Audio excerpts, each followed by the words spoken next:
Chapter 1. Transformed into a Saiyan. My head aches terribly. Where am I? Lingyun propped himself up from the bed, feeling as though he had been struck senseless and carelessly discarded upon the ground, only to be trampled upon. A sobbing sound emanated from nearby. Brother Kaso, you have finally awakened.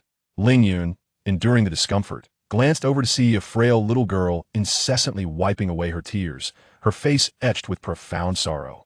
The sight of her distress would move anyone to compassion. Kaso, Lingyun was taken aback. Was she addressing him? What could that possibly mean? He then noticed a tail coiled around the girl's waist. Ah. Suddenly, a splitting headache overwhelmed him as two distinct memories clashed within his mind, intertwining and seemingly merging into one.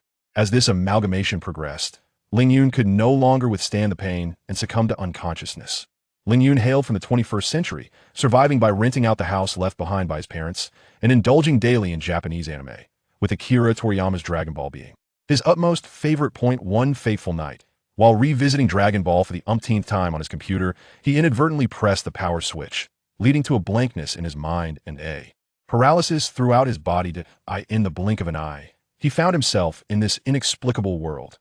Through the merging of memories, he learned that Kaso was the original owner of this body, who had been grievously injured by Nappa while valiantly protecting the frail girl. Just before succumbing to death, Kaso's body was taken over by Lingyun. In his weakened state, Kaso's soul was fragmented and unable to assert dominance during the merging process, yielding to Lingyun's consciousness.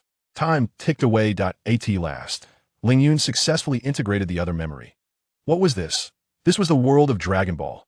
Lingyun was elated. He had adored the Dragon Ball anime since childhood, occasionally succumbing to bouts of delusion, mimicking Kakarot's transformation into a Super Saiyan. Gritting his teeth, widening his eyes, and roaring in fury, fantasizing he too had become a Super Saiyan on occasion.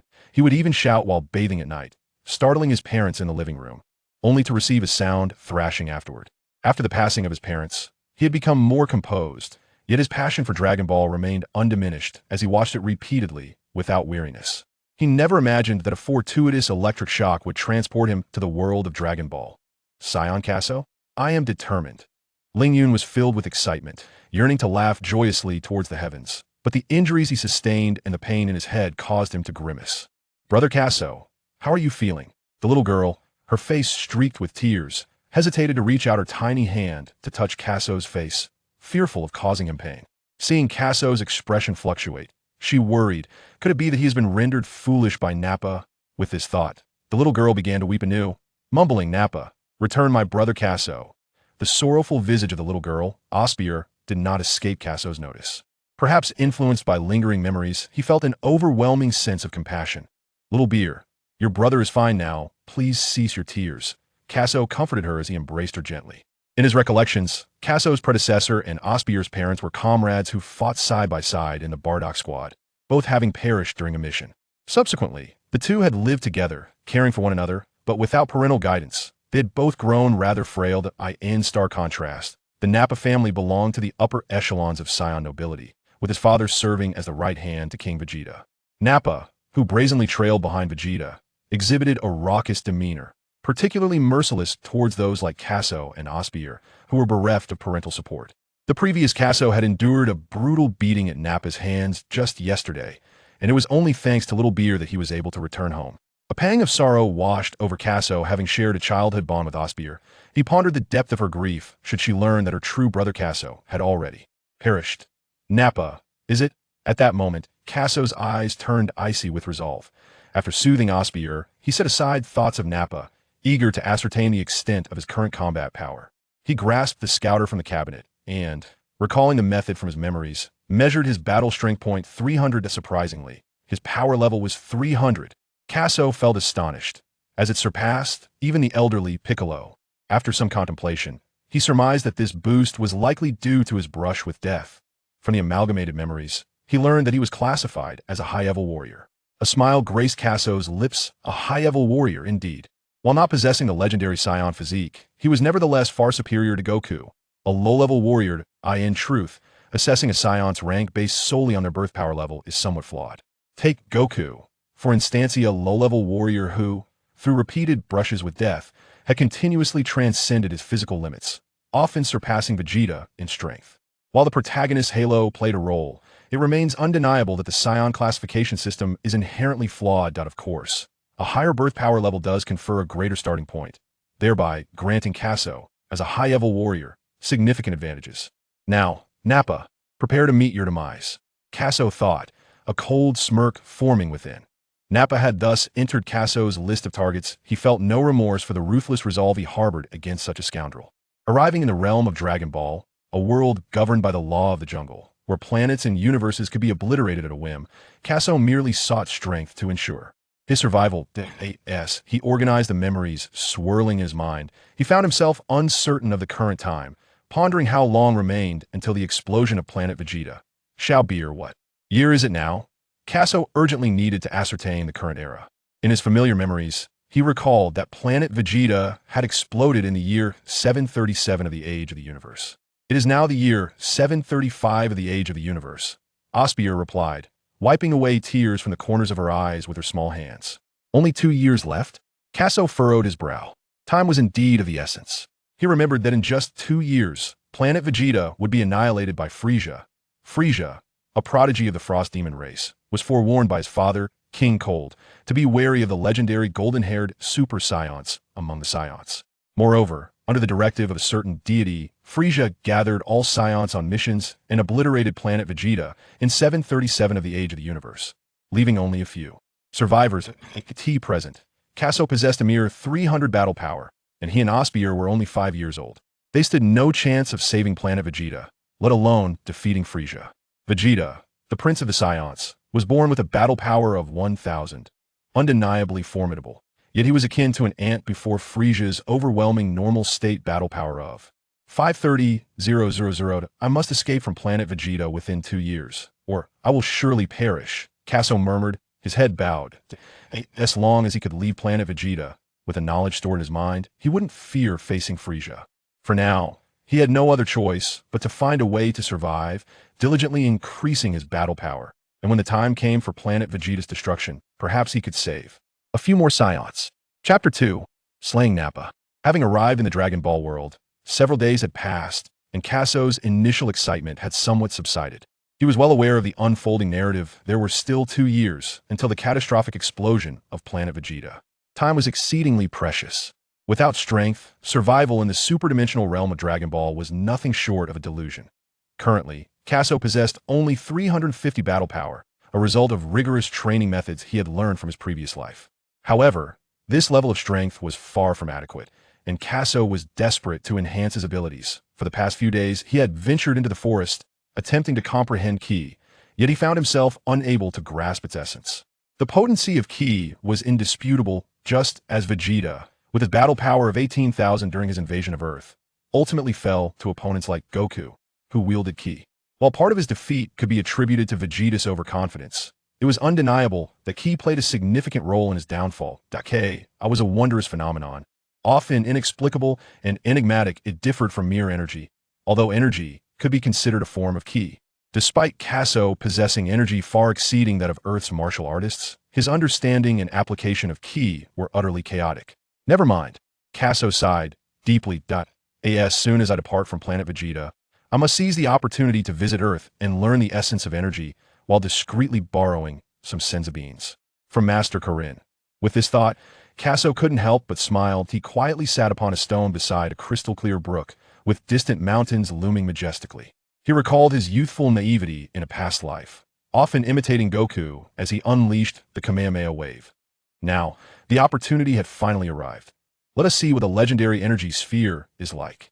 Kaso, concentrating intently, gathered the energy within him into his palm, employing the method gleaned from his fused memories. Soon, an energy sphere materialized in his hand, shimmering radiantly, its surface adorned with a halo of azure light, an awe-inspiring sight akin to a supercharged electric arc, so dazzling that one could scarcely keep their eyes open. Arc-like tendrils of electricity danced around the sphere, crackling with energy. This is the energy sphere? I wonder about its true power. Kaso felt a surge of excitement and couldn't resist the urge to toss it toward the distant mountains. Boom, boom, boom. Debris scattered as the mountain face was marred by a significant gash. This was no fragile Earth, where a mere touch could shatter it. Rather, it was the relatively stable planet Vegeta, where gravity was 10 times that of Earth. Gulp! Kaso swallowed hard. So this is the energy blast? How impressive. But I hope it doesn't harm any innocent creatures. If it does, so be it.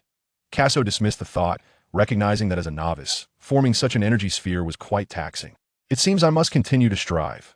With renewed determination, Kaso leaped into the adjacent brook, weary from a day of labor, seeking solace in the water, as there were no other Saiyans around to disturb his peace. Indeed, after excessive toil, one requires appropriate rest. Suddenly, a rustling sound emanated from the distance, as if the underbrush was stirring.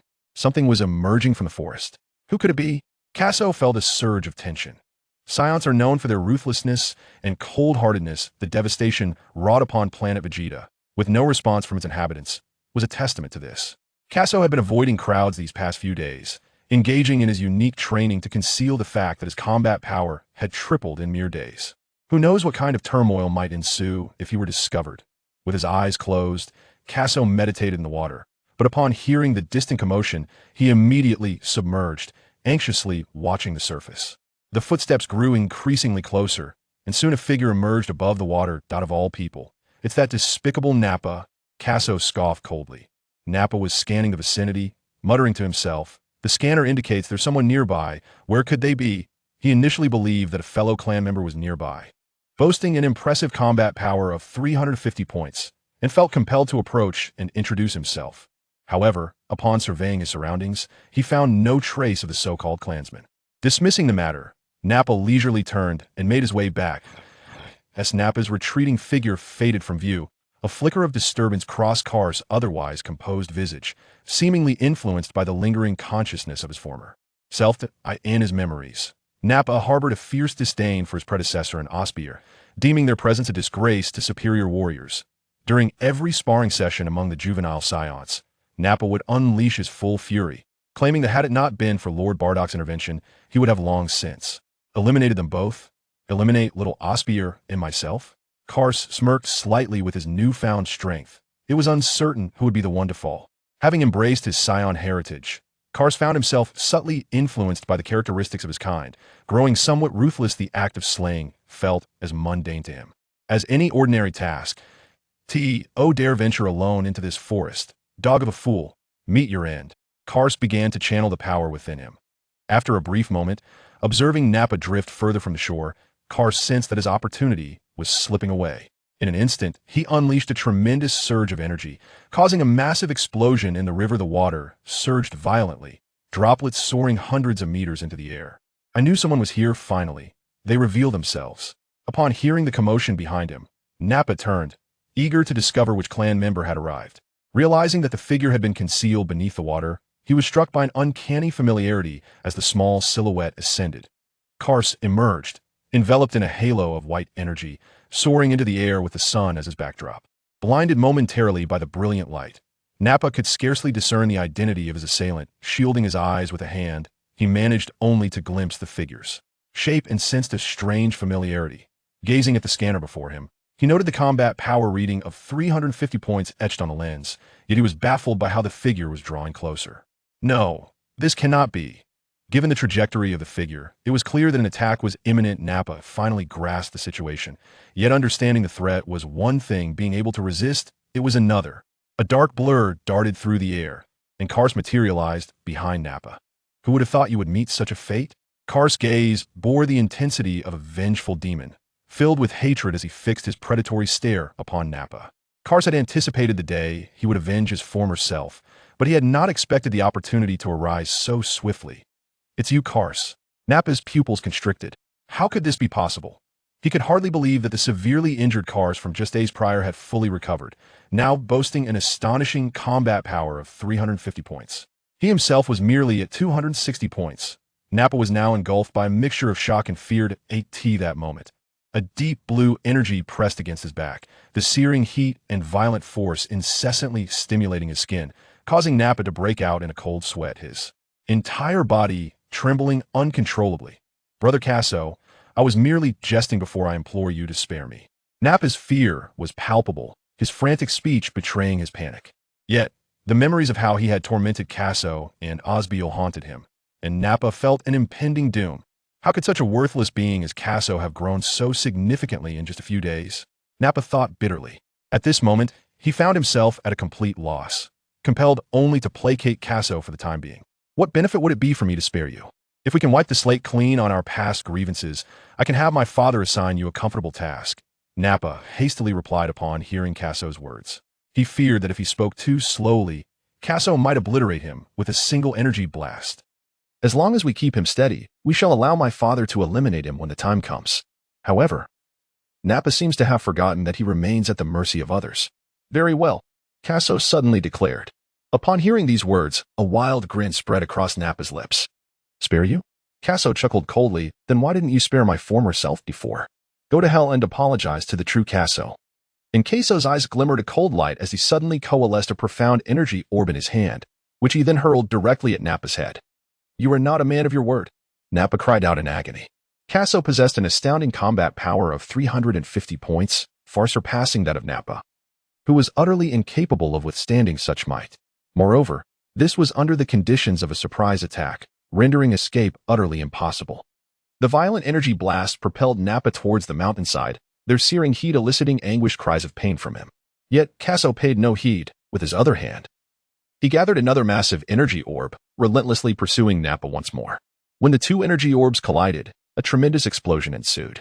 The roar of the blast echoed.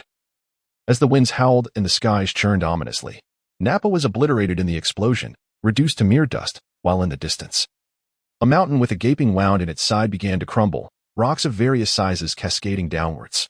Had he perished? Kaso's furrowed brow finally relaxed, a mischievous smile spreading across his face. Truly, I am quite the sly one. Kaso meticulously erased the traces left in the forest and returned home with a large fish in tow. Just as he was nearing his abode, he encountered a few individuals approaching him. At the forefront was a short young boy, possessing sharply defined cheekbones, having inherited both the hairstyle and visage of his father, King Vegeta. He bore a resemblance to his father not only in physical traits but also in certain aspects of his personality. His forehead was high and smooth. At that moment, he sported a row of pointed bangs, his brow protruding, and the contours of his forehead resembled a heart shape.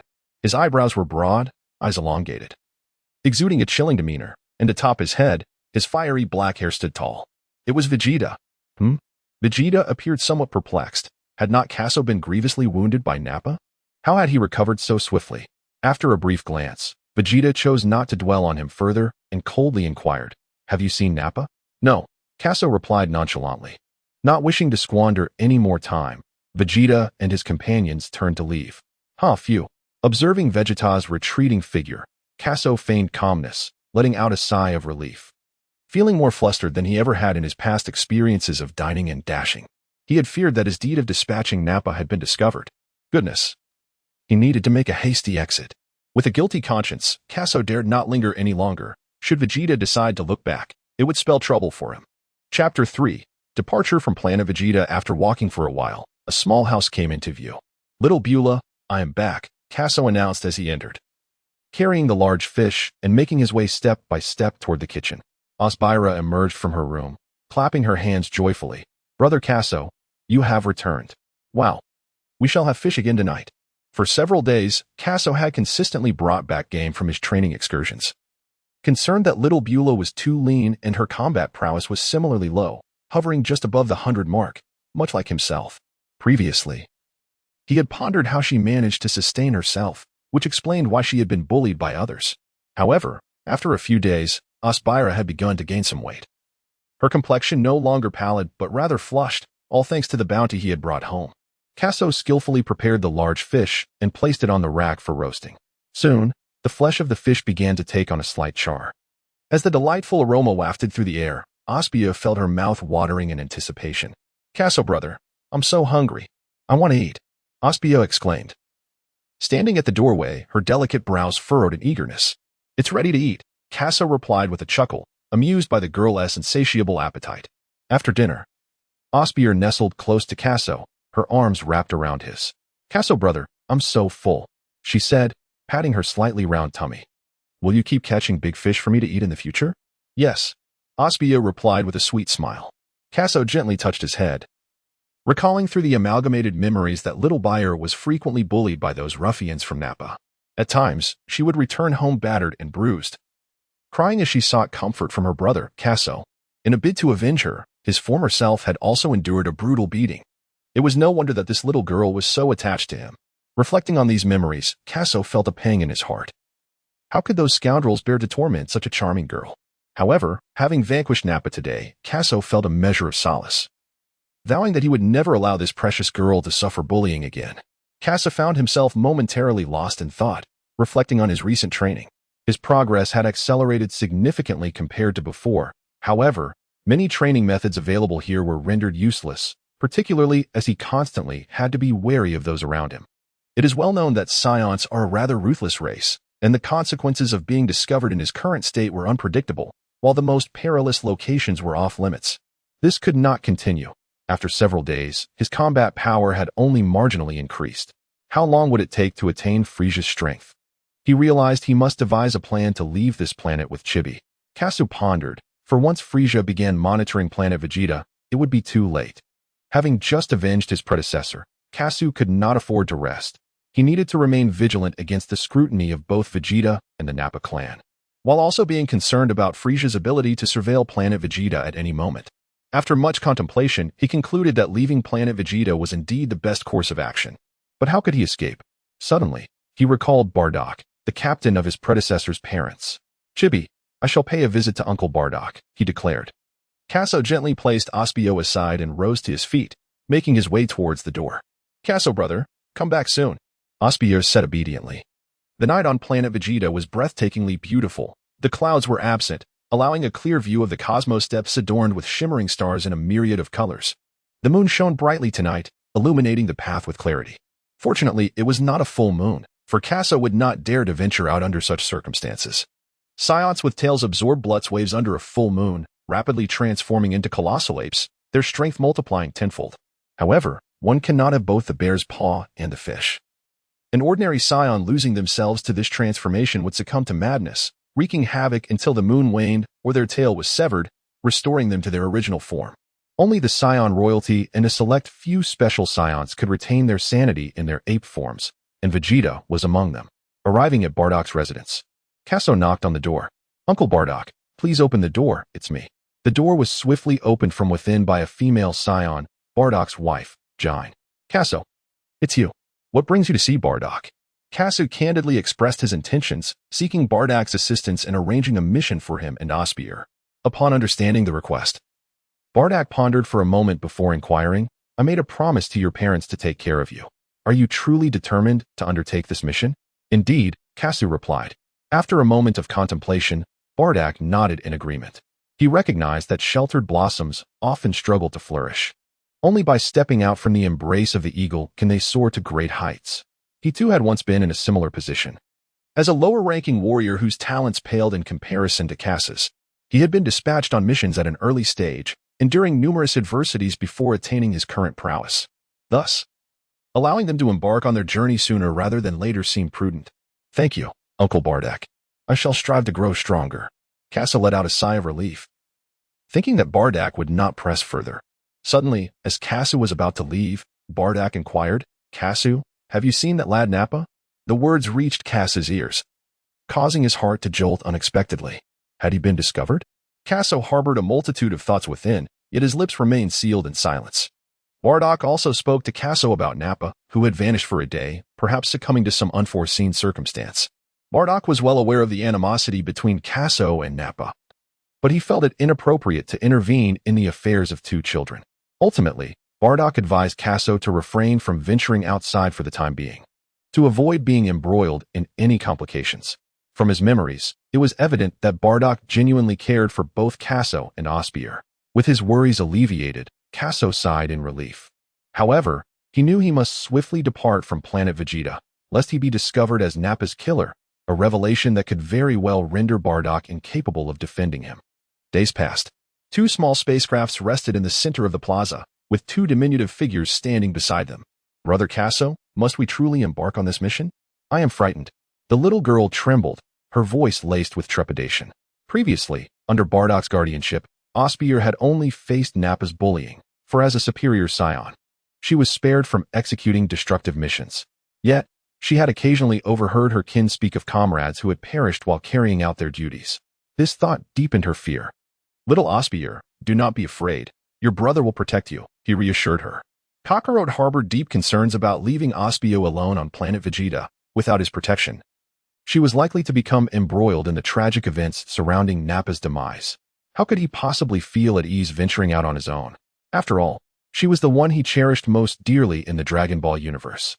Kaso gently stroked the head of little BB, reassuring her not to be afraid. Soon, planet Vegeta would face annihilation at the hands of Frieza, prompting Kaso to embark on a mission and postpone his return to Vegeta. He intended to journey to Namek to seek the fabled Dragon Balls, followed by a visit to Yardrat to master the art of instant transmission. As Osbier climbed aboard the spaceship, Kaso set the coordinates for their departure. Kaso stood outside Osbier's spacecraft, casting her a resolute gaze through the transparent window before returning to his own vessel. With a whoosh, both ships expelled twin streams of fiery tails. The heat waves swirling as the intense currents propelled them skyward, soaring into the vastness of space beyond the planet. Chapter 4. Routine training and hunts. Half a year had elapsed. In a lush forest on Mumu Star, birds soared through the air while various animals peacefully quenched their thirst by the lakeside, enveloped in tranquility.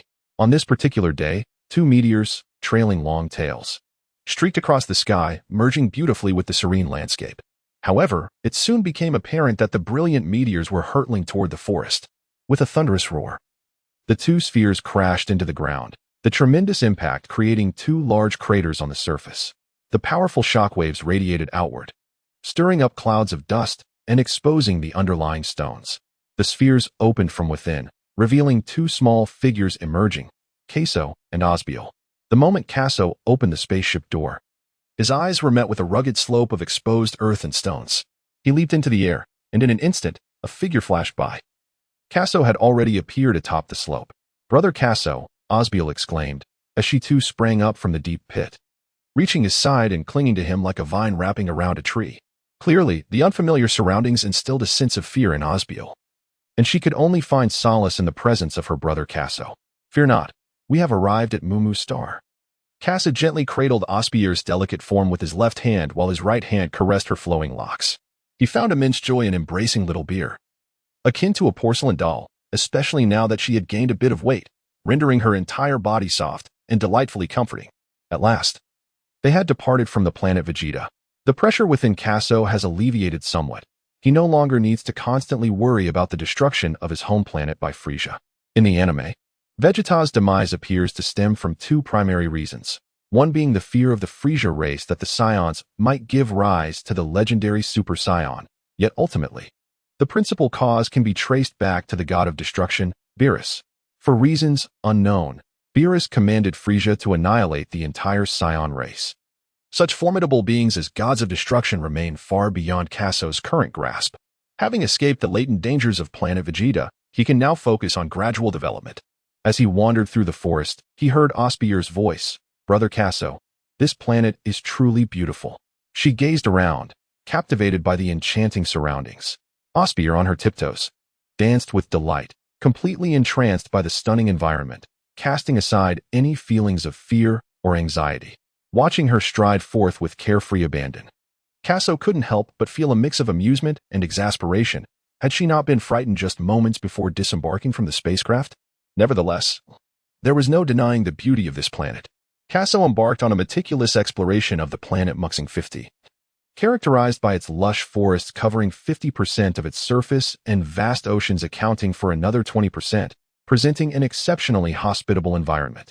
The formidable combat prowess here primarily resides in the untamed beasts that have yet to be civilized. Kaso and his companions merely need to eradicate these high-powered creatures to accomplish their mission, rendering it an exceedingly straightforward task. However, Bardock contemplated the potential unforeseen circumstances they might encounter. The planet is orbited by a moon, and in the face of inevitable challenges, the duo would only require the ability to transform into a colossal gorilla, amplifying their combat strength tenfold. An 800 combat power beast would be as easy to defeat as mere fodder before them. Yet, Bardock chose not to disclose this information to his companions. Kaso took Osbier's small, delicate hand and led her to a mountainside, where his fingertips glimmered with a faint blue light. In an instant, a ki blast roughly the size of a ping-pong ball, was unleashed. With a resounding boom, a cave 3 meters wide erupted from the mountainside. After a brief tidying up, this would become their future abode. As time slipped by unnoticed, one day they found themselves by a vast lake, its surface shimmering with golden reflections. Fish occasionally leaped from the water, while birds overhead seized the opportunity, diving down to snatch their prey. Suddenly, the lake's surface rippled, transforming into tumultuous waves as a small, mobile hill approximately 10 meters high and 6 meters wide emerged at the water's edge. With each movement of the hill, the ground trembled, and as it drew near, a diminutive figure was revealed beneath it, none other than Kaso. Upon reaching his destination, Kaso cast the small hill aside with a thunderous crash, causing the very earth to quake beneath them. Kaso, utterly exhausted and drenched in sweat, sat on the ground, gasping for breath. After an intense regimen of training, every ounce of strength within him had been depleted. Yet, such relentless effort was not in vain. He sensed an inexplicable force awakening deep within him, akin to a parched spring suddenly gushing forth with water. Indeed, the training methods of Earth possess their own profound efficacy. Kaso lay on the ground, resting. This method of training proved to be quite beneficial for him at present. However, once he surpasses a combat power of 1,000, its efficacy would diminish significantly. To achieve greater enhancement, it would be most advantageous to utilize the gravity chamber. Suddenly, a violent tremor erupted from behind. Kaso turned to see Osbier behind him, carrying a small hillock that stood 7 meters tall and 5 meters wide. After discarding the hillock, Osbier gazed at Kaso with a hint of reproach. "Brother Kaso, you didn't even wait for me, but I have been here waiting for you," Kaso replied with a smile. Having arrived on the Mumu planet for over a month, Kaso had been training himself by emulating the methods of Master Rashi, swimming in the lake, tilling the fields with his bare hands, evading ferocious beasts, and carrying the small hillock, among other challenges. He then encouraged Osbier to undertake similar feats. Both Kaso and Osbier were advanced warriors with undeniable potential. Throughout this period, Kaso had undergone rigorous training, elevating his combat power from an initial 350 points to an impressive 500 points. Osbier, too, had made remarkable progress, advancing from just over 100 points to 300, nearly tripling her strength. It must be noted that Osbier possessed exceptional talent. In contrast, Kaso's improvement was relatively modest. Kaso's remarkable combat prowess can be attributed to that fateful encounter with Nappa, which brought him to the brink of death. "Little B, it has been over a month since our arrival here. Do you find yourself yearning for home?" Kaso enveloped Osbier in his arms, holding her close. Despite the sweat that clung to them, no unpleasant odor permeated the air. Instead, a refreshing and sweet fragrance emanated from Osbier, akin to the delightful scent of morning dew on grass. "Yes, I do miss Aunt Ginia and Uncle Badak a little," Osbier admitted, unfazed by Kaso's perspiration as they remained closely entwined. "Brother Kaso, after we complete our mission, shall we return to planet Vegeta immediately? With our current combat strength, we could surely avenge Nappa." A fierce determination gleamed in Osbier's eyes. "Return? No, we cannot go back just yet," Kaso replied, shaking his head, withholding the truth of Nappa's demise. "Why not?" Osbier inquired, a hint of confusion in her voice. "You are aware of Frieza, are you not?" "Yes, I am. We Saiyans have served him for many years," she responded. "He is the emperor of the universe, immensely powerful and ruthless. In a year and a half, he will annihilate our entire Saiyan race." Kaso understood that to rescue the Saiyans, it was essential to transcend into a Super Saiyan. Attempting to confront Frieza in their normal state was utterly unrealistic. "Oh, how could that be? We have always been unwaveringly loyal," Osbier exclaimed, her eyes wide with disbelief. "I have a premonition, and it grows ever stronger." "You must trust your brother," Kaso said earnestly, holding her shoulders and resting his forehead against hers. "Yes, I believe you." "Kaso brother," Osbier replied, though still somewhat puzzled, her faith in him overshadowing her doubts.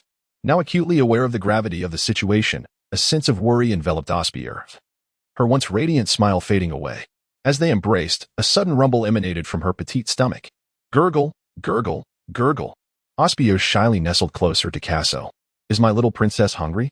Come, let us take a bath first, and then we shall go hunting," Kaso said with a smile. Kaso gently patted Xiaobier's head. To his surprise, after an intense training session, he too felt quite famished. The two of them took a refreshing bath in the lake. Suddenly, a distant roar of a wild beast echoed through the air. Kaso and Osbier exchanged a glance as the food arrived. The two of them were enveloped in a surge of energy, a radiant white light surrounding their bodies. With a powerful push from their feet, they leapt into the air, leaving behind two shimmering points as they soared like bullets through the sky. Roar, roar. Two colossal tigers, resembling saber-toothed cats, stood before them, their bodies taut and poised, occasionally letting out a fierce growl as they faced each other. Kaso, I'll take the smaller one. The larger one is yours. With that declaration, Osbier swiftly charged towards the smaller saber-toothed tiger. Kaso crossed his arms, suspended in midair, a bemused smile gracing his lips at the reckless antics of the young girl. The two saber-toothed tigers, their sizes comparable to that of elephants, seemed to sense the ill intentions of the duo and promptly abandoned their standoff, roaring fiercely at them. Little tiger, receive my attack, Osbiel declared, pausing in the air. She brought her hands together, a glimmering blue light materializing between her palms, reminiscent of a sapphire radiating under sunlight. In an instant, the small blue dot expanded rapidly, forming a shockwave the size of an adult's fist. She thrust her hands forward, and the blue shockwave shot forth like a bolt of lightning, aimed directly at the diminutive saber-toothed tiger. However, the tiger deftly sidestepped, narrowly evading the onslaught. With a resounding explosion, the shockwave detonated, sending dust swirling and toppling nearby trees. Cursed beast, how did you escape? Osbiel exclaimed, her graceful form darting forward once more.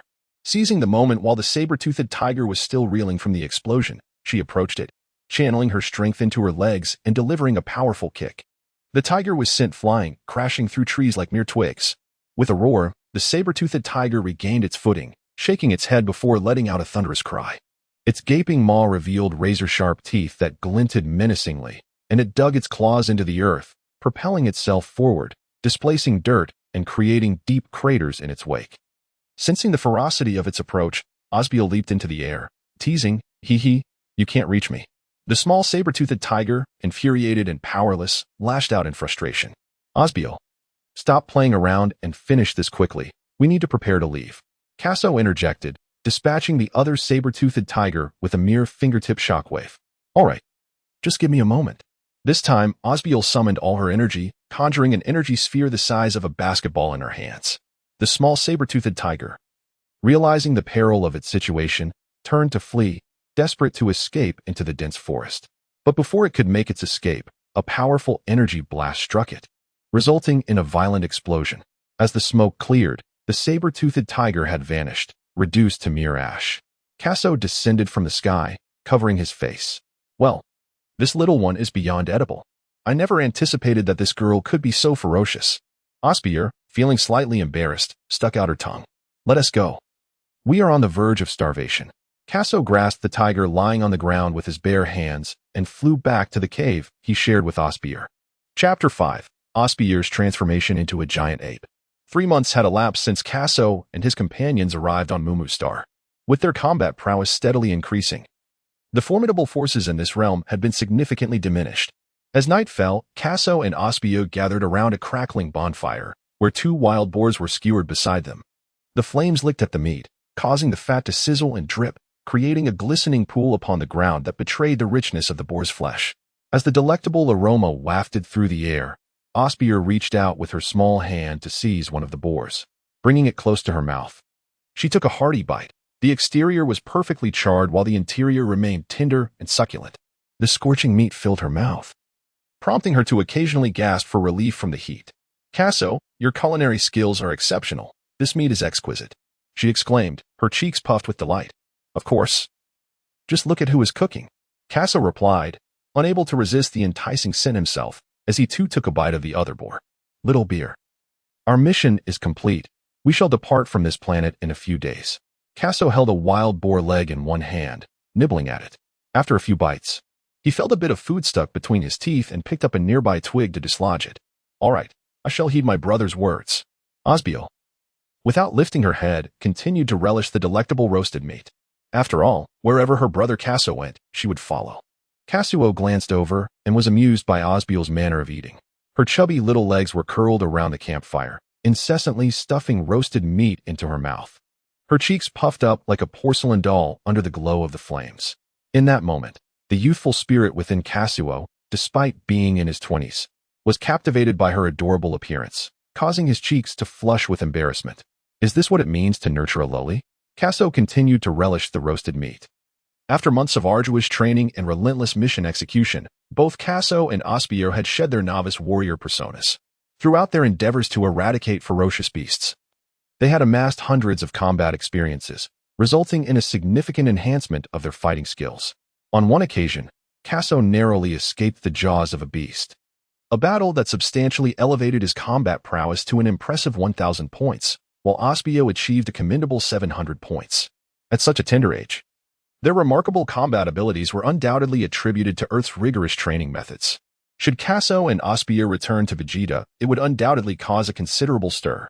In the anime, when Raditz invaded Earth, he possessed only 1,500 points of battle power, a mere fraction for an elite adult Saiyan. Although Raditz was somewhat inept, these two 6-year-olds were already approaching the levels of certain adult Saiyans. Kaso cast the remnants of his meal's bones into the distance. With merely a year remaining until the cataclysmic explosion of Vegeta, it was imperative to enhance his strength swiftly. Perhaps, by this time, the spacecraft they had previously used had already fallen under Frieza's surveillance. Once the mission was accomplished, the next destination would be Yardrat Star. Nestled within the 27th main star system of the Northern Galaxy's Vega constellation, Yardrat Star is relatively close to Namek. In the Namek saga, Goku triumphed over Frieza on Namek. Yet that very planet was on the brink of annihilation. Goku found himself bereft of the time required to return to his spaceship. Frieza's vessel lay nearby, but had its propulsion system disabled by Vegeta, rendering it inoperable. Just when everyone believed Goku's demise was imminent, he fortuitously discovered the abandoned spacecraft of the Ginyu Force and made his escape. As fate would have it, the Ginyu Force's next target was indeed Yardrat Star, and the coordinates were already set for that very destination. Over the course of a year, Goku mastered the art of instant transmission on Yardrat Star. This ability had been a long-held aspiration of Kaso in his past life, enabling him to flee from battles he could not win and traverse swiftly to other planets. As they were Saiyans, they possessed the star map detailing Frieza's dominion, which included the location of Yardrat Star. Prior to the spacecraft's launch from Vegeta, Kaso had already pinpointed its location on the galactic map. Yardrat Star was situated not far from Namek. Preparations for the journey to Yardrat Star would commence in a few days, Kaso mused. Having satisfied their hunger, the two reclined on chairs woven from vines. Kaso gently caressed the lustrous, ebony locks of Osbiel as the two reveled in the tranquility of the night. After a while, Osbiel shifted in his embrace. Her cheeks slightly flushed. She looked up and said, "Brother Kaso, I need to use the restroom." "Very well, I shall wait for you here," Kaso replied, playfully brushing his finger against her delicate nose. With a soft hum, Osbiel gracefully descended from his lap and slowly rose from the wicker chair. Kaso followed closely behind her along a broad path, flanked by trees, where the faint humming of insects occasionally resonated in the air. This pathway leading to the restroom had been cleared by them. Osbier traversed the path and entered a small structure. From a distance, the building appeared square, its walls crafted from wood, each side uniformly high, yet devoid of a roof, resembling an open-air lavatory. Who needs such finesse for a restroom? Kaso thought casually during its construction. In truth, it was not a matter of sophistication. Rather, Kaso's indolence prevented him from even erecting a roof. After a moment, Osbier's gentle voice floated from within the small structure. "Brother Kaso, the moonlight is so bright tonight, and the moon is so round." "Bright? Round?" Could it be? Kakarot swiftly lifted his gaze towards the heavens, where a yoke-like full moon hung luminously in the sky. "Oh no. It is a well-known fact among all Saiyans, except for Goku, that a Saiyan with a tail transforms into a colossal gorilla upon witnessing a full moon. How could there possibly be a moon here?" Kaso resided on Mumu Star for several months, yet he found no evidence of the existence of a moon. Badak is truly deceiving. Kaso soon felt his heart pounding violently, thump-thump. This was the prelude to his transformation into a colossal gorilla. As Kaso understood, only the Saiyan royalty and elite warriors could retain their sanity in such a giant ape state. Although he was indeed an elite warrior, he was still young and uncertain if he could withstand the ferocious emotions. His heartbeat quickened once more, and Kaso's eyes gradually glowed with a crimson hue, resembling those of a beast. His face began to twist into a grotesque snarl as he bared his teeth and roared several times, his entire body quaking uncontrollably. Kaso's body was overtaken, unleashing a formidable aura. The earth trembled under the weight of this presence, resonating with thunderous roars. as fragments of stone rose into the air as if liberated from the force of gravity. Kaso struggled against the ferocious emotions unleashed by the colossal ape. As these tempestuous feelings assailed his mind like a relentless storm, his dwindling reason resembled a fragile skiff adrift in the vast ocean, perilously close to capsizing at any moment. Kaso dared not wager on his ability to maintain his sanity amidst the excruciating pain, resolutely severing his own tail. He gasped, panting heavily on one knee. Having lost his tail, the ferocity in his face dissipated, and the hair that heralded his transformation into a gorilla vanished, yet his eyes remained a vivid crimson, laced with veins exuding a terrifying glare. At that moment, a roar erupted from the direction of the restroom. Roar, roar, roar. A gargantuan gorilla, towering over 20 meters, materialized before him, its eyes glistening like rubies, its body cloaked in a tawny fur. The gorilla pounded its chest with both hands, as if a pent-up frustration sought release from within. The outdoor toilet meticulously constructed by Kaso has been reduced to splintered fragments due to Osbier's transformation, leaving not a single intact piece of wood upon the ground. Kasu swallowed hard, a slight twitch at the corner of his mouth. If only he had known. He would have constructed a closed toilet. Why succumb to laziness?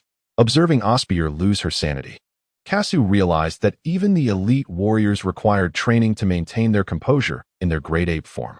The full moon. This was the final tactic left to Kasu and his companions by Bardock. With the full moon overhead, once they transformed into great apes, the ferocity of the beast on Mumu Star would be akin to that of Myriads. Perhaps Bardock, far away on planet Vegeta, could never have anticipated this predicament. They had transformed under the full moon at a time when they did not need to. This truly posed a grave threat to Kasu. Chapter 6. Spare the footsteps. A colossal gorilla, towering over 20 meters, wreaked havoc throughout the forest. The great ape roared, exposing its massive fangs, unleashing a tremendous red energy wave. Boom. A titanic mushroom cloud ascended from the explosion, smoke billowing as the scent of gunpowder filled the air. Such terror. Kasu gulped again, astounded by Osbier's battle prowess. The great ape pounded its chest with both hands and gazed skyward. Within its crimson eyes, a shadow of the moon appeared. It reached out towards the heavens, but the full moon hung still in the sky, unaffected. Roaring in rage, Osbier retaliated, striking her chest and emitting a laser beam that shot down towards the ground. Boom, boom. The earth trembled as a mountain was struck, erupting into a shower of debris. Where the laser passed, a vast chasm formed, resembling the rifts created by an earthquake, with stones cascading into the abyss. Surrounding trees were toppled by the shockwave, and sparks ignited in several areas, swiftly igniting the forest into flames. Animals fled in terror, wailing in despair. The scene was reminiscent of a hell on earth. Kaso was aware that the detector was equipped with listening devices, which he had discarded prior to arriving at Jupiter. After 6 months of rigorous training, Kaso had acquired a modicum of sensitivity to energy. He sensed that Osbier's combat power had now surged approximately tenfold, reaching around 8,000, with such a substantial enhancement. The giant ape form of Osbier was beyond the capabilities of Kaso's mere 1,000 combat points to contend with. Kaso knelt on the ground, veins protruding from his neck, his face contorted in a grimace, gasping for breath. It is difficult to fathom how Osbier, who moments ago appeared as a delicate porcelain doll, could so swiftly transform into a raging gorilla, one utterly devoid of recognition for kin. The only course of action left is to sever her tail. Kaso gently patted his cheek, striving to regain his composure. On this planet, he alone possessed the power to thwart Osbier. However, upon raising his gaze, dismay washed over him. A dark crimson energy sphere loomed in the sky, and Kaso was unable to shield himself in time. He was struck head-on. Boom. Kaso was struck and propelled outward at an astonishing speed. He tumbled across the ground for quite a distance before finally coming to a halt. Behind him lay a scratch extending over 100 meters, a testament to the friction he had created. Kaso turned sideways, spitting out a mouthful of blood as excruciating pain coursed through his entire body. The upper half of his clothing had been incinerated, revealing a multitude of varying depths of wounds, each one igniting a searing sting at the site of injury. That foolish little buyer, Kaso cursed under his breath, grateful that this was merely a careless strike from Osbier. Otherwise, he would surely not have survived such a blow. He must find a way to stop her. Kaso understood that this situation could not persist, for the entire planet might be obliterated in a single night. It is essential to recognize that Osbier currently possesses a combat power of approximately 8,000 points. In this superdimensional realm, even a few hundred points of combat power could annihilate a planet, let alone the formidable Osbier at present. Kaso, with one hand propped against the ground, struggled to rise. Each movement elicited agony from the wounds on his upper body, causing blood to flow more freely with his every action. Gritting his teeth, Kaso suppressed the pain coursing through him and gradually stood upright. He drew a deep breath and stealthily made his way across the forest floor towards the location of Osbier. As Kaso approached the vicinity of the colossal ape, he was met with scenes of utter devastation. He leaped onto a tree, keenly observing Osbier's movements. The gigantic creature was in a state of furious rage, its left foot stamping down with such force that the ground beneath it yielded like soft tofu, creating a small indentation. With a powerful strike of its fists, the giant roared, and a ghostly red light emanated from its mouth, the energy accumulating with alarming intensity. A prime opportunity. Kaso understood that Osbier was gathering her ultimate attack, and he knew that a brief moment of vulnerability would arise when she unleashed her laser projectile. The colossal laser orb, now resembling a black hole, emanated a terrifying gravitational pull that drew the surrounding air towards it. The attraction intensified, causing debris from the ground to roll toward the laser, while withered branches and leaves from the forest were swiftly drawn into its vicinity. However, before they could approach the energy, they disintegrated into dust in close proximity to the formidable force. Kaso took a deep breath, acutely aware of the formidable power of the energy projectile. Were it to strike him, he would likely be reduced to nothingness. Before his eyes, the colossal ape gathered energy to its utmost limit and, with great effort, unleashed a tremendous laser projectile that hurtled towards a massive mountain range reminiscent of the Kunlun Mountains. Now was the moment. Kazuo summoned all his strength, propelling himself forward with a sudden burst, moving with the swiftness of the wind towards the tail of the colossal ape. In a fleeting moment, a figure emerged at the rear of Osbier, its right hand coalescing energy into a blade, intent on severing her tail with a single strike. Suddenly, the giant ape lifted its tail, evading the blow, and then its tail began to thrash violently. From a distance, it resembled a whip in chaotic motion, striking wildly, leaving a multitude of illusory afterimages in its wake.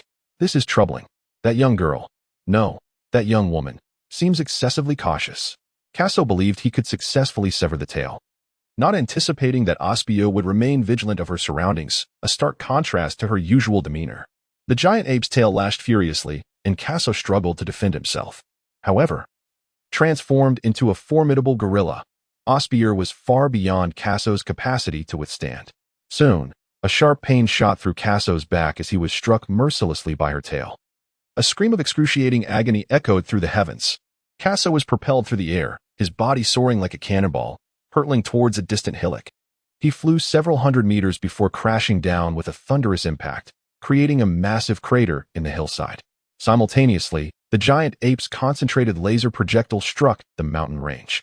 The earth trembled with a resounding roar as yet another mushroom cloud ascended into the sky, its size exceeding that of an atomic explosion by a factor of 10.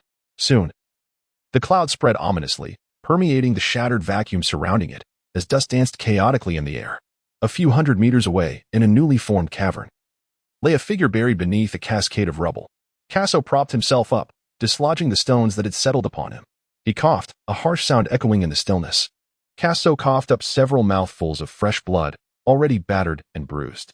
Being struck by Osbier's tail was like adding insult to injury. Before he could regain his composure, a series of heavy footsteps resonated from the ground. Kaso's expression changed dramatically. Damn it, they have followed us. At that moment, a colossal hand swept aside the cave entrance. It's over. There is no escape. Sitting on the ground, Kaso bitterly smiled to himself.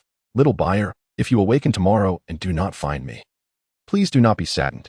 He truly felt utterly drained, with several of his bones fractured. Kaso yearned to wipe the blood from his lips. Yet each movement tugged at his wounds, causing him to grimace in agony. Upon his arrival in this realm, he had once envisioned himself as the mightiest warrior in the Dragon Ball universe, dreaming of meeting Kakarot and flaunting his prowess before Vegeta. However, half a year had elapsed, and not a single one of those dreams had come to fruition. Was he truly destined to perish at the feet of Osbier? It was nothing short of a disgrace to all who traversed worlds. Alas, Kaso let out a resigned sigh, envisioning the moment when Osbier, upon regaining consciousness, would call out for her brother Kaso, desperately searching the world for him. He couldn't help but contemplate the harrowing fate that awaited Osbier, should she be pursued by Frieza in his absence. How could such an innocent girl possibly survive in the treacherous expanse of the universe? As these thoughts consumed him, Queso felt a pang of sorrow, deeply concerned for the well-being of this young girl. After emerging from the cave, Osbier paused to glance at Queso, and in a sudden motion, she lifted her left foot, intending to crush the small insect that had dared to offend her. Queso's eyes slowly closed. Perhaps it was time to concede. Yet, a short tea break had passed. HM? Why has it not yet come to fruition? Queso opened his eyes and discovered that Osbier's foot was suspended in midair, not yet descending. Upon closer inspection, he noticed Osbier blink, her face revealing a contemplative expression, as if she had recalled something significant. Her gaze softened unexpectedly, and then her large foot gradually retreated, her legs crossing as she settled beside him. Is it possible? Has she remembered me? Queso's lips curled into a wild grin, and he gradually erupted into laughter. Haha. However, after only a few chuckles, he soon found himself choked with emotion, tears glistening in his eyes. Kazuo murmured, "All my efforts were not in vain. Xiaobi has not forgotten me." Upon hearing Kazuo's voice, Osbio glanced down and, with a touch of innocent curiosity, gently stroked the enormous head of the ape. How peculiar it is for this little creature to engage in soliloquy.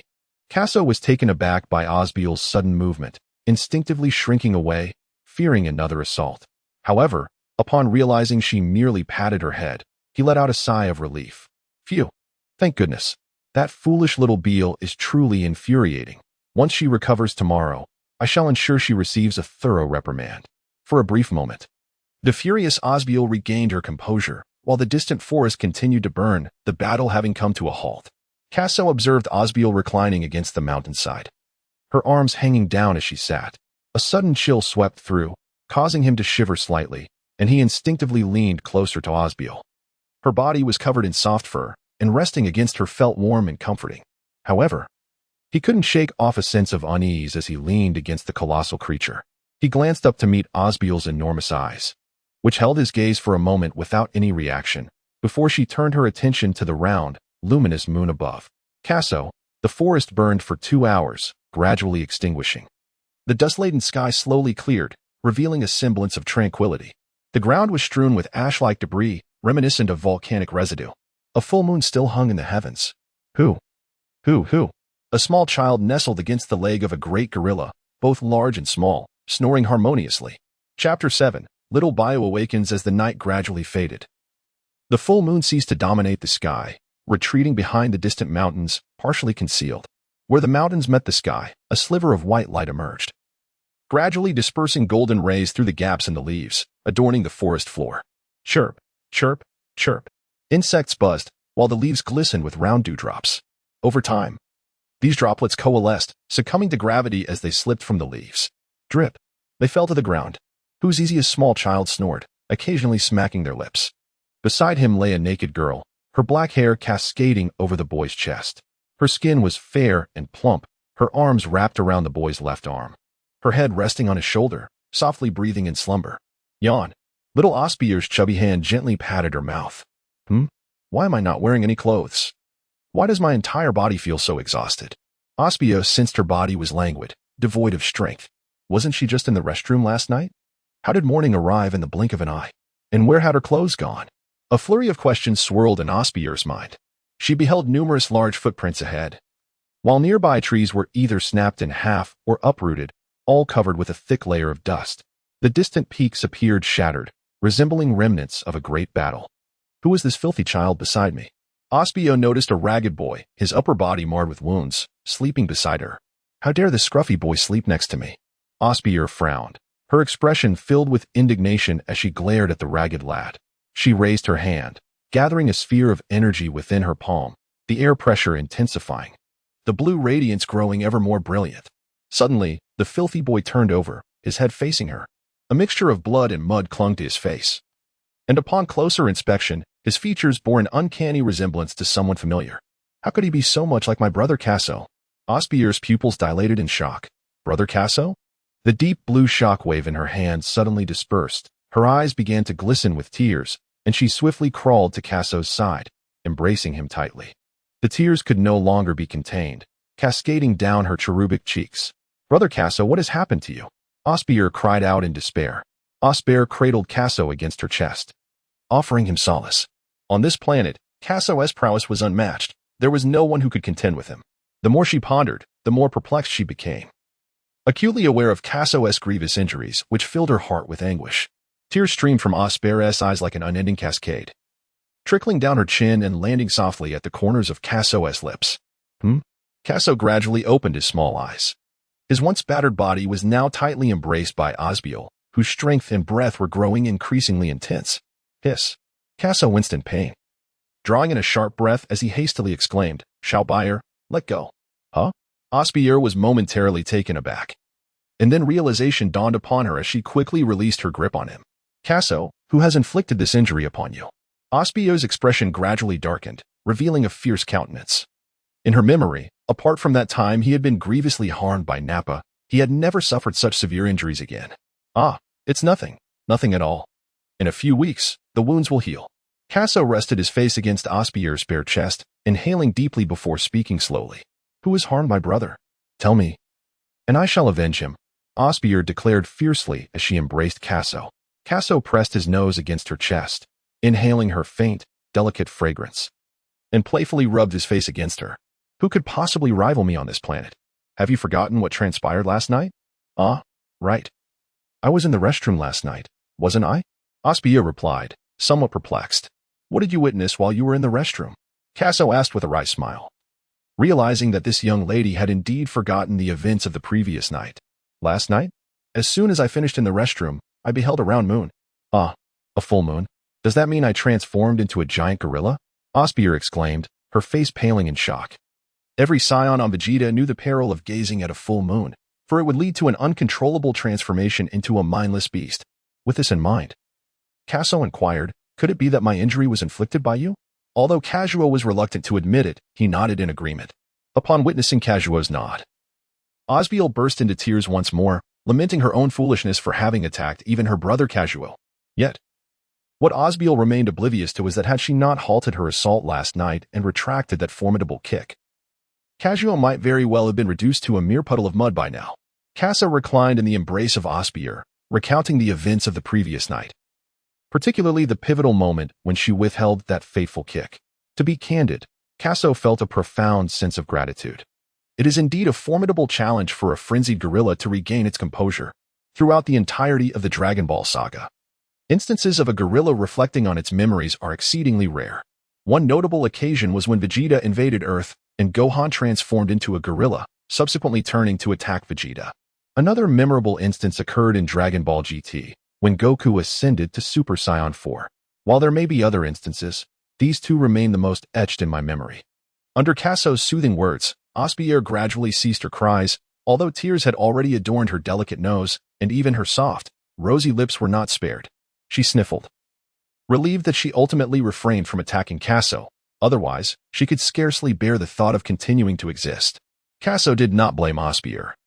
Such occurrences are difficult to avert unless one is forewarned about the appearance of the full moon the previous night. In the event that he were to transform into a gorilla, Kasso could hardly guarantee that he would regain his sanity in the final moments. Kasso gently wiped the tears from Osbel's petite nose, caressing her chubby little face. "Brother does not blame you. Do not cry, for if you continue, you shall lose your beauty." "But I hurt you," she protested. "Fear not. In a few weeks the injury will heal. Thankfully, all those times I endured the pain for you were not in vain. At the last moment, I spared my life," Kasso teased her. "Brother, you are truly annoying." Osbel pouted. All right, come, help your brother up." "Okay." Osbel assisted him as he slowly rose from the ground. "Let us hurry back. By the way, you are still not dressed." Why didn't you tell me sooner, Kasso?" A beam of white light streaked across the sky, and from the ground, one could vaguely discern a little girl carrying a small boy as they soared above. Chapter 8. Arrival at Yardrat Star. A month later, within a cave, two small children hoisted a spacecraft that leaned against the wall, making their way outside. Their diminutive forms struggled under the weight of the vessel, which was disproportionately large for their size, creating a rather peculiar sight. However, Saiyans are indeed formidable. To them, even hundreds of pounds feel like mere toys. As they emerged from the cave, the ground before them was uneven, revealing that it had once been riddled with numerous pits, likely filled in only recently. Scattered across the irregular terrain were countless small stones, and further ahead, many trees lay half fallen, their uppermost leaves withering. A gentle breeze swept through, causing the desiccated leaves to finally succumb, drifting down gracefully. Such a scene unmistakably indicated that this place had recently endured a fierce battle. Kaso single-handedly carried the spaceship to an open space, gently placing it down. Thankfully, this area remained untouched. Kaso smiled as he set the spaceship down. Upon hearing this, Osbier's fair face flushed crimson, and she became evasive. When Osbier transformed into a gorilla, chaos ensued. But fortunately, this place was spared, and the spaceship remained unscathed. Otherwise, they might have been trapped here for eternity. Little Beer, we are now setting off for Yardrat Star to learn an extraordinary technique, Kaso announced, opening the spaceship door and addressing Osbier beside him. Osbio had already resolved that wherever her brother Kaso went, she would follow. Even if Kaso took her to Frieza's headquarters, she would not hesitate. All she knew was that Kaso was her dearest family at that moment. The two of them nestled inside as the spaceship door sealed shut. The bottom erupted with brilliant flames, propelling them skyward. Originally, they had planned to first visit Namek Star. But following the incident with Osbio transforming into a gorilla, Kaso realized that preserving their lives was paramount. Thus, they would first journey to Yardrat Star to learn the life-saving technique of instant transmission. The vast expanse of the starry sky unfolded before them, with the gossamer Milky Way cascading from northeast to southwest, sparkling with a myriad of stars. Countless celestial bodies adorned the night, twinkling with a diamond-like brilliance. Among the sea of stars floated numerous planets, some crimson, others azure, showcasing an array of colors. Their sizes varied significantly. Some planets were colossal, several times the size of Earth, while others were less than a tenth of Earth's size, creating a stark contrast. A massive yellow planet loomed ahead, its surface pockmarked and devoid of greenery, even lacking moisture. Beside it was a purple planet, shrouded in a veil of lavender clouds, hazy and ethereal, reminiscent of a maiden clad in purple satin dancing gracefully before them, utterly enchanting. Two spaceships, one trailing the other, surged into the atmosphere of this purple planet. They plummeted at a terrifying speed, the friction igniting flames akin to matchsticks on the surface. Boom, boom, boom. The two spaceships crashed into a valley, creating two deep craters. Kaso awoke from his slumber, unsealed the spacecraft door, and leaped into the unknown. To his astonishment, a being clad in an extraordinary uniform stood before him. Its skin bore a purplish hue, devoid of hair, and while its facial features resembled those of humanity, its ears were considerably elongated, and its eyes were more slender. Irregular gray patches adorned the crown of its head, and it stood shorter than Kaso. Greetings, esteemed visitor from afar, it proclaimed. Greetings. Kaso observed the elderly man, clad in peculiar attire, making a welcoming gesture, and he attempted to mimic the action in return. However, the gesture felt somewhat odd to him, resulting in a rather awkward execution. Who are you? Kaso inquired. A guest from afar. I am called Hyusu, the man responded to Kaso's question. Hyusu? Isn't he the sage from the planet Yardrat? How could he possibly know of our arrival on this world? Kaso pondered for a moment, feeling somewhat perplexed. Just then, the spacecraft beside them opened its doors, and Osbier leapt out. Kaso, who is he? She inquired, noticing a peculiar extraterrestrial being standing before her. Are you Saiyans? Hyusu initially failed to observe Kaso's tail, assuming they were not Saiyans. However, upon seeing the girl emerge, he noticed the long tail wrapped around her waist. Yet Hyusu still sought confirmation. Yes, we are. How did you know? Osbio asked, a hint of confusion in her voice. Hyusu led the two towards their dwelling, explaining as they walked. It turned out that the sage of planet Adaltrat had foreseen a great calamity befalling their world, predicting that a Saiyan would arrive today to aid in averting this impending disaster. Isn't this reminiscent of Goku's tale of fleeing to Namek in the future? How could this happen to him? Moreover, didn't Hyusu mention that only one Saiyan would descend? Now there are two of them. Kaso was utterly perplexed. Hyusu, too, was bewildered. According to his foresight, there was only one Saiyan destined to descend, so how could there suddenly be two? Regardless, it mattered little, as long as they were Saiyans. Their formidable power should suffice to avert impending calamities. The Saiyan race was renowned for their passion for battle, and their strength was undoubtedly formidable. Dismissing his concerns, Hyusu pressed onward with the two companions. Wise one, we have come here to learn the technique of instant transmission. Kasu understood that the sage of Yardrat was exceptionally intelligent, seemingly capable of foreseeing the future, much like the Grand Elder of Namek. He did not beat around the bush but spoke candidly, expressing that as long as he harbored good intentions, he believed they would allow him to learn their secret arts. In the anime, didn't Goku also acquire this mystical skill after fleeing to this planet? We, the inhabitants of Yardrat, warmly welcome every kind-hearted individual who cherishes peace. Kyusu stroked his chin and said, "You may learn this skill, but we have one condition. Please, do tell." Kasu replied. Kyusu then articulated the stipulation. In times of great calamity on Yardrat, they hoped to seek their assistance. "We agree. Thank you, Elder Kyusu." Kasu exhaled in relief upon hearing Kyusu's request. As far as he knew, Kyusu had made a similar request to Goku, though it had not been mentioned in the anime. "Very well. This room has been prepared for your rest. Tomorrow, someone will come to guide you in the art of instantaneous movement, so rest assured." Kyusu led them into a house and stated. After ensuring their needs were met, Kyusu exited towards the direction of the clan's conference room.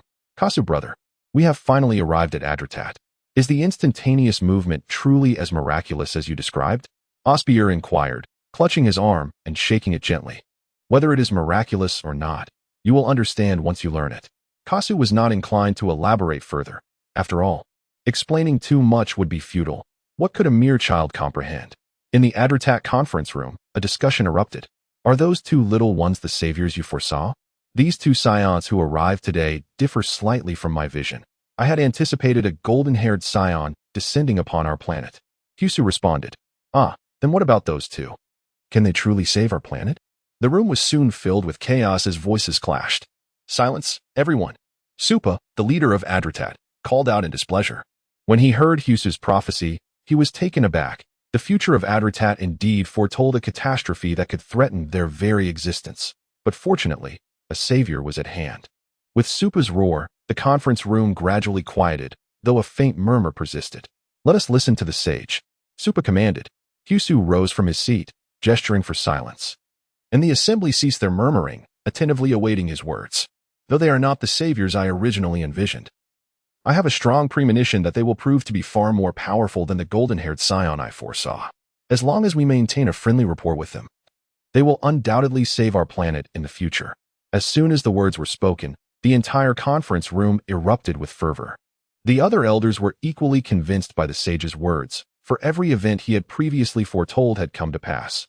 This instance would surely be no exception. "You all heard what the sage said, right? Starting tomorrow, remember to maintain a cordial relationship with the two of them," Supa solemnly instructed. "If there are no further matters, let us adjourn the meeting." Chapter 9. Beginning to comprehend instantaneous movement, Kyusu. This remarkable seer possessed an impressive ability to discern the precise location of his descent. However, one must ponder the butterfly effect initiated by his crossing over. Will the future Wukong still have the opportunity to experience such a phenomenon? Kaso lay in bed, his mind racing with myriad thoughts, yet many remained elusive and incomprehensible. Nearby, Osbier slept lightly, her gentle escaping her rosy lips as they parted and closed in a rhythmic cadence. Kaso smiled gently as he tucked the quilt around the adorable little girl, vowing to protect her at all costs from any harm. As the evening grew late, Kaso decided it was time to rest, for he had to study teleportation the following day. The next day, a young Adrelation introduced himself. "Greetings, I am Ver. I will be overseeing your studies in teleportation. I look forward to your cooperation." Kaso and Osbier exchanged a courteous bow, which led Kaso forward along a series of winding paths, encountering numerous inhabitants of Yardrat Star. They varied in height, yet all shared the same pale purple skin. The onlookers regarded them with a blend of curiosity and recognition, as if they were already aware of the arrival of these two Saiyans, displaying no signs of astonishment, merely observing with intrigue. After Whis greeted them, they continued their journey. Eventually, they arrived at an ancient cave entrance, exuding a sense of antiquity akin to that of ancient artifacts, reminiscent of the time-worn grandeur of the Egyptian pyramids. Two guards stood sentinel at the entrance, clad in the battle attire of Yardrat Star. For those unfamiliar with the attire, it resembled the garb worn by Goku upon his return to Earth from Yardrat Star. The fighting prowess of these two sentinels eluded Kaso's perception. He pondered whether they were significantly stronger than himself or merely ordinary individuals. However, given their station at such a pivotal location, Kaso leaned toward believing the former. During his final days on Mumu Star, Kaso's combat abilities had not seen substantial growth. After 3 months of cosmic travel, his power had stabilized, now reaching a formidable level of 1500, while Osbier possessed a strength of 1000. It was clear that these guards were exceptionally powerful, likely boasting combat abilities exceeding 5,000. In the early days of Dragon Ball, a power level of 5,000 could allow one to traverse the universe with relative ease, provided they did not provoke any formidable forces. "Come, follow me," Wisp beckoned as he guided them through the cave's entrance into a dimly lit corridor. Upon entering, they were enveloped in an eerie stillness. The atmosphere thick with an ominous chill, as if the specters of the underworld awaited to claim those who ventured forth. Suddenly, bonfires ignited along either side of the corridor, illuminating the darkness like guiding beacons, leading them out of the desolate void toward the light. The flames flickered, casting warmth and brightness throughout the passage, revealing numerous murals adorning the walls. The vivid imagery depicted the ancient history of Yardrat's star, yet Kaso could decipher none of it. The stone slabs and azure frescoes bore the marks of time, each detail speaking of a profound history. Upon reaching the end of the corridor, they emerged into a spacious chamber. This was no longer a mere passage. The vista opened up to reveal a grand hall. Within the hall stood numerous tablets, each etched with lines of varying depths. These lines converged, initially giving the impression of clarity, only to reveal an ethereal haze obscuring the inscriptions. As if shrouded in a thick fog, were led the two individuals to one of the stone tablets, gesturing towards it as he spoke. This tablet contains the knowledge of the art of teleportation. A person may master a maximum of 2 secret techniques here in their lifetime, while the third technique can be chosen freely. However, there is a prerequisite. One must possess sufficient mental energy. Is mental energy required to learn teleportation? What exactly is mental energy? Kaso soon realized his naivety, believing that mastering the art of teleportation would be as effortless as learning a novel shockwave technique. However, Veer and the others had never contemplated the possibility that Kaso and his companions might struggle with teleportation. After all, they were prophesied by the sage as the destined saviors. Despite their youthful appearances, it was reasonable to assume that while mastering 2 esoteric arts simultaneously might prove challenging, focusing on one should still be attainable. After imparting the wisdom of the inscription to the two, Veer took his leave. By concentrating their minds on the stone tablet, they would uncover a comprehensive method of learning. "Hee, I understand," Osbier exclaimed with a burst of laughter after pondering the tablet beside her. "What? This little fool comprehended it? Is her talent truly that remarkable?" Kaso thought to himself, startled. In truth, Osbier's innate abilities were indeed impressive. Employing the same training regimen as Kaso, her combat prowess had never faltered. Gently patting Osbier on the head, Kaso encouraged her, "Then hasten your understanding." Osbier nodded vigorously, observing little Osbier beginning her cultivation. Kaso fell silent and immersed himself in the tablet's teachings. How does one concentrate their spirit upon it? Kaso endeavored to focus intently, his mind devoid of distractions. As he gazed upon the entire stele, suddenly his thoughts were violently drawn into it, as if he were powerless to resist. Kaso's thoughts drifted into a world shrouded in mist. It was deep and dim, devoid of paths, reminiscent of the dark forest and fairy tales that devours the unwary, where no exit could be found and no guiding lights existed. In the fairy tale realm, such dark forests often had a guide, and similarly, in this foggy world, a white stream suddenly appeared, gleaming like a small brook reflecting the moonlight amidst the darkness. So it was thus. The lines engraved on the stone tablet depicted this white stream, leading the divine within his heart to follow, imprinting those lines deep within his soul. Half a year later, in a bustling marketplace, a small child suddenly materialized out of thin air, only to vanish in the blink of an eye. Exhaling deeply upon reaching a high cliff, Kaso marveled at the strength of his mental prowess. Within less than 6 months, he had mastered the art of instantaneous movement, seamlessly integrating it into his being. Was it due to the fusion of his own soul with that of Kaso's body? When it came to matters of the spirit and soul, Kaso was not entirely knowledgeable. Yet, it mattered little. He had indeed learned instantaneous movement, and now, who could possibly capture him? Meanwhile, Osbier was still in the secret chamber, endeavoring to grasp the essence of instantaneous movement. It was not that the girl's talent was lacking. One must remember that even Wukong, a martial genius with a pure heart, required a year to master it. It was likely that little Osbier would need another 6 months to comprehend instantaneous movement fully. Kaso sat down, contemplating. It was now the year 736 of the Age of the Dragon. In just 6 months, the catastrophic explosion of planet Vegeta would occur. With his current strength, he was utterly incapable of resisting Frieza. He might not even be able to withstand a mere energy wave from Frieza in his base form. Would the Saiyans truly face annihilation once more?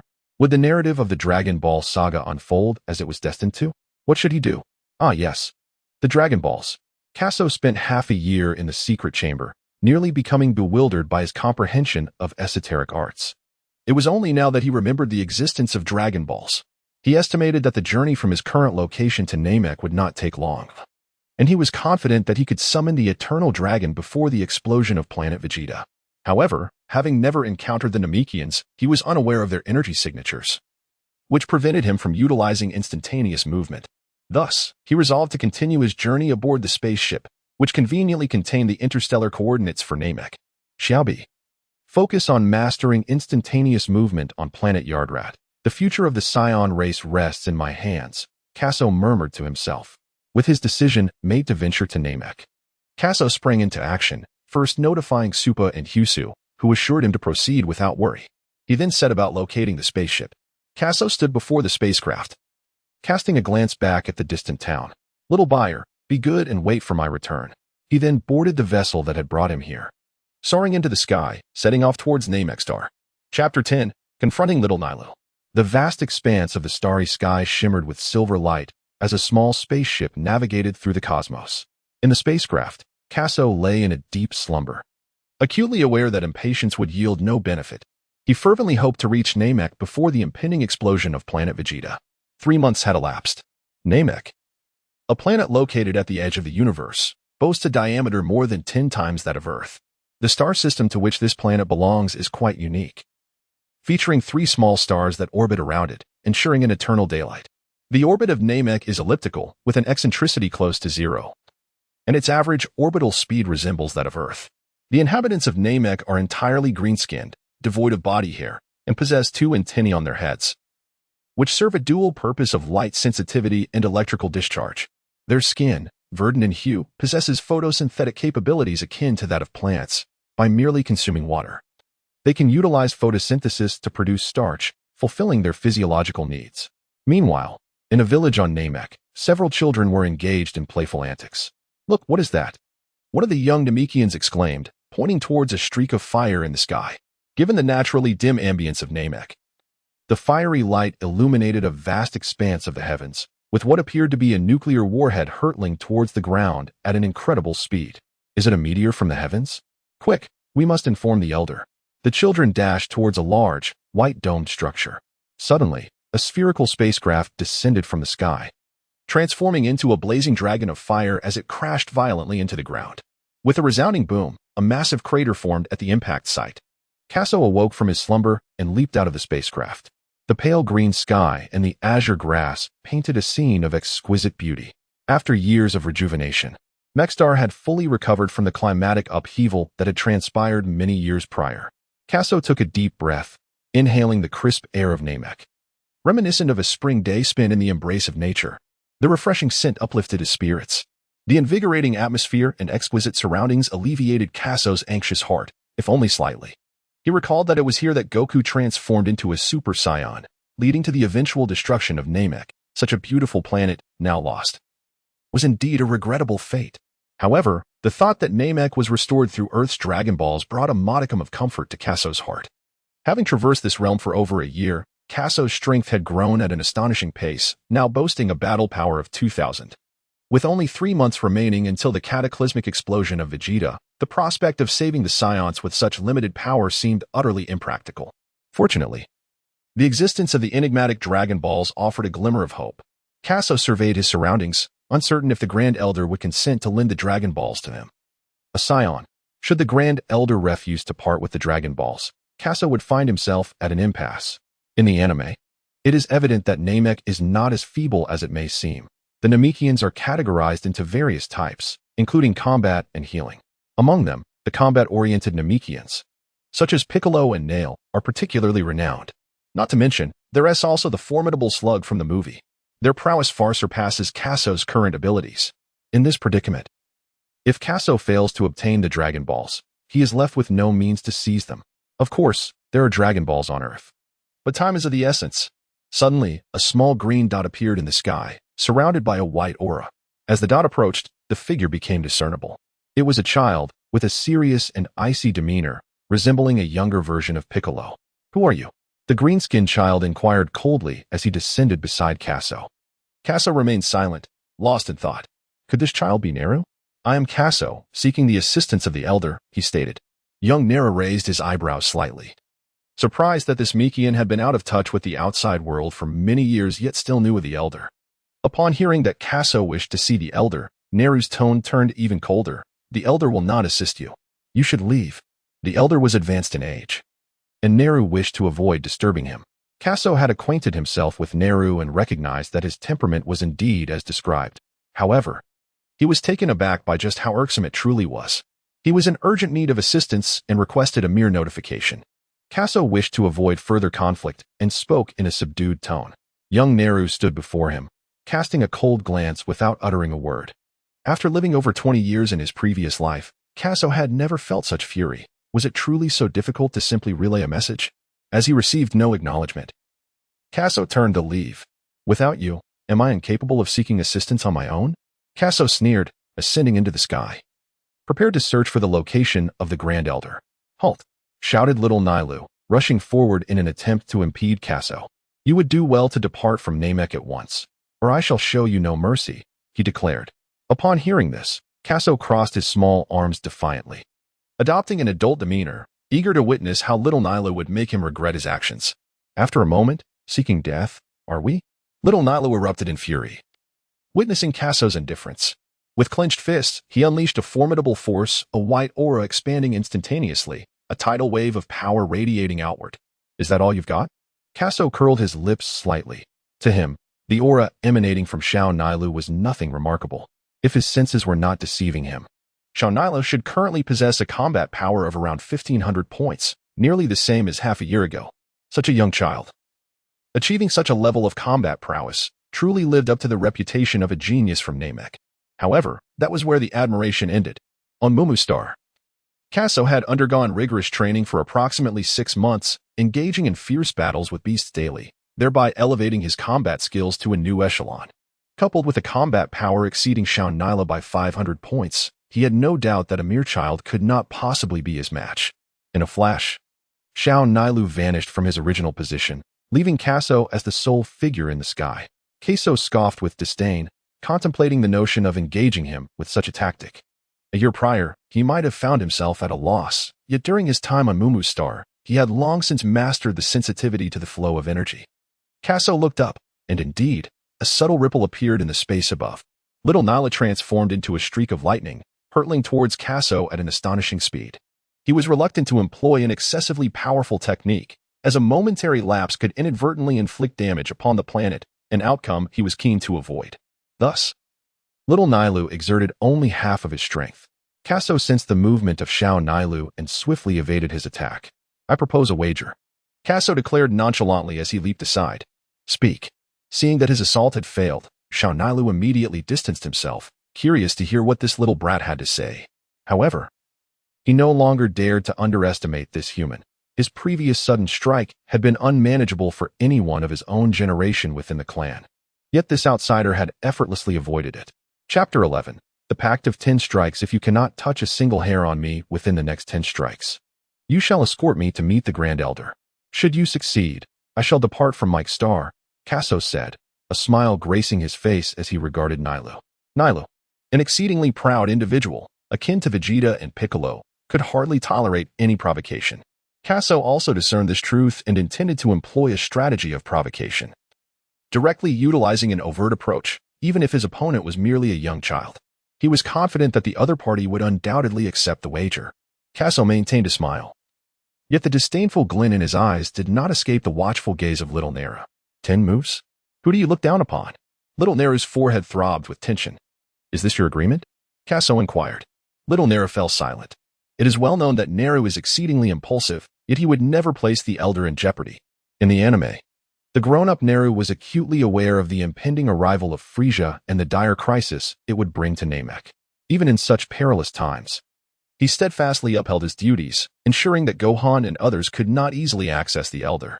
Moreover, during his recent conversation with Kaso, little Naru discerned that this seemingly insignificant child was not an adversary but merely sought the elder's assistance. Refuse me? Then I shall seek the elder myself. You cannot stop me, Kaso retorted with a scoff. Kaso turned to prepare for departure. Come on, exclaimed Xiao Nailu. Kasso's lips curled into a mischievous smile, a mere child, yet utterly oblivious to your thoughts. Poor little Nelu, ensnared without the slightest awareness of his predicament. However, one cannot entirely fault Nelu, after all. He was raised on the peaceful Namek, a place where the customs are untainted and external influences are absent, resulting in the inherent innocence of its inhabitants. Moreover, Kasso, with his 20-plus years of life experience from a previous existence, now finds himself capable of effortlessly teasing Nelu. Despite having once been plagued by social anxiety to the point of blushing at the mere utterance of a word to a girl, the two fell into a silence, and the atmosphere grew increasingly solemn. Suddenly, Nelu shifted his approach, transforming into a figure of serene composure, as if he were a tranquil pool of ancient waters. Undisturbed by the slightest ripple, the clouds drifted lazily across the sky, and gentle breezes wafted by, causing Kasso's bangs to flutter momentarily. Something was amiss. Kasso suddenly found himself unable to sense the presence of Xiao Nairu, even though the figure was right before his eyes. Could it be that Xiao Nairu had mastered the control of his aura? However, with the guidance of the Grand Elder, it seemed rather unsurprising for one to attain such mastery. Yet, why had he not concealed his aura from the very beginning? Was he perhaps playing a clever ruse? What a surprise Xiao Nairu turned out to be, Kasso scolded under his breath. At that moment, a chilling realization struck him. Where had he gone? Kasso was suddenly engulfed in panic as the figure of Xiao Nairu vanished without a trace. Kasso's eyes darted wildly, scanning the surroundings. There was nothing above, nothing below. Then, lo and behold, something stirred behind. Kasso tilted his body, and indeed, Xianila's soared from behind, his fist clenched, slicing through the air with the force of his strike. Just as Xianilu was about to land a blow on Kasso, Kasso exhibited astonishing reflexes, evading the attack with remarkable agility. Impossible. His initial move had failed to connect. Xianilu was infuriated. This was the ultimate technique he had earnestly beseeched the elder to teach him, yet it was evaded by this mere child.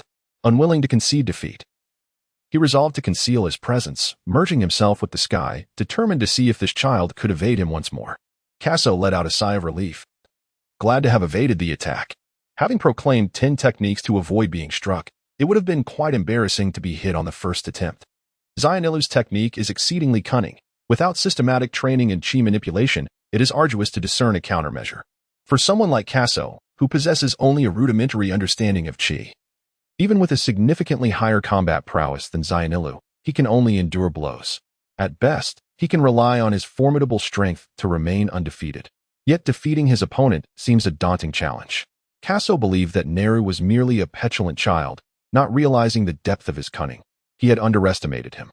It was imperative to devise a strategy swiftly. Kasso closed his eyes, and everything seemed to return to the planet of Mumu. On Mumu, Kasso emulated Wukong's meditative practices in the celestial realm, seated by the lake, quietly contemplating, striving for tranquility akin to the sky, swifter than lightning.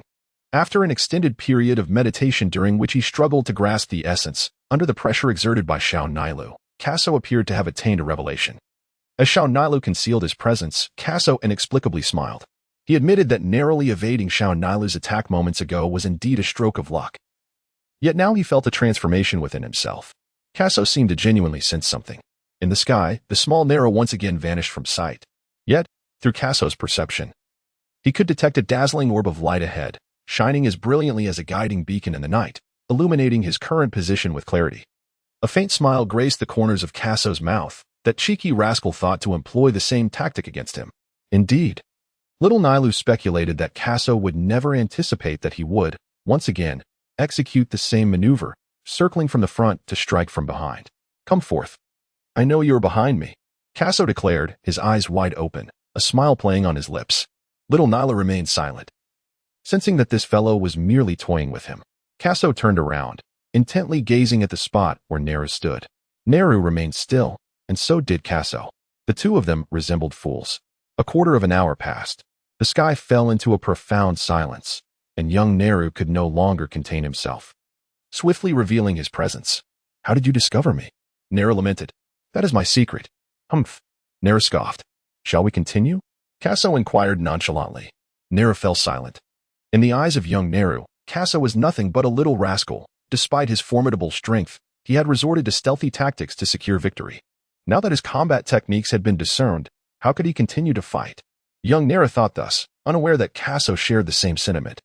It was evident that Nera was a mere novice. He had initially feigned being provoked and forced a wager, only to discover that Kaso possessed this unexpected skill. Truly a little scoundrel. You wouldn't dare to go back on your word, would you? Kaso exclaimed, his eyes wide with incredulity. Let us go, Nera replied coldly. Since they had engaged in a wager, and given that the other was not a malevolent individual, it would be permissible to take him to meet the Grand Elder. On the planet Namek, it had endured a cataclysmic climate shift and had only just begun to recover. It was predominantly composed of land and lakes, with scant forests, the ground adorned with diminutive bluegrass and sparse trees. The freshwater resources here were remarkably abundant, with a small lake nestled between each cluster of islands. On this day, above the skies of Namek, 2 white beams of light pierced through the atmosphere, enveloping 2 figures, one a young boy and the other a small, deep green Namekian. How much longer? What is the rush? You'll know when we arrive. The cold, frosty tone was unmistakably that of Nera. Kaso had become accustomed to this tone of voice. It was not that Xiao Nila was unfriendly towards him, but rather that it was simply his nature to treat everyone the same. With a swift motion, the two descended onto a towering pillar formed of rock, upon which stood a house styled in the pristine aesthetic of Namek. Elder, I have brought the person. Chapter 12. Unleashing potential. Kasu entered the room and ascended to the 2nd floor, where he beheld a colossal Namekian seated in a chair. Although he was aware from the anime that the Elder was an exceptionally large Namekian, he was taken aback by the sheer size of the being before him, appearing to stand 4 meters tall and 2 meters wide even while seated. The Elder's visage bore some discrepancies compared to the memories from his previous life. He seemed older now, yet not as frail as he had appeared during the tumultuous events on Namek, and his eyes remained capable of opening. Greetings, Elder. Kasu politely addressed him. The venerable Elder replied in a low, resonant voice, Scion, what brings you here? Standing nearby, the young Neru expressed his astonishment. Realizing that Kasu was a Scion, a race reputed as a warrior people, which explained his formidable prowess.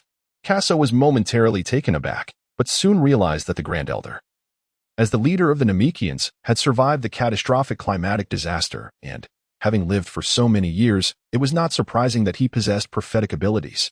Greetings, Grand Elder. My name is Kaso, and I wish to borrow your Dragon Balls. Kaso spoke earnestly. The planet Vegeta had only about 3 months left before its impending explosion, and time was of the essence. It would be a grave predicament if the Grand Elder refused to lend the Dragon Balls. Given Kaso's current strength, seizing them by force was an impossibility. No, our sacred relics cannot be lent to others. Little Nail immediately objected upon hearing Kaso's request. The Dragon Balls were sacred to the Namekians. How could they be casually borrowed by an outsider? What if this individual wished for something nefarious? The Grand Elder, seated upon his chair, disregarded Little Nail's protests, closing his eyes in deep contemplation. Suddenly, he opened them, a glimmer of insight flashing within. Very well. I shall lend them to you, but you must agree to one condition. Kaso listened intently as the Elder spoke. This request is quite simple for you. In the future, our beloved Namek will face a great catastrophe, and I hope that you will be able to save our people and this planet. The Elder declared. A great disaster will befall Namek in the future?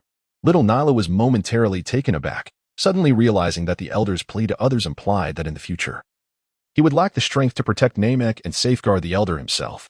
He was acutely aware of the Elder's capabilities. Thus, the Elder's words must surely hold truth. Little Nila clenched his fists, filled with an overwhelming sense of unwillingness. Very well, I shall make it happen, Kaso replied with fervor. Kaso pondered to himself. The foresight of the Grand Elder is truly formidable. Has he foreseen the impending chaos? In truth, even without him, Goku would undoubtedly rescue the Namekians in the future. Naturally, he had pledged to uphold his promise, vowing to prevent Frieza's forces from inflicting harm upon any Namekian. Very well. I shall have Nail accompany you on your journey to summon the Eternal Dragon, declared the Grand Elder. Thank you, Grand Elder, Kaso exclaimed with exuberance. For he had finally secured the Dragon Balls. With the Dragon Balls in his possession, he felt an immense relief. There remained 3 months until the cataclysmic explosion of planet Vegeta, and time was still on his side. Once he made his wish, he could simply utilize instant transmission to depart from Namek, thus ensuring his timely return to planet Vegeta. Nail felt a twinge of disappointment. And as he absorbed the Grand Elder's words, he was about to lead Kaso away when he noticed Kaso hesitating, seemingly reluctant to leave. What is this little rascal plotting? Yet, acknowledging the reliance on him in the future, Nail fell into a contemplative silence. I heard that the Grand Elder can help others unlock their potential without any side effects. Might the Grand Elder assist me in developing my abilities? Kaso inquired. His cheeks flushed with embarrassment. Kaso felt a touch of embarrassment, having borrowed another's Dragon Ball while seeking assistance to unlock his own potential. Elder, your well-being is a concern for me, as your age warrants caution against undue exertion. It was for this very reason that he had previously refrained from seeking an audience with the Elder. However, before he could articulate his thoughts, the Elder interjected. No problem. Without hesitation, the Elder agreed to assist Kasu, recognizing that lending a hand, whether once or twice, was still an act of kindness. Moreover, aiding others in their quest for potential would not jeopardize his health. It merely required a modest expenditure of energy, which could be replenished with a period of rest. Kaso recalled the moment in the anime when Gohan and Krillin visited the Grand Elder for potential unlocking, resulting in a tremendous increase in their combat power. He couldn't help but feel a surge of excitement. Could he too experience such a remarkable enhancement in his own combat abilities? Kaso approached the location designated by the Grand Elder, when suddenly a formidable hand enveloped his head. A soothing warmth enveloped him, a torrent of heat coursing through his body from top to bottom, traversing every corner of his being.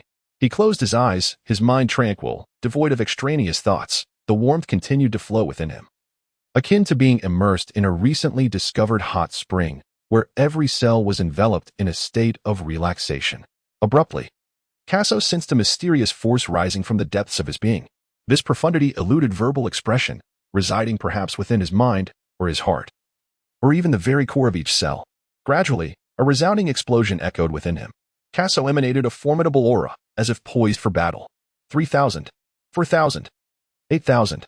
Kaso's combat power surged relentlessly, akin to a volcanic eruption, emanating an aura of terrifying might from within.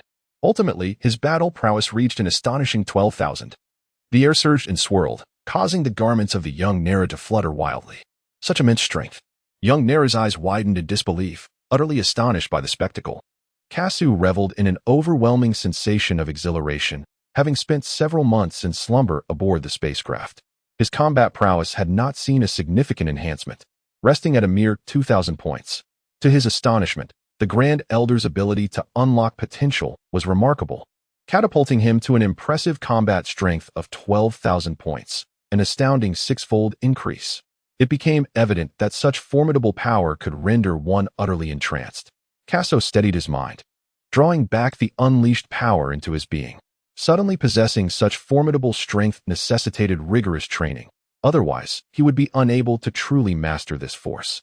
It resembled Frieza, who had 3 transformation states, each unlocking greater power. Yet, Frieza did not remain in his third form. Why? The reason was that this power was overwhelmingly potent, beyond his control, compelling him to retreat into his base form. It would be inaccurate to say that Frieza could not manage it. He was exceptionally gifted and, with diligent training, could easily harness this strength. In the supplementary chapters of Dragon Ball Super, Frieza returned from the underworld and, after merely 3 months of training, was able to transform into Golden Frieza. Thus, it appears that it was not an inability to control the power of the third stage, but rather Frieza's own laziness that impeded him. Thank you, Elder. Kaso sincerely bowed slightly, expressing his heartfelt gratitude. It was merely a trifling matter. Very well. You may proceed to fulfill your wishes. The Grand Elder waved his hand. Follow me, little Nyla said, turning and soaring towards the sky. Kaso nodded to the Great Elder and hurried to catch up, lest he lose sight of him. Given the nature of the young Nyla, it was likely that if Kaso fell behind, he would never return to search for Sora. In fact, he might even prefer it if Kaso did get lost. Chapter 13. 3 Wishes. After some time, young Nyla traversed the remaining 6 villages, gathering a Dragon Ball from each. The Namekians were not fond of utilizing such supernatural powers. They revered and respected nature.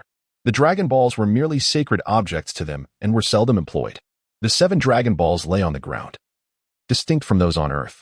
While Earth's Dragon Balls were merely the size of an adult's fist, the Namekian Dragon Balls were as large as basketballs.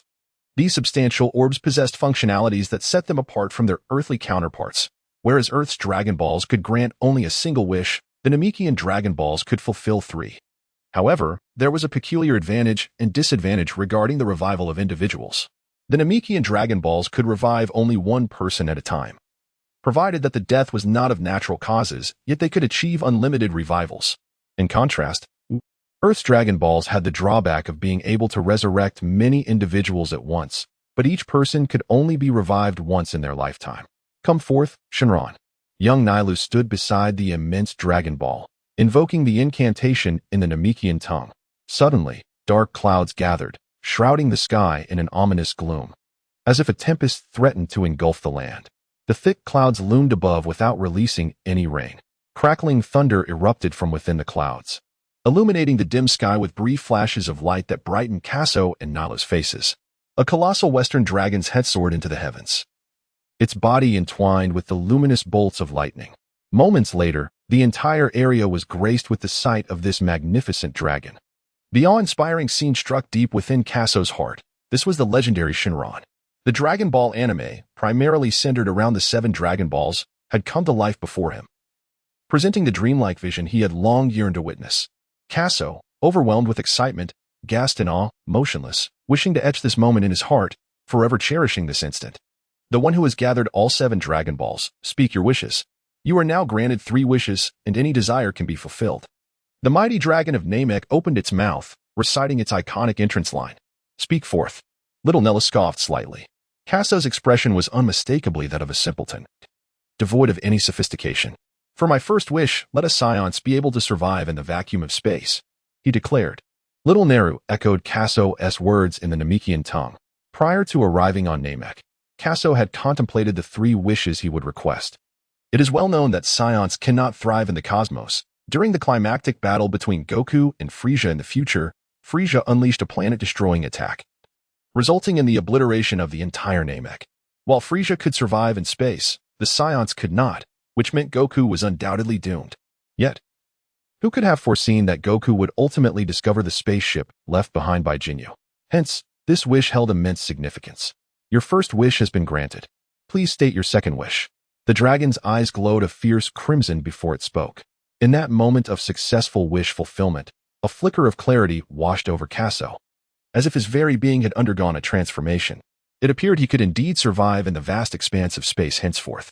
Meanwhile, on the distant planet Vegeta, Bardock had just returned from a mission and, while on his way home, felt a sudden jolt. What is happening? He wondered as an inexplicable force surged through his body, leaving him feeling unusually light. Am I merely overreacting? Bardock sensed around him and found no apparent issues with his body. Dismissing the sensation, he continued his journey home. Please restore the Saiyans' true homeland, Planet Salad. Little Neru translated the second wish to the dragon.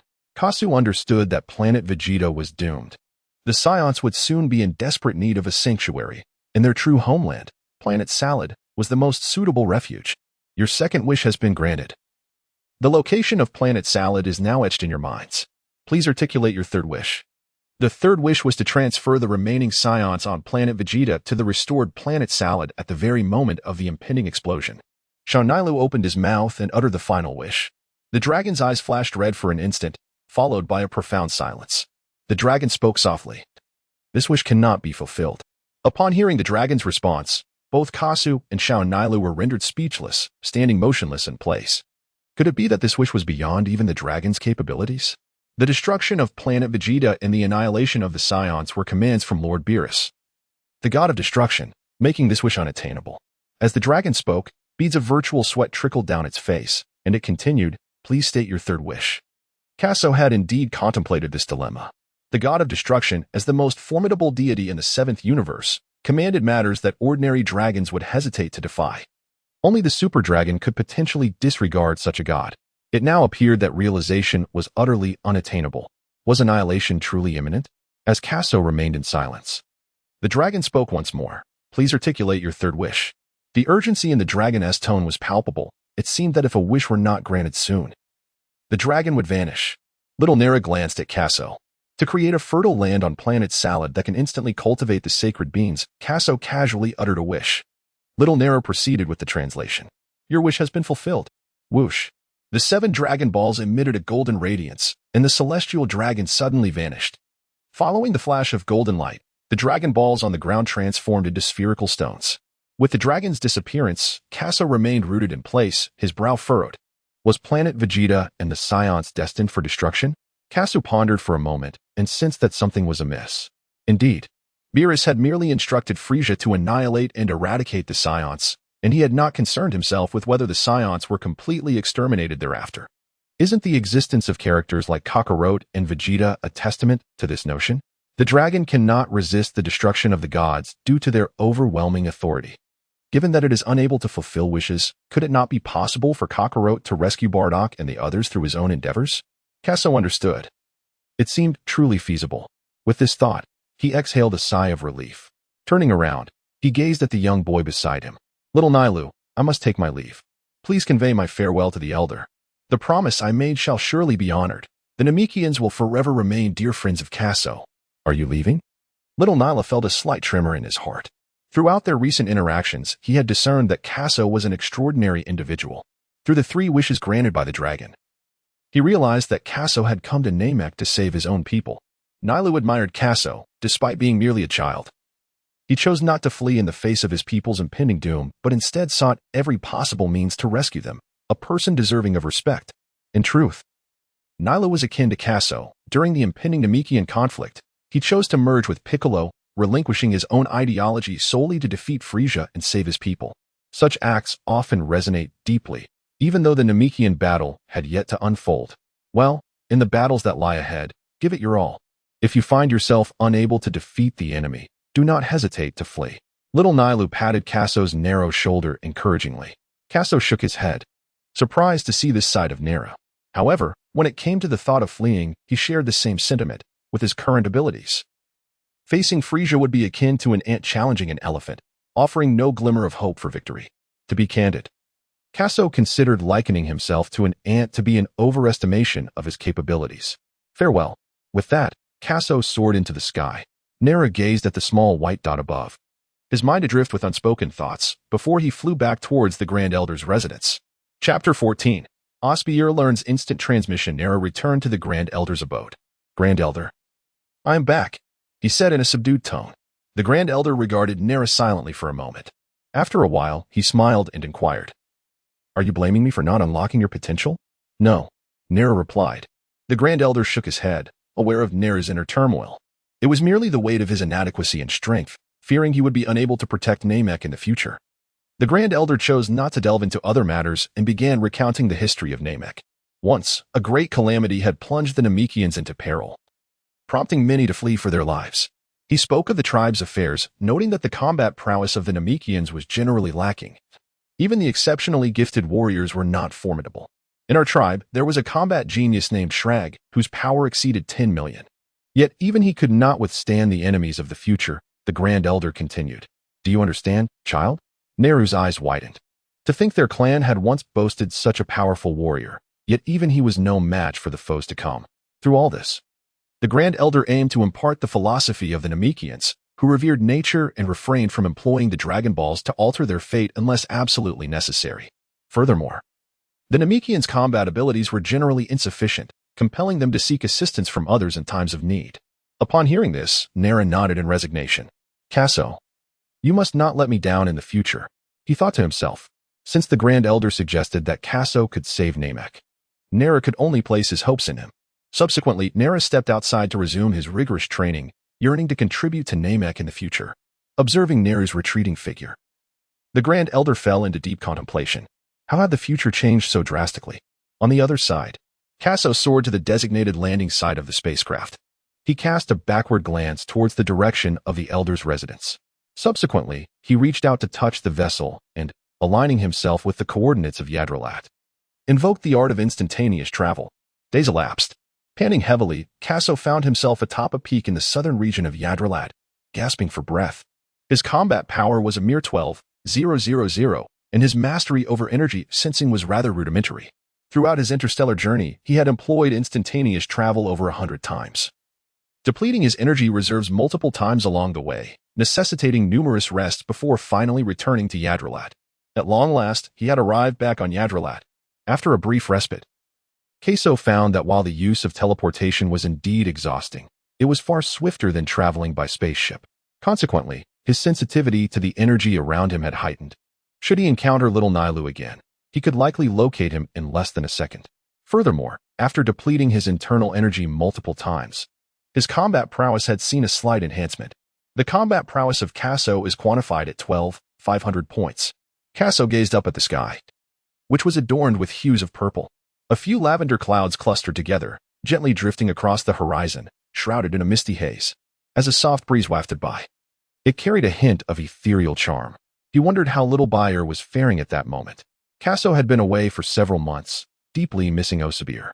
During his time on Vegeta, he had never been apart from Little Beer for such an extended duration. This departure was unavoidable. Should she master instant transmission in his absence and emerge to find him gone, she would undoubtedly be distressed. The image of Little Beer in tears lingered in his mind, filling Kaso with an overwhelming sense of urgency to reunite with her. However, his energy had yet to be restored, leaving him powerless. Time passed slowly, second by second. Kaso's aura finally regained some vigor, and he eagerly activated his teleportation. In the mystical chamber of Yardrat Star, a young girl sat before a stone tablet. Her cherubic face contorted in a frown as if confronted with a matter of utmost importance. Suddenly, her expression transformed into one of radiant joy, her smile beaming brightly. She lifted her diminutive hand, placing her finger on her brow. "Here," the girl whispered softly. In an instant, her entire being vanished from sight. Outside the mystical chamber, Kaso appeared here and glanced at the two guards. Indeed, his previous conjecture was accurate. The strength of these two guards was indeed around 5,000 battle power. Just as Kaso was pondering this, a figure of a small girl materialized in the air. It was little Bayer. Kaso was filled with exhilaration as he soared upwards at great speed, wrapping his arms around her. "Kaso, big brother," Osbiel exclaimed joyfully. Kaso held her delicate form, inhaling the scent that belonged to Xiao Bayer. "Xiao Bayer," he murmured, resting his chin atop Osbier's head. "Kaso, brother, please don't hold me so tightly." Osbier's fair complexion flushed with a hint of crimson, as she found it somewhat difficult to breathe. Why did she feel that Kaso brother was acting a bit strangely? "I'm so sorry." Kaso felt a twinge of embarrassment, but suddenly realized something. "Have you mastered teleportation?" he exclaimed in astonishment. Just moments ago, he had witnessed Xiao Bayer seemingly materialize in midair, rather than flying over. This led him to believe she had indeed acquired the ability to teleport, though it seemed somewhat exaggerated. If his memory served him correctly, Xiao Bayer had only been training for 11 months. It wasn't only Kaso who was astonished. The two guards stationed at the entrance of the secret arts chamber were equally dumbfounded, their jaws nearly dropping in disbelief. They had never encountered such a remarkably gifted individual, and each was more formidable than the last. The boy named Kaso was even more impressive than the young girl, having mastered teleportation in a mere 6 months. On Yardrat Star, only those historical prodigies could achieve such a feat in such a short span of time. "I can only manage a little," Xiao Bayer admitted bashfully. Osbier explained to Kaso that she could currently only teleport over short distances and was unable to perform long-range transfers, often failing in her attempts. Even so, Kaso remained utterly astonished. Given Xiao Bayer's current situation, it was likely her lack of familiarity with the energy, combined with her relatively low power level, that resulted in these challenges. Kaso pondered for a moment, thinking that Wukong was likely no different. "Brother Kaso, I am hungry," Osbiel shyly remarked. Kaso gently patted her head and said, "Let us go find something to eat now." Little Bayer nodded with a hint of joy. Kaso took Osbiel to a nearby planet, teeming with ferocious beasts, each as formidable as a tiger. Before long, Kaso captured a gigantic stag. After preparing it, he set it beside the fire to roast. Osbier, seated beside Kaso, inquired, "Brother Kaso, where have you been these past few months? I awakened without finding you." Kaso chuckled softly and began to recount the events of the past few months. When he mentioned the mischievous little Nairu, Osbiel exclaimed that Nairu was quite the rascal. As Kaso continued to narrate the moment when the divine dragon made its appearance, Osbiel's eyes widened in curiosity. Soon, Kaso shared all the details except for the unexpected incident that occurred when he made his third wish to the divine dragon. "Kaso brother, will you take me along next time to develop my potential? I want to enhance my combat abilities so that I can protect you." "All right. I will heed whatever you say, little Bayer." "Hee, Kaso brother is truly wonderful." Osbiel tightened her grip on Kaso's arm, her gaze fixated on the roasted meat before the fire. Chapter 15. Frieza's actions while Kaso and Osbiel savored their roast, far away at Frieza's headquarters in the North Galaxy. A colossal, technologically advanced planet loomed. Surrounding it were numerous small asteroids, meticulously arranged in a dense formation, creating a formidable defensive system centered around this immense planet. The advanced cosmic technology enveloped these celestial bodies tightly, forming an impenetrable barrier, as secure as a fortress, no fly could dare to enter. Coupled with the command center's strategic oversight and elite troops, it was truly an ironclad defense. A sleek, oval-shaped mini-spacecraft, resembling an egg, glided forward. Its surface was a blend of black and brown, and at the front, there was an open aperture, inside which sat a sinister-looking extraterrestrial being, with blood-red eyes, purple-black lips, and two streaks resembling blood tears beneath its eyes. Its shiny purple shell melded with its pallid skin, exuding a chilling aura that sent shivers down one's spine. It was Frieza. Mr. Dodoria, that group of Saiyan monkeys has been quite restless lately, Frieza remarked, his hands crossed in front of the mini-spacecraft, which glided a short distance forward. He narrowed his snake-like diamond-shaped eyes, gazing at the sky, elegantly expressing a faint sigh. Dodoria, corpulent with pink skin and spiked protrusions on his head and arms, hurriedly approached upon receiving Frieza's greeting, not daring to show any hint of indifference. Those ungrateful Saiyan monkeys should consider it an honor to serve Lord Frieza. If it weren't for their commendable fighting prowess, I would have dealt with them long ago. Dodoria retorted disdainfully. Ahaha! Frieza's shrill, sinister laughter echoed throughout the opulent palace as the mini-spacecraft spun in place before turning back. Mr. Dodoria, your ability to alleviate my concerns brings me great comfort. Dodoria, taken aback by the praise, felt a surge of excitement in his heart. He hastily bowed with one hand, pledging his unwavering loyalty. I vow to serve Lord Frieza to the death. Frieza nodded with satisfaction at his actions. Suddenly his expression turned serious, and a terrifying aura erupted from him. His petite form concealed an astonishing power, rendering the spacecraft surrounding him mere decorations, incapable of withstanding such a presence. This aura permeated every corner of the palace, imbued with a chilling coldness reminiscent of the depths of the underworld. With a crack, a thin layer of frost formed in the darkened corners. Dodoria trembled. Filled with dread, had he spoken out of turn? Mr. Dodoria, would you care to witness the most exquisite fireworks in the universe? Frieza's voice, cold and raspy, penetrated his pink ears. In an instant, Dodoria realized, his spirits soaring. Frieza was not reproaching him. He recalled that whenever Frieza uttered such words, a planet was destined for annihilation. If all went as expected, planet Vegeta was surely doomed. Prepare for the end, Saiyan monkeys. Dodoria had long harbored disdain for these proud, yet weak warriors. Mr. Dodoria, issue a command to King Vegeta, summon all Saiyans on missions back in 1 month. I wish to witness planet Vegeta. He added, by the way, I've heard he has a son of remarkable talent. Bring him to the headquarters to serve me. As you command. On planet Vegeta, King Vegeta occupied the head of the table, flanked by other Saiyans on either side. They bore tails at their waists and wore specially designed battle attire, among them a Saiyan strikingly similar to Goku. King Vegeta, what urgent matter requires our summoning? Bardock inquired, furrowing his brow. His partner, Chilled, had just given birth to Kakarot 2 months prior, and upon receiving the emergency summons, he rushed over, only to discover he was not the sole one called. Other high-powered Saiyans had also been gathered. What could necessitate the assembly of so many formidable warriors? Are we to invade a superior planet? Bardock pondered. Frieza has issued a command for us Saiyans to summon all those on missions within a month.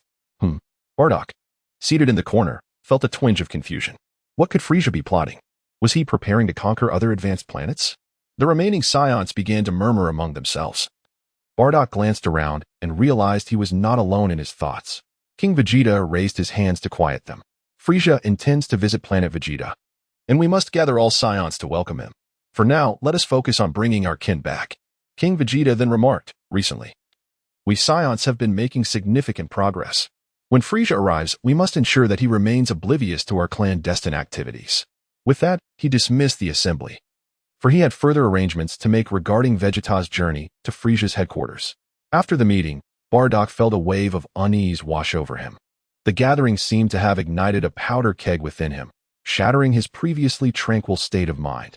That night, after attending to various household matters, Bardock and Jine retired for the evening. Half an hour into his slumber, Bardock awoke in a cold sweat, his expression one of terror, as if trapped within a harrowing nightmare. He tossed and turned restlessly, until suddenly he bolted upright, gasping for air, beads of sweat dotting his forehead. A sight that might provoke unease in those afflicted by a fear of clusters. His heart raced violently. How terrifying. Frieza was truly fearsome. Past dreams, upon awakening, were typically veiled in obscurity, yet this particular vision felt alarmingly vivid, as though he had been thrust into its very midst.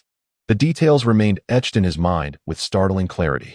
In the dream, Frieza possessed a battle power of 530,000, an utterly chilling revelation.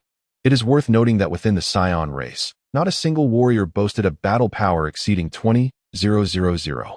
Even in their great ape form, their power barely reached over 100,000. Such a disparity was insurmountable. Bardock, what troubles you? Did you have a nightmare? Jin inquired, roused by his erratic movements. And no. It's nothing. Bardock hastily reassured her, not wishing to burden Jin with his concerns.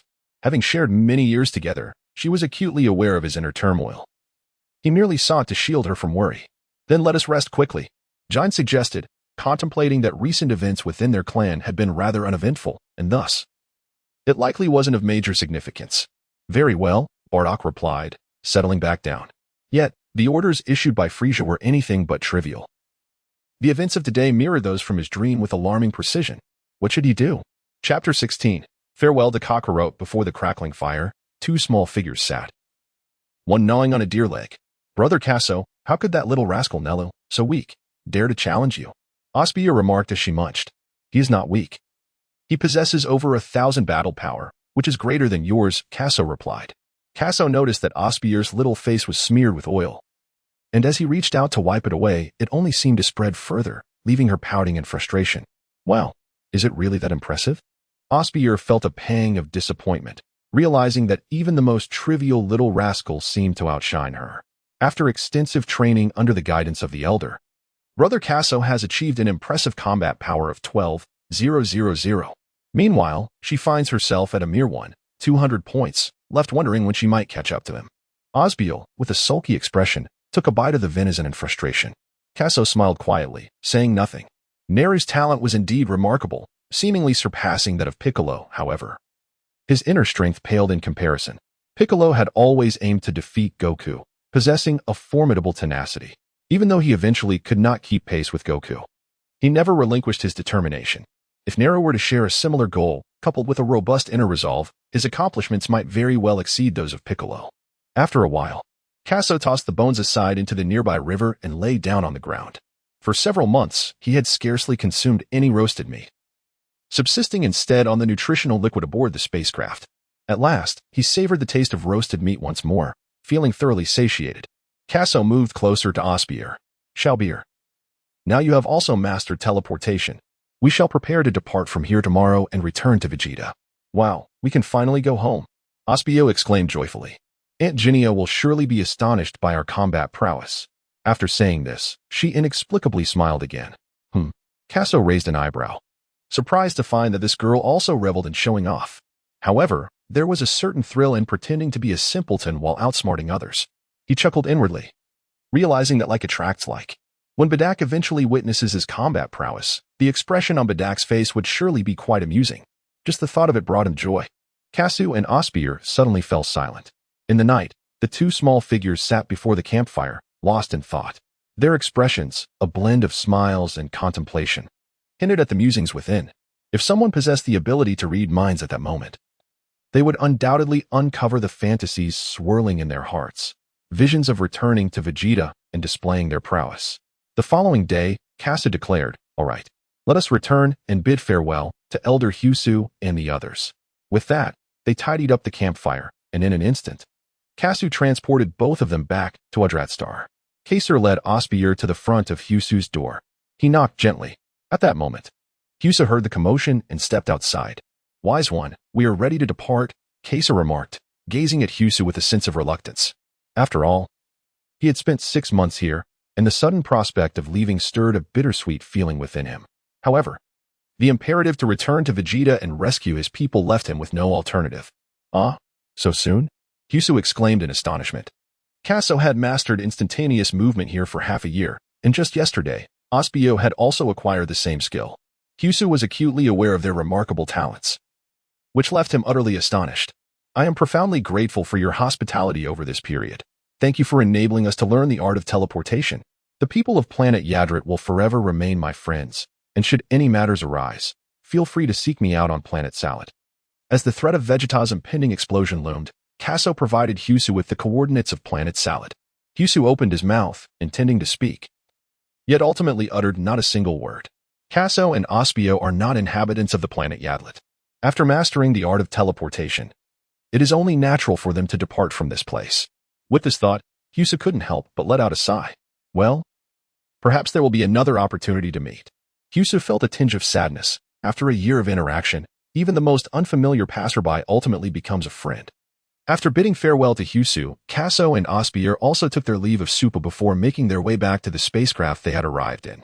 Kasu and Osbier cast a final glance at the town of Yardrat, and with a simple declaration of "let's go," they, along with their spacecraft, vanished from sight. On planet Vegeta, a thunderous roar resonated through the sky.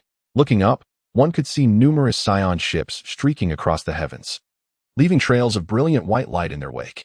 These vessels carried Saiyans returning from their missions, descending in great numbers from the firmament. "How did the mission go?" one inquired. "Don't even mention it. I nearly lost my life out there." Another replied, astonishment evident in their voice, as many Saiyans disembarked from their ships, recounting their escapades.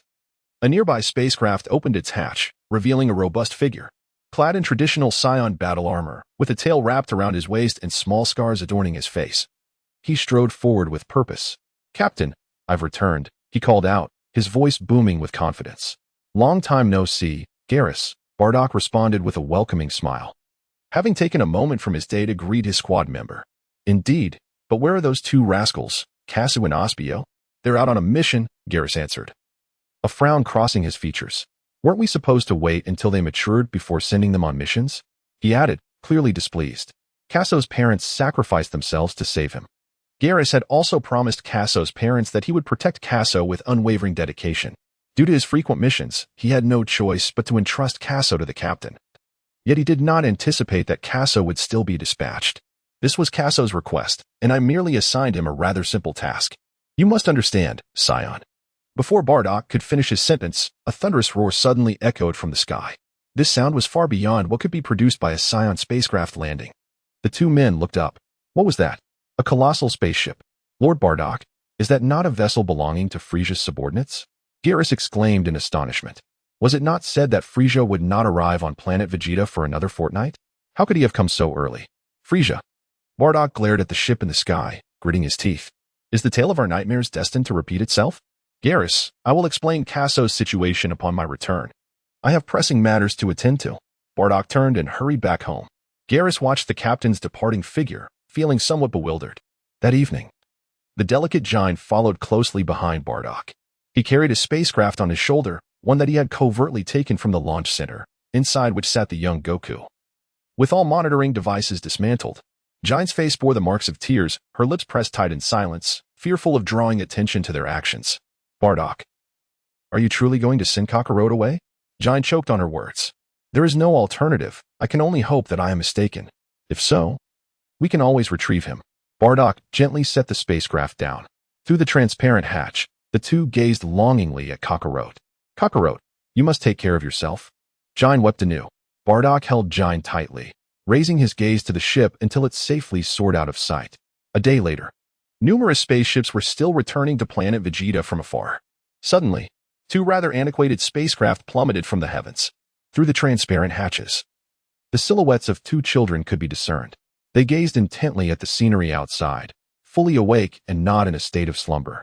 Chapter 17. Exile of Broly. The atmosphere on planet Vegeta grew increasingly tense, likely due to the impending arrival of Frieza.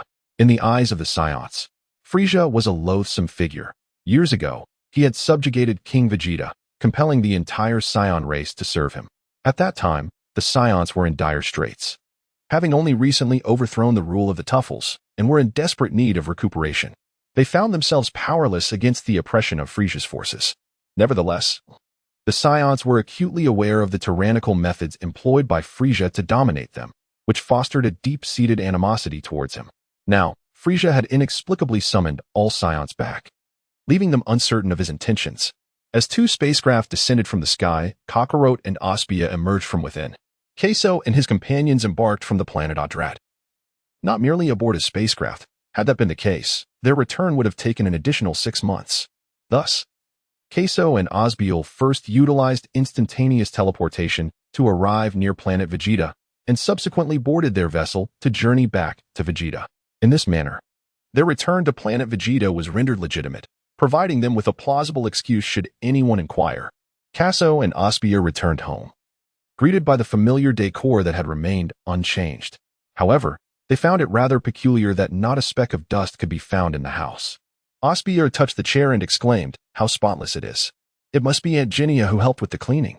Observing the state of the house, Karsu felt a warmth in his heart. He did not believe that Bedak and Garrus would engage in such tasks.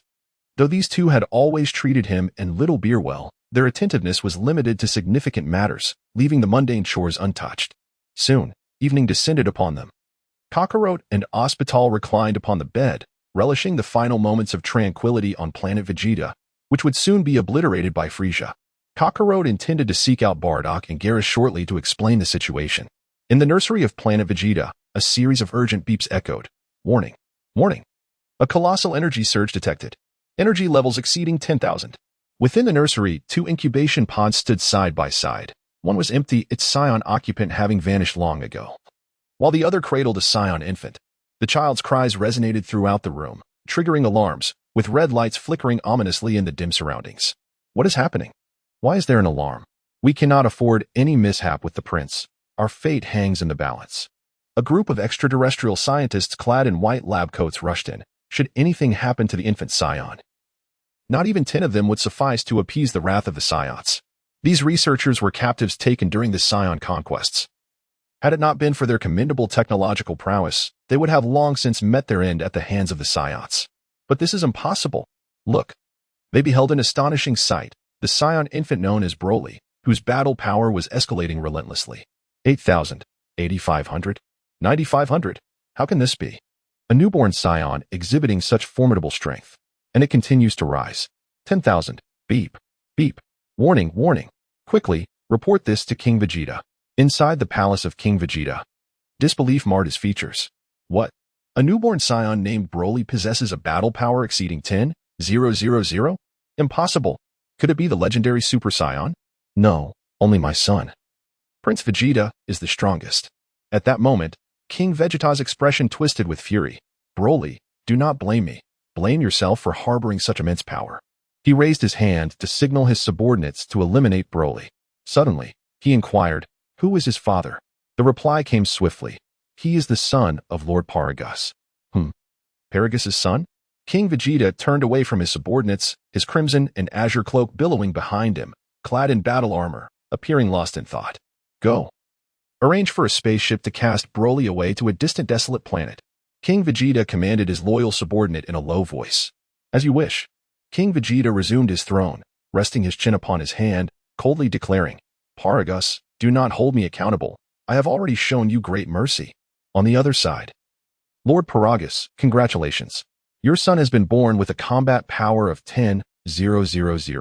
A group of researchers, loyal to Paragus, hurried over to celebrate. Paragus stood there, momentarily stunned, mouth agape in disbelief.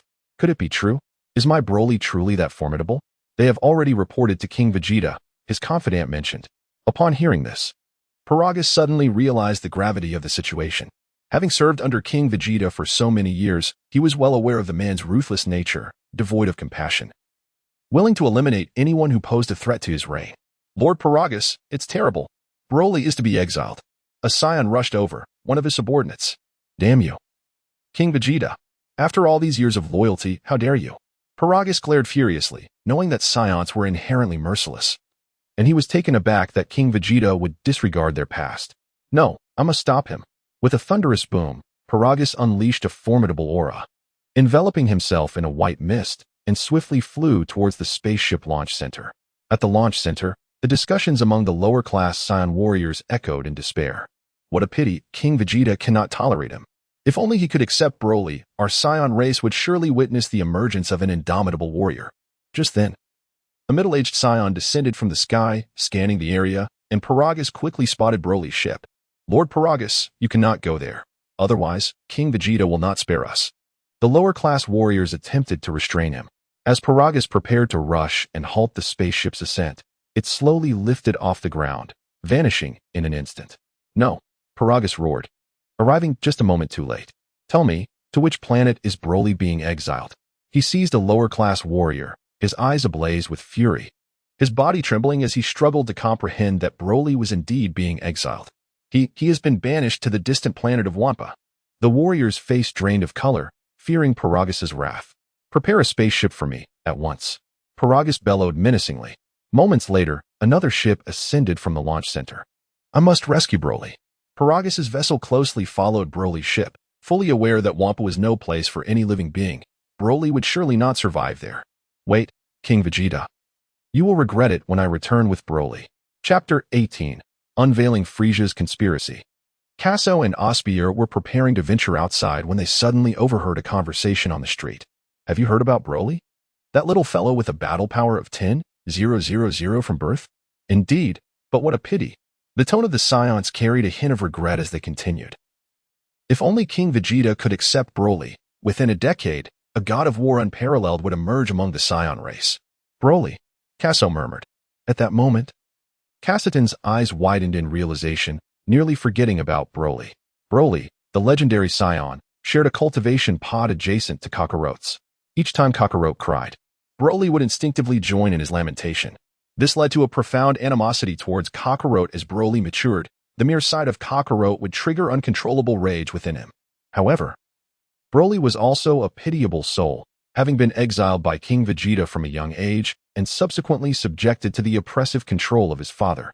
Deprived of any semblance of freedom, Kaso grasped the hand of the Saiyan, anxiously inquiring, "Excuse me, sir, how is Broly faring at present?" Osbier stood silently to the side. A hint of confusion etched upon her face. She wondered why her brother Kaso exhibited such fervor upon hearing the name Broly.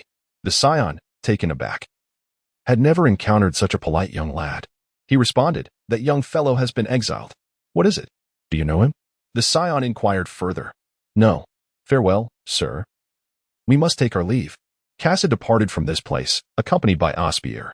As the two young children left, the Saiyans resumed their conversation. "Chris, do you know that little fellow?" "Not at all. I've merely never encountered such a polite young lad before." "It is indeed somewhat peculiar." Kaso and Osbier are en route to the Bedak residence. Osbier gazes upward and inquires, "Kaso, who is Broly?" To which Kaso replies, "Well, you shall come to know in due time." Kasu shook his head. When he first heard the news about Broly, he was contemplating ways to persuade him to stay. However, since Broly had been exiled, it would be best to let him remain on Wampa Star for a while. Kaso has more pressing matters at hand and is currently unable to extricate himself. However, the mere thought of Paragas, that old man, evokes a sense of revulsion within him. In his quest for vengeance against King Vegeta, Paragas has gone so far as to manipulate his own son, completely disregarding Broly's humanity. As he continued on his way, he found himself at Bardock's home. Yet, just as he was about to knock on the door, he overheard a conversation from within. "Garish, this is my explanation. Alas, what can I possibly say about this child? Perhaps this is the essence of being a Saiyan." The voices of Bardock and Garish resonated through the air. Kaso chuckled softly. Realizing that Garish was also present within, he rapped gently on the door, and the tightly shut double doors swung open to reveal Janae. However, Janae's countenance appeared rather troubled, as if he had encountered some distressing matter. Kasu pondered for a moment. Today, Broly had been exiled, which led him to wonder if Kakarot had also been sent away. Perhaps this was why Jine had displayed a melancholic expression. "Kasu, little Bairu, you have returned." Upon seeing the two, Jine's countenance brightened slightly. "Yes." Kasu smiled and nodded. "And Jine?" Osbier, brimming with joy, embraced Jine. In the past, Jine had always cared for both her and Kasu, and in Osbier's heart, Jine was akin to a biological mother. She nestled in Jine's embrace, savoring the warmth. "Little Bairu." Jine reciprocated the embrace with Osbier, as Kakarot was just sent away. It was the moment of deepest sorrow for Jine. However, with the return of Osbier and the others, her heartache was somewhat alleviated. Garish had been discussing matters concerning Kaso when he suddenly spotted him, and his excitement was palpable. "Kaso, little beer, you have returned." Garish had been saved by Kaso's parents, leading him to regard Kaso as his own child. Now, seeing his beloved child safe and sound brought him immense joy. Bardock also approached to gently ruffle Kaso's hair. After 2 years, the little one had finally filled out a bit. The kindness shown to Kaso by the elders in the room was etched in his heart. Had it not been for them, he might have perished countless times. Upon returning to planet Vegeta, Kaso learned from everyone that Frieza would be arriving in about 10 days. And he understood that there was no time for reminiscing. Kaso inquired, "Uncle Bardock, have you experienced any ominous premonitions of late?" Bardock furrowed his brow. "How did you come to know?" "I envisioned a scene where Frieza descends and annihilates planet Vegeta, resulting in the demise of all Saiyans." Kaso refrained from addressing Bardock's question directly, instead fabricating this statement. "What?" Kin, momentarily setting aside her sorrow, reacted in shock. Upon hearing Kaso's words, Geras felt a sudden tightening in his breath. The words uttered by Kaso struck deeply at Bardock's heart. Bardock had previously dreamt of the same ominous vision. Initially dismissing it as mere fantasy, however, it now seemed undeniably real. Frieza was indeed scheming maliciously. "I too have experienced this same dream." Bardock recounted his prior vision to everyone, explaining that it was with this foreboding in mind that he had decided to send Kakarot away. Yet he refrained from mentioning Kakarot's transformation into a Super Saiyan. Giant's eyes widened in astonishment. It was astonishing that both Bardock and Kaso had shared the same dream. She had only agreed to send Kakarot away after Bardock's persuasion. Now, she couldn't help but feel relieved that Kakarot had been sent off. "Kaso, is this truly the case?" Geras seemed to be grappling with the gravity of the situation. "Yes." With this affirmation, the atmosphere within the room became instantly charged with tension. A heavy silence enveloping every corner, so quiet that one could even hear Giant's breath. "Captain, what shall we do? We Saiyans cannot withstand Frieza," Geras exclaimed. His face contorted with worry. "Calm down, let us hear what Kaso has to say." His decision to return suggests he must possess some viable plan. Bardock, unlike Geras, remained composed, taking a moment to contemplate before articulating his thoughts. The moment Kaso disclosed that dream, Bardock had ceased to regard him as merely a child. "Kaso, please share your thoughts." "Over the past 2 years, I completed the mission on planet Mumu ahead of schedule, and then..." Kaso continued to recount the subsequent events. First, he traveled to the planet Yardrat to master instant transmission, and then he journeyed to Namek to summon the Eternal Dragon. Upon hearing these revelations, Bardock and Gallus were momentarily taken aback. It turned out that these two young boys had experienced so much in just 2 years. When Kaso mentioned instant transmission, Bardock and Gallus widened their eyes in astonishment, realizing that such extraordinary abilities existed in this world. Kakarot continued, "The Frieza force is undoubtedly surveilling the entirety of planet Vegeta. If we attempt to escape by spaceship, success is virtually impossible." Bardock pondered for a moment and replied, "Are you suggesting we utilize instant transmission to bring everyone away from planet Vegeta?" Chapter 19. Bidding farewell to the Saiyans. "Indeed, we intend to employ instant transmission. But we will require your cooperation, Uncle Bardock." In the past, Kakarot lived in obscurity on planet Vegeta, possessing a remarkably low profile. He was continually subjected to bullying by Nappa and others, lacking both strength and influence. Who would heed his words? Who would follow his commands? Kaso stated, "In the coming days, I require you to gather a portion of our kin. I shall escort them out in groups alongside Xiao Baier." Osbier sat silently beside him, attentively listening to Kaso's words. "But Kaso, is it possible for you to take all the tribespeople with you?" Geras inquired anxiously. Kaso smiled wryly and said, "Uncle Geras, to be honest, with the strength that little Baier and I possess, we cannot possibly carry all our kin away. The strength of the Yardratans is rather unremarkable. Yet they have developed the extraordinary skill of instantaneous movement. This demonstrates that one does not need considerable power to learn such a technique. What is required is merely talent and mental fortitude. However, to transport a greater number of individuals or to send them over longer distances through instantaneous movement necessitates formidable strength to sustain it. Additionally, one must possess a profound understanding of energy manipulation. As it stands, Kaso has only just begun to grasp it, and Osbier is even further behind." Upon hearing this, Bardock shook his head and remarked, "Do not dwell on it. We cannot take all our kin with us." Both Kaso and Osbier were aware that they could not carry everyone away, but they were puzzled as to why Bardock would reiterate such a sentiment. Bardock continued, "Do not forget that King Vegeta is the leader of the Saiyans. Only my squad members are obliged to heed my commands." His tone was laden with resignation.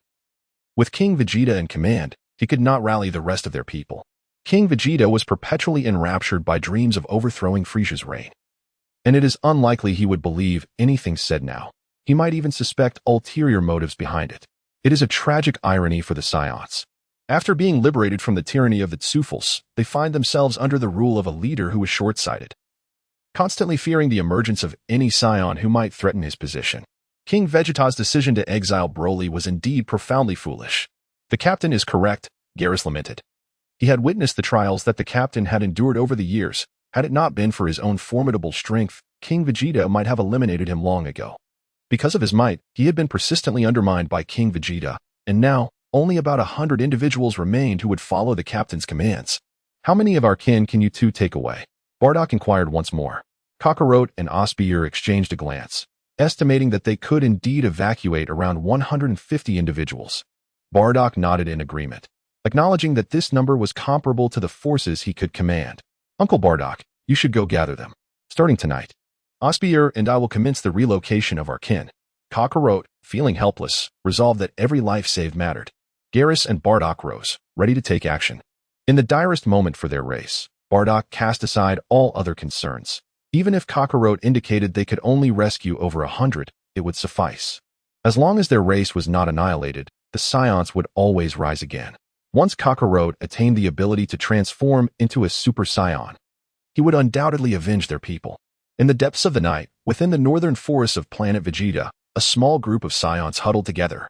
They appeared furtive, their faces pale, as if still reeling from a dreadful revelation. A dozen Saiyans stammered, "Is this truly happening? I never imagined Frieza would harbor such treachery. I've always asserted that Frieza was untrustworthy." At that moment, Bardock barked, "Silence." With the gravity of their situation at hand, there was no room for idle chatter. Upon hearing his command, the group fell silent. Bardock cast a glance at Kakarot and Osbier. The two understood immediately and nodded in acknowledgement.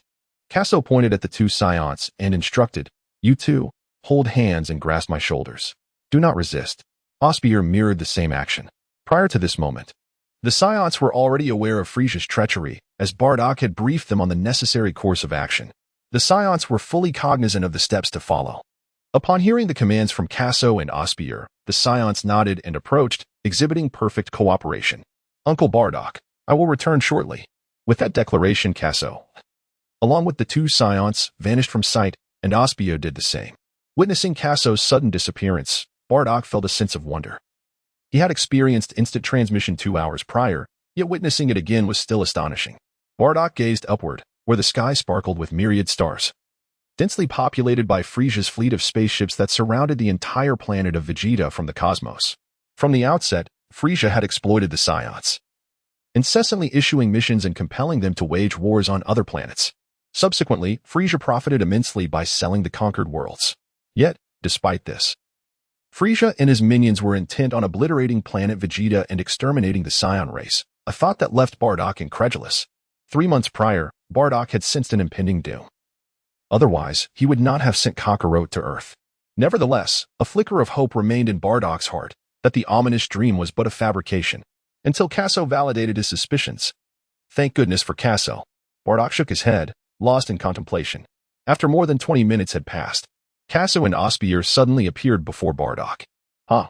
Kaso gasped for breath. He had already taken the two individuals to a secure planet, a place so distant that even Frieza's ships, at full speed, would require 2 weeks to reach. Kasu had always utilized instant teleportation with Osbier, never carrying more than one person at a time.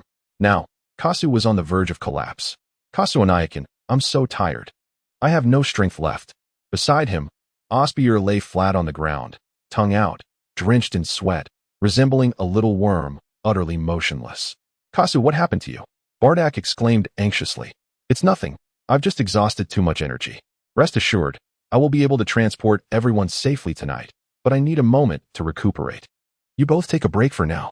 Bardock observed Kasu and Osbier. Although he felt immense worry, little Osbier had already lost all her strength, leaving them no choice but to rely on Kasu. Kaso glanced at Xiaobi and smiled. Her ability to send off 2 individuals was quite impressive. The rest he would handle himself. After a while, once Kaso had regained his composure, he sent away another 2 Saiyans. This cycle continued, and as night fell, all of the dozen or so Saiyans had been dispatched. By morning, Kaso lay in bed, his eyes vacant and his complexion pallid, as if his very essence had been drained from his body. Kakarot deeply yearns for Earth, and once the affairs on planet Vegeta are resolved, he is determined to visit his home planet. It is worth mentioning that the Senzu beans have always been a flaw in the Dragon Ball universe. Regardless of the severity of one's injuries, as long as there is a breath left, these beans can restore one to peak condition almost instantaneously. However, during Goku's childhood, Master Korin failed to recognize the significance of the sins of beans, allowing that rotund little creature, Yardrat, to consume them all, which left Goku wishing he could split a single bean in two to make it suffice. Days swiftly passed, and the Saiyans outside had largely returned. King Vegeta was still overseeing the preparations for welcoming Frieza, oblivious to the disappearance of over 100 Saiyans. Chapter 20. The arrival of Frieza within the grand palace of King Vegeta. An abundance of flowers adorned the surroundings, and a red carpet was laid down in the center, creating a jubilant atmosphere throughout the hall.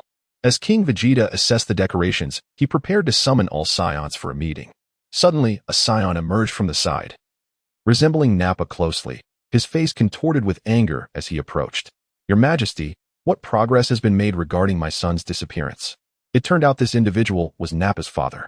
2 years prior, his son had inexplicably vanished, never to return. He was one of King Vegeta's most trusted aides, hailing from a prestigious family among the Saiyans. Yet, in the wake of his son's disappearance, King Vegeta had yet to conduct a thorough investigation. King Vegeta's expression turned icy. "I have more pressing matters to attend to. We shall discuss this at another time." With that, he strode toward the exit of the hall. "You," Nappa's father stammered, pointing at King Vegeta's retreating figure, his body trembling slightly. After 2 years without any news of Nappa, he had come to realize the grim truth. Yet King Vegeta's current demeanor sent a chill through his heart. He and his family had served the king loyally for many years, only to be met with indifference in return. The bonds of loyalty had grown cold. On that day, just then, a sudden crackling sound echoed through the air. A piercing shriek echoed through the sky, a cacophony of airwaves colliding with metal.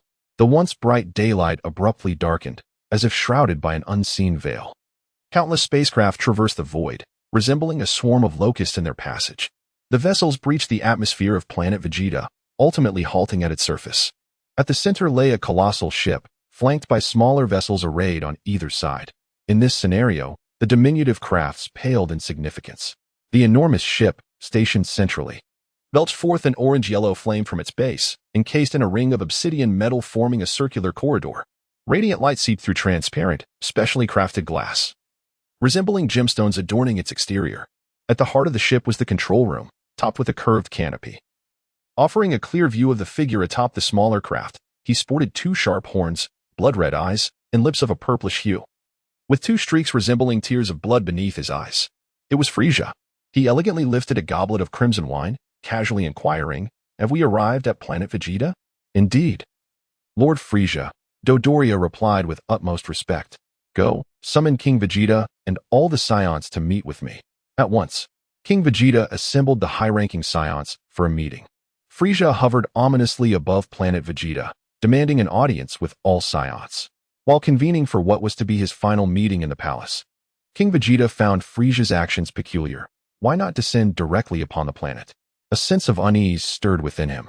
Let us call Bardock and the others to greet him. The consequences of Frieza's anger could be dire. One of Vegeta's subordinates suggested. Indeed, the others murmured in agreement. Forget about Bardock and the rest.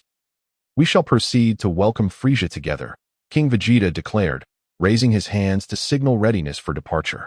But Frieza specifically called for all Saiyans. Did you not hear my words? King Vegeta frowned, displeased by the dissent. It was not that he wished to exclude Bardock. Rather, he could not locate him amidst the throng. King Vegeta stood momentarily, his eyes flashing with menace as he surveyed the assembly.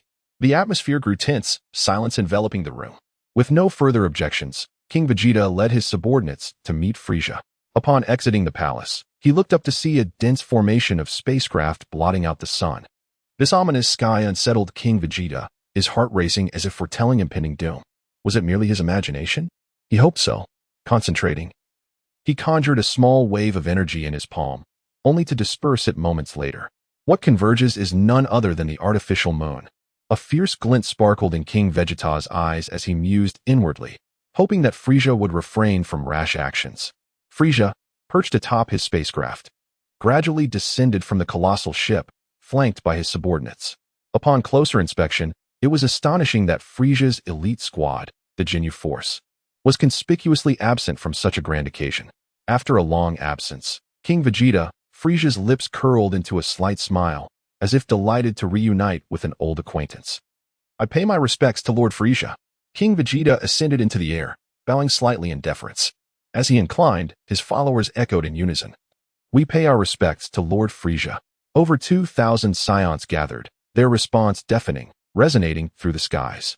At a glance, the Saiyans maintained stoic expressions, bending at the waist. Despite their profound hatred for Frieza, they meticulously upheld appearances in that moment.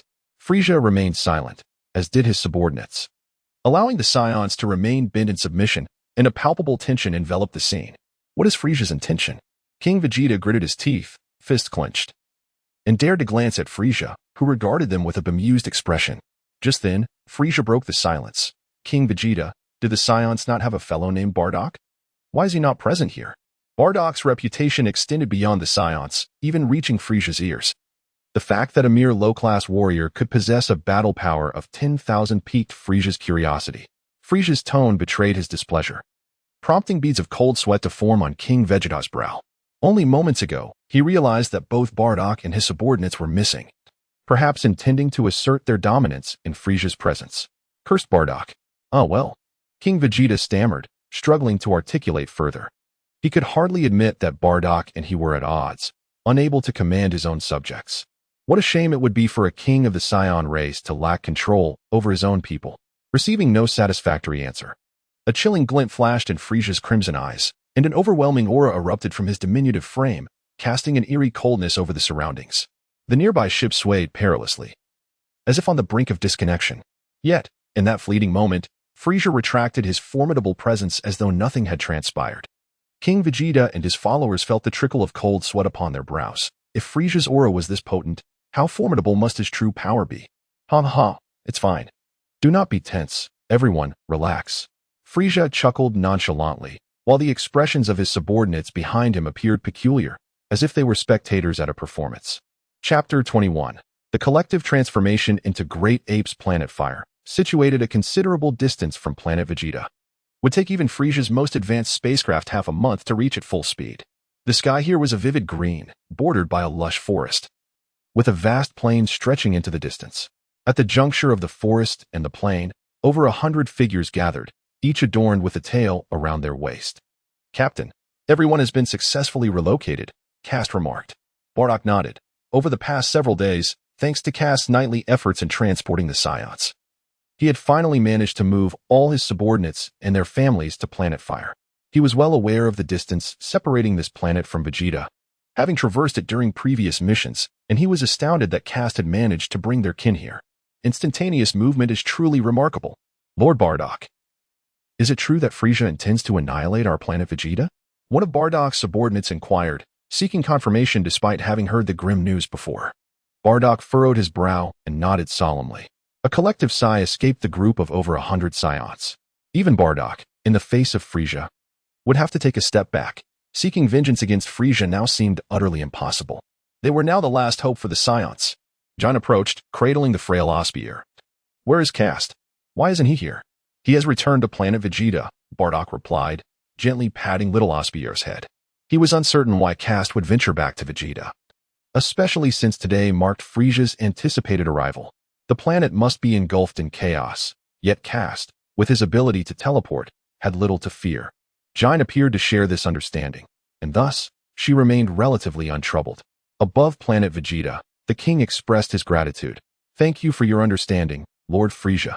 Oblivious to the peculiar demeanor of Frieza's subordinates, the king mused to himself about Frieza's apparent foolishness and how he had come to attain the title of Emperor of the Universe. He believed Frieza could be easily deceived. "Ha ha ha, I have always been quite lenient with my subordinates as long as they harbor no ill intentions. Wouldn't you agree, King Vegeta?" Frieza's face twitched, a forced smile that exuded an eerie atmosphere. "Why yes, indeed." King Vegeta wiped the cold sweat from his brow, puzzled by Frieza's intentions. Had he caught on to his movements? Surely not.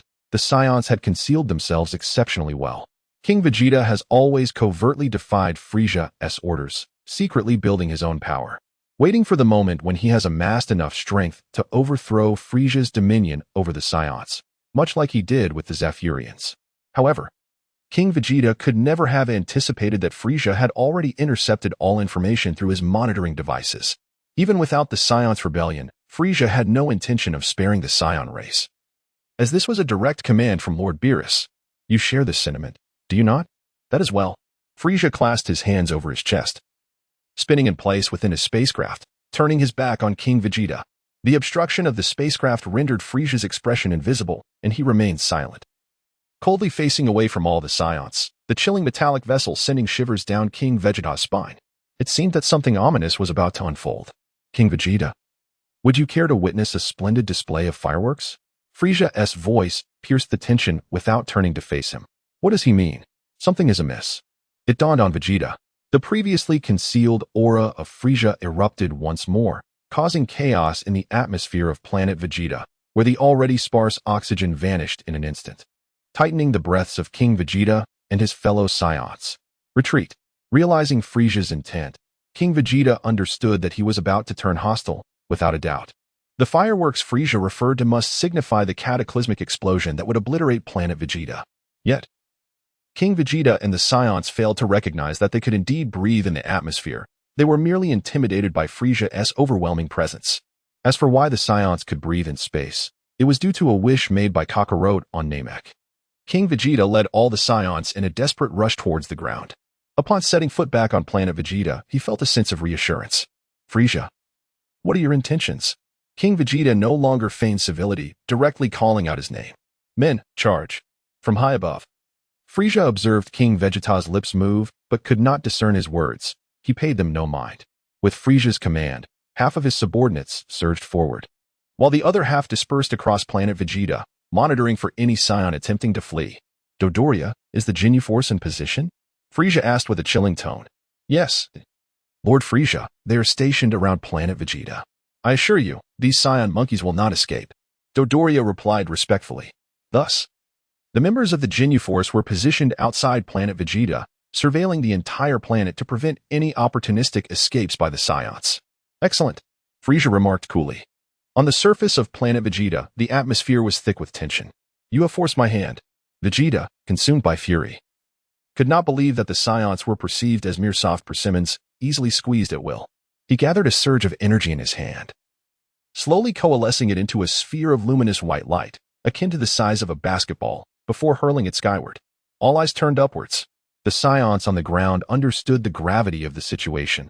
They had long harbored thoughts of rebellion against Frieza, yet Vegeta had consistently restrained them, leaving them with little recourse. Upon hearing Vegeta's declaration, the Saiyans comprehended their imminent course of action. They collectively raised their gazes, fixated on the artificial moon. The sound of pounding hearts resonated through the air. If only one or two Saiyans had experienced such a heartbeat, it would have been inconsequential. However, now approximately 2,000 Saiyans were united in a cacophony of resounding heartbeats. This rhythmic pulsing began to establish a frequency, gradually inciting a resonance. Thump, thump. Soon, the faces of the Saiyans became etched with deep furrows, reminiscent of the grotesque features of gorillas in a zoo, their countenances contorted, fangs protruding, and their eyes gleaming with a crimson hue. Roar, roar, roar. Their forms transformed, shedding their human shapes to become hulking behemoths, their armor expanding in tandem with their growing physiques. Their heights surged rapidly, each gorilla towering with unimaginable enormity. Within mere seconds, every Saiyan present had morphed into a colossal ape. Roar, roar, roar. The giant apes thumped their chests, howling towards the heavens. Come forth, Frieza, bellowed King Vegeta, now a mighty gorilla, alongside his loyal lieutenants, who had also succumbed to their primal instincts. Meanwhile, Frieza's minions charged forward with reckless abandon. Chapter 22. A fist of fury against Frieza. Chaos soon enveloped the scene. Almost every colossal ape was encircled by dozens of extraterrestrial foes. Boom. Energy blast whizzed through the air, striking the Saiyan dwellings.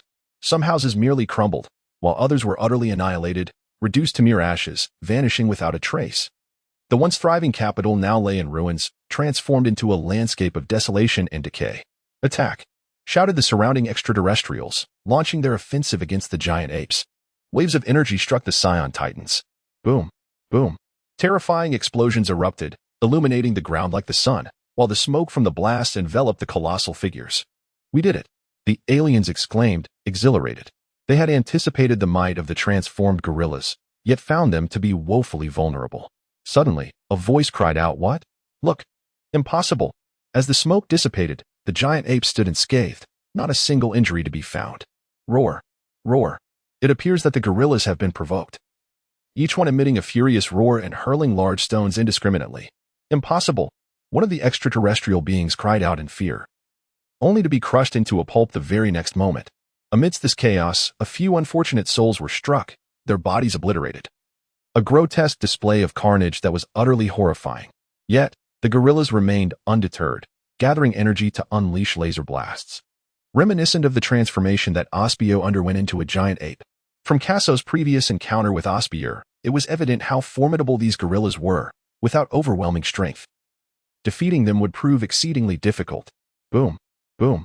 Hundreds of laser blasts rained down, catching the extraterrestrial beings off guard as they fell victim to the terrifying onslaught. In the face of the searing heat from the lasers, the aliens were reduced to mere ashes. No. In just a matter of minutes, the number of surviving extraterrestrials dwindled. As it seemed they had lost two-thirds of their ranks in such a short span, the remaining aliens began to sense something amiss. How could these Saiyan apes be so powerful? They hurriedly activated their scanners. Beep, beep, beep. Power level, 23,000. Power level, 15,000. Power level, 80,000. A line of combat data appeared on the scanner's screen, shocking the extraterrestrial observers. Each gorilla exhibited remarkably high combat power, with most ranging between 10,000 and 50,000. How could this be possible? Wasn't it rumored that Scions only possessed a few thousand in combat power? The highest barely exceeding 10,000. It defied logic. In truth, Frieza had never disclosed to these aliens that when Scions transformed into gorillas, their original power levels would increase tenfold. This was a tragic tale, a lament for the extraterrestrial beings. In the sky above, King Frieza remarked, "The transformation of the Saiyan apes is truly terrifying." Dodoria trembled, recalling how he had previously bullied the Scions due to their seemingly low combat power. Now, witnessing their transformation into gorillas, their strength surged dramatically. Dodoria was clearly intimidated. The Scions possessed something remarkable. It seemed my decision was indeed correct. Frieza rested his chin on one hand, coldly observing the battle below. He was aware that the Scions could transform into gorillas, but he had not anticipated such catastrophic losses. He had underestimated them. Frieza sighed. Yet he felt no concern for the casualties among his subordinates. Observing the fierce battle below, Dodoria felt a pang of regret for the comrades he had once known, now suffering grievously. He cast a sidelong glance at Frieza, his expression serene, betraying no reaction, as if the casualties were merely vermin from a refuse heap rather than his own subordinates. Lord Frieza, this course of action is untenable. If it continues, our comrades will all be lost. Dodoria, unable to bear the sight any longer, attempted to dissuade Frieza. The Scions had transformed into their gorilla forms, their combat power exceeding 10,000, with some formidable warriors reaching around 100,000. In contrast, the members of Frieza's Jinyu force were hardly a match. Only Captain Jinyu, with a combat power of 12,000, surpassed them. Those exceeding 10,000 in battle prowess could dominate the cosmos, leaving the mere foot soldiers utterly helpless against this cadre of Saiyan warriors. What, do you doubt me? Frieza's eyes glinted with venomous ferocity, his demeanor sinister, as if poised to strike at any moment. I wouldn't dare. Dodoria trembled, fully aware of Frieza's capricious nature, and hastily offered his apologies. Ah, how dreadfully dull. Very well, let us. Frieza yawned, hand to his mouth, preparing to summon his troops for direct engagement. Suddenly, with a whoosh, a figure materialized before him. Oh, friend, who might you be? Frieza exclaimed, slightly taken aback, having failed to notice how this child had appeared. Confronted by this mysterious child, Frieza felt no fear, merely a sense of wonder stemming from his own formidable power. Frieza, allow me to offer you a word of advice. This is the first encounter for Kasso with Frieza. The figure before him exudes a sense of familiarity, resembling the notorious Frieza from the animated series, equally fierce and treacherous. Oh, what kind of counsel do you wish to offer this king? Frieza, who typically carries himself with an air of gentlemanly composure, felt a flicker of irritation at the mysterious child's words. His earlier calmness dissipated, his smile vanished, and the pretentious demeanor he often displayed was entirely absent. Never before had anyone dared to advise him. The last individual to show such disrespect was none other than King Vegeta, who currently found himself amidst turmoil on his planet. Frieza was fully capable of obliterating planet Vegeta in less than a minute, let alone its king. He was curious to see what this little brat intended to do. That is the council. As the words fell from his lips, Kaso unleashed all his power, moving with the swiftness of lightning, and in an instant, he appeared before Frieza, delivering a fierce punch. Bang! Frieza's eyes widened in shock, his mouth twisted, and the red muscles on his face slightly caved in. Upon closer inspection, one could see the skin on his visage had been damaged. Whoosh! Frieza, still dazed, had barely begun to react when Kaso vanished from sight. Who are you? Frieza bellowed in rage, unleashing a staggering battle power of 530,000. In an instant, the earth trembled, and the surrounding ship swayed precariously, while the already thin atmosphere of planet Vegeta formed vacuums, as if on the brink of shattering reality itself. Dodoria, witnessing the entire spectacle, felt a surge of dread. Would King Frieza resort to silencing him? Crackle! The furious Frieza's aura disrupted the surrounding ions, chaotic electric particles converging into serpentine arcs of silver lightning. Unforgivable! A roar erupted from Frieza's mouth once more, his eyes scanning every corner for Kaso's elusive figure.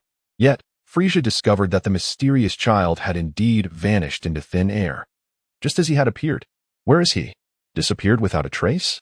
The child's appearance bore a striking resemblance to a Saiyan. Could he be one?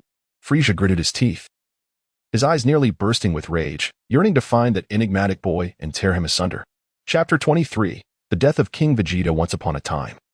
His brother Gula had never dared to treat him with such insolence, and now, a mere child had struck him with a single blow, driving Frieza into a furious frenzy. He cast a cold glance at Dodoria. Frieza's ruthless nature was no secret. He would stop at nothing to achieve his aims, and he was particularly concerned with maintaining his composure. Should anyone witness his loss of control, it would spell their doom. The lethal gaze sweeping over him made Dodoria feel as though he were being targeted by the most venomous serpent in existence. He trembled incessantly, fearing the worst. Frieza raised a finger, pointing it at Dodoria.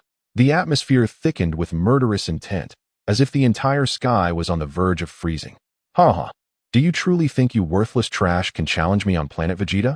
King Vegeta, in his great ape form, laughed heartily, his mouth agape. The number of aliens present was substantial, yet they posed no lethal threat to the mighty gorilla. Under the relentless assault of the great ape, the aliens dwindled in number. Ha ha ha! Frieza, your subordinates are quite lacking, King Vegeta proclaimed, crushing an alien beneath his foot as easily as one would squash an ant, before turning to his followers and declaring, "Come, let us join forces to vanquish Frieza." Having obliterated a portion of the extraterrestrial beings, King Vegeta, now transformed into a colossal ape, swelled with confidence, believing that Frieza could not possibly be his equal. 5 immense figures erupted with radiant white auras, soaring into the heavens, their gargantuan forms casting shadows that engulfed the ground in darkness. The 5 great apes, their white flames blazing, pierced the sky with beams of light, ascending rapidly to the atmosphere while King Vegeta searched for Frieza. There, King Vegeta spotted the largest spaceship, with Frieza hovering in front. With a resounding crash, they accelerated, their massive bodies charging towards Frieza. At that moment, Frieza pointed his finger menacingly at Dodoria, who was nearly paralyzed with fear. Upon seeing the approach of King Vegeta and his comrades, Dodoria felt as though salvation had arrived. Indeed, as Frieza observed King Vegeta's advance, he lowered his finger aimed at Dodoria. King Vegeta. Frieza's eyes sparkled with a glint of recognition. The child he had just encountered bore a striking resemblance to a Saiyan. Thus, he resolved to hold the Saiyans accountable for this transgression. Frieza, your subordinates are nearly all deceased, and yet you hesitate to act? Are you afraid of us? Ha.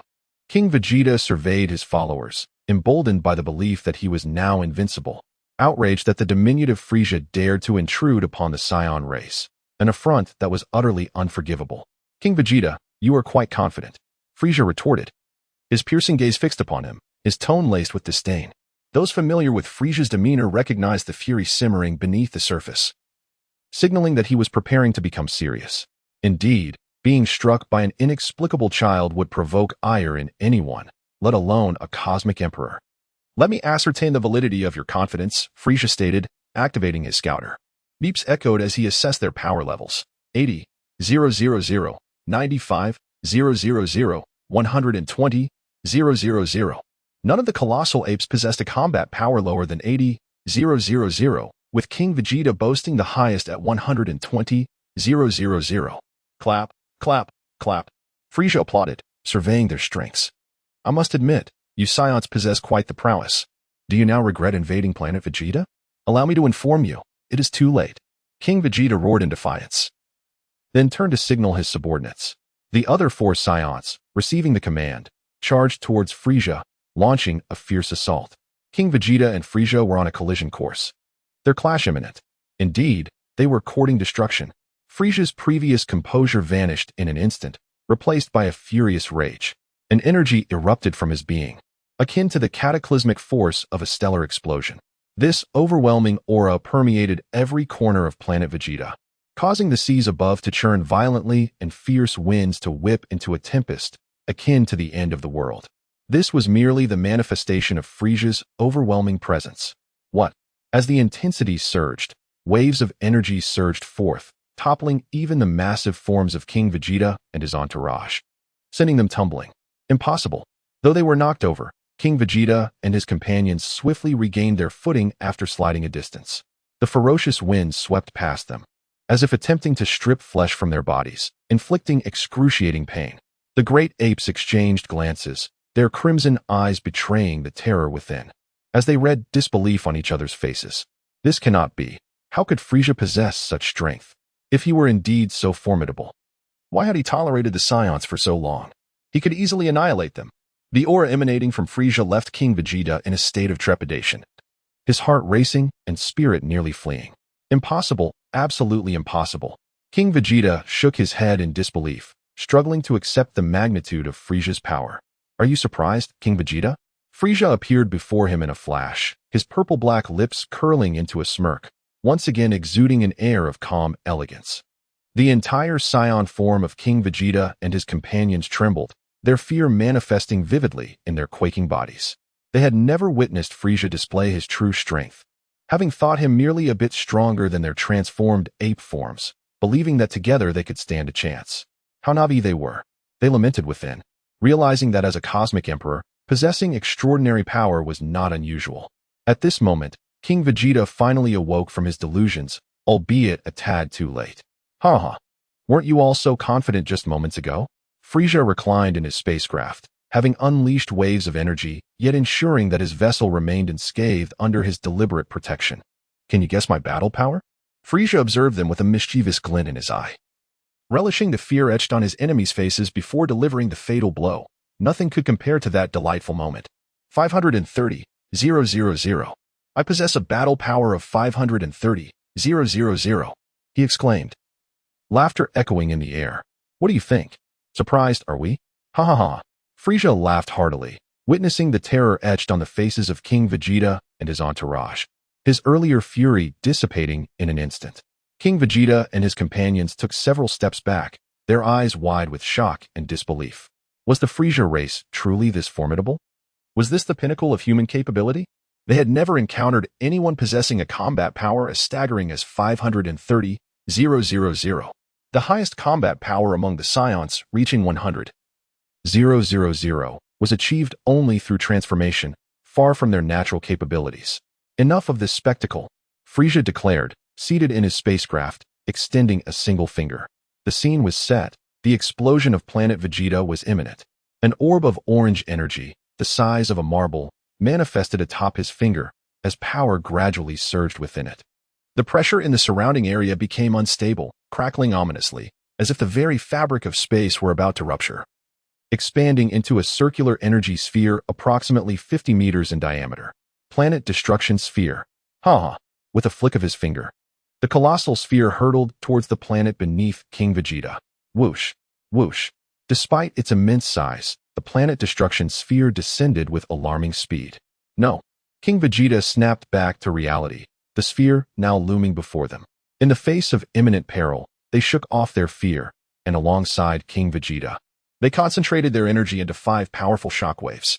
The shockwaves collided with the Planet Destruction Sphere, yet it was akin to an ant confronting an elephant. The impact caused the pressure to spike dramatically, generating fierce winds that swept outward from the energy sphere. The fur on their heads was blown back, standing on end in response to the force. The violent energy enveloped them, forcing anguished cries from their lips.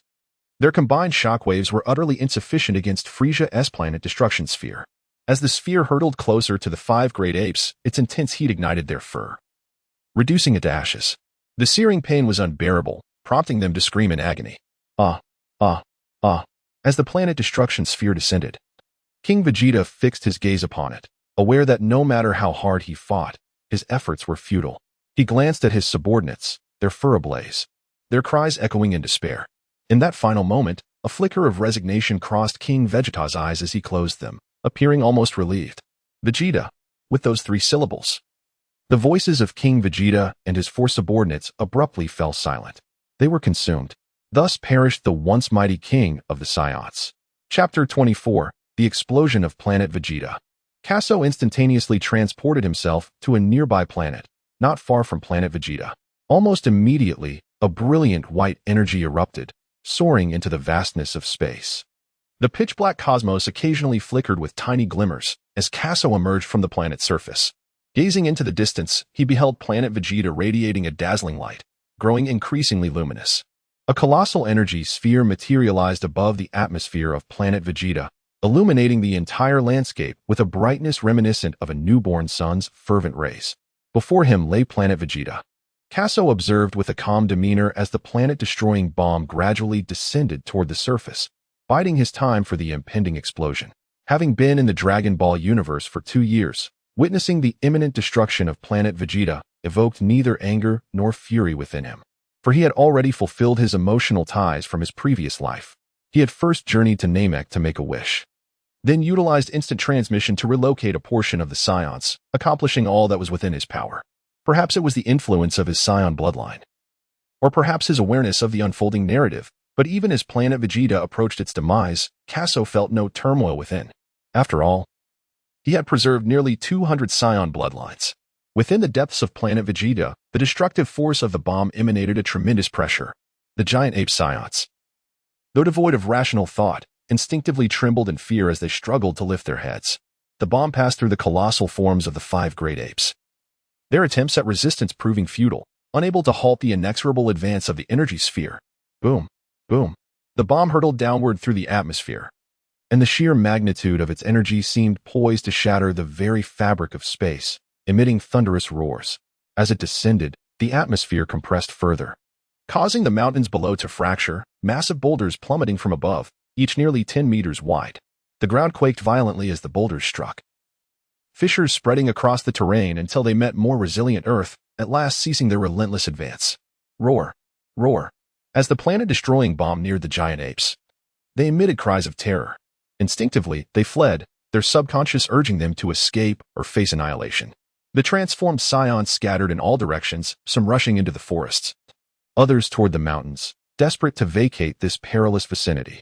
Yet, unbeknownst to them, no matter how far they ran, escape was an illusion.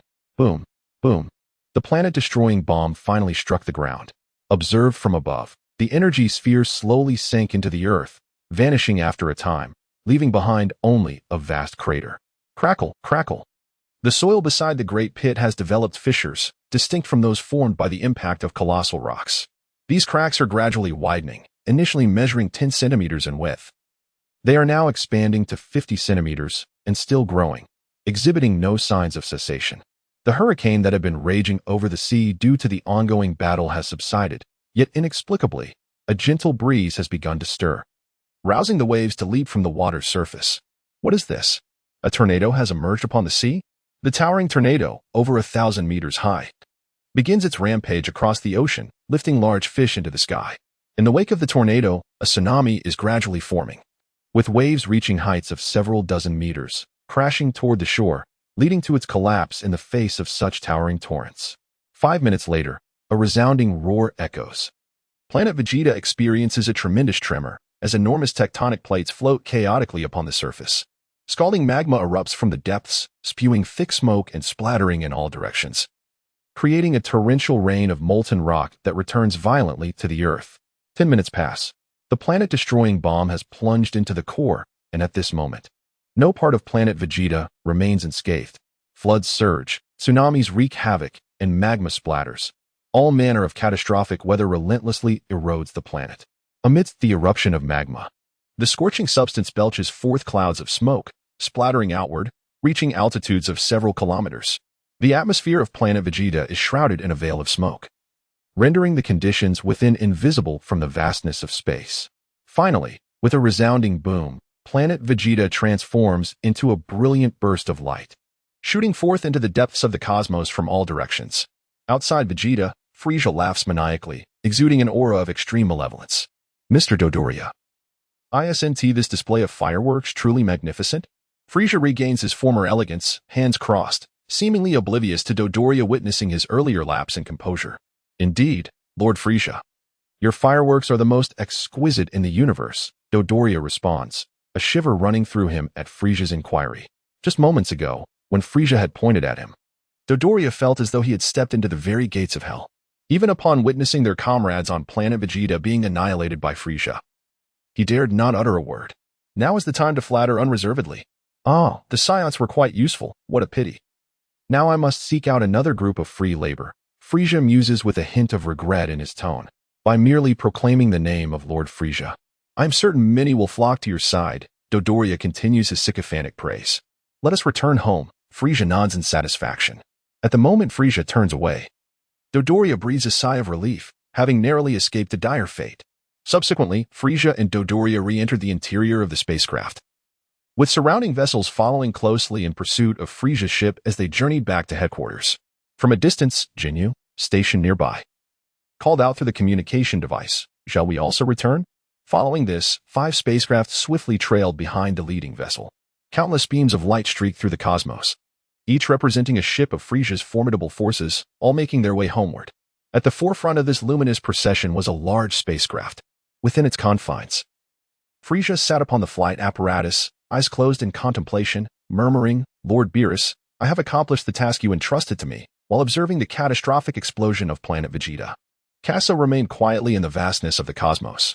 The Saiyan race had endured the internal strife of planet Salad, resisted the oppressive forces of the Zafir people, and weathered numerous hardships, yet they nearly faced annihilation at the hands of Frieza.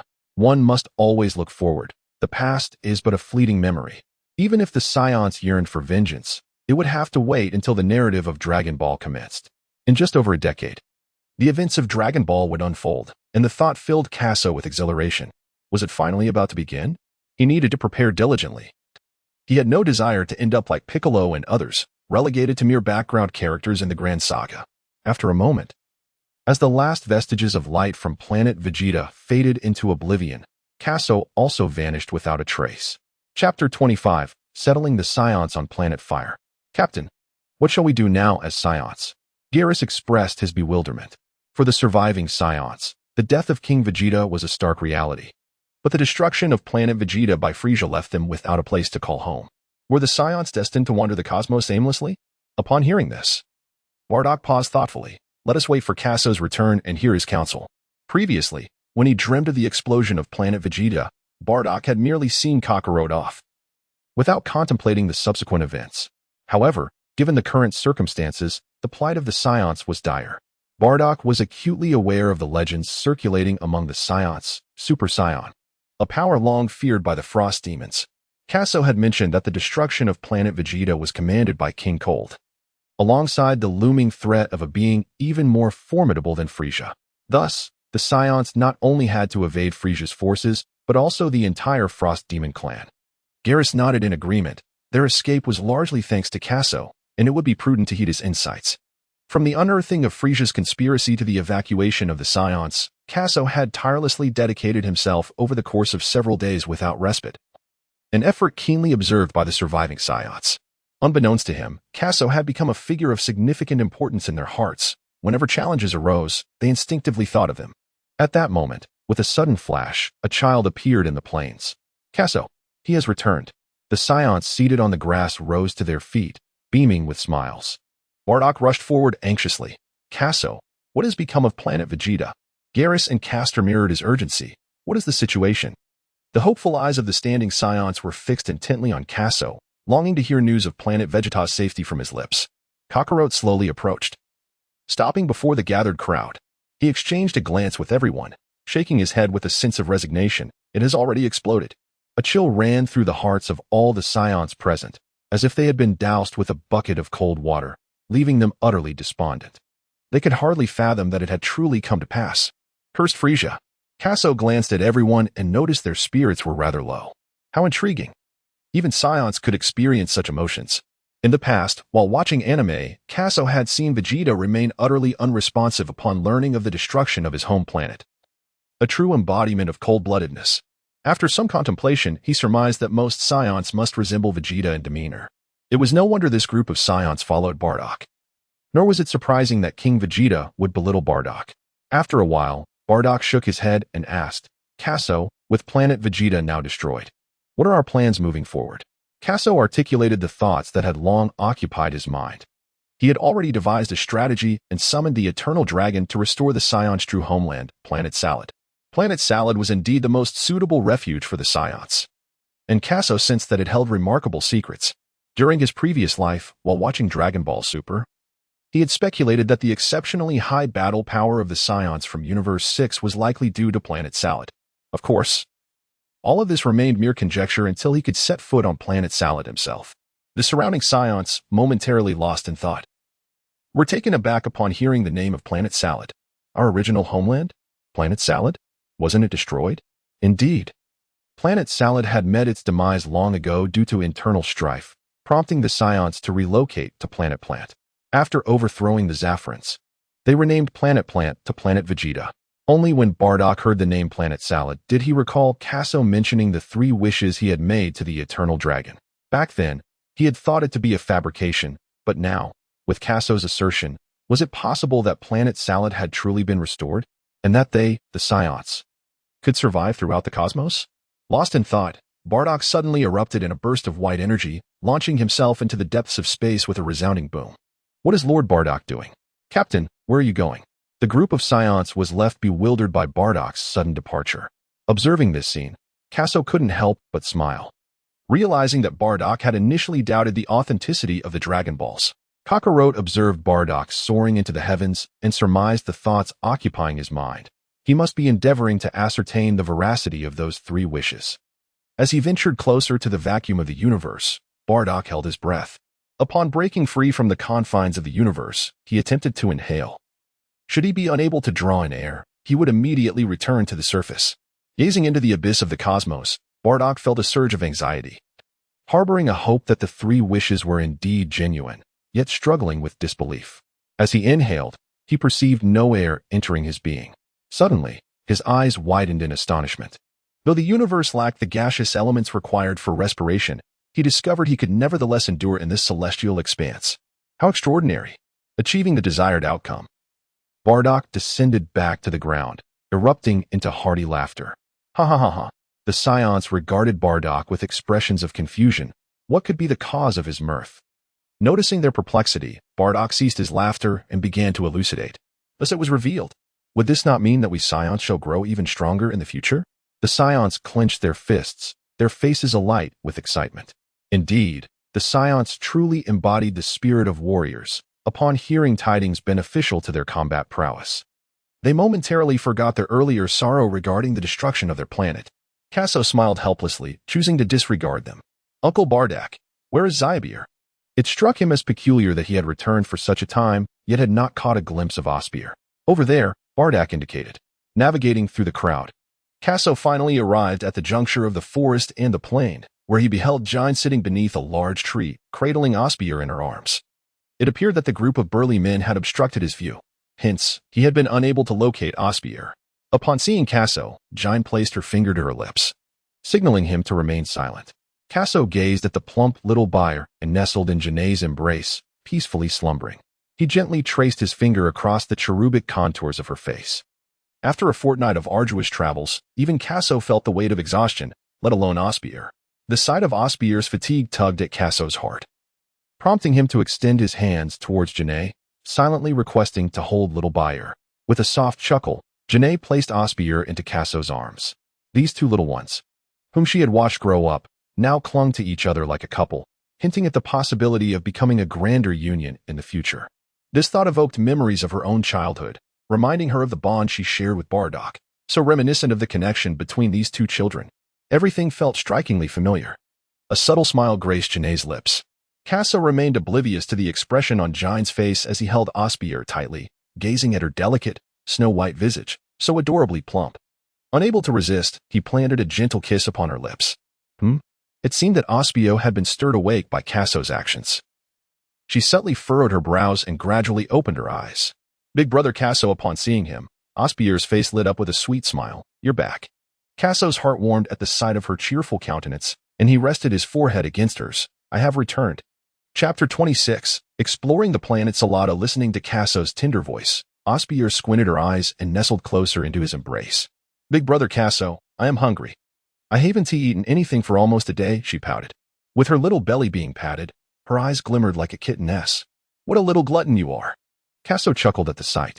Her pitiful demeanor was simply irresistible, nearly overwhelming the youthful spirit within him that was over 20 years old.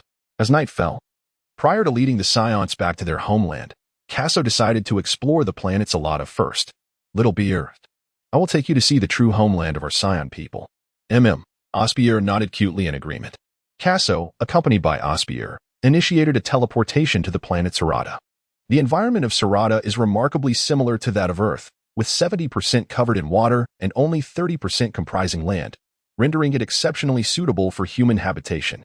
The land is adorned with a plethora of lush green flora, untouched by human development, and the ground is a chaotic tapestry of wild grasses. Amidst this disorderly greenery, one can occasionally find clusters of delicate flowers, diverse in species yet united by a common trait: their vibrant and exquisite blossoms, reminiscent of youthful maidens dancing, embodying the essence of springtime beauty. As the day unfolds on Sarada, two small figures emerge on the planet. "Wow, is this really Sarada? It's so beautiful!" exclaimed Osbier, her face radiating joy. The surroundings are indeed stunning, and the air is refreshingly pure. Suddenly, Osbier sensed an unusual sensation. The comfort of this place enveloped her, akin to being cradled in her brother's embrace, filling her entire being with warmth. "Kasso, do you feel anything peculiar?" she inquired. Kasso gently stroked her little head, remaining silent. The moment he set foot on the planet Salad, he sensed its extraordinary nature. As the ancestral home of the Saiyans, it was steeped in legend.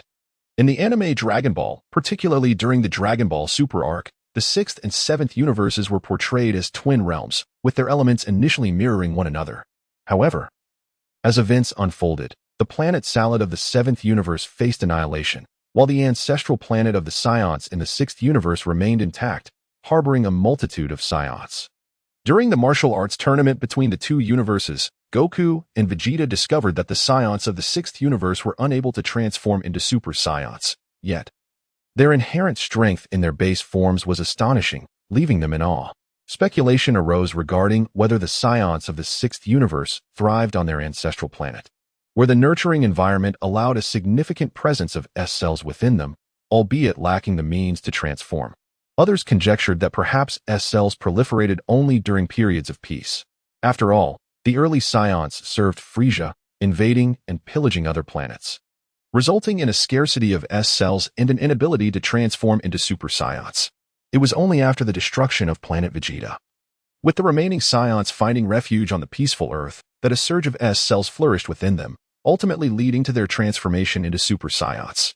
Indeed, myriad hypotheses existed in the past, though many were rather far-fetched. Yet, upon Kasso's arrival at the planet Salad, he began to realize that both theories might hold a kernel of truth. He meticulously sensed the changes within his body, as if something was gestating inside him, evoking an indescribable sensation. Overall, his entire being felt as though it were immersed in a warm spring, the soothing waters cascading over his chest, providing immense comfort. Kasso squinted, truly deserving of being the ancestral planet of the Saiyans. Indeed, restoring planet Salad is the right course of action. However, at present, there are no significant changes in his physique. It is likely that only when the internal reserves reach a sufficient level will a qualitative transformation occur. Patience is key. Kasso held Little Beer's hand, taking deliberate steps forward to explore the primordial homeland of the Saiyans. The diminutive plants gradually vanished, giving way to towering trees. One to the left, another to the right, each with trunks so vast that 3 adults would struggle to encircle them. Kasso surmised that these majestic trees must be over 50 years old. The verdant forest flourished, with branches supporting the great trees, and beneath the dense canopy of leaves, sunlight scarcely penetrated, casting an aura of twilight beneath the trees, creating a remarkably cool and dim atmosphere. Squeak. Kaso brother, look quickly. The melodious exclamation reached Osbier's ears as she joyfully leaped, pointing excitedly at the tree above. Kaso looked up and discovered a bird of an unknown species perched on a tree, shrieking loudly. Its feathers were pristine and orderly, a vivid red hue. And it was small in stature, with a sharp beak held high, producing a melodious chirping sound. However, at the sound of Osbier's shout, the bird was startled and flew away in a flurry. Did I frighten it? Osbier pondered, slightly perplexed. No matter, let us continue on our journey. As they traversed through the grove, they arrived at an expansive plain, where delicate, fine grass flourished, resembling a meticulously maintained golf course, devoid of any disarray. In the center of the plain rose several large boulders, similarly adorned with patches of grass. Kaso and his companions wondered how such massive stones could appear in the midst of the plain. These boulders stood as tall as the entrance of a typical villa, with a width of approximately 2 meters. Kaso furrowed his brow, then raised his hand, channeling a surge of energy. With a forceful exhale, he sent the delicate blades of grass fluttering away. To his astonishment, several sections of wall emerged, shielded by the grass that concealed their surface. These walls had not suffered significant weathering. In terms of style, they bore a striking resemblance to the palace walls of Vegeta. Kaso pondered for a moment.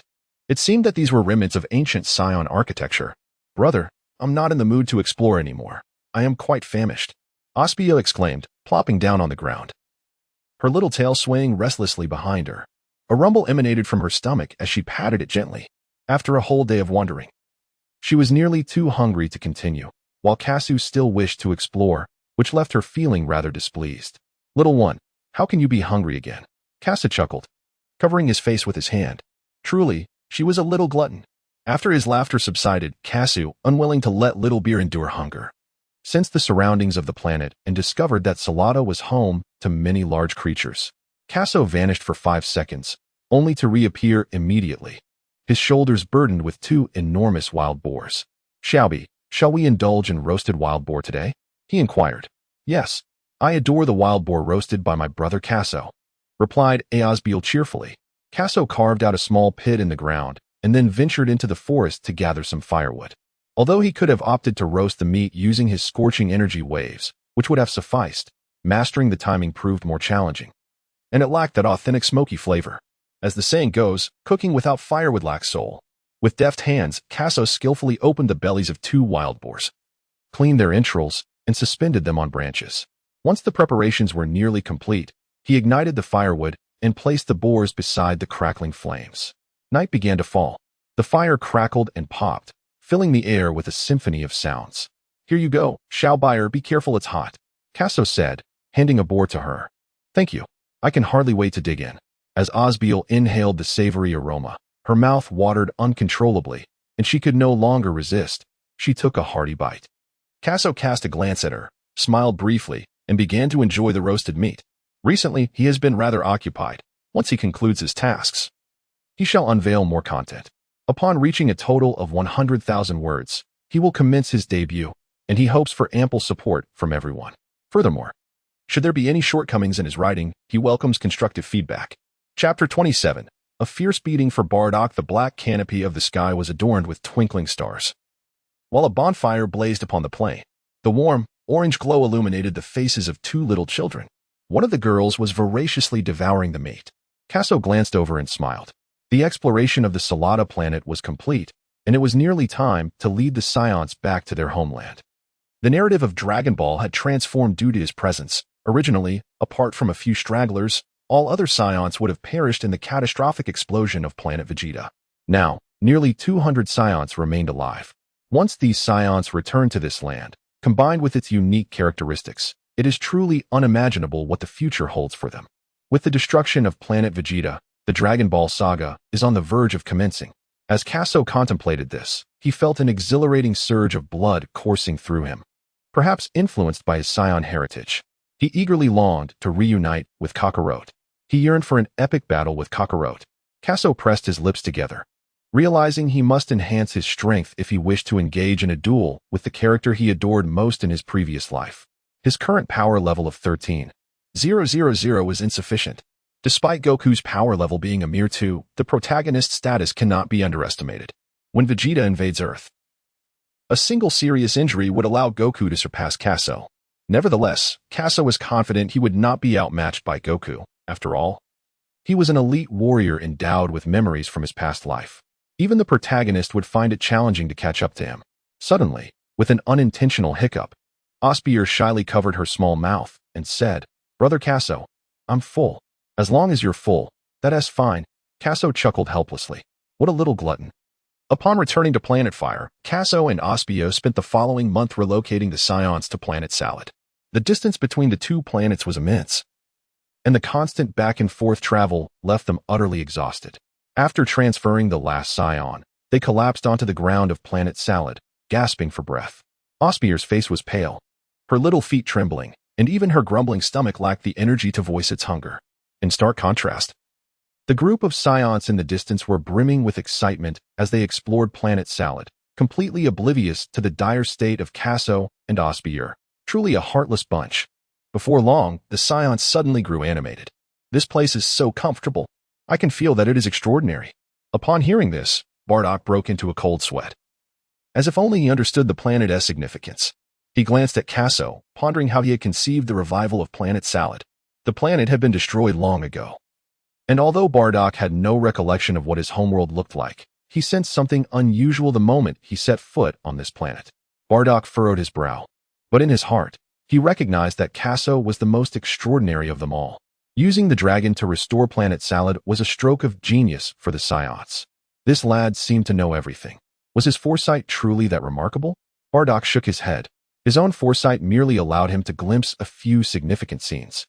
Perhaps with Kaso around, the Saiyans would venture further than ever before. Regaining his composure, Bardock instructed, "Garish, prepare to settle our people. We shall now thrive on our ancestral planet." He cast a glance at the exhausted Kaso lying on the ground. At such a young age, he appeared so drained. It seemed he needed to train more. As Bardock walked away, Kaso gritted his teeth in frustration. That insufferable Bardock. Is he blind to ignore me completely? Once I recover, I will surely teach Bardock a lesson. On the planet Salad, Saiyans can occasionally be seen soaring through the sky, their shoulders laden with timber, which they utilize to construct their abodes. Nestled within a picturesque valley, a river meanders nearby, and numerous wooden cabins are erected all around. Now that the Saiyans have secured their shelters, they have commenced their training. In another part of the sky, two figures darted by, one large and one small. "Huh!" Bardock exclaimed sharply, directing his hands towards Kakarot, unleashing a golden-hued shockwave. "Is that all you've got?" Kakarot scoffed with disdain. In his perception, Bardock's battle power barely exceeded 10,000. After a month of relentless exertion, Kakarot had managed to elevate his own power to 14,000. This time, if he did not thoroughly defeat Bardock, he would consider it a loss. Kaso, with a stoic expression, charged towards the oncoming shockwave. The wind surged violently, and his speed was so tremendous that it created a resounding crack in the air. Bang! Just as it seemed the shockwave would strike him, Kaso swiftly sidestepped, evading the blow, and propelled himself forward once more in the direction of the shockwave. "I knew you were extraordinary." Bardock did not react with surprise. Ever since Kaso returned to planet Vegeta, Bardock had sensed that Kaso was no ordinary fighter. The readings from the scouter indicated only a few hundred points. Yet something felt amiss. It was only when Kaso revealed Frieza's sinister plot and later facilitated the relocation of their kin that Bardock realized Kaso had concealed his true power. As Kaso charged forward, Bardock seemed to have anticipated this very scenario. After unleashing the shockwave, he vanished from sight. Soon, the sky was filled with the deafening sounds of their fierce clashes, each encounter shaking the very earth beneath them. Boom! The energy radiating from the two combatants was overwhelming, swiftly forming a tempest in the area, uprooting towering trees with ease. The effects were felt even thousands of meters away. As the gale swept through, Garrus and the others glanced towards Bardock's direction before resuming their construction work. Over the past few days, Bardock and Kaso had been locked in battle, and the Saiyans had grown accustomed to the spectacle. "Ha ha ha, what a thrill." Bardock laughed heartily. Kaso hovered in midair, a cold smirk gracing his lips. "Feeling good? Soon, you shall truly experience pleasure." In an instant, Kaso vanished from sight. The laughter of Bardock abruptly ceased. Where did he go? He pondered, just as he considered his surroundings. A voice emerged from behind him. When had he arrived? Before he could brace himself, it was already too late. Kaso appeared like a specter, silently materializing behind Bardock. With a swift lift of his leg and a flurry of punches, a relentless series of strikes landed upon Bardock's back. "You lack honor in combat," Bardock cried out in agony. Kasso's combat prowess exceeded his expectations, undoubtedly surpassing a remarkable 1,000. It is truly astonishing that such a young child possesses such formidable strength. Terrifying indeed. In a moment of distraction, Bardock found himself caught off guard by Kasso. In battles between masters, a single flaw can render one's position exceedingly precarious. At this moment, Bardock is being relentlessly assailed by Kasso's overwhelming onslaught, leaving him utterly incapable of resistance. Boom! Kasso struck with a thunderous force, sending Bardock flying with a single punch. Whoosh! Bardock plummeted to the ground like a cannonball, creating a tremendous sound upon impact. Boom! The air rippled violently, toppling nearby trees, while a crater over 10 meters in diameter formed beneath him, surrounded by a network of fissures. Chapter 28. Arrival on Earth. Bardock lay sprawled on the ground, arms outstretched like a giant character, occasionally coughing. His chest and back bore the brunt of countless blows, leaving his upper armor battered and ruined. The pain coursing through him made Bardock gasp. Damn it! How can this little brat be so formidable?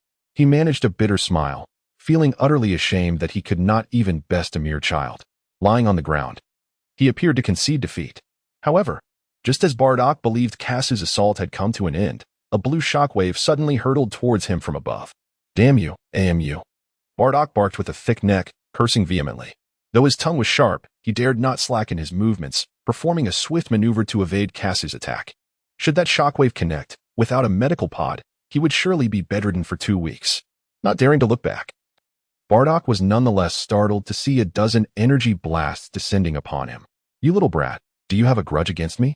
Must you persist in this relentless pursuit?" Bardock muttered in exasperation as he fled. Boom, boom. A series of explosions erupted within the forest, smoke billowing and dust swirling. In a distant valley, Garrus chuckled, amused by the captain's spirited antics. Indeed, Bardock was quite lively. A shadow darted swiftly through the forest as energy blasts rained down from above, the sound of explosions echoing continuously. As Kasso beheld Bardock's disheveled appearance, a cold smirk crept across his face. "Not long ago, you dared to mock me. I am a man who harbors grudges." A basketball-sized energy orb materialized in his hand as Kasso grinned wickedly. "My dear Uncle Bardock, behold what I have prepared for you." Upon hearing the ominous voice from above, Bardock was suddenly seized by an unsettling premonition. Turning to look, he found a colossal energy sphere looming before him. "Kasso, we shall not coexist," Bardock bellowed in fury. In an instant, a cry escaped his lips as he lay motionless upon the ground. Ha ha. The only sound echoing through the forest was Kasso's sinister laughter, devoid of any other noise. At that moment, a radiant white light approached from the horizon. "Kasso, brother. I'm so hungry." Osbier floated over, her expression vacant. "Come, let us find something to eat for my little bee." After Kasso had dealt with Bardock, he felt quite elated and flew away with Osbier, disregarding Bardock sprawled on the ground. Coughing, Bardock slowly rose from the earth, brushing off the dust from his attire. Fortunately, that young man had the sense to hold back, or else he would have been in quite a predicament. Watching Kasso and Osbier depart, Bardock muttered in irritation. "What ungrateful wretches! I had treated you so well before." Time slipped by unnoticed, and a month passed in the blink of an eye. Kasso meticulously explored the planet Lolita and ultimately discovered the land created by the dragon at the very northernmost part of the planet.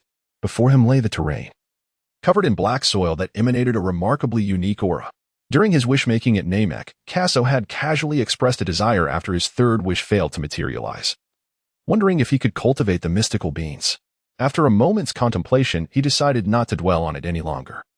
Whether or not he could grow the celestial beans depended on a journey to Earth to obtain the seeds.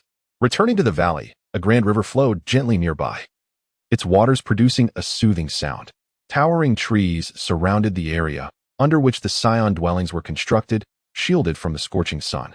With both mountains and water, the environment was exquisitely beautiful. The ground was meticulously leveled by the Saiyans, and many were engaged in rigorous training. Among them was Bardock, who was performing one-handed push-ups on the flat terrain, murmuring to himself, 22, 999, 23, 000. Ever since Kasso had dealt him a severe blow, Bardock had been feeling quite frustrated. He trained relentlessly day and night, driven by the hope of one day getting back at Kasso.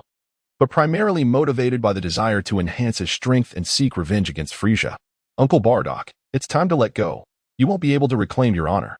Kaso approached with a smile, observing Bardock as if he had discerned his thoughts. The youth of today are truly audacious. Bardock curled his lip, disregarding him, and continued with his push-ups. Just wait and see. Kaso shook his head. Although the Saiyan physique was indeed formidable, without the proper training methods, even with decades of effort, Bardock would never be able to surpass him, let alone match Frieza. As it stood, the remaining Saiyans displayed considerable strength, with many in their prime boasting combat power exceeding 1,000. Among them, one named Chris possessed a remarkable combat power of 4,000, making him the second strongest after Bardock, Garrus, and Castor. Thus, it was evident that Master Roshi's training methods had become obsolete for the Saiyans. The gravity chamber was their true passion. It seemed imperative to make a journey to Earth. Uncle Bardock, Little Buyer and I are heading out. Though I cannot say when we shall return, Kaso stated nonchalantly. This time, he was determined to travel to Earth. The legendary beans from the cat god were well known. A single bean could sustain a person for 10 days without hunger, and regardless of the severity of injuries, one could recover instantaneously. The thought of such effects combined with the Saiyan constitution was indeed terrifying. Upon arriving on Earth, he intended to seize the beans before Yachirobe could squander them, and then seek guidance from the Supreme Kai on their proper application. Ultimately, he would request Dr. Briefs to construct several gravity chambers. Go on, go on. Do not disturb my training. Bardock continued his push-ups, perspiration streaming down his brow. TCH. Kaso cast a disdainful glance at Bardock before departing. Once Kaso turned away, Bardock sat up and observed his retreating figure. From the cataclysmic explosion of planet Vegeta to the miraculous instant transmission that relocated the Saiyans, Bardock had developed a profound appreciation for the young man's abilities. Perhaps this journey would yield unexpected treasures. Bardock shook his head, pondering the futility of such thoughts. He should focus on training. Otherwise, he risked another thrashing from Kaso, which would be quite humiliating. With that thought, Bardock shivered and resumed his vigorous training. As Kaser held Osbier's small hand, they bid farewell to Jine and Garrus before vanishing from the planet Sharada. In the northern galaxy, amidst the inky expanse of the universe, countless stars twinkled like diamonds. Among them floated a cerulean orb, radiating an exquisite beauty. On this day, two small figures emerged upon the Earth. Kaso lay on the ground, panting heavily. He had retrieved the star map from the spacecraft he once traveled in, and in an instant, he teleported towards Earth. However, Kaso did not anticipate that he had overshot his destination, necessitating another teleportation back in the opposite direction. Damn it. Kaso, are you all right? Osbier gazed at him, noticing the sweat pouring down his face, feeling a pang of concern for him. I'm fine. Kaso took a moment to compose himself, finally regaining his senses. In his previous life, witnessing Wukong's instantaneous movement had not been such a strenuous endeavor. Could it be that his comprehension of Ki was simply too feeble? Regardless, having arrived on Earth, he was determined to acquire the mystical Sinza beans in the gravity chamber. Chapter 29. An appointment with Dr. Briefs. In a northern forest of Earth stood a towering spire, reaching high into the clouds. The surface of the tower was adorned with ancient and weathered engravings. The signs of erosion suggested that this structure had endured for ages. Some claimed that it had existed since the ancient times of Earth, while others asserted that it was erected by civilizations from other universes. Numerous rumors circulated about its origins, leaving the truth obscured. Atop the tower perched a feline creature, standing before 3 water tanks. A cat walking upright always evokes a peculiar sense of dissonance. This cat was the guardian of the tower, known as the Cat Sage, who had lived for over 8 centuries, primarily responsible for training warriors who sought to ascend the tower. The Cat Sage was drenched in sweat, as if he had witnessed something terrifying emerging from one of the water tanks. Such an aura. It was utterly fearsome. The Cat Sage pulled a handkerchief from seemingly nowhere to wipe the sweat from his brow. Who were those 2 children, and from whence had they come? The Cat Sage was engulfed in confusion. He had never encountered such formidable beings on Earth before, although they had concealed their auras. Their crude attempts at masking their power were painfully obvious, revealing the terrifying energy contained within them. The Cat Sage surmised that if the energy within these 2 children were to be unleashed, it could very well lead to the annihilation of the planet itself. Upon this realization, the cat immortal began to perspire nervously. Such formidable beings, should they choose to engage in malevolent acts, would likely be unstoppable. It glanced skyward once more, pondering whether even the divine entity above could intervene. Piercing through the clouds, a temple floated majestically above Corinta. The structure bore a semicircular form, featuring a small recess at its base, adorned with hues of white and red, and a staircase elegantly draped along its walls. Ascending the staircase to the temple's summit, one would find the ground laid with pristine white tiles, surrounded by verdant flora. A pathway unfolded before the eyes, leading to a grand hall, where a mystical white aura enveloped the temple's surface, imparting an atmosphere of profound enigma. An elderly Namekian stood at the temple's edge, accompanied by a coal-like figure clad in traditional Indian attire, Mr. Bobo. The venerable Namekian was none other than the Earth's celestial guardian. Having fled Namek during his youth, he endured countless tribulations before ultimately ascending to the role of Earth's deity. Throughout the years, Earth had been spared from extraterrestrial invasions, facing only natural calamities and conflicts among humanity. Suddenly, two young children appeared, their bodies harboring explosive power, causing the deity to tremble with trepidation. He gazed anxiously down at the mortal realm. Much like the cat immortal, he was perplexed by the emergence of these two youngsters. Observing them was akin to gazing upon two barrels filled with gunpowder. Once ignited, they could wreak unthinkable devastation. Even should his counterpart, King Piccolo, arrive, he would surely kneel in submission. If Kaso were to wreak havoc upon Earth, the celestial guardian felt utterly powerless. With a heavy sigh, he could only hope they would refrain from causing chaos.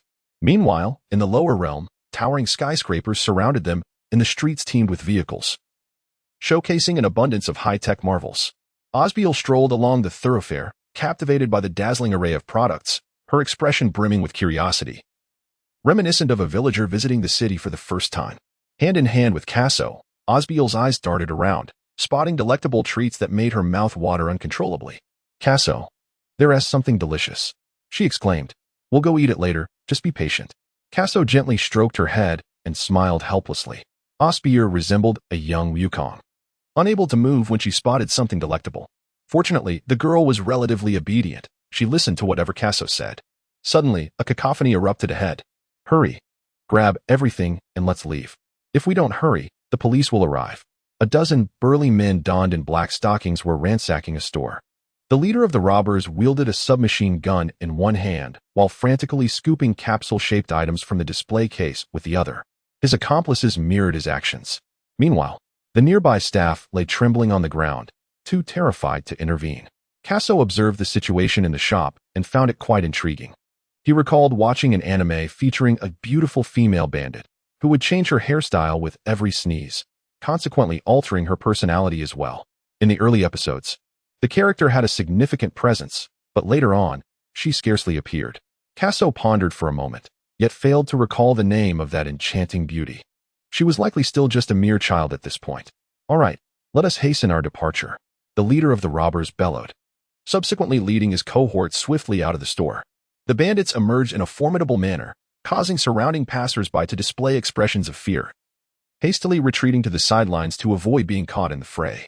Kaso shook his head, observing the pathetic figure with a mere combat power of 5. He finally comprehended the disdain that Raditz harbored. Such mediocrity held no allure for him whatsoever. Perhaps he would continue to wander before seeking out doctor briefs. Just as Kaso was about to depart, he glanced upward and noticed the emblem of the Universal Capsule Corporation emblazoned on the storefront. Were these miscreants coveting Universal Capsules? A sinister smile crept across Kaso's face. He had been contemplating requesting doctor briefs to assist in the creation of a gravity chamber. In light of this revelation, it would be fitting to present doctor briefs with a token of goodwill. The bandit hastily dashed toward the vehicle, preparing to flee. But where was Kaso?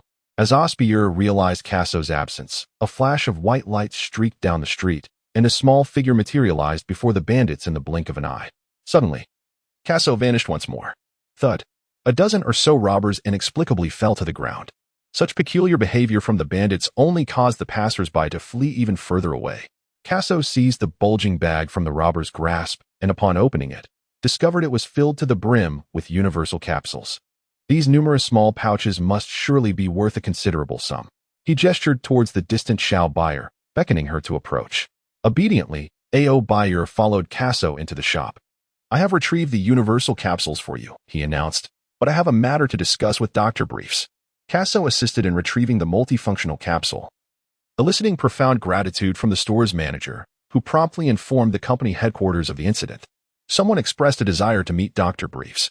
Upon learning that one of his company's stores had been robbed and subsequently recovered with assistance, Dr. Briefs was intrigued by the prospect of a meeting with this individual. West City stands as the most opulent region on Earth, inhabited by the wealthiest elite. On this particular day, two small figures were stationed in front of the grand estate of Dr. Briefs. Chapter 30. The Gravity Chamber. In just a few short years, Dr. Briefs ascended to the status of the world's richest individual, thanks to the groundbreaking multifunctional capsule. The estate of the wealthiest man appeared truly awe-inspiring. Sprawling across several tens of thousands of acres and encompassing living, working, and research zones. At its center stood a hemispherical villa, surrounded by a plethora of vibrant greenery, with intelligent machines occasionally traversing the pathways. Gazing upon such lavish grounds, Karsu could not help but reflect on the countless young individuals from his past life, who, in pursuit of a home in a first-tier city, resorted to borrowing and taking loans, often dedicating decades to mortgage repayments for mere 100-square-meter apartments, which paled in comparison to the grandeur before him. Fortunately, he had inherited a building from his parents, allowing him to live comfortably from rental income. However, now that he had traversed into this new realm, he pondered the futility of such musings. Karsu regained his senses and pressed the doorbell, informing the intercom at the entrance that he was the same person from the morning. The two were in anticipation. "Brother Karsu, will there be delicious food soon?" asked Osbier, her eyes wide with excitement as she licked her lips. "You little rascal, you think of nothing but food. Have you been training diligently lately?" "I have been training hard. After all, I must protect you, Brother Karsu." "Ha." Karsu gently patted Osbier's small head. Over the past month, the little girl had indeed shown remarkable diligence.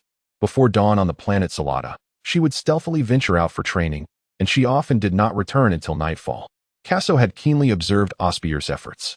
In his perception, the young girl's combat power had reached an impressive 2,500 points, surpassing the majority of Saiyans. When Bardock first witnessed Osbier's combat prowess, he was taken aback and remarked, "It is no wonder she is a superior warrior." Aside from her fondness for food, Osbier had few other notable traits. Yes. She also had a tendency to cling affectionately to those around her. Karsu found himself smiling as he pondered. Suddenly, the sound of a door opening echoed from the entrance of the courtyard. Upon glancing over, he beheld a stunning blonde with cascading waves standing at the threshold. Her figure was voluptuous, with porcelain skin adorned in a short skirt, and her long, fair legs, combined with an ethereal elegance, appeared almost translucent under the light. Karsu could not help but swallow hard. "Oh, why are there two young children here?" Taisi pondered, a hint of confusion crossing her features. She had heard from her family that there had been a robbery at their shop, which had been thwarted by a martial artist passing by. Logically, such formidable martial artists were typically older gentlemen.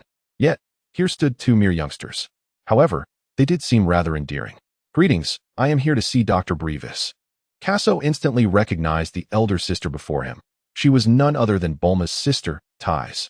Tais had forsaken a life of comfort to pursue her dream of becoming a science fiction writer, venturing out into the world to gain experience. However, the novels she created were tragically poor, each one failing to find an audience, much like those by novice writers. It seemed that Tais had yet to truly leave her home, for her hair remained long and uncut. Indeed, long hair suited her well. "Are you the martial artists who have come to help reclaim my family's universal capsule?" Tais asked as she walked home with two children in tow. Karsu nodded in affirmation. "It was said that those bandits wielded submachine guns. You were quite impressive, young lad." Tais was aware that Earth was home to many formidable martial artists, and these two children were likely their heirs. No wonder they possessed such prowess. Gazing at the young boy, Tais felt a surge of inspiration for her writing.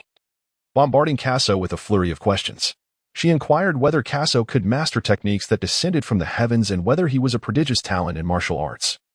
Chosen as a disciple by those esteemed masters due to his remarkable potential, Karsu was momentarily rendered speechless. Tais appeared so beautiful, yet she spoke incessantly. Moreover, "I am not a little brother." Meanwhile, Osbier, standing to the side, paid no heed to Tais, consumed only by thoughts of the delectable treats to come. After a short walk, they finally arrived at the bride's residence, and Tais ceased her peculiar inquiries. At that moment, a youthful voice rang out. "Are you the martial artist, Bulma?" Karsu paused momentarily before nodding. Gazing at Bulma, she noticed that Bulma was of a similar height to Chi-Chi, both standing just over a meter tall. With her light blue hair and cherubic, rosy face, she resembled a porcelain doll. In his heart, Kaso compared her to Little Buyer. Little Buyer was indeed cuter. At that moment, a couple emerged, Dr. Brevis and his wife. Dr. Brevis appeared relatively young now, and Kaso felt a twinge of embarrassment, realizing that he had been quite handsome in his youth. No wonder he fathered two stunning daughters, Tais and Bulma. Mrs. Brevis covered her rosy little mouth and exclaimed, "What adorable little siblings." After saying this, she crouched down and gently patted Kaso and Osbier's heads. Dr. Brevis, taken aback by the fact that a mere child had helped reclaim the universal capsule, curiously inquired, "Little one, what brings you to me?" Kaso irritably brushed aside Mrs. Breves' delicate hand. How peculiar could this family's temperament be? "I wish to request Dr. Breves' assistance in crafting something." "What is it?" Breves inquired with slight curiosity. The little one before him had aided his shop, so producing something for him posed no issue. Tais and Bulma stood nearby, watching Kaso, eager to discern his intentions. Soon, Kaso articulated his desire for a gravity chamber, specifying that it should reach 100 times Earth's gravity. In the Namek saga, Goku had utilized 100 times gravity. And after a month's training, he had surged from a combat power of 8,000 to an astounding 90,000. While Goku benefited from the mystical sins of beings and the protagonist's aura, the gravity chamber's impact on the Saiyans was undeniably significant. Later, Vegeta also trained in the gravity chamber, visibly enhancing his strength. Therefore, with the current power level of the Saiyans, 100 times gravity would suffice for their training for quite some time. A gravity chamber? Breves pondered, stroking his chin. That poses no problem. You may return in a month to collect it. Upon hearing his words, Kaso leapt up in excitement. Since his arrival in the Dragon Ball world, aside from the initial thrill of entering this realm and the exhilarating experience of unlocking potential with the Elder on Namek, he had rarely exhibited such elation. Even when planet Vegeta was obliterated, he regarded it as a mere spectator. Now, with the prospect of a gravity chamber, he glimpsed hope for growth in his combat power, which filled him with exhilaration. Once he acquired more sins of beings, he believed he could achieve what Kakarot could. For he was indeed a superior warrior. Osby stared blankly at her brother, puzzled by his enthusiasm. Meanwhile, Tais and Bulma gazed at Kaso in astonishment. Did he just jump onto the roof? The ground was a good 10 meters below. Was this something a normal human could accomplish? Tais and Bulma exchanged glances, realizing that this little fellow truly possessed extraordinary strength. Mrs. Breves squinted her eyes with a smile, exclaiming, "Such an impressive little brother." Dr. Breves maintained a calm demeanor, as if accustomed to extraordinary sights. Chapter 31. A visit to Karen Tower in his youth. Dr. Breves was a workaholic. Whenever he encountered a significant issue or challenge, he felt compelled to resolve it immediately, often spending an entire month in the research lab without respite. Currently, Dr. Breves departed to the lab to assist Kaso in constructing a gravity chamber. No wonder he aged so rapidly in the future. Kaso mused as he observed the doctor's retreating figure. With Mrs. Breves possessing an ageless constitution, he must be under immense pressure. Bah, why dwell on such thoughts? What concern is it of mine? Kaso regained his senses and gazed at Tais and Bulma. What could account for such expressions on their faces? Perhaps it was merely an illusion, yet he felt as though Tais and Bulma's eyes sparkled with an insatiable hunger, as if they were ready to devour him. Moments ago, he had astonished Bulma by leaping onto the rooftop, a feat that startled her. Her house was already expansive and lofty, and she had never encountered someone so formidable. "Hey, how did you do that? Could you possibly teach me?" Bulma feigned composure, though her eyes betrayed her excitement. Meanwhile, Tais withdrew her curious gaze. Aware that martial artists on Earth adhered to strict traditions, where certain techniques were forbidden to be shared, particularly with women, she was intrigued to see how Kaso would respond. Kaso curled his lip, observing that children are truly drawn to anything that appears amusing, yearning for it fervently. In the realm of Dragon Ball, the inherent physicality of ordinary Earthlings precludes them from achieving significant greatness. This is not a disparagement of Earth dwellers, but rather a reflection of reality. Throughout all the series of Dragon Ball anime, the mightiest among the Earthlings would likely be Krillin, yet in the end, he could scarcely catch a glimpse of Goku's taillight. Kaso observed Bulma's restless demeanor and mused internally, "If your sister were to inquire, I would gladly impart my knowledge. You are still too young. Come to me when you have matured like your sister." However, Kaso's words belied his thoughts. Although Tais was also intrigued by Kaso's martial prowess, her interest in crafting stories prevailed. Upon hearing Kasu's response, Tais embraced her slender abdomen and erupted into laughter. Haha. Who would have thought my sister would experience such a day? Bulma, feeling slighted, huffed in annoyance, perceiving it as mere reluctance to teach, cloaked in excuses. Throughout her school life, Bulma had always been the center of attention, and now, being treated thus by Kasu and ridiculed by her sister left her quite displeased. Yet, the image of Kasu's agile leap lingered in her mind, igniting a desire to learn. If she could master such formidable skills, she would undoubtedly rule the school. Yet, he simply refused to teach her. Bulma felt exasperated. At that moment, Osbier tugged at Kasu's sleeve with a pitiful expression. Brother Kasu, I am hungry. Kasu cast a glance at Tais. Tais smiled helplessly, realizing that these two little rascals truly did not regard themselves as guests. Nevertheless, she instructed the servants to bring forth 2 plates of food. In her mind, how much could these 2 little tykes possibly consume? They might not even finish these 2 plates. However, the ensuing scene left her utterly astonished. Within mere seconds, the 2 plates of food were devoured completely. Osbier, gazing at Tais with innocent eyes, proclaimed, I want more. The 3 words echoed in her ears, leaving Tais dumbfounded. What kind of child could eat so much? They must be 2 little gluttons.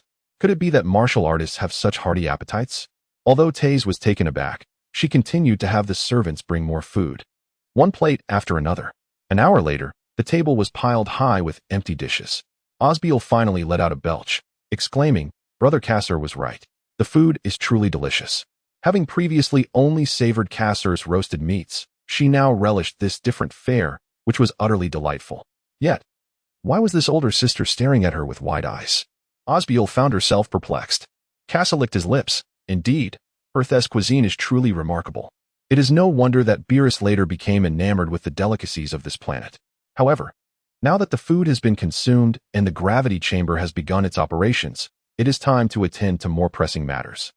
Kasu smiled at Tais and Bulma, expressing his gratitude for their hospitality, stating that he and Xiaobai would return in a month. With that, he took hold of Osbier and ascended into the sky. After a brief moment, their figures vanished from sight. Bulma stuttered, Sister, they can fly. Still recovering from the shock of witnessing the peculiar eating habits of these 2 youngsters, she was now further astounded by Kasu and Osbier soaring through the heavens. This revelation truly made Bulma question her understanding of the world. Was science still to be trusted? Tais remained motionless, quietly standing in place. Bulma tugged at her, exclaiming, Sister, they can fly. Tais, in disbelief, responded. Above, 2 streaks of light sliced through the vast expanse of the sky. They traversed bustling cities, crossed desolate deserts, and arrived at an endless ocean.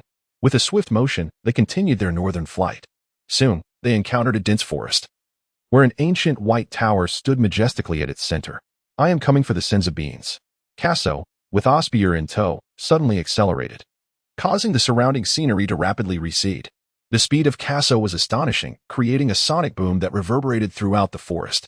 The Native Americans stationed within the woods, upon hearing this sound, instinctively gazed skyward, yet found nothing in sight. The Lolita summit has arrived. The feline sage is drenched in cold sweat. The 2 little beings that had only appeared this morning have now ascended to the foot of Lolita at an astonishingly terrifying speed. Kasu soared into the sky, suddenly sensing a peculiar influence on his spirit, only to regain his composure in an instant. It then dawned on him that in the anime of his previous life, Earthlings could only reach the summit of Karin Tower by climbing it barehanded. Those who sought to ascend with external aids would merely witness the tower's form vanishing into the heavens. Kasu shook his head, realizing that they were under the influence of psychic energy. The builder of this Lolita certainly had a grand vision. However, with Kasu having mastered teleportation, how could he be so easily swayed by a mere hint of psychic influence? Just as Kasu was lost in thought, Osbier awakened. Brother Kasu, Tada has appeared again. Kasu chuckled softly, continuing to soar upwards, pulling Osbier along. Atop the tower stood a bulbous structure, supported by a dozen stone columns, where the cat sage leaned against the railing, gazing down below. The 2 explosive presences drew ever closer, prompting the cat sage to retrieve a small handkerchief to wipe the sweat from his brow. From whence did these individuals emerge? He had never encountered such terrifying beings. The turtle sage who had ascended here over a century ago seemed rather commendable, yet he paled in comparison to these 2 peculiar creatures. Even the formidable King Piccolo from 3 centuries past would likely falter against their casual might. What to do? The cat sage paced anxiously upon the circular platform, while the deities standing upon the temple exhibited similar unease, having sensed the approach of Kaso and Karinta. Chapter 32. The deity emerges. Bobo, with his charcoal head, accompanied the deity, observing the realm below. In stark contrast to the deity's tense demeanor, Bobo remained unperturbed, his eyes as tranquil as an ancient well, seemingly indifferent to the two small monsters. How swift! The deity furrowed his brow, noting the astonishing speed of the children. He could barely discern two dark figures darting through the air. This was merely Kaso's slowed pace, were he to unleash his full fighting prowess of 14,000. The deity feared he might not even catch a glimpse of him. They have arrived. The deity intoned solemnly. At the edge of Kalinta, two little creatures suddenly appeared. Kasser suddenly appeared, startling the cat sage, who instinctively took a step back. Trembling, the cat sage inquired, "What brings you two here?" It is rumored that one can receive guidance from the cat sage upon ascending Karinta, and I wish to seek your counsel regarding our cultivation methods. Kasser smiled. Upon hearing Kasser's tone, the cat sage felt a sense of relief. My abilities are rather meager. I fear I may not be able to offer you much assistance. The cat sage discerned immediately the condition of these two youngsters. They possessed formidable strength, yet lacked the finesse to wield it effectively. And their control over chi was utterly chaotic. After 2 years of self-exploration, Kaso had mastered the art of instantaneous movement. Believing he had gained a substantial understanding of his own energy, he had even managed to obscure his presence to some extent. Unaware that in the eyes of the cat sage, his attempts at concealment were utterly laughable. In 4 words, a sight to behold. The cat sage now simply wished for Kaso and Osbier to swiftly depart from this place, desiring to avoid further involvement in the affairs of such formidable beings. Even if they were merely 2 young children, Kaso perceptibly recognized the concerns of the cat sage and directly spoke. Although we are not of Earth, for certain reasons, we assure you that we will not bring harm to this planet. He paused briefly before continuing, we humbly request your guidance on mastering the control of energy. It became evident that these 2 peculiar beings were indeed not of Earth, which explained why he had never encountered them before. Upon hearing this, the cat sage responded, "Then allow me to witness your true capabilities." Since the other party had made such a declaration, it was inevitable for him to acquiesce. Refusal could potentially incite their wrath, leading to dire consequences for Earth. The cat sage now fervently hoped that Kaso was indeed truthful in his assertion of harboring no malice towards the planet. Kaso chuckled quietly. This hefty feline was indeed a formidable opponent. He then furrowed his brow and, with a sharp command, unleashed the power that had been concealed within him. In truth, whether Kaso chose to conceal his strength or not made little difference in the eyes of the cat sage and the deities. A terrifying force erupted from Kaso's being, causing the entire Kalinta to tremble as if the very earth were splitting apart. The ferocious aura swept through the surroundings, scattering clouds across a vast expanse. The cat sage broke into a cold sweat, his legs trembling involuntarily. He recognized Kaso's strength but was unprepared for the sheer magnitude of his true power. As the overwhelming energy bore down upon him, the cat sage found it difficult even to breathe and hastily exclaimed, "Cease this at once." Upon hearing this, Kaso reined in his might. "Brother Kaso, I wish to join in," Osbier declared innocently. Boom. Another wave of immense power radiated from Kalinta, causing the clouds that had just gathered to disperse once more. Enough, though the little girl's strength paled in comparison to that of the boy. It still left the cat sage profoundly astonished. "You are so powerful, surely you won't bring harm to the earth?" The cat sage inquired again. Upon receiving Kaso's affirmative response, the cat sage breathed a sigh of relief, hoping it would remain so. He continued, "In truth, I sensed your presence the moment you descended upon the earth. Your power is remarkably potent, yet you lack the knowledge to wield it judiciously. Please, cat sage, offer us your guidance," Kaso humbly requested. His eyes filled with a yearning that echoed Osbier's. Witnessing the sincere attitudes of both, the cat sage's anxious heart found some solace. "We understand that transitioning from frugality to luxury is easy, but from luxury to frugality is a challenge. With such formidable power at your disposal, without the appropriate means, it is impossible to master the forces within you completely." Kaso and Osbier sat on the ground, listening intently. "To be honest, I possess a method to master the energy you seek, but I cannot assist you at this moment." The cat shook its head and said, "What?" Osbier suddenly sprang to her feet, her rare anger surfacing. It was infuriating to hear that someone who claimed to have a method for mastering energy was now saying they could not help them. She felt deceived by the plump feline. Having frequently listened to Kaso speak of Earth, Osbier longed to learn the art of energy cultivation from there. If she could acquire this knowledge, she would undoubtedly grow stronger and be able to protect her brother, Kaso, in the future. Little beer, do not be impulsive. Allow it to finish speaking, Kaso exclaimed, startled by Osbier's reaction. When had she become so rash? He quickly enveloped her in his arms, apologizing to the feline sage and urging it to continue. When Osbio had stood up, the cat sage's heart had skipped a beat, fearing for its life. Fortunately, this young boy was there to save it. Now, the sage dared not leave any ambiguity and hurriedly concluded its statement. I have the method. But you are far too powerful. To learn to wield energy, you must first suppress the immense force within you. The cat sage gulped nervously before adding. My own strength is insufficient to contain your power. Only the deities in the temple can assist you in this suppression. Only then can I teach you. Finally finishing its explanation, the cat sage breathed a sigh of relief.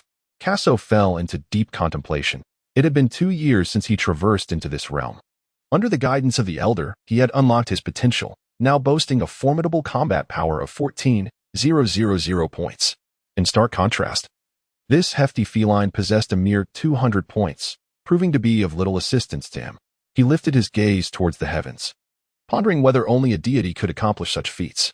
Osbier remained quietly nestled in Kaso's embrace, refraining from interrupting his profound thoughts. Just as they were lost in their reverie, 2 figures emerged outside Kolinta, one clad in green and the other in black, representing the extremes of color. Deities. The cat sage expressed a hint of surprise. Upon hearing the sage's voice, Kaso snapped back to reality and turned his attention outside. Deities, indeed? It appears they could not resist revealing themselves after all. Kaso chuckled softly. Kaso, brother, why does this person's complexion resemble that of a watermelon? And that coal-black hair is rather peculiar as well, asked Osbier with curiosity. Upon hearing this, Kaso quickly covered Xiaobi's mouth. Truly, one dares to utter any words. If others do not teach them the proper methods of harnessing their anger, it would be disastrous. One could see the corners of the celestial being's mouth twitch slightly, yet Bobo beside him remained utterly composed. The names of the immortal Karen and Kaso bear a striking resemblance. Upon reflection, it seems more fitting to rename the immortal Karen as the cat immortal, as this would provide a more pleasing aesthetic for all.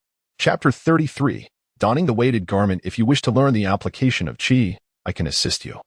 The voice of the celestial deity resonated with a certain gravity. Meeting the gaze of the aged celestial, Kaso replied with a hint of indifference. Thank you, celestial deity. He refrained from inquiring why the deity would extend assistance, speculating instead that the celestial shared a similar concern with the cat immortal, namely, the fear of potential harm they might inflict upon the earth. But could this truly be the case? The celestial, unaware of Kaso's musings, nodded in acknowledgement before re-embarking on the flying carpet with Bobo, returning to the temple. The aura recently awakened by Kaso captured his attention. He had never witnessed an individual harboring such terrifying power within. Not even the energy unleashed by a planetary cataclysm could rival Kaso's might. Should Kaso choose to wreak havoc upon Earth, there would be no adversary capable of standing against him. The celestial being was acutely aware of this and, in hopes of securing Kaso's favor, endeavored to appeal to him on a personal level, hoping he would remember this gesture of goodwill. The celestial being had exerted tremendous effort for the safety of the planet. Little did he know, such actions were entirely superfluous. Let us proceed. Kaso, accompanied by Osbier, followed closely behind. Observing the departing figures, the cat sage expressed his concerns, stating, all we can do is entrust everything to the divine.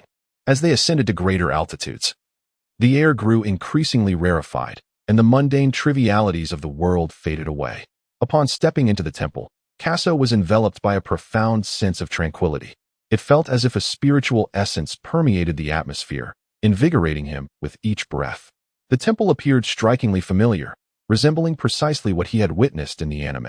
However, he recalled that this sacred space had often succumbed to fierce battles in the subsequent narrative. With this thought, Kaso shook his head slightly. The divine being instructed Kaso and Osbier to wait momentarily while he summoned Bobo to retrieve some items. I am already aware of your circumstances, the divine being remarked. The cat sage speaks true. Your powers are indeed formidable and require substantial restraint before you can proceed with your training. At that moment, Bobo emerged from within the dwelling, holding 2 sets of orange training garments. Weighted clothing? Kaso exclaimed upon seeing the attire in Bobo's hands. You are familiar with weighted clothing? The divine being inquired, a hint of curiosity evident in his voice. He had overheard the dialogue between the child and the cat sage, astonished that an extraterrestrial being possessed knowledge of such gear. I have done some research, Kaso replied with a smile, opting not to elaborate further. The divine being nodded in understanding, recognizing that excessive questioning could lead to discomfort, which would detract from the beauty of the moment. He then instructed Kaso and Osbier to don the weighted garments. Kaso and Osbier took the weighted garments from Bobo's hands and donned them. So heavy, so heavy, they both exclaimed in muffled voices. Kaso felt as though 99% of his strength had been suppressed. Even in his previous encounters on Mumu's star, he never experienced such an overwhelming sensation. Now, even taking a single step was an arduous task. Was this the effect of the weighted clothing? Observing this scene, the divine being furrowed his brow, astonished by the sheer terror emanating from these two young individuals. He was fully aware of the weighted clothing's effects. To don such a high-magnitude weight and still remain standing was nothing short of astonishing.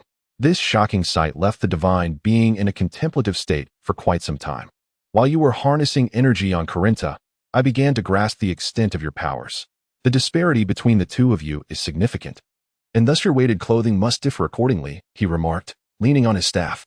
It was one thing for this young boy to exhibit such prowess, but he was equally taken aback by the girl's formidable capabilities. You may call me Kasu, he introduced himself, gesturing toward the girl beside him, and this is Osbiel. The divine being studied Kasu for a moment. Could it be that he was overthinking their intentions? Perhaps they truly posed no threat to Earth. His tone relaxed somewhat as he continued, Kasu, the clothing you wear exerts 25 times the force of gravity, while Osbiel's attire exerts 15 times. Familiarize yourselves with the weight upon you. Once you are capable of moving normally, I shall instruct you on the essence of Chi. With that, the divine being leisurely made his way back to the temple, recognizing his presence here served little purpose. Brother Kasu, this is so heavy. Osbiel pouted, finding this burden far more uncomfortable than her experiences on Mumu's star. Internally, she cursed the green-skinned entity for imposing such weight upon them during their training. Come on. Little B, you promised to protect your brother. Kasu encouraged her, though he too struggled under the weight. Nevertheless, for the sake of mastering Chi, this minor discomfort was a trivial price to pay. He recalled how Goku had trained under Sun Wukong from a young age, and how, after receiving guidance from the Turtle Hermit, he endured countless hardships to ascend Corinta, all in pursuit of transcending physical limits. With this thought, Kasu's gaze hardened. If Goku could achieve it, then so too could he. Subsequently, the two individuals commenced their adaptation to the weighted garments. Initially, they could only manage to take a step or two, each movement causing them to sweat profusely, their bones creaking with every effort. After half a day, Kaso had scarcely completed a half circle. Now he lay against the periphery of the temple, gritting his teeth in a futile attempt to rise. Feeling the energy within him all but depleted, he could merely rest for a moment before continuing to acclimate to the burdensome attire. Thus, 3 days elapsed, during which the pair tirelessly adjusted their movements, striving to adapt to the impact of the weighted clothing. Whenever fatigue set in, they would pause, and once rejuvenated, they would resume their activities within the temple. At this juncture, they had achieved the ability to walk normally. Observing the two as they conversed while traversing the temple left the divine observer astounded. In his perception, these children ought to require a month to walk properly. Yet, to his astonishment, they had accomplished this feat in merely a few days. Such remarkable progress. As time passed, Kaso and his companion seemed to have discovered their rhythm in acclimating to the weighted garments, making significant strides each day. A week later, Kaso and Osbier were already capable of running within the temple. Kaso, come chase me. Osbier laughed heartily as she dashed away. You stop right there. Kaso called out as he pursued her. The divine observer stood nearby, gazing at the two little ones as if he had encountered a ghost. All right, Kaso, come here for a moment. After a week of interaction, the divine being had discerned the true nature of these two children. They were not malevolent beings, but rather innocent souls, especially the little girl. This realization brought him a sense of reassurance. Kaso and Osbiel hurried over, their weighted garments having no effect on them whatsoever. Your progress has truly exceeded my expectations. Your talent is remarkable, the deity exclaimed. You flatter us, Kaso replied with a smile. No, I speak not out of courtesy, but from genuine admiration. I have never encountered such extraordinary talent before. The deity continued, now that you have acclimated to the weighted garments. Let me introduce you to the concept of Chi. Chi is omnipresent. It resides within the human body, within animals, and even within stones and plants. As humans possess the highest wisdom among all beings, endowed with 5 senses and the complexities of emotions, these factors influence our perception of Chi.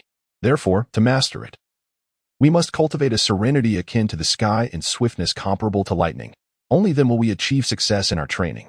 Kaso was engulfed in contemplation. He comprehended the final words of the celestial being, yet remained oblivious to the necessity of maintaining tranquility akin to the vast sky. At last, he has unraveled the reason. Cassio longed to gaze upon the deity, yearning for guidance on how to proceed. The deity replied with a calm demeanor, "Henceforth, I shall have Bobo train you. He will provide you with instruction."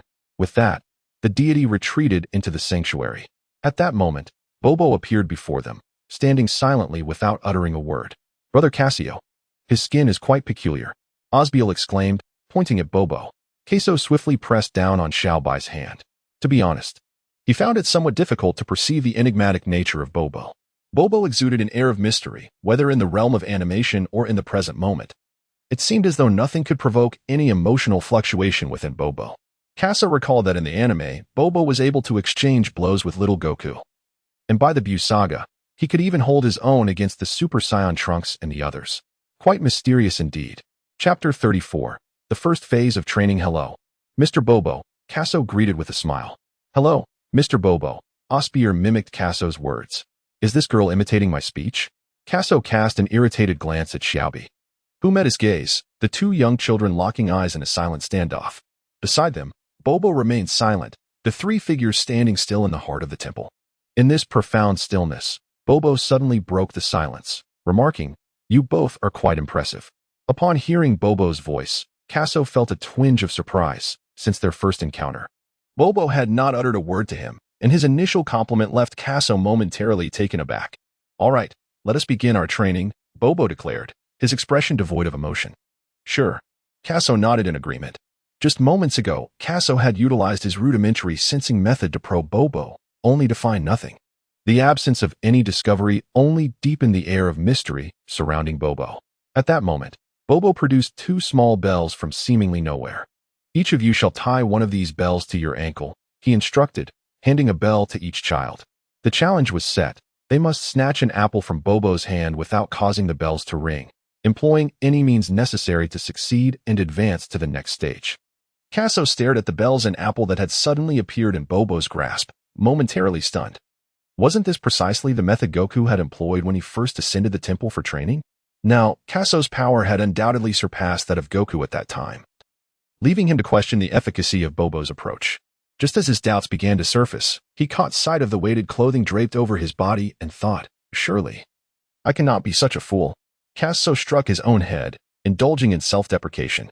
Having donned the weighted attire for a week now, he found himself relying solely on the strength of his physical form, rendering him no different from the young Wukong. To Caso, the essence of the grand path was simplicity, and the methods were universally applicable. Meanwhile, Osbiel had commenced her training. "Mr. Bobo, I'm here," she exclaimed as she dashed forward. However, a sudden sound of jingling bells interrupted her. Ignoring it, Osbiel lunged to snatch the apple from Bobo's hand. To everyone's astonishment, Bobo exhibited a remarkable feat. Though his body remained still, he inexplicably evaded Osbiel's advance, raising his hand to deliver a playful flick to her head as a light reprimand. Yet, in a moment of contemplation, he retracted his hand and instead flicked her outstretched little hand. "Ouch, that hurts." Osbiel immediately crouched down, cradling her hand. She inwardly cursed, lamenting how swiftly the cold ball had evaded her. Her hand was nearly red and swollen from the flick. How infuriating. "Remember, you mustn't let the bell ring," Bobo calmly advised, remaining stationary. Suddenly, he turned around, only to hear the sound of another bell ringing behind him. Without hesitation, Bobo raised his hand and flicked Caso on the head. "Ah, that hurts." Caso pressed his hand against his forehead, only to discover a significant bump had formed. "Damn it," he muttered, "I merely intended to attempt a surprise attack. Was it truly necessary to strike with such force? Moreover, why had the blow not landed on Xiaobai's head, but rather his? Was this not a quintessential example of gender bias? At that moment, Caso's mind was a tumult of thoughts, leaving him utterly speechless. Bobo regarded the two with an inscrutable gaze and urged, "Continue." Caso and Osbiel exchanged a glance, both filled with disbelief. Cautiously, they took a step forward. Suddenly, the sound of ringing filled the air, followed by two sharp thuds. They instinctively crouched down, shielding the areas that had been struck, their mouths letting out cries of anguish. Time passed slowly. After enduring numerous impacts, Kaso lay exhausted on the temple floor, while Osbier leaned against him. One was covered in bruises, while the other's hands were crimson. Both wore expressions of utter despair. It was truly a daunting challenge. Initially, Kaso had presumed that this training would be straightforward, but once faced with the reality of it, he realized the difficulty was akin to a nightmare.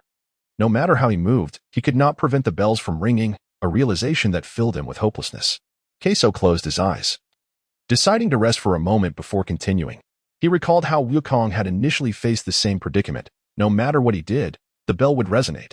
The only way to silence the bell was to remain still, yet how could one remain motionless and still seize the apple? Contemplating this, Kaso found himself ensnared in a vicious cycle. How had Wukong managed it? He murmured. He remembered Bobo's words, to be as tranquil as the sky. Indeed, it was this very phrase. To ensure the bell remained silent, one must first cultivate stillness, both in body and in spirit. When these two elements harmonize, one can align with nature, acting freely and effortlessly, allowing the spirit to guide the body, thus integrating the bell as an extension of oneself. Mr. Bobo, let us proceed. Kaso seemed to comprehend something. He immediately leaped up from the floor and addressed Bobo, while Osbier remained in her original position, gazing at Kaso's retreating figure, murmuring to herself, "Brother Kaso, are you in such a haste to deliver your head?" In the distance, Kaso and Bobo stood in a straight line, and suddenly Kaso closed his eyes. Witnessing this scene, Bobo's calm gaze was momentarily illuminated with a glimmer of insight. Impressive intuition. Soon, Kaso's entire being fell into a state of tranquility, his mind remarkably clear, as if he could perceive the location of the bell. Suddenly, Kaso moved. Osbiel, lying on the floor, widened her eyes in disbelief. To her astonishment, Kaso was moving swiftly in the distance, without causing the bell to ring. "Kaso, you are amazing," Osbiel exclaimed in surprise. Yet, merely 2 seconds later, the bell chimed. Osbiel curled her lip in skepticism. "Who are you trying to fool?" After a while, Osbiel had also recovered, and the two resumed their training. Time passed swiftly, and a week had gone by just like that. At the temple, Bobo balanced an apple atop his head while holding a banana in his hand. Peeling back the banana skin, he took a bite. Suddenly, 2 figures emerged from nowhere, silent and swift. The two displayed remarkable coordination, with one attacking Bobo's lower body and the other targeting his upper body. Yet, Bobo remained unfazed, calmly enjoying his banana. With a subtle push from his toes, he curled his body into a compact form, perfectly positioned between the two attackers, unscathed, while the apple on his head remained utterly still. Kaso and Osbier leapt into the air, destined to meet the ground below. Suddenly, Kaso inhaled deeply, his entire chest swelling as he exerted himself to blow, sending the apple atop Bobo's head soaring directly into Osbiel's embrace. Thud! The 3 of them landed simultaneously on the ground. At that moment, the temple was enveloped in profound silence, with the trio frozen in place, as if time itself had come to a standstill. Bobo's hand, laden with banana, remained motionless. After a few seconds, Bobo, with an expressionless face, uttered, "Next level." As she turned, her lips curled slightly in a smile, unseen by Kaso and Osbiel. "Oh yeah. Brother Kaso, we did it." Osbiel exclaimed joyfully, leaping onto Kaso's shoulders. "Ha." Kaso joined in the laughter. Who could fathom the immense effort he and little Osbiel had exerted to seize the apple, although they ultimately resorted to cunning tactics to obtain it? A victory is a victory, no matter the means. As the two gleefully bounced about, the bells finally chimed. At the temple's entrance, the deity's lips twitched slightly as if a tempest of wild horses surged within. Truly, they were 2 little monsters. As Kaso and Osbier were still celebrating, Bobo approached once more, 2 strips of black cloth in hand. "Your bells have ceased to chime. You have achieved a state of inner tranquility akin to the vastness of the sky. The first phase of training is complete. We shall now embark upon the second stage, where your movements must surpass the swiftness of lightning." Chapter 35, the second phase of training. What? Kaso and Osbier stared in disbelief at Bobo's approaching figure, astonished that the second phase was commencing so soon. Ignoring their reactions, Bobo directly handed the black cloth to Kaso and Osbier, instructing them to blindfold themselves and attempt to seize the bells from his person. Upon hearing this request, Kaso broke into a cold sweat. After spending a week with Bobo, he had come to realize that his companion's identity was far more complex than it appeared. Could he truly engage in a game of hide-and-seek with such a mysterious being? Kaso helplessly shook his head. "Kaso, what troubles you?" Osbiel inquired as she took the black cloth from Bobo's hands, noticing the heavy expression etched across Kasso's face. It had been quite some time since she had witnessed such an expression from him. "It's nothing," Kasso replied, accepting the black cloth and draping it over his eyes. "Let us begin." At Bobo's command, Osbiel swiftly entered the zone, while Kasso suppressed the doubts swirling in his mind, attuning himself to the sounds around him. Achieving a state of tranquility, he listened intently to the chime of the bell. Suddenly, a sound resonated from behind him. Kasso swiftly pivoted, eager to rush towards the location of the bell, and Osbier harbored the same intent. The two leaped simultaneously. Bang! "Oh, how it hurts!" Osbier clutched her little head and scurried to the side, crying out in agony. Kasso clutched his head, drawing in a sharp breath. He had been so preoccupied with the sound of the bell that he had not anticipated colliding with Xiaobi. How careless of him! In comparison to the resonant chime, Xiaobi's movements were almost imperceptible, and he had remained completely oblivious. Indeed, the second phase proved to be far from straightforward. Kasso began to ponder. He understood that blindly chasing after the bell was futile, as it would merely deplete his stamina without enhancing his sensitivity and comprehension of the chi. In the first phase, he had already mastered the control of his physical strength to silence the bell. So what was the purpose of this second phase? Was it to be swifter than lightning? It must be so. Kasso seems to have grasped the necessity of undergoing the first phase of training before progressing to the second. The initial phase is characterized by a self-centric approach, where the mind exists in a tranquil state akin to the serenity of the sky, allowing the self to act freely without engaging in superfluous movements. This principle is the key to the silence of the bell. The second phase, therefore, should shift its focus to the external world. It is essential to maintain a calm mindset to perceive the trajectories of external movements. In simpler terms, it involves sensing the energy of the surroundings, and the execution of actions, while not as instantaneous as lightning, must be clean and decisive. Paralleling the first phase's emphasis on avoiding unnecessary movements, Kasso gradually realized that he had indeed reached the stage of sensing chi. Kasso remained standing in a daze, while Osbier frantically chased the sound of the bell from the opposite side. Yet, each time she was on the verge of capturing it, she always fell just short. Osbier dashed over again, but Bobo eluded her little hands and cast a glance at Kasso. Had he noticed so quickly? Quite perceptive. A faint smile graced Bobo's lips. At that moment, Kasso suddenly moved. A shadow darted across the temple square, swiftly approaching the sound of the bell. As Kasso neared Bobo, his movements were remarkably decisive. However, just as he was about to seize the bell, the sound drifted to another location. It certainly wasn't as simple as he had thought. Meanwhile, Osbier hurriedly repositioned herself to Kasso's current location.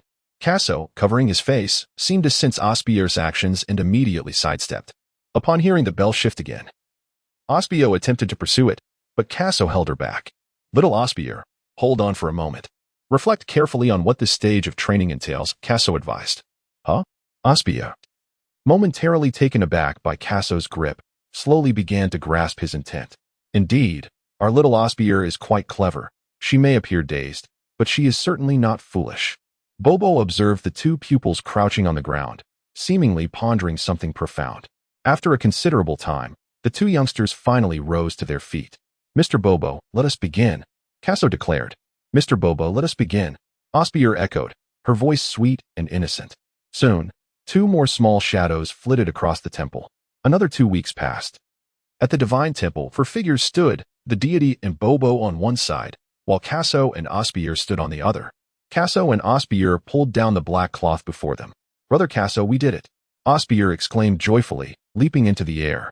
"Indeed," Kasso replied, his heart swelling with excitement as he watched little Osbier jump so high. Over the past fortnight, through Kasso's guidance, the two had made remarkable progress. No longer flailing about like headless flies chasing the sound of a bell, they had gradually learned to perceive their surroundings. Just moments ago, Kasso and Osbier had completed the second phase of their training. However, a twinge of doubt lingered in Kasso's mind. Despite 2 weeks of training, both he and little Osbier could sense the presence of chi, yet capturing the bell from Bobo was an impossibility. It seemed apparent that Bobo had intentionally held back. Kasso glanced at Bobo, who happened to look over at the same moment, resulting in an inexplicable exchange of gazes between the two. "Congratulations to the both of you," the deity exclaimed with a smile, utterly astonished by these two little rascals. Having lived for several centuries, he had never encountered anyone whose talent could rival that of these two youngsters, particularly Kasso, whose comprehension was simply astonishing. Typically, it takes prodigies over 6 months to grasp the manipulation of energy, yet Queso achieved mastery in less than a month. At that moment, Bobo suddenly spoke up. In fact, there is a third stage, known as the state of no mind. He paused and added, however, at your current level, there is no possibility of comprehension. After stating this, Bobo fell silent again, standing quietly beside the deity. Upon hearing these words, the deity was momentarily taken aback, as if recalling something significant, yet he chose to remain silent.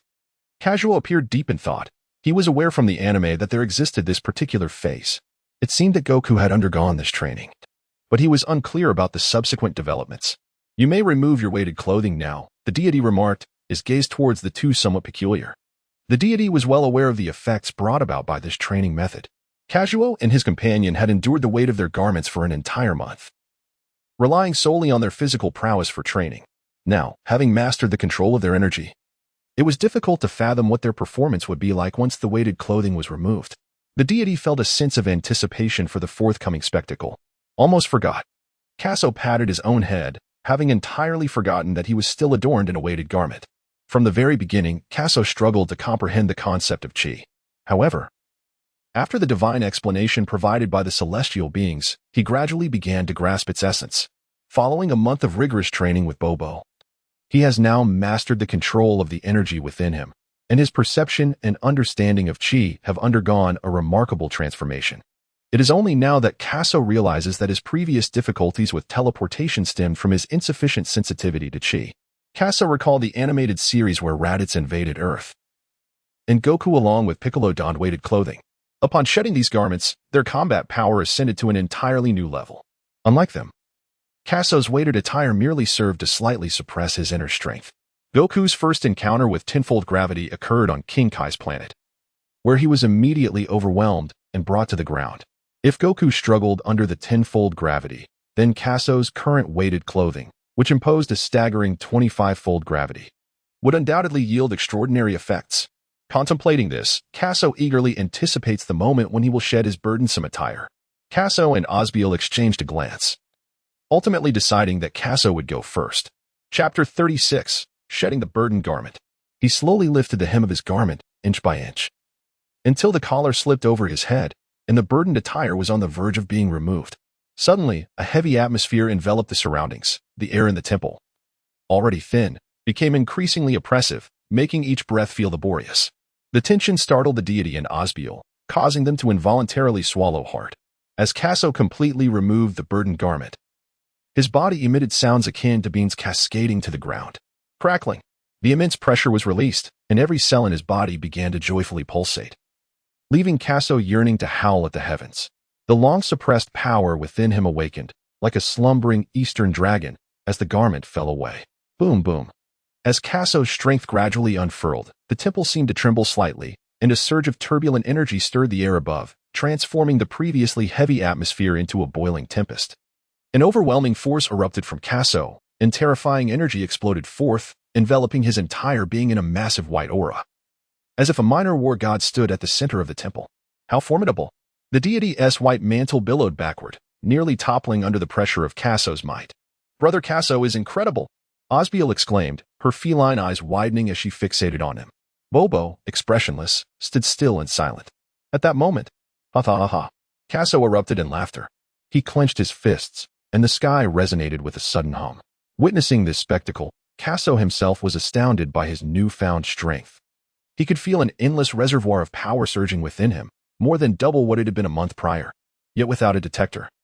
He remained unaware of his current combat prowess. Is this what they call chi? Kaso mused, gazing at the energy sphere that had materialized in his hand. His month of training had allowed him to interpret the energy within his chi. Brother Kaso, it's my turn now. Osbiel quickly stepped forward. Hearing her words, Kaso instantly dispersed the energy in his hand and retracted his power. The effortless control over the chi belied his status as a novice. The deity observed this scene with a slight twitch at the corner of his mouth. Surely, this must be a monster. With the violent energy no longer raging around them, the temple began to settle into tranquility. Osbiel approached the spot where Kaso had just stood as the burden garment fell away. Huh! She let out a cold exclamation.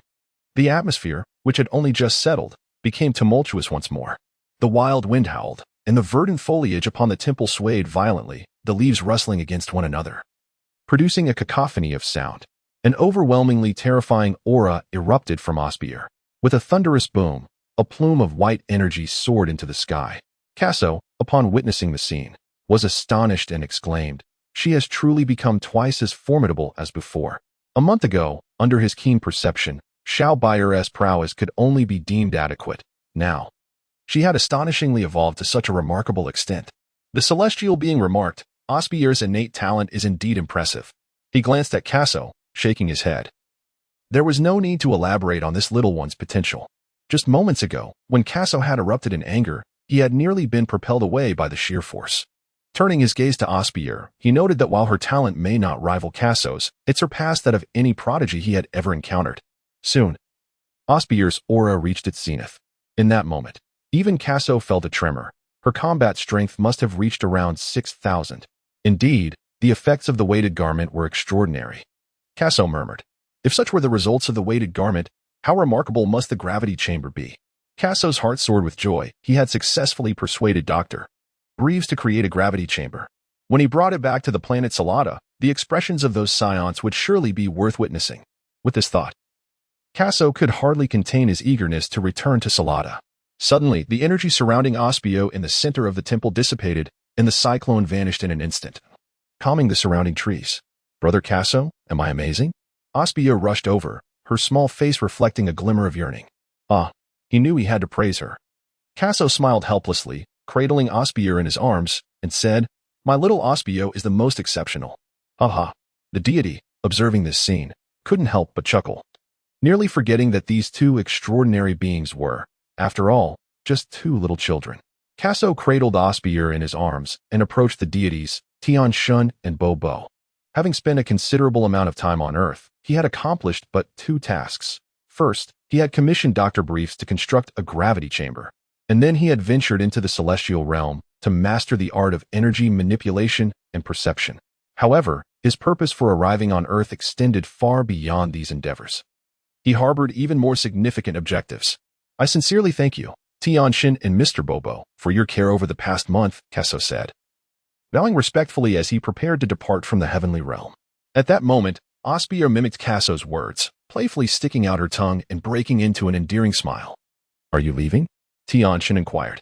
"Indeed," Kaso replied, gently ruffling Osbier's hair. "Until we meet again." Tianshin found himself at a loss for words. A month prior, the sudden arrival of these two individuals had nearly caused his heart to leap from his chest due to their imposing presence. Yet, as he had interacted with them, he discovered that these peculiar beings were not the malevolent fiends he had feared. Rather, they possessed a certain innocence. Yet, with their departure, he pondered when they might reunite. "Farewell." Kaso waved his hand twice towards the celestial deity and Bobo. Osbier imitated Kaso's gesture, waving her hand twice as well. Upon completing their actions, the two erupted in a burst of white flames, soaring into the air and plunging downward towards the realms beneath the heavens. As Kaso departed, Bobo regarded him with a peculiar expression, though none noticed this detail. Two streaks of white light streaked across the sky. On Kalinta stood a corpulent cat, observing two beams of light rushing towards itself. What could bring them here? The feline sage felt a twinge of confusion at this hour. They ought to be in the celestial realm mastering the art of energy manipulation. Had they truly mastered it? Shaking its head, the sage deemed such a possibility implausible, for it had never witnessed anyone acquire the perception and application of energy within a mere month. However, upon seeing the two young ones approach, the sage felt less trepidation than during their initial encounter, having learned from the celestial messenger that they were not malevolent beings. Upon hearing this, the sage had found it incredulous. How could entities radiating such ferocious energy be considered good? Despite its astonishment, the sage held a firm belief in the words of the celestial deity. Chapter 37. Exchange for celestial beings. The two diminutive figures stirred up tumultuous waves, causing the sage's whiskers to cling to its cheeks as a tempest swept through, rendering its eyes unable to open. What were these two up to? Rather than practicing in the celestial realm, they had suddenly appeared here. The sage found the situation utterly perplexing. As the two orbs of white energy drew nearer, just before reaching Kalinta, Cassio and Osbiel abruptly dissipated their aura. The sky returned to tranquility. The sage, witnessing this spectacle, was astounded as if a thunderclap had erupted above its head. The essence of Kasso, and the other had seemingly vanished in an instant. Had they truly comprehended the energy? The cat sage rubbed its eyes and scrutinized the scene once more, as if it had forgotten that energy was imperceptible. "Hello," Kaso greeted as he descended onto Lolita. Observing the astonished expression of the cat sage, he touched his own face, finding nothing amiss. Why then did he regard himself in such a manner? The cat sage's astonishment was not without justification. In the anime, Goku had triumphed over Demon King Piccolo and spent 3 years in the afterlife mastering his energy. Of course, the cat sage was only aware of Goku's training in energy. It had no knowledge of any subsequent training.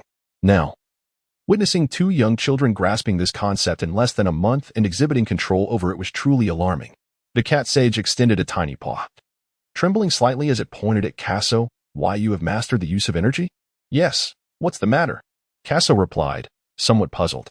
What was going on with the cat sage? He had not harmed the earth, so why the bewildered expression? Osbier widened her eyes, regarding the plump feline with curiosity, feeling it was rather peculiar. "Brother Kaso, is it perhaps daft?" she whispered, believing her voice to be barely audible. Little did she know. The cat sage, Kaso chuckled inwardly. The little girl remained as endearing as ever. However, he also discerned a hint of surprise in the cat sage's expression. Upon his arrival at Corinta, he had instinctively restrained his aura, which likely accounted for the cat sage's astonishment. Throughout the entire anime, no one had grasped the concept of ki with such swiftness.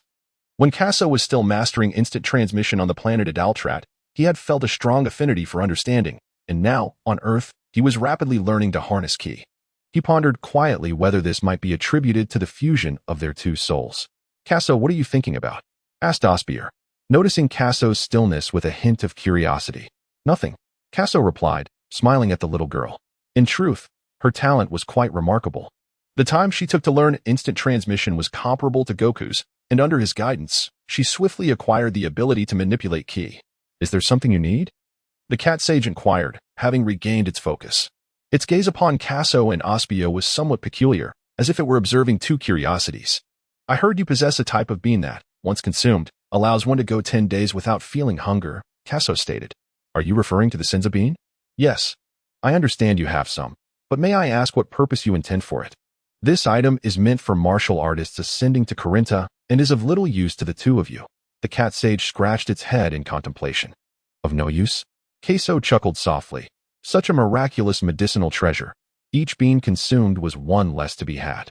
In the later stages, Wukong and his companions would even wish to split a single celestial bean in twain for their use. Yet, it audaciously claimed to be ineffective. Kaso's lips curled into a slight smile. "If that is the case, then it shall be simple," he said. "Could you possibly send some celestial beans my way? Alternatively, I could exchange something else with you." "What might that be?" The cat sage, unaware of the celestial bean's significance, pondered. After all, it took hundreds of years to cultivate them, and it was reluctant to part with such treasures freely. However, it was open to the idea of trading them for something else of lesser value. Upon hearing the cat sage's words, Kaso's smile deepened. It seemed there was potential for success, initially suggesting that the cat sage gift him the celestial beans. He later introduced the notion of barter, allowing the sage some agency in the matter. He understood that even an item of little worth should never be given away without compensation. True to his expectations, the cat sage's response was not disappointing. "How about I trade you fish for a celestial bean?" "Fish?" The cat sage momentarily froze, then its eyes sparkled with excitement. Yes. That sounds splendid." Yet, after realizing its enthusiasm might be excessive, the sage feigned composure, adding, "How about 20 fish for 1 celestial bean?" Seeing Kaso's lack of immediate reaction, the cat sage wondered if its request had been too audacious. After a moment's reflection, it conceded that perhaps the demand was indeed excessive. Clearing its throat, the sage proposed, "If you find that too steep, I would accept 10 fish for 1 celestial bean. You must understand, the potency of a celestial bean is remarkable. Consuming just 1 can stave off hunger for 10 days. That won't be necessary. Let us settle on 20 fish for a single celestial bean." Kaso's expression remained impassive. Yet his heart soared with joy, not to mention exchanging 20 fish for a single divine bean. He would gladly trade even 20,000 fish for just 1. "Little buyer, please wait for me here. I shall return shortly." With that, Kaso abruptly vanished from the spot. In a brief moment, he reappeared in his original position. During this interval, Kaso had ventured into the city, where he borrowed dozens of capsules from a large, all-purpose capsule shop. He then made a trip to the Pacific Ocean. diving to the seabed to engage in frenzied fishing until the numerous capsules were filled to the brim with fish. On the cliff, Osbier gazed wide-eyed at the sudden appearance of Kazuo. She scratched her head, wondering how her brother could have returned so swiftly in less than 10 minutes. "Take a look at the fish here," she said. Kazuo pressed the button on the capsule, and a large box materialized from thin air on the ground. He pointed at the box and remarked, "I possess dozens of such boxes." With a swift motion, Kazuo pulled open the chest, and a deluge of fish cascaded forth. The sight of such an abundance of fish took the feline sage by surprise, causing its breath to catch in its throat. It had never encountered so many fish before. The last time it savored fish was nearly a century ago, and the taste had nearly faded from its memory. Surely, this bounty would suffice for a considerable duration. With that thought, the heart of the feline sage raced wildly. "You may take all those celestial beings." Estimating the contents of the chest, the sage calculated that there were no fewer than 50,000 fish, and Kazuo possessed dozens of similar chests. Overwhelmed with excitement, the sage felt as though it might leap with joy. What a remarkable person indeed! Kazuo realized, to his surprise, that he was indeed a good person. Observing the cat sage reclining atop a pile of fish, he chuckled softly and proceeded to the spot it had just indicated. 3 wooden barrels rested on the ground, each covered by a wooden lid. Upon lifting the cover, he discovered the barrels brimming with celestial beings. Kazuo's breath hitched. His reaction mirrored that of the cat sage moments ago, filled with overwhelming excitement. So many! So many! Kazuo was on the brink of madness. 3 wooden barrels brimmed with celestial beings, which surely numbered in the tens of thousands. In his possession was an additional capsule borrowed from the omnipotent capsule shop. Just as he was poised to carry away the entire bounty, Kazuo hesitated. Lost in thought, he ultimately decided to pour out only 2/3 of the last barrel. The remaining celestial beings must still number in the thousands. Chapter 38. Encounter with Wukong. Let them have a few. Kazuo initially intended to pack all the magical beans for himself, reasoning that leaving them behind would only allow Achi Loeb to consume them. However, upon reflection, he realized that taking them all would leave Goku and his companions in a dire predicament. After all, Goku is his most cherished protagonist. Master Cat, I trust you are aware of the remarkable properties of these magical beans. They possess the extraordinary ability to restore individuals from grave injuries in an instant. Kazuo felt it imperative to convey to the cat sage the significance of the mystical beans. He could not bear to witness the woeful sight of Goku in later times, desperately splitting a single bean in half for sustenance. After articulating his thoughts, Kazuo disregarded the cat sage's reaction, seizing the small hand of Osbier and soaring into the sky. What is happening? The cat sage, observing the retreating figures of the pair, found himself bewildered. After all, he was the one who cultivated the beans. So how could he be unaware of their effects? Truly, a peculiar individual, the cat sage murmured to himself. After a while, he settled upon a pile of fish. Lost in contemplation, it seemed he had begun to comprehend Kazuo's words. Having resided on Karin Tower, the cat sage had only learned of the affairs of the lower realms through 3 water tanks. Over the years, few remarkable martial artists had ascended to Karin Tower from Earth. Consequently, the mystical beans had seen little use, and he had merely regarded them as a means of fasting, forgetting their true potency. In this light, it appeared that the mystical beans were indeed a remarkable commodity. The cat sage also recalled the commotion that Kazuo and Osbier had caused upon their arrival on Earth, pondering whether every being from the cosmos possessed such power. What would happen if Earth were to be invaded without the mystical beings? The more he contemplated, the more he sensed something amiss. Deeming it necessary to confer with the heavenly deity regarding this matter, gazing at the mountain of fish, he suddenly displayed a pained expression, inwardly cursing, "What a waste." 2 streaks of light traversed the sky. Kazuo and Osbier soared forward side by side, utterly oblivious to the reactions of the cat sage. "Where are we headed now, Kazuo?" Osbier inquired curiously, gliding alongside him. "You shall find out shortly," he replied. Kazuo soared towards the distant expanse of a forest. As she glided over the lush greenery, the landscape was adorned with undulating peaks, surrounded by majestic mountains, where one could occasionally glimpse large wild beasts roaming. Soon, a narrow path materialized within the woods, its edges meticulously cleared of underbrush, suggesting frequent passage by travelers. Following the path, a hill resembling a steamed bun came into view. "Brother Kazuo, that mound looks just like a bun," exclaimed Osbier, her thoughts evidently drifting towards delectable delights, nearly causing her to drool. This charming little hill was known as Bun Mountain. Kazuo chuckled, surprised that Little Beer had memorized the shape of the steamed bun after just one tasting at the Taisi residence. The Bun Mountain, where Wukong resided alongside his grandfather's son Wufan, later became the home of Wukong and Chi-Chi after their marriage. At that moment, Kazuo pondered whether Wukong had nearly descended to Earth. As he soared through the sky, he soon spotted a dwelling. Kazuo vividly recalled that within Wukong's home lay a Dragon Ball. He intended to retrieve the Dragon Ball and request Dr. Briefs to construct a Dragon Ball radar. Before arriving on Earth, Kazuo contemplated that even if Dr. Briefs assisted him in constructing a gravity chamber, he could manage to create only one at most. However, one chamber would hardly suffice for over 100 Saiyans. Thus, he conceived the ingenious idea of utilizing the Dragon Balls to wish for the replication of more than 100 gravity chambers. Pleased with his brilliant notion, Kazuo couldn't help but commend himself. Yet, one might wonder why he didn't simply request the dragon to generate all the chambers directly. Why go through the motions of having Dr. Briefs create one first? Was this not an unnecessary step? It remains uncertain whether Kazuo pondered this point. Kazuo. There is no one here. As Kazuo descended from the sky with Osbier, they entered the house only to discover it completely vacant. Perhaps they have gone out? Kazuo mused as he wandered about. He found the place rather unremarkable, lacking anything particularly special, and he marveled at how Goku, having grown up in such an ordinary environment, became so formidable. In truth, Kazuo understood that Goku's exceptional prowess stemmed largely from his pure-hearted innocence and unwavering dedication to martial arts. Oh, Kazuo smiled. I found it. In a corner, he picked up a Dragon Ball, within which resided 4 stars. No matter from which angle one gazed, the shape and positioning of the stars remained unchanged. Quite marvelous indeed. Kazuo sighed and turned to Osbiel, saying, Little B, let us depart. Have we found what we seek? Indeed.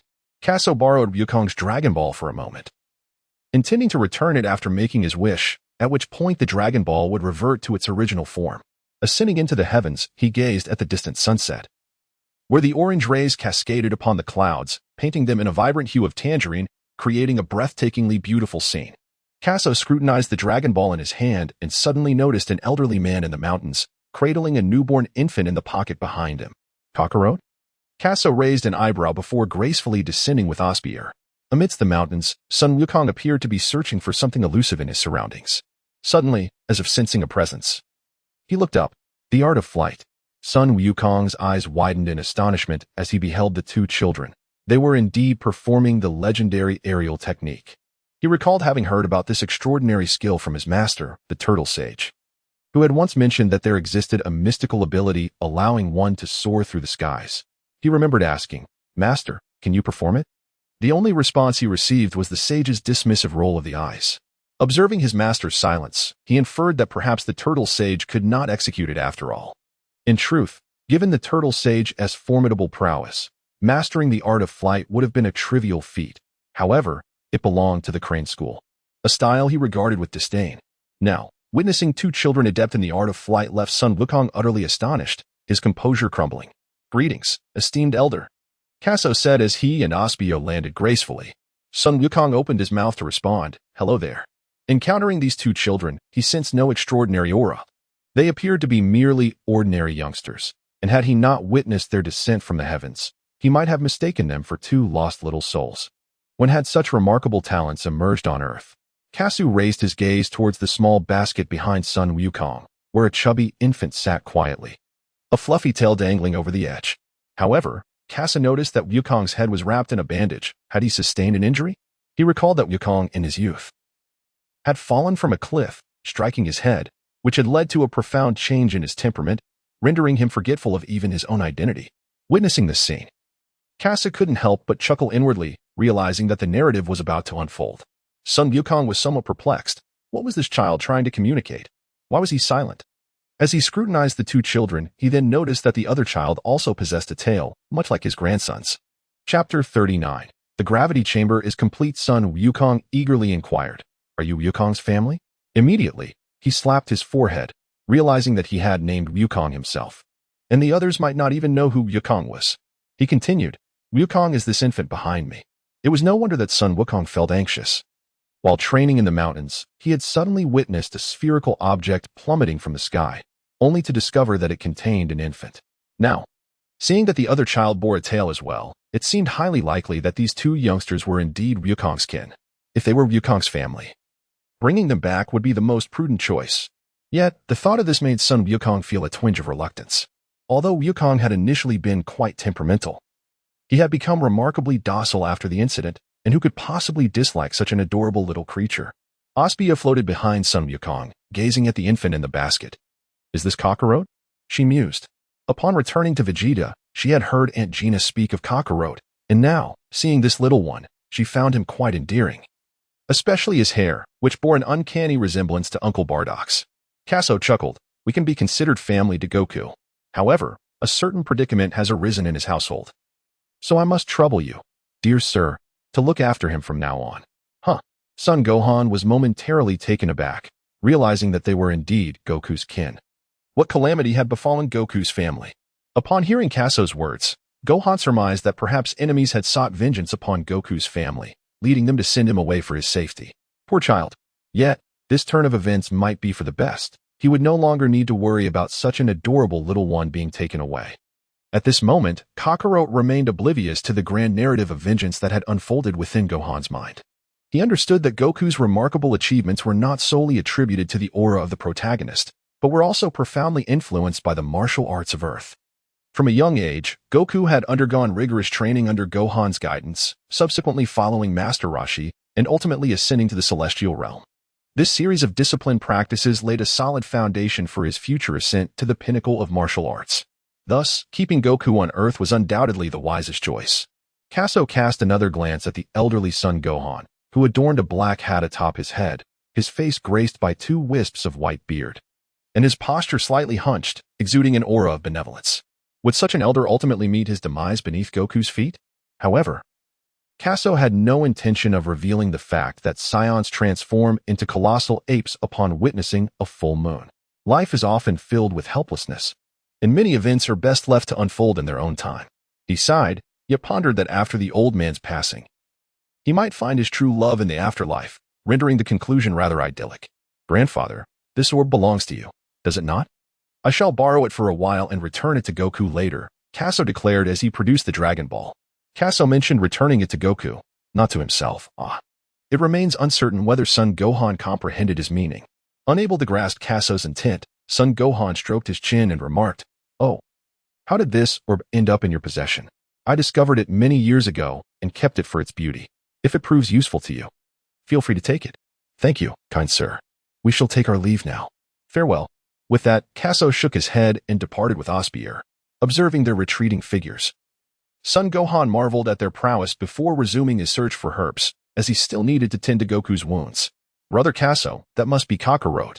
He bears a striking resemblance to Uncle Bardock," Osbier exclaimed, clinging to Kaso's back, her small face nestled against his neck. The warmth tickled his skin, prompting Kaso to pull her closer, cradling her against his chest.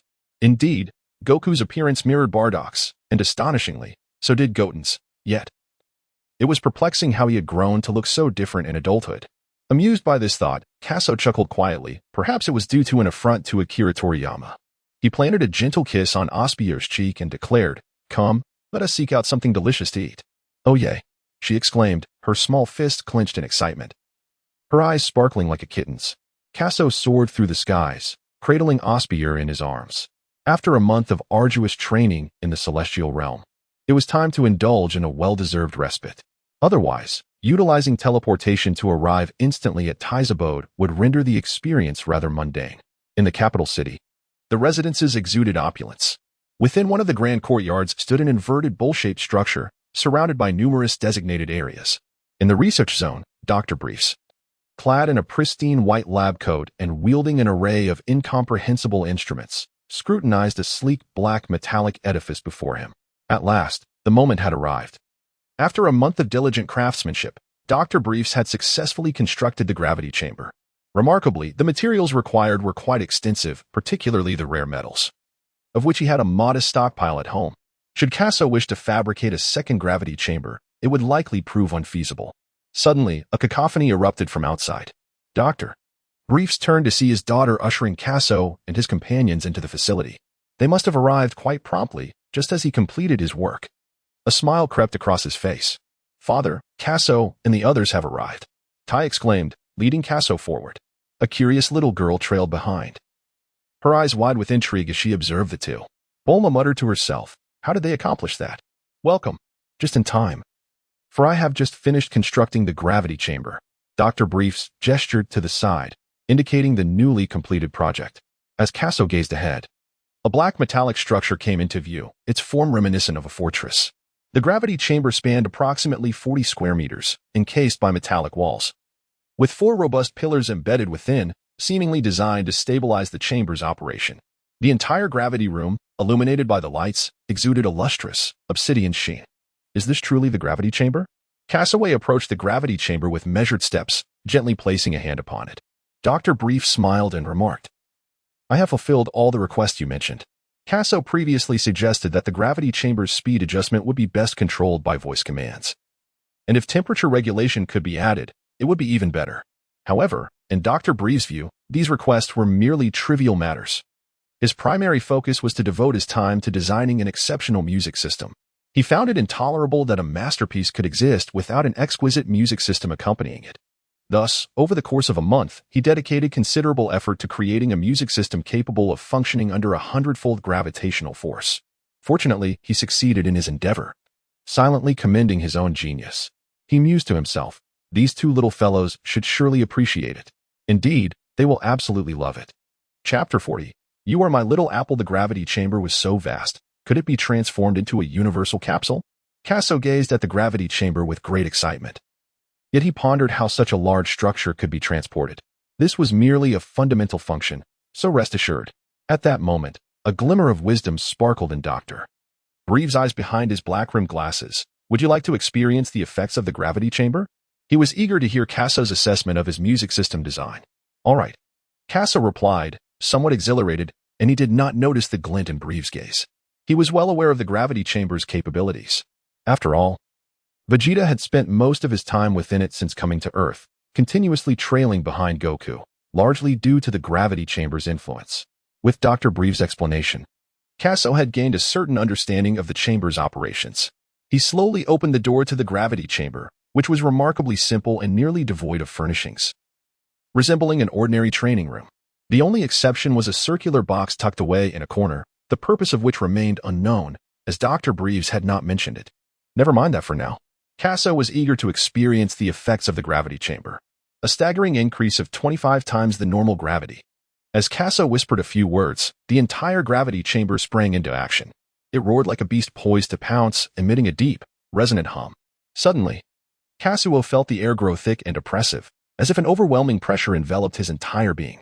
Fortunately, he had previously acclimated to the effects of 25 times gravity in the celestial realm.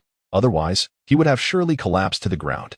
Nonetheless, his limbs still felt somewhat burdened, and he could perceive an immense heaviness in both his body and his internal organs at that moment. Indeed, everything unfolded exactly as Kazuo had anticipated. The weighted clothing proved beneficial solely for the body, offering no advantage to the internal organs. The gravity chamber was truly formidable. Just then, a resounding noise erupted from a small box in the corner. Who could it be? Kaso was taken aback. He had just withstood 25 times the force of gravity without faltering, yet now he found himself prostrate on the ground, startled. The cacophony of music nearby blared. You are my little apple, no matter how much I love you, it's never too much. That scoundrel Brevis. Upon hearing the melody, he instantly recognized it as the handiwork of Dr. Brevis. Just moments ago, he had sensed something amiss in the doctor's demeanor, and to his astonishment, he was now presented with such a grand gift. Damn it all. Cancel gravity. Kaso slowly rose, exclaiming in resignation. Suddenly, he felt the weight upon him vanish, replaced by an unparalleled sense of ease. The gravity chamber was indeed remarkable. In just a brief moment, Kaso noticed a newfound looseness within his strength. Is the Saiyan physique truly this extraordinary? Kaso shook his head.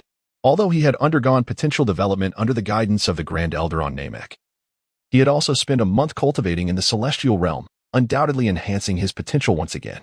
Under this immense pressure, his potential was rapidly unleashed. He could not believe that the gravity chamber could infinitely augment one's strength. If it were truly that formidable, Vegeta would have long since surpassed Goku. Outside the gravity chamber, Dr. Briefs gazed at the tightly shut door, pondering that the young lad must be quite fond of his music system. Kaso was about to come out. Osbier exclaimed joyfully. Upon hearing this, everyone turned their attention to the door. Slowly, it creaked open, and Kaso emerged from within. How is it? My music system is fantastic, I assenti it. Dr. Briefs confidently asserted, taking pride in his creation. After all, how could a warrior train diligently without the accompaniment of splendid music? Noticing Kaso's silence, Dr. Briefs felt certain that the young man was thoroughly satisfied. Sometimes, silence speaks louder than words. In this way, Dr. Briefs experienced a profound sense of accomplishment. Kaso felt as though a tempest raged within him, rendered speechless. After a moment of silence, he sincerely expressed his gratitude. Thank you, Dr. Briefs. Despite feeling somewhat at a loss regarding the recent commotion, he was genuinely appreciative of Dr. Briefs' assistance. After all, he had not been of much help to Dr. Briefs before, merely reclaiming a few universal capsules. In comparison to this gravity chamber, the value of those capsules was insignificant. At that moment, Bulma approached, her small hand resting on Kaso's shoulder. Is the gravity chamber built by my father effective? She inquired eagerly. Kaso nodded earnestly. Indeed, the gravity chamber was remarkably effective, as he had already sensed a slight enhancement in his own abilities after spending just a brief time within it. However, he was puzzled by her intentions. Since my father has provided you with a gravity chamber, how about teaching me to fly? Bulma exclaimed, her face alight with excitement as she gazed at Kaso.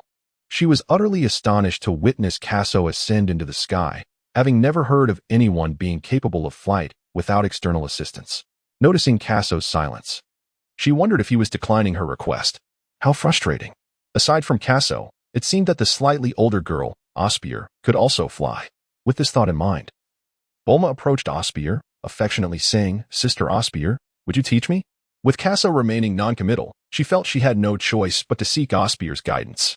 If this older girl could teach her, she would certainly take pride in showcasing her newfound abilities at school. The mere thought brought her joy. Ties, it was clear to me what my sister was contemplating with her actions. Kaso remained indifferent to the situation at hand. Instead, he entrusted Dr. Briefs with the task of reverting the gravity chamber into its capsule form. Given the immense size of the gravity chamber, he was unable to utilize instant transmission to transport it. Fortunately, the ingenious Dr. Briefs had devised a universal capsule. Once transformed into this versatile shape, it could be effortlessly stowed away in a pocket, allowing for a seamless journey back to Planet Salad. After a brief interval, Kaso turned around and beheld Osbier and Bulma engaged in lively conversation, sharing laughter and joy. Meanwhile, Taisi glanced at him, shrugged her shoulders, and appeared somewhat exasperated. Kaso, here is Osbier. Little BB, could you take me for a flight? Bulma grasped Osbier's small hand and shook it gently.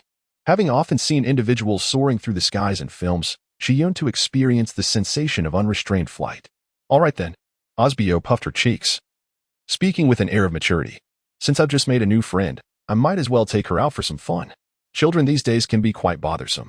It seemed Osbier had forgotten that she too was merely a child. Kaso and Taisi, witnessing this scene, Kaso was momentarily taken aback. Was little Baya possessed by some malevolent force? Yet, upon observing her puffed cheeks, he found her inexplicably adorable, his heart melting in sheer delight. In the blink of an eye, the two little ones, each approximately 1 meter tall, soared into the air, darting through the doorway. Chapter 41. Ascending to the skies with Taisi. Oh, Dr. Briefs, upon seeing his little daughter take flight, felt a twinge of astonishment. It turned out that this little one could fly.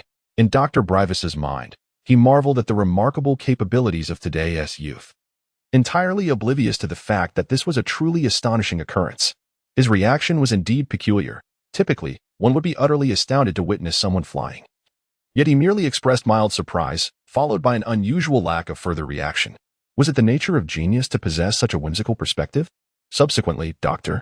Briefs moved to another section of the research area to initiate a new project. At this moment, Kaso had already tidied up the gravity chamber, concealing the capsule within his pocket. Taisi, what are you up to? Kaso pressed his palm against the exterior of his pocket, only to notice the peculiar gaze that Taisi cast upon him. He touched his own cherubic face, finding nothing amiss. Could it be that he was simply too handsome? Could you take me for a flight as well? Taisi inquired, her face concealed by her hands as she lowered her gaze. Although she often traveled by plane, she had never experienced the exhilarating freedom of flight that Kaso embodied. Watching her younger sibling soar into the skies filled her with longing. Feeling slightly embarrassed by her own bashful demeanor under Kaso's watchful eye, Taisi pondered for a moment. After all, it was merely a request to join him in the skies. It was not an insurmountable request. Cassowary paused for a moment, then chuckled. No problem. He studied Taisi earnestly. Her lustrous hair cascaded behind her, and her fair complexion seemed to flush slightly with a hint of embarrassment. Her alluring figure, complemented by her ample curves, made him involuntarily swallow. He had not anticipated that this young woman would be so enchanting. Had he known, he would have spoken up much sooner. Even without considering Dr. Briff's reputation, the sight of her physique would certainly earn her a measure of respect. Casso subtly criticized Tais. The way he shook his head made Tais feel as if Casso was blaming her for not speaking up sooner, which left her with a peculiar sensation. Nevertheless, the prospect of flying high above the earth filled her with joy. She envisioned the exhilarating freedom of soaring through the skies. Come on.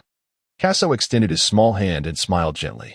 He had little left to accomplish on Earth, aside from gathering the Dragon Balls, which required Dr. Briefs to create a dragon radar. For now, he simply wanted to take Tais on an aerial adventure. What should I do? Tais asked, feeling somewhat anxious. Just moments ago, she had been brimming with excitement, and now she felt a bit lost. Just do what feels comfortable for you. Casso replied with a smile. As soon as Casso finished speaking, Tais clung to him tightly, reminiscent of a koala embracing a tree. Casso felt the softness of those two gentle mounds against his back. A sensation that brought him immense comfort, yet simultaneously stirred a hint of nervousness within him. In his past life, Casso had never experienced the warmth of a romantic relationship, leaving him utterly unfamiliar with the feelings that arose from physical closeness to a woman. Now, enveloped in Taisi's embrace, his heart fluttered ever so slightly, remaining motionless. Casso pondered if his stillness was somehow inadequate in her eyes. Why aren't you moving? Taisi thought to herself, puzzled. Didn't you say to come as you please? Why the sudden hesitation? Everything seemed perfectly fine. Casso regained his senses and circulated the energy within his body, slowly beginning to float with Taisi on his back.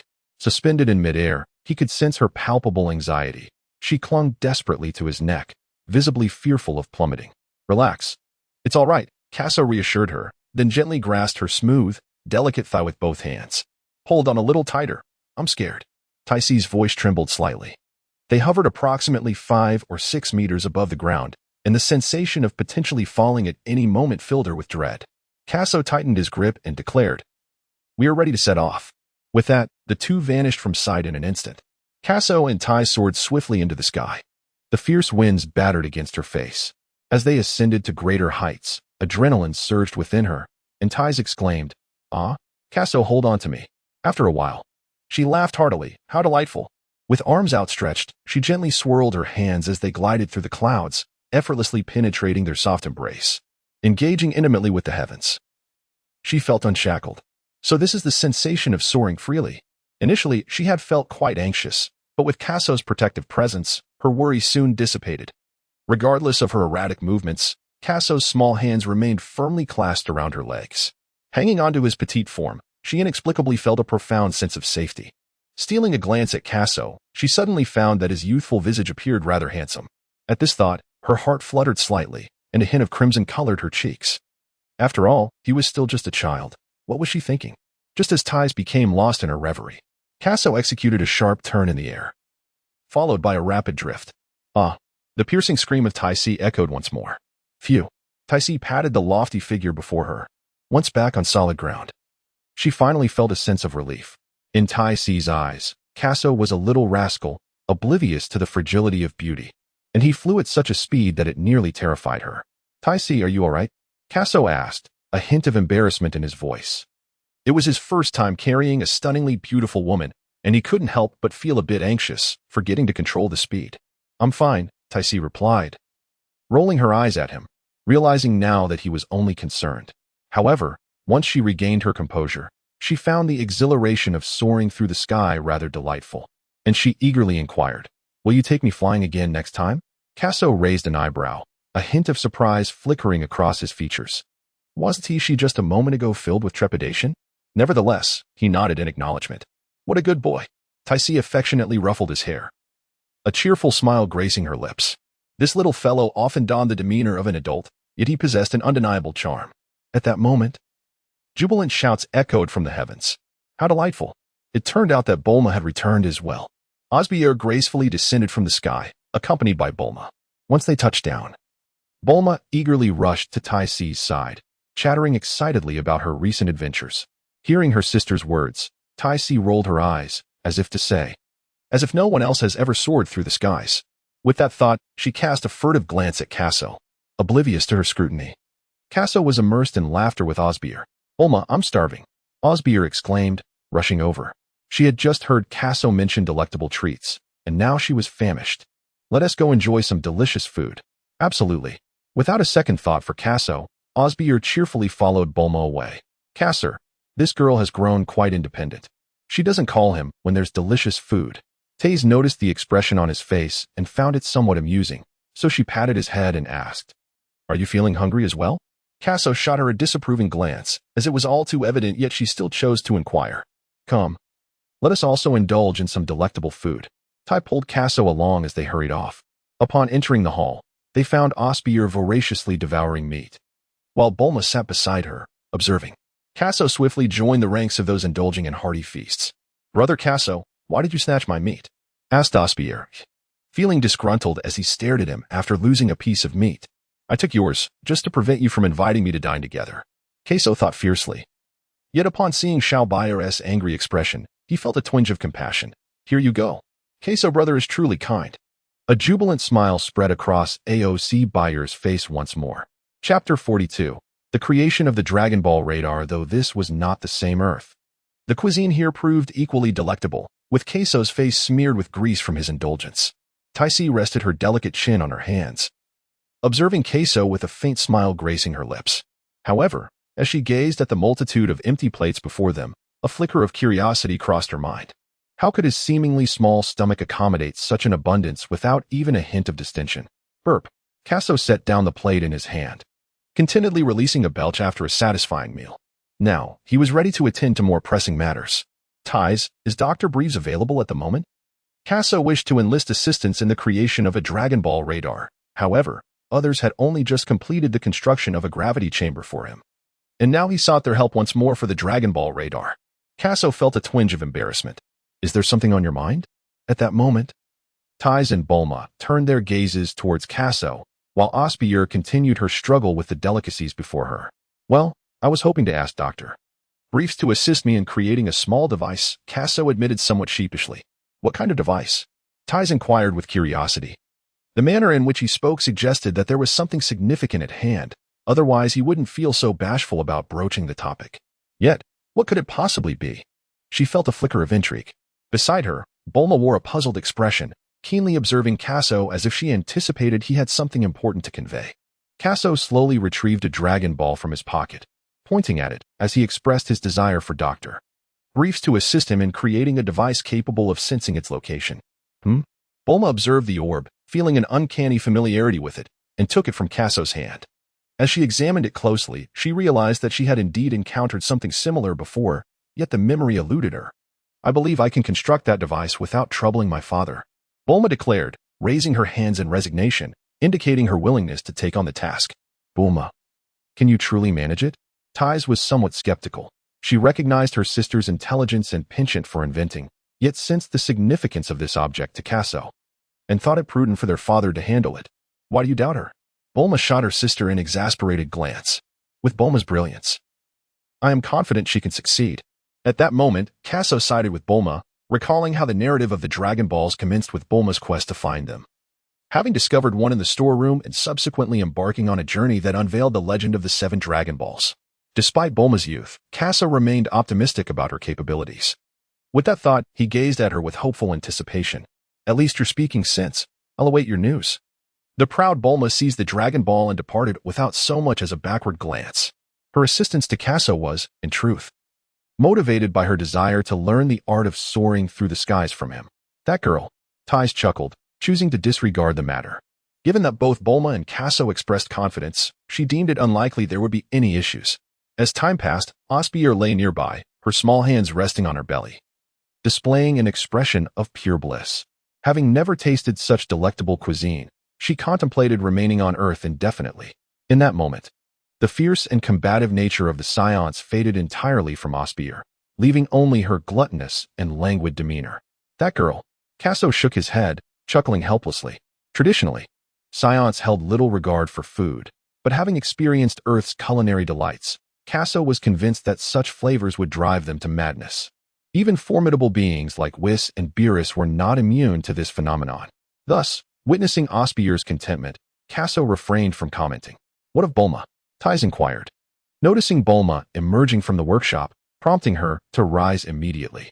Kaso gazed at her with eager anticipation. In the unfolding narrative of Dragon Ball, it is Bulma who first devises the Dragon Radar. However, considering her tender age, could she truly accomplish such a feat? He felt a twinge of anxiety. If Bulma were unable to create it, he would have to rely on Dr. Briefs. "I've done it," Bulma exclaimed with a nod and a smile. When she obtained the Dragon Ball, several design ideas began to swirl in her mind. Her primary approach was to conduct a wave detection, for she understood that most objects in the world emit a specific ripple. Should the detection reveal that the Dragon Ball emitted no waves, it would not pose a problem, as she had an alternative plan.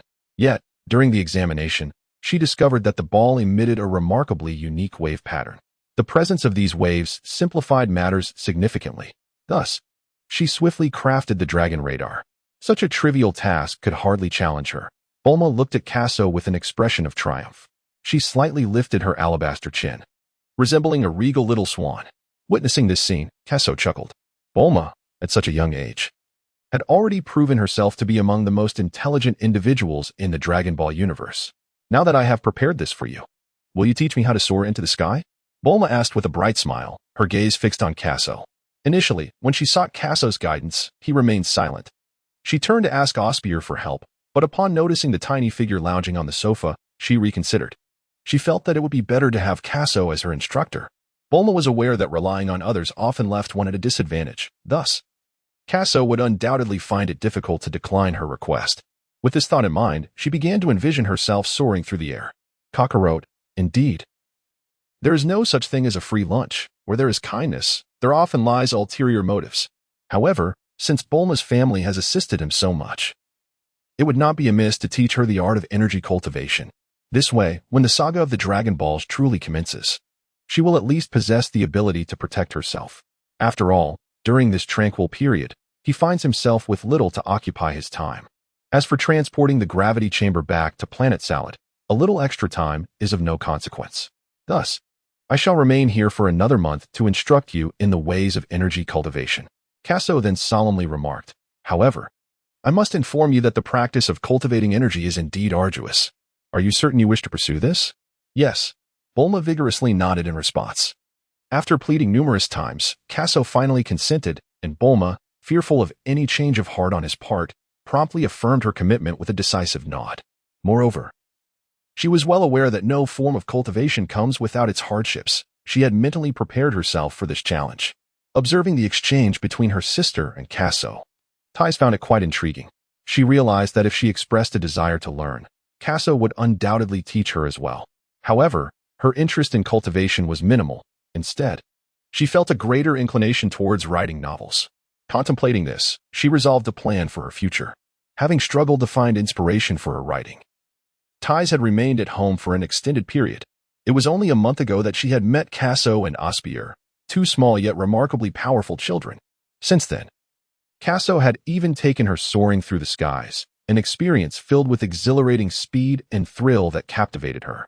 Tais felt as though she had finally discovered the spark for her novel. Chapter 43. Instructing Bulma. Time passed swiftly, and half a month had elapsed.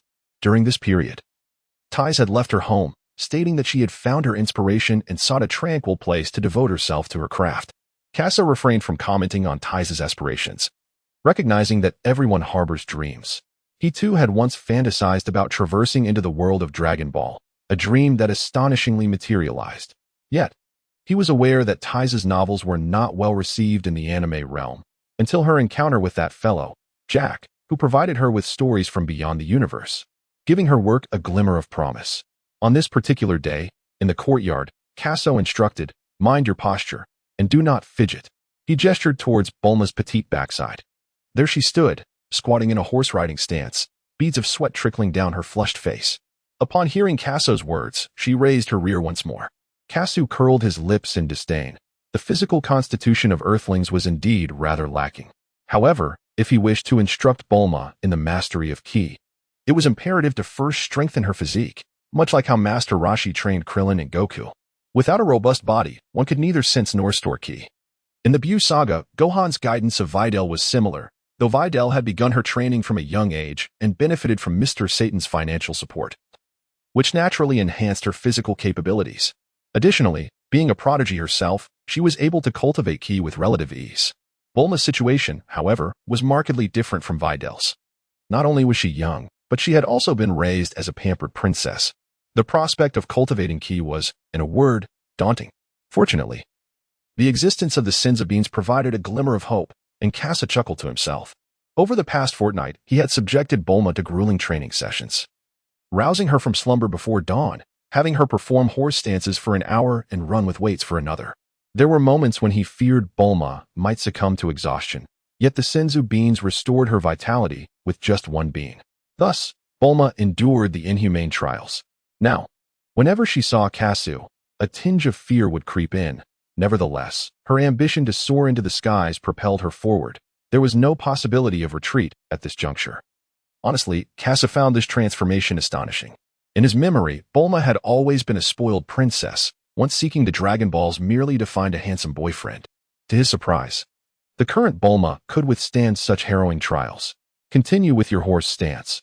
I shall return shortly, Kasu remarked nonchalantly, placing his fingers on his forehead and vanishing in an instant.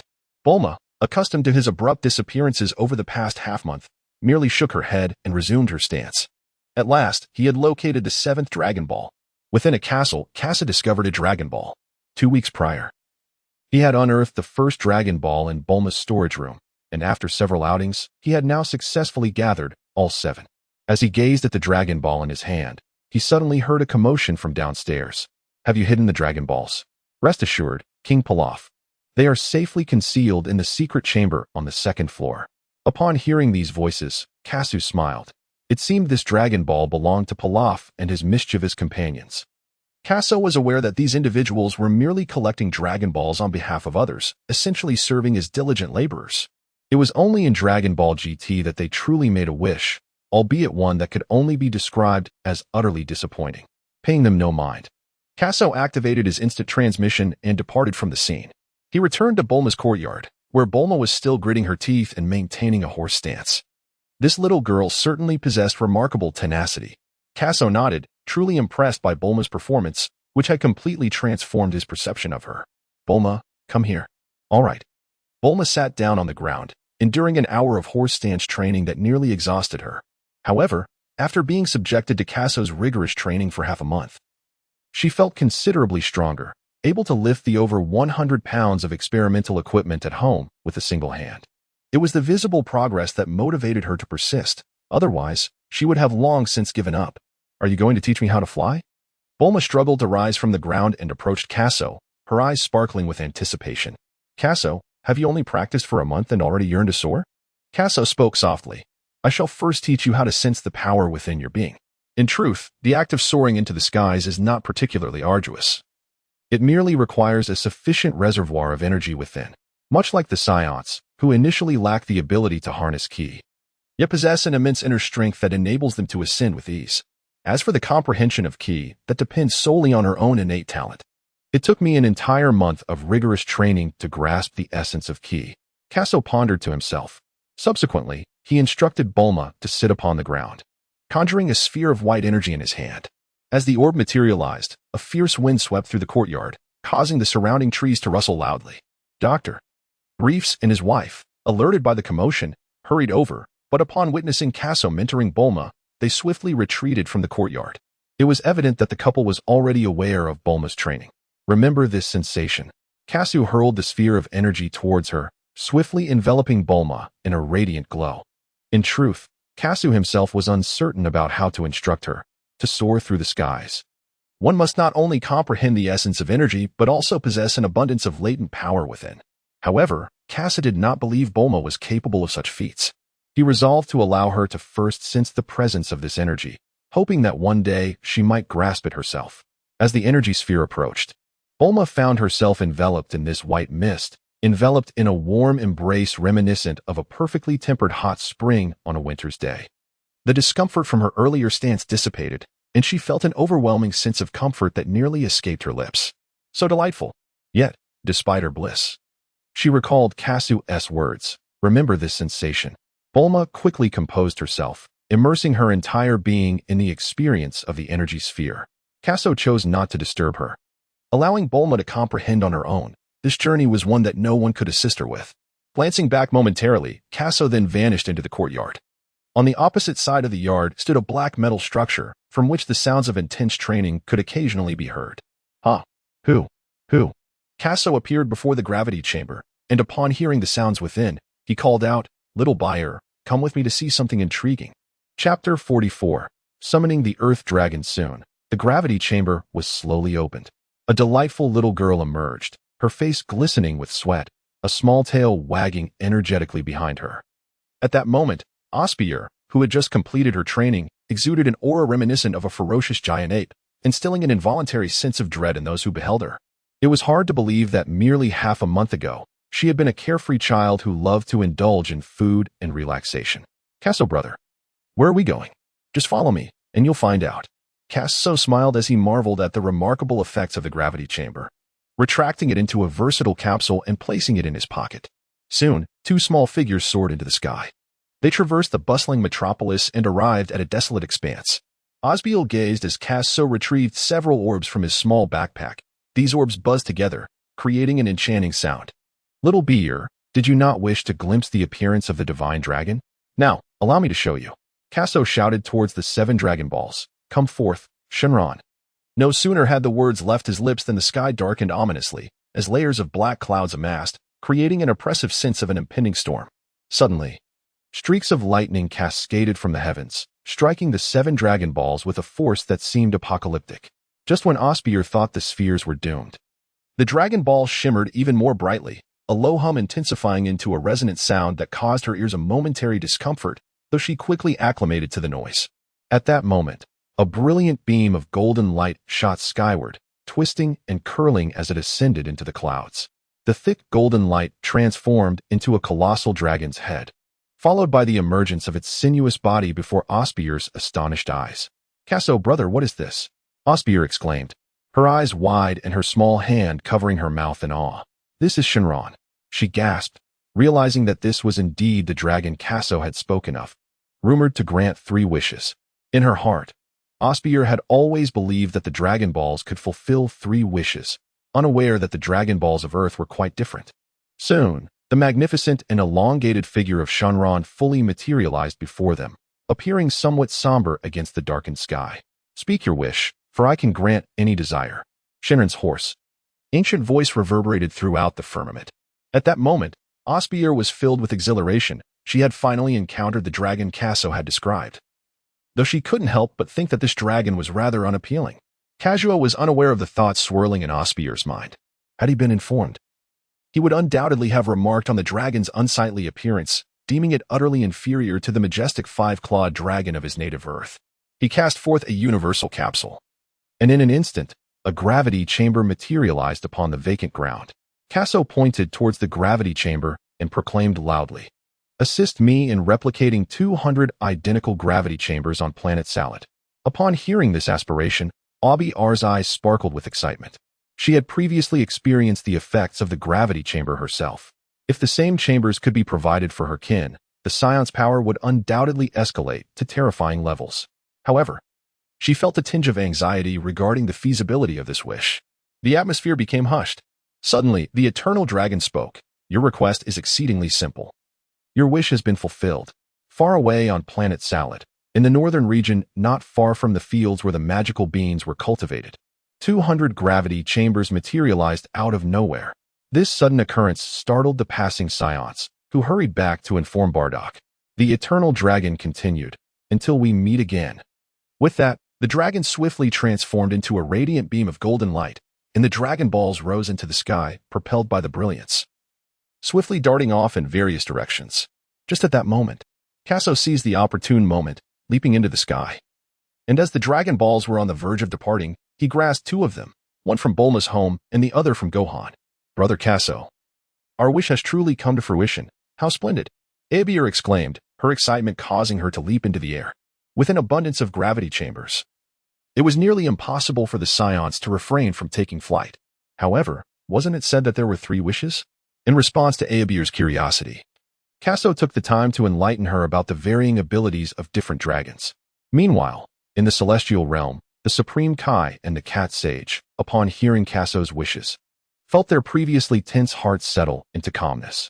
Although they had come to know that these two were not malevolent beings during their earlier interactions, the act of summoning the dragon still instilled a measure of anxiety. What if they were to make a wicked wish? Fortunately, the Supreme Kai exchanged a glance with the Cat Sage, acknowledging the validity of its earlier words. Presently, there were too few exceptional martial artists on Earth. Only Master Roshi and Master Shin were worthy of note, and if one were to stretch the definition, Gohan could also be considered. In light of this precarious situation, should Earth face an extraterrestrial invasion, it would be an unprecedented calamity. Thus, it became imperative to intervene in the development of martial arts on Earth. Kaso remained entirely oblivious to the divine gaze fixated upon him from the temple. Even if he were aware, it would matter little, for he posed no threat to Earth. Having accomplished his objectives on this planet, Kaso was eager to witness the extent of the gravity chamber's influence on Osbier. Little beer, let me see the fruits of your training over the past fortnight. Hee, be careful, big brother Kaso, lest I make you weep. Such audacity. Kaso chuckled softly. The youth of today truly exhibit a remarkable boldness. Suddenly, Osbier erupted with a fierce aura, her entire being enveloped in a swirling white flame. The petite figure soared into the air. Bang!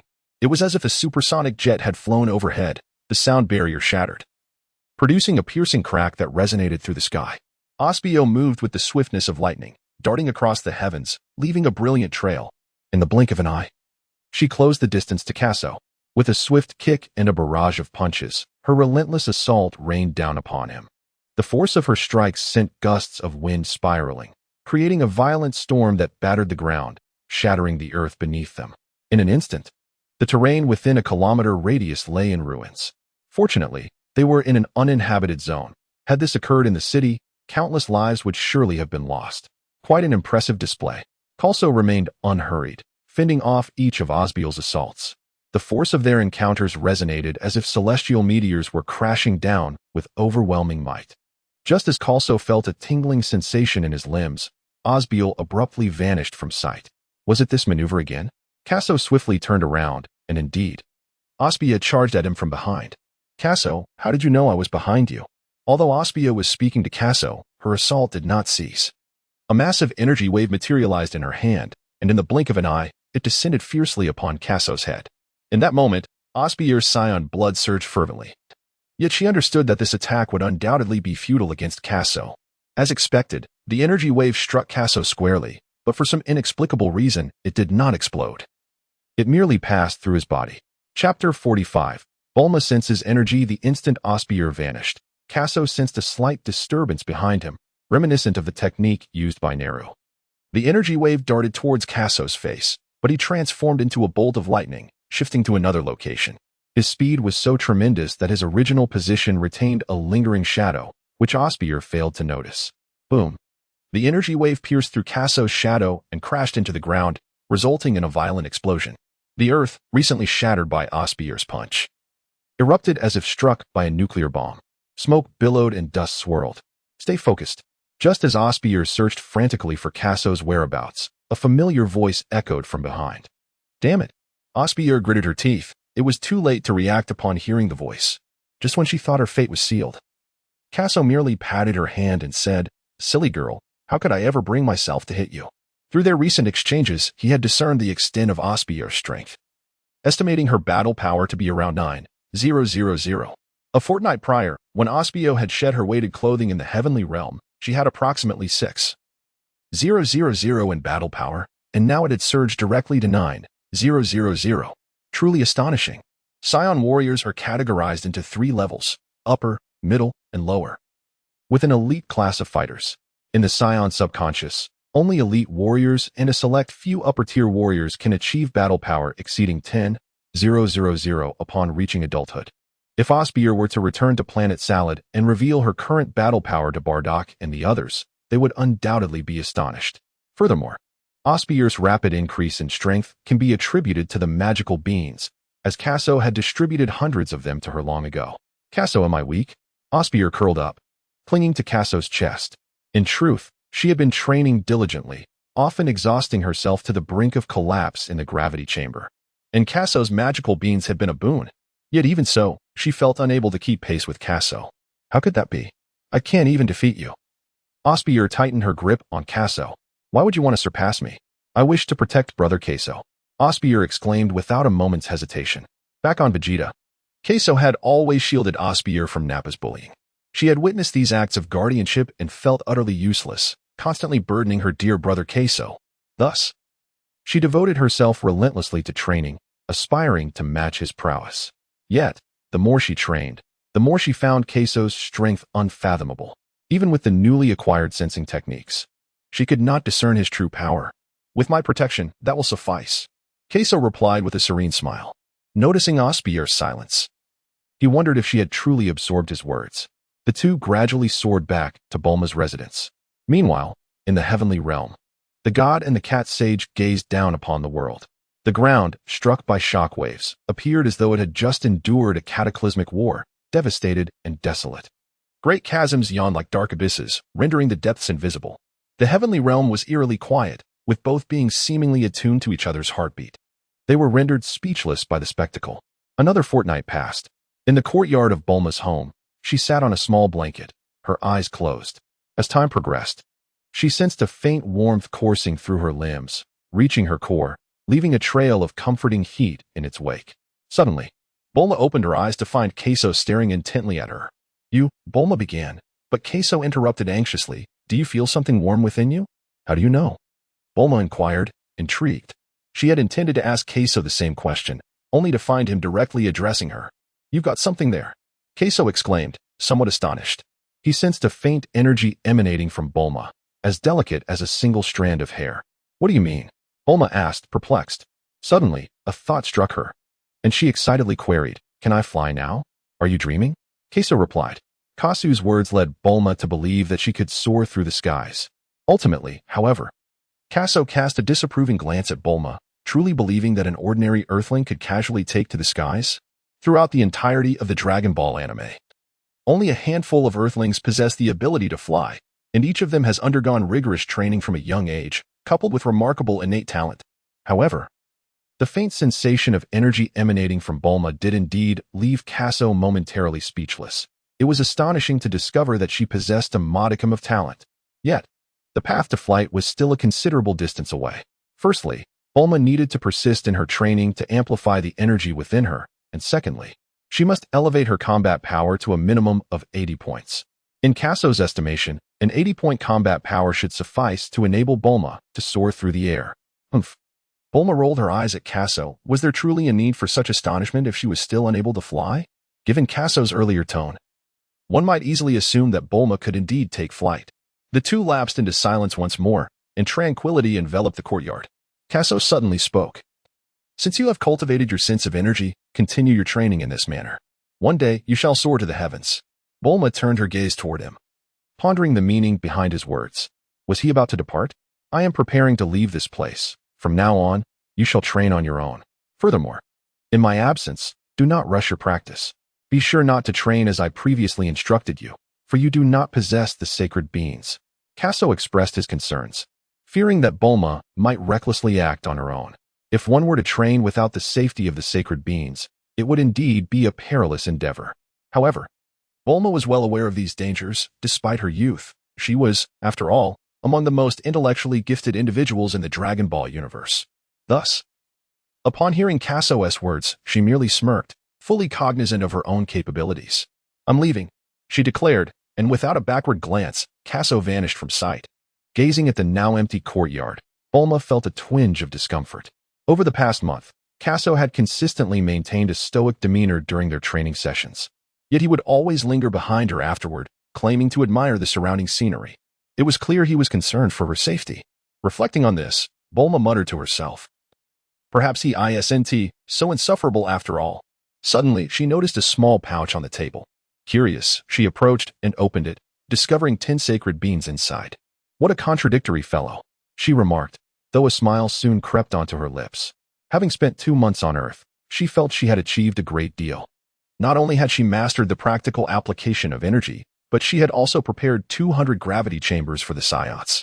Ultimately, she returned the 2 petrified Dragon Balls to their original locations. With her tasks completed, Kaso glanced back at Earth one last time before he and Osbier vanished into the cosmos. On planet Salad, a month prior, 200 black structures had mysteriously appeared, leaving Bardock perplexed about their purpose. However, recalling that Kaso had been away for 2 months, Bardock speculated whether the young man was responsible for their arrival. Chapter 46. Returned to planet Salad. At that moment, 2 small figures appeared against the azure sky. Lord Kaso. It's Lord Kaso returning. The Saiyans training below shouted in unison upon seeing him. The Saiyan race prided itself on its strength and could not tolerate anyone of lesser power treating them with disdain. Yet, Kaso had distinguished himself by exhibiting extraordinary abilities during the rescue of the Saiyans and had even triumphed in single combat against Bardock, earning the title of the mightiest among them. It was in the nature of the Saiyans to submit to strength, and thus, at some point, the title Lord Kaso began to circulate among their ranks. When they called out his name, the Saiyans felt no shame.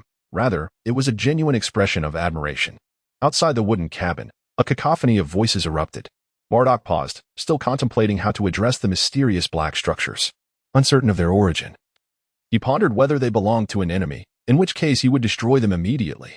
Yet, considering Kaso had been away for a month, he feared they might be the young man's belongings, which would complicate matters significantly.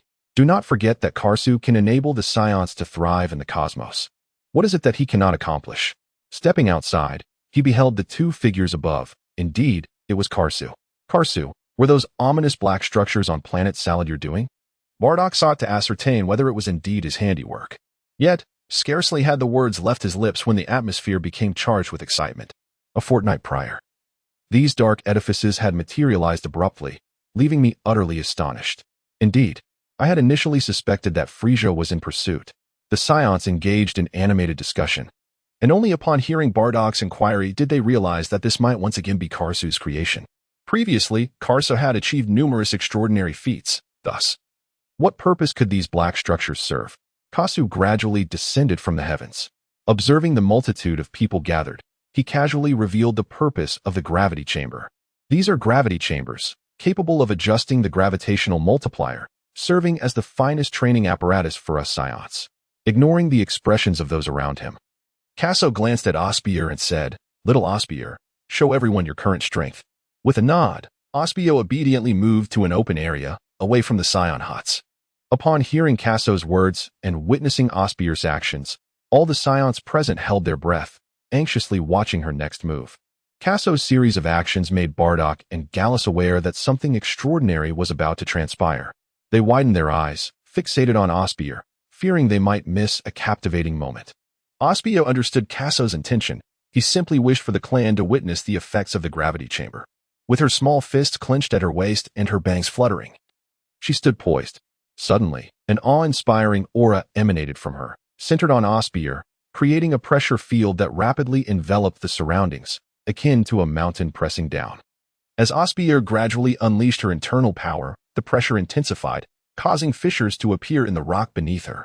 The wind howled, and the leaves rustled violently around them. How powerful! How could this be? Even Lady Osbier possesses such strength. Under the weight of this terrifying presence, the Saiyans instinctively referred to Osbier as Lady. Feeling no resistance in the title, Bardock gazed intently at Osbier, sensing that her power extended far beyond what had been revealed. Indeed, with a fierce roar, Osbier's imposing aura expanded rapidly, unleashing her battle power of 9,000 in an explosive surge. The earth trembled, mountains quaked, and an overwhelming force swept across the area. The rocks beneath her feet could no longer withstand the pressure and shattered, leaving a web of cracks throughout the vicinity. The tumultuous energy surged forth, howling like a tempest. And in that moment, the Saiyans were pushed back half a step by the oncoming wave of energy. Only Kaso and Bardock remained steadfast, while Gallus and Chris struggled to maintain their balance. Little Osbier, Bardock swallowed hard, wishing to say something but uncertain of what to express. Osbier, please rein it in. Kaso chuckled lightly. Upon hearing Kaso's words, Osbier nodded vigorously and swiftly retracted her exposed power. Without the rampant energy of Osbier, the surroundings quickly returned to tranquility. Yet, the scene of devastation left the Saiyans in a prolonged state of astonishment. This is the result of training in the gravity chamber. Kaso remarked, observing the group's dazed expressions. Unfazed by their shock, he continued, these gravity chambers can increase the gravity from 1 times to 100 times. As Kaso spoke, the Saiyans gradually regained their composure. Kaso subsequently elucidated the effects and considerations of the gravity chamber. The capabilities of the gravity chamber are indeed formidable, enabling individuals to unlock their physical potential in a remarkably short time. Notably, those who have never utilized a gravity chamber before experience an unexpected enhancement upon their inaugural use. However, training within the gravity chamber should not be approached with haste. One must refrain from excessively accelerating the intensity in a single session, as this could lead to internal injuries. Such injuries to the internal organs are no trifling matter, even for Saiyans, known for their robust constitution. Neglecting this caution can result in severe consequences, potentially even death.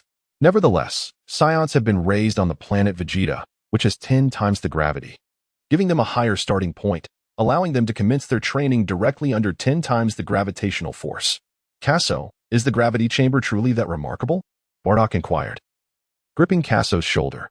Upon hearing about the gravity chamber's capabilities, Bardock found it somewhat hard to believe, yet the vivid imagery of Osbier's exaggerated performance lingered in his mind, prompting him to seek further confirmation. Indeed, Kakarot glanced around at everyone and nodded. Indeed, this is the truth. Haha. The Saiyans present leaped with excitement. Although 2 months had elapsed since the explosion of planet Vegeta, the harrowing images remained etched in their minds, fueling their dreams of vengeance against Frieza. With the presence of these gravity chambers, they could almost envision the glimmer of hope for retribution. Uncle Bardock, these gravity chambers can transform in such a way. Kaso demonstrated the method of opening and retracting the. Such a wondrous object exists? Exclaimed Bardock, who had never encountered anything so extraordinary. The fact that it could transform into a diminutive capsule shape utterly astonished him, leaving him in a state of delightful bewilderment. Kaso stifled a chuckle, observing Bardock's expression throughout the day, akin to that of an unsophisticated villager who had never encountered such wonders. It was, however, quite understandable that a Saiyan had never come across such devices, as they were recently developed by Dr. Briefs and were only circulating on Earth. Uncle Bardock, I leave the gravity chamber in your capable hands.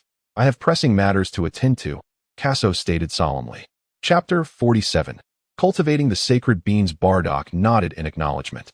Initially, upon witnessing the 200 black chambers, he was taken aback.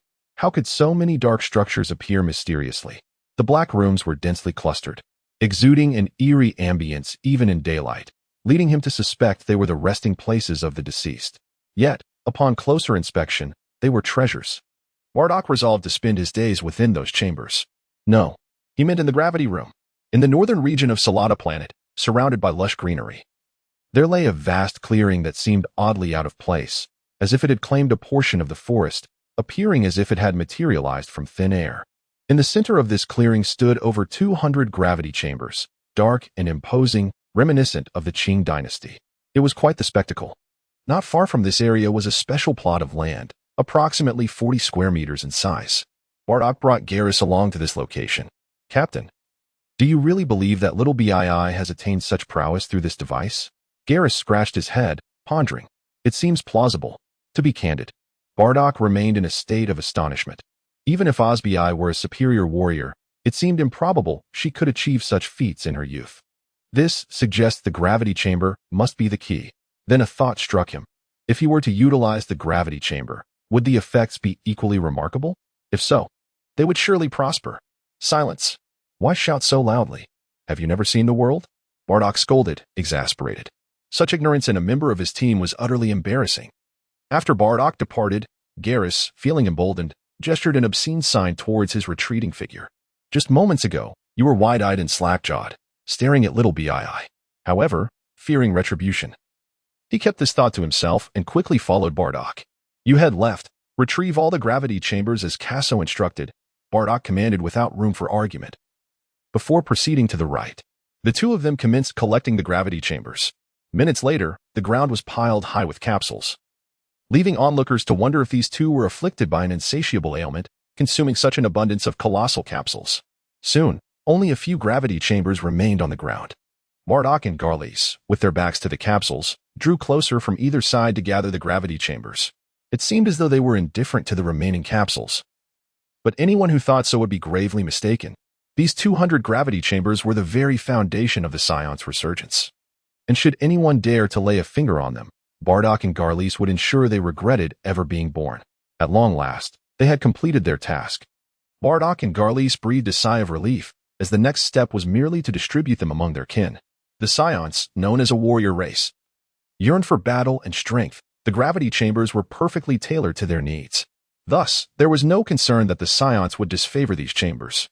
"Captain, remember to set one aside for me," Garlice said eagerly, eyeing the pile of capsules.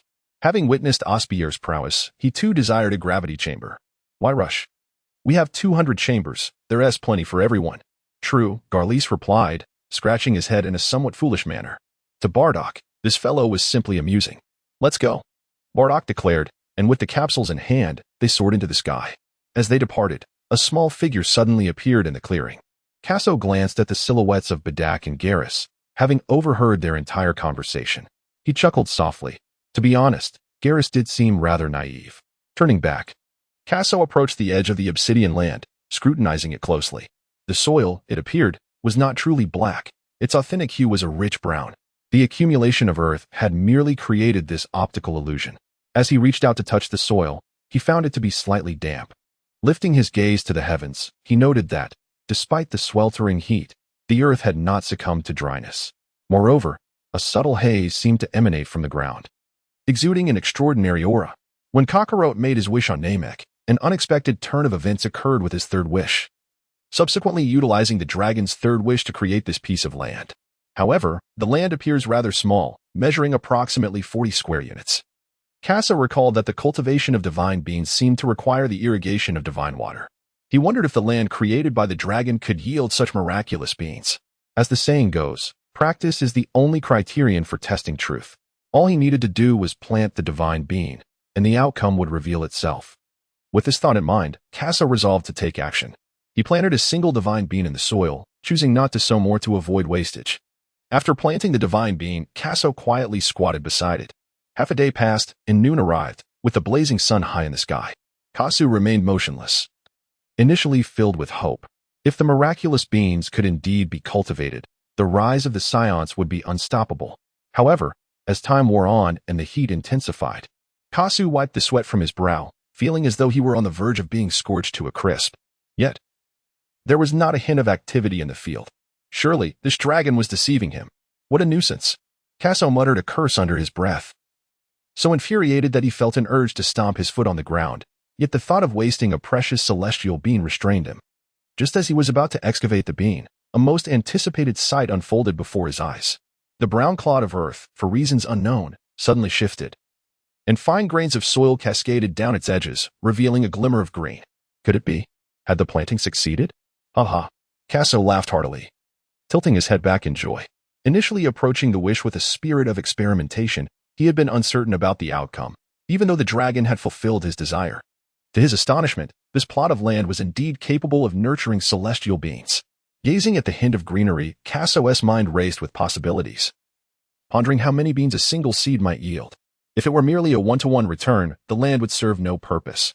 However, should it produce 2 or even 3 beans per seed, he would not suffer a loss. Thus, celestial beans would cease to be a rare commodity.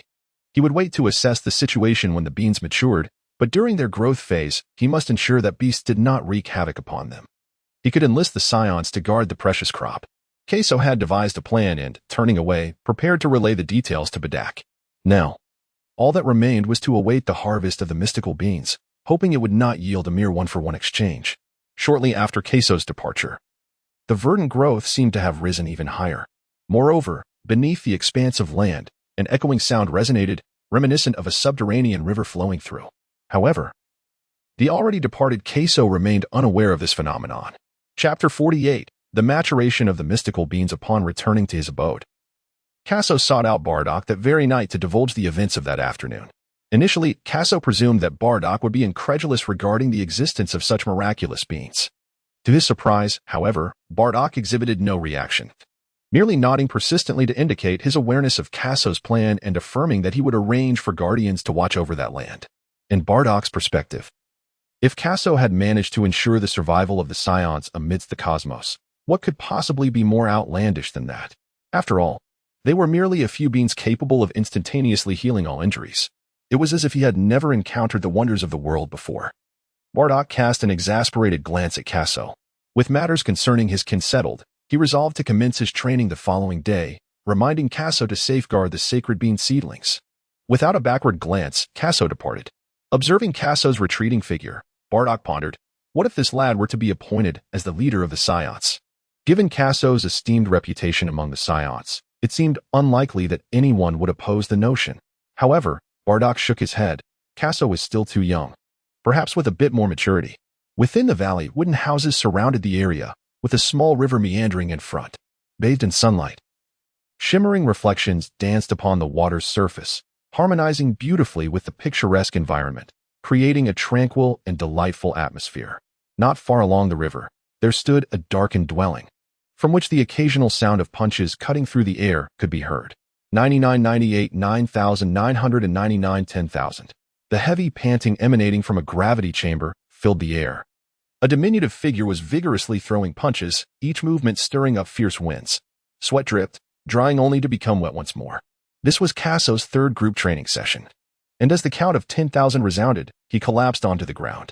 Prominent veins bulged on his forehead, rendering his visage exceedingly grim.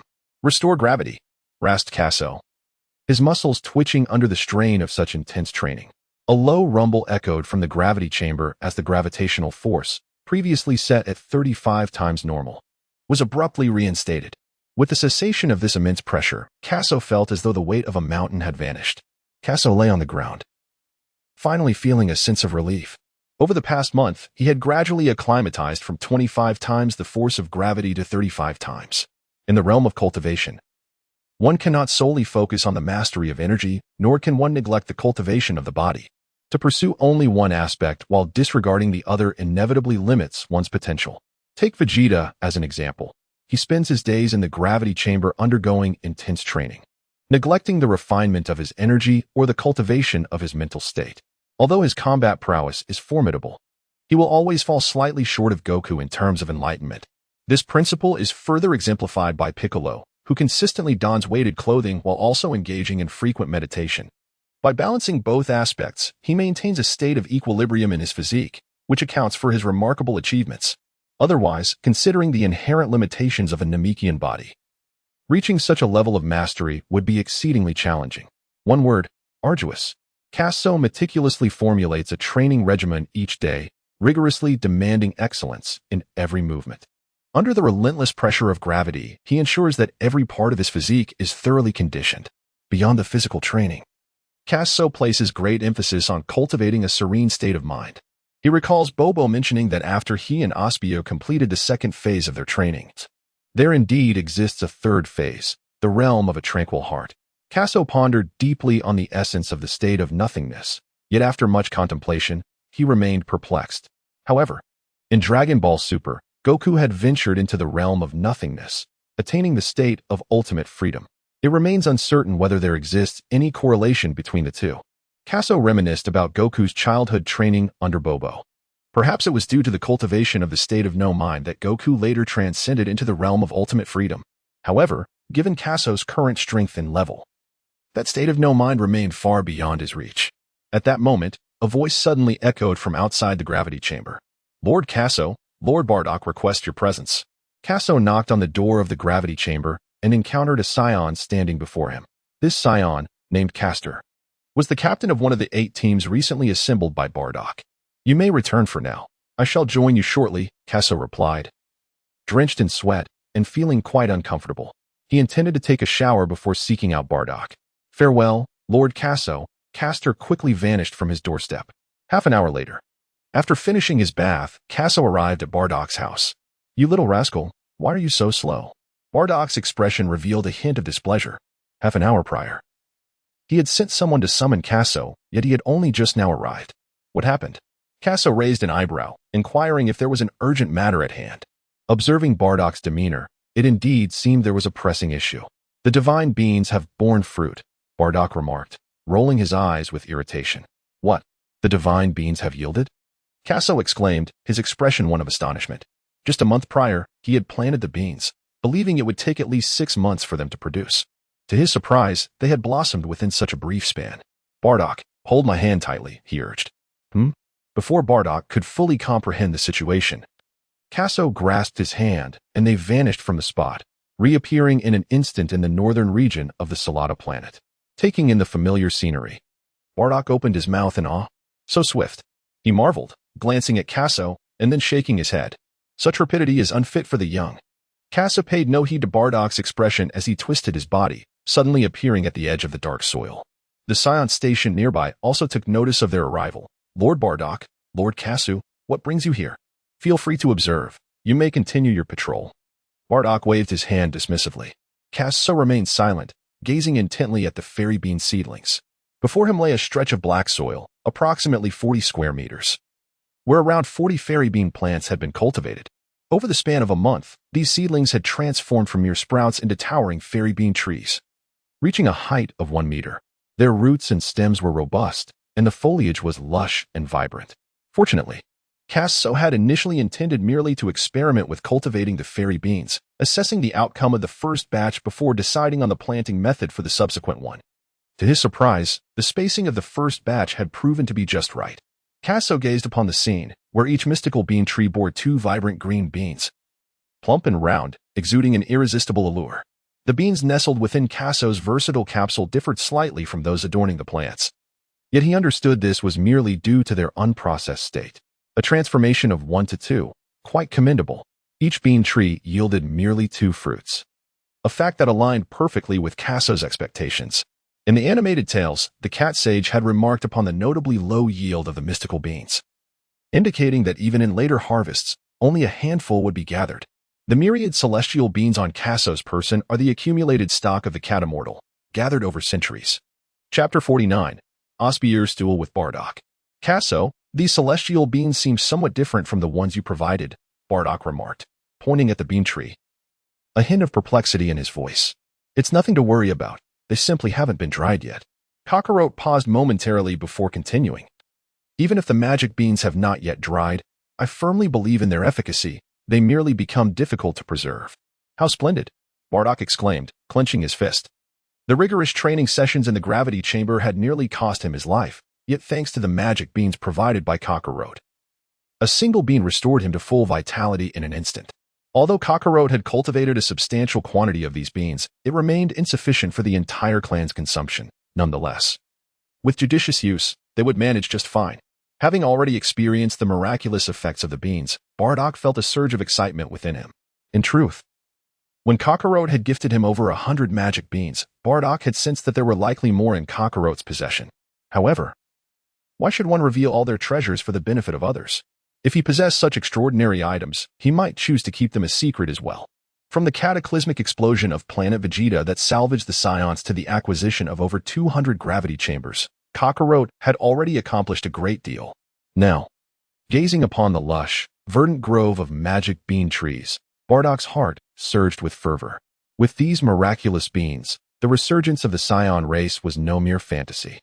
Bardock's fervor was understandable. Following the devastation of planet Vegeta, he bore the immense responsibility of leading the Saiyans back to their former glory, a burden that weighed heavily upon him. Thus, witnessing Kakarot's remarkable deeds and his formidable combat prowess instilled in Bardock the notion of entrusting the Saiyan legacy to him.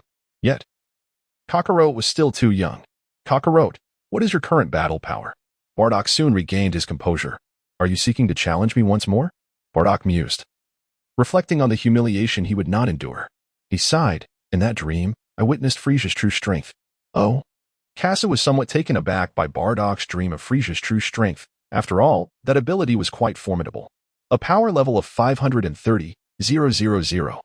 Bardock suddenly became animated. He possessed a combat power of 530,000. Did this mean there was still hope for revenge among the Saiyans? Currently, the mightiest among the Saiyans was indeed Kasu, but in Bardock's estimation, Kasu's power level barely exceeded 50,000. Such a meager strength would hardly stand against Frieza. Barely a fraction of his might. How could he possibly be a match for Frieza? Bardock cast a glance at Kasu. His talent was undeniably remarkable. With the aid of the gravity chamber and the Senza beans, he might one day achieve revenge. However, that was likely many years away. Bardock felt a twinge of discomfort at the thought of remaining and hiding on Salada for so long. Once a fearsome warrior race that instilled dread across the universe, they had now fallen to such a lamentable state. It was rather tragic. Uncle Bardock, there's no need to rush into revenge. Kaso shook his head with a resigned smile. In Bardock's mind, Frieza's combat power was merely 530,000, but did he truly comprehend Frieza's real strength? A staggering 120 million. Frieza's true battle power was indeed 120 million. Kaso now finds himself at a loss for how to defeat Frieza. After much contemplation, he concludes that transforming into a Super Saiyan is the only viable option. Let us depart, and remember to safeguard the Senzu beans. They appear to require a few more days before they can be harvested. With a wave of his hand, Kaso vanishes into thin air.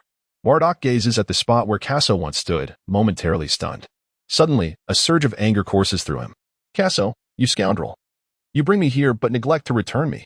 Previously, Kaso had utilized instant transmission to transport Bardock to the northern region of Planet Salad, and now, in his departure, he has left Bardock behind, inciting a fierce frustration that makes him grit his teeth.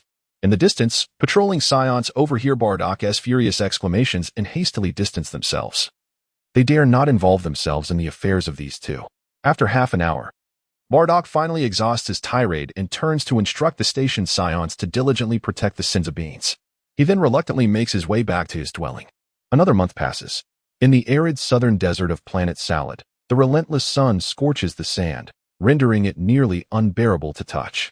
Upon closer inspection, one can observe the shimmering heat waves rising from the ground.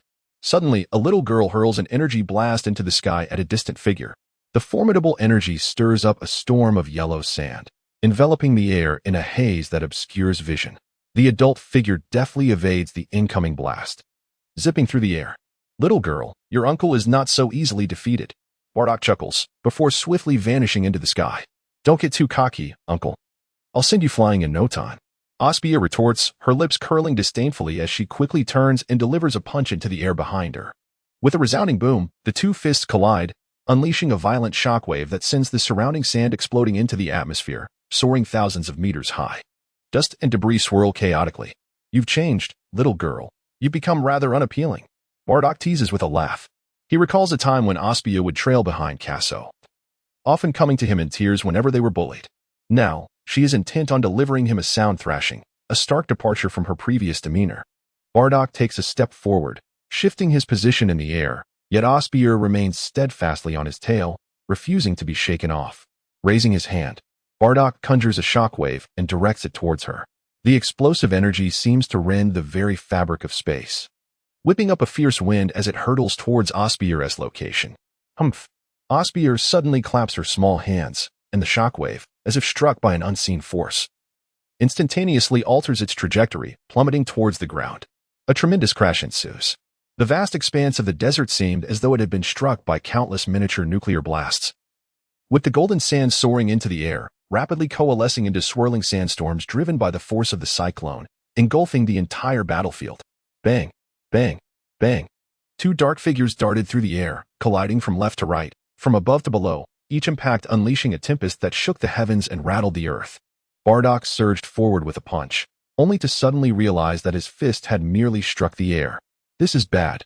By the time Bardock comprehended the situation, it was already too late. Osbier appeared directly above him, her tiny hands clasped together, and with the ferocity of thunder, she brought them crashing down upon Bardock. Damn it! Bardock, caught off guard, could only brace himself for the blow. Yet, in battles between masters, a single flaw can plunge one into dire straits. This scene felt strikingly familiar to Bardock. It mirrored his previous encounter with Kakarot. Has he now been bested by a mere child? Blast it! Chapter 50. The visitor from beyond. Bardock grimaced and cursed, but in a moment of distraction, he found himself defenseless against the onslaught. Despite her tender age, Osbier possessed strength that rivaled his own.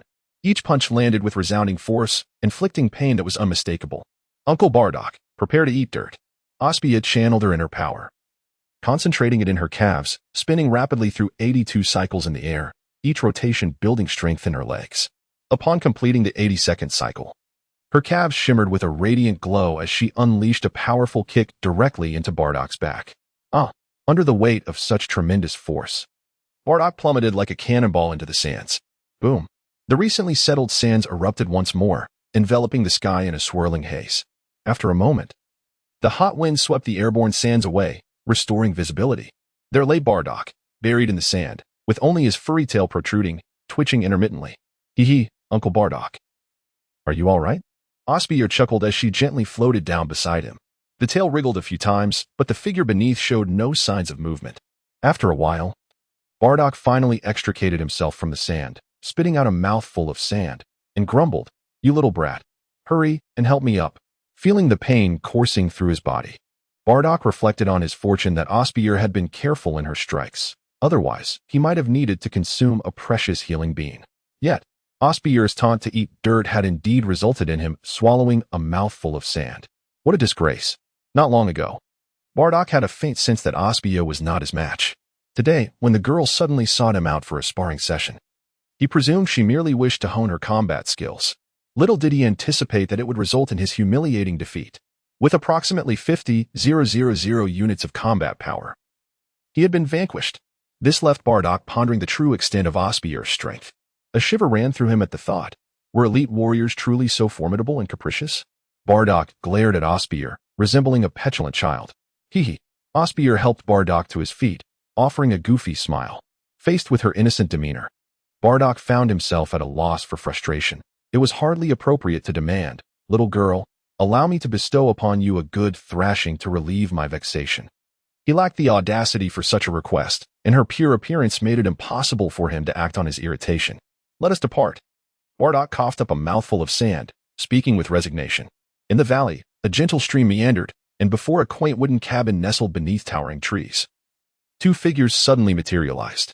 Osbier had employed instantaneous movement to return Bardock to the vicinity of the cabin. "Welcome back, Captain." Garrus beamed upon seeing the unexpected arrival of the two. "So, who emerged victorious?" Bardock sensed an unspoken mockery in Garrus's words, though the latter had said nothing overtly disparaging. Kakarot and Osbier are formidable opponents, yet can this young man truly be overpowered? Bardock spoke coldly. "Garrus, I believe your training today has been insufficient. Proceed to complete another 10 sets adhering to Kakarot's training regimen." What do you mean? Complete an additional 20 sets. If you cannot finish, then let me." Before Bardock could finish his sentence, Garrus had already vanished from their sight, muttering curses as he departed. Listening to their exchange, Osbier could not help but stifle a laugh behind her small hand. "Jine, where has Kakarot gone?" Bardock inquired as he entered the room, noticing Jine busy preparing lunch. Without lifting her head, Jine replied, "I have no idea." Bardock nodded. It was not unusual for Kakarot to disappear for extended periods. The Saiyans needed only to diligently utilize the gravity chamber and the Senza beans for training, leaving matters beyond the cosmos aside for now. Moreover, Frieza's forces were still hunting down the remnants on Vegeta. If they carelessly ventured into space, revealing that over 150 survivors still lingered on Lolita, the Saiyans would once again find themselves ensnared in chaos. Bardock wished to avert such a scenario. However, with Kakarot's ability to teleport, he felt somewhat reassured. "Lunch is ready," Jine called as she set the table for the two. The large and small figures sat quietly by the table, awaiting the dishes she would bring. "Little Osbier, you..." Bardock's words were abruptly interrupted by Osbier's serious tone. "Uncle Bardock, please do not speak." As her voice resonated, an eerie silence enveloped the small cabin, and Bardock felt a sudden jolt of anxiety. What was amiss? Jine continued her preparations in the kitchen, and outside, an unsettling stillness prevailed. As time passed, the tension escalated, leaving Bardock scarcely daring to breathe. Osbier furrowed her brow. "Someone has intruded upon Lolita." "What?" Bardock sprang to his feet in alarm. Had Frieza's forces pursued them? Following the catastrophic explosion of Vegeta, Frieza was aware that numerous Saiyans remained unable to return. He sought to eradicate these stragglers, though naturally, Goku and Vegeta, the protagonists, were spared. It was precisely this knowledge that heightened Bardock's anxiety. He feared that Frieza might discover Lolita. There could be no mistake. Osbier stated with unwavering certainty that it was understandable for Bardock to be unable to sense the movements of others without the scouters, given the current circumstances. However, through her sensitivity to ki, Osbier detected two distinct auras rapidly descending above Planet Salad. One was in front of the other, with the latter exhibiting a greater strength, seemingly in pursuit of the former. "Little Osbier, quickly take me to their landing site." Bardock's face contorted with worry, his heart racing. He was eager to reach the location. If these individuals indeed belonged to Frieza's forces, they needed to devise a plan to evacuate the Scions from this planet swiftly. Otherwise, their fate would be sealed upon Frieza's arrival. Uncle Bardock, relax. Their strength is not formidable. Any one of our kin could easily defeat them. According to Osbier's perception, the two auras were comprised of a dozen weaker energies, the strongest barely reaching a combat power of 5,000. The Scions had trained in the gravity chamber for 2 months, while not every Scion could attain a transformation akin to Goku's remarkable leap from 8,000 to 90,000 in just 1 month. They had nonetheless experienced significant growth. As Osbio understood, aside from the few logistical Scions, the warriors now boasted a minimum combat power exceeding 6,000, including the female Scions. Thus, there was no cause for concern regarding these extraterrestrial visitors. Little Osbier, my worry is not with those insignificant beings, but rather that they might expose our position.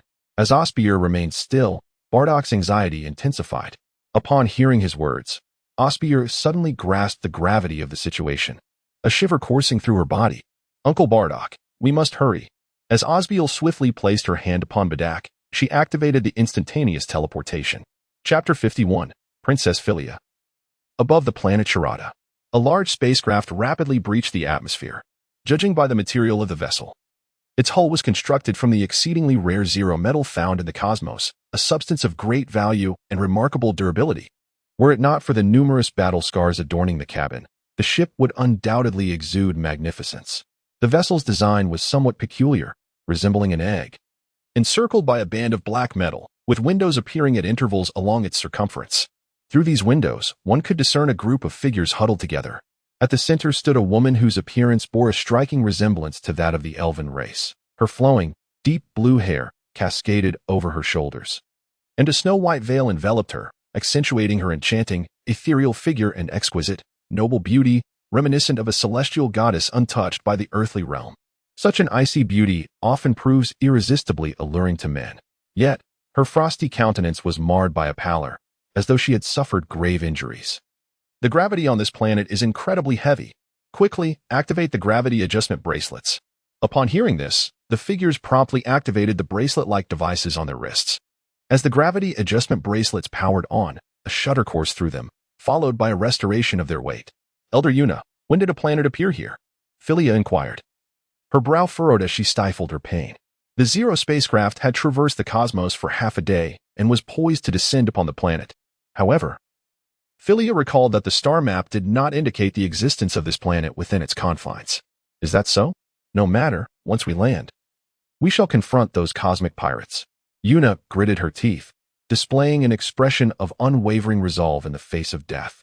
Philia, her brow furrowed with worry, was rendered speechless by the excruciating pain coursing through her and the immense mental strain weighing upon her. As a princess of the Lolita clan, her lineage was steeped in history, seemingly intertwined with that of the ancient Scions. The Lolita clan was scant in number, fewer than the Scions of yore, comprising merely over 200 individuals, yet each member was exceptionally astute, particularly in the realm of technological advancement, positioning them as one of the foremost civilizations in the cosmos. The vessel Philia currently occupied, the Zero ship, was constructed from the finest materials and technologies available within her clan. However, during her expedition to procure materials, she fell prey to a band of cosmic pirates, and as the ship ascended, one of its engines was struck by the pirates' energy cannon. In a bid to ensure the ship's successful takeoff, Philia engaged in a fierce battle with the canine-headed extraterrestrials for numerous rounds, but the disparity in strength was insurmountable, and she ultimately sustained grave injuries while retreating to the ship. Fortunately, the other engine remained intact, allowing the Lolita clan's extraordinary technological prowess to facilitate a narrow escape. Yet, the relentless pursuit of the cosmic pirates continued, and with dwindling energy reserves aboard the Zero ship, they were compelled to land on this planet. Brother, we've struck gold. That ship is entirely composed of zero metal. Selling just one component could sustain us for a month, exclaimed an eager frog-like extraterrestrial, his grayish skin emanating an unusual crimson glow, giving him a rather bizarre appearance, reminiscent of someone under the influence of potency-enhancing substances. Let us pursue them. Heed my command and accelerate, ordered the canine-headed alien from his ship. At your service, came the reply.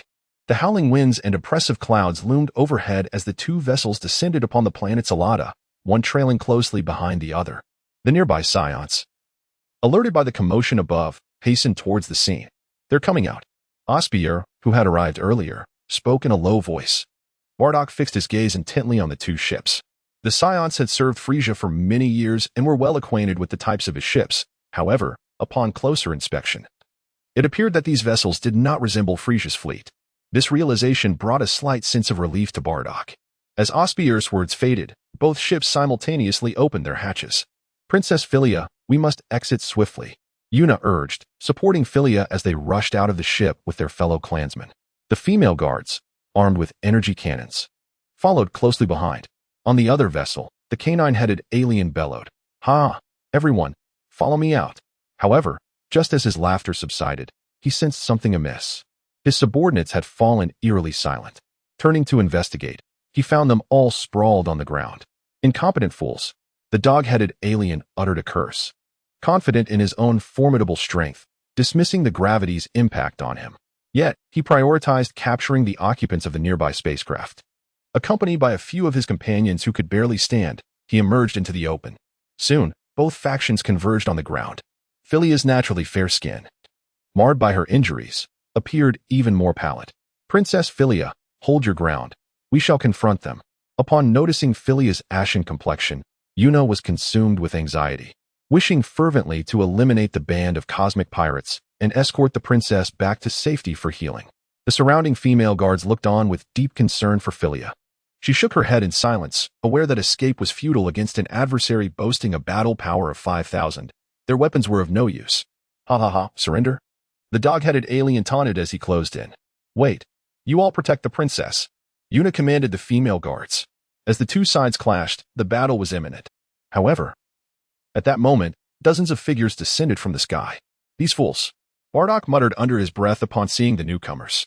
If the Saiyans had approached stealthily, remaining undetected by the front lines, it may have been manageable.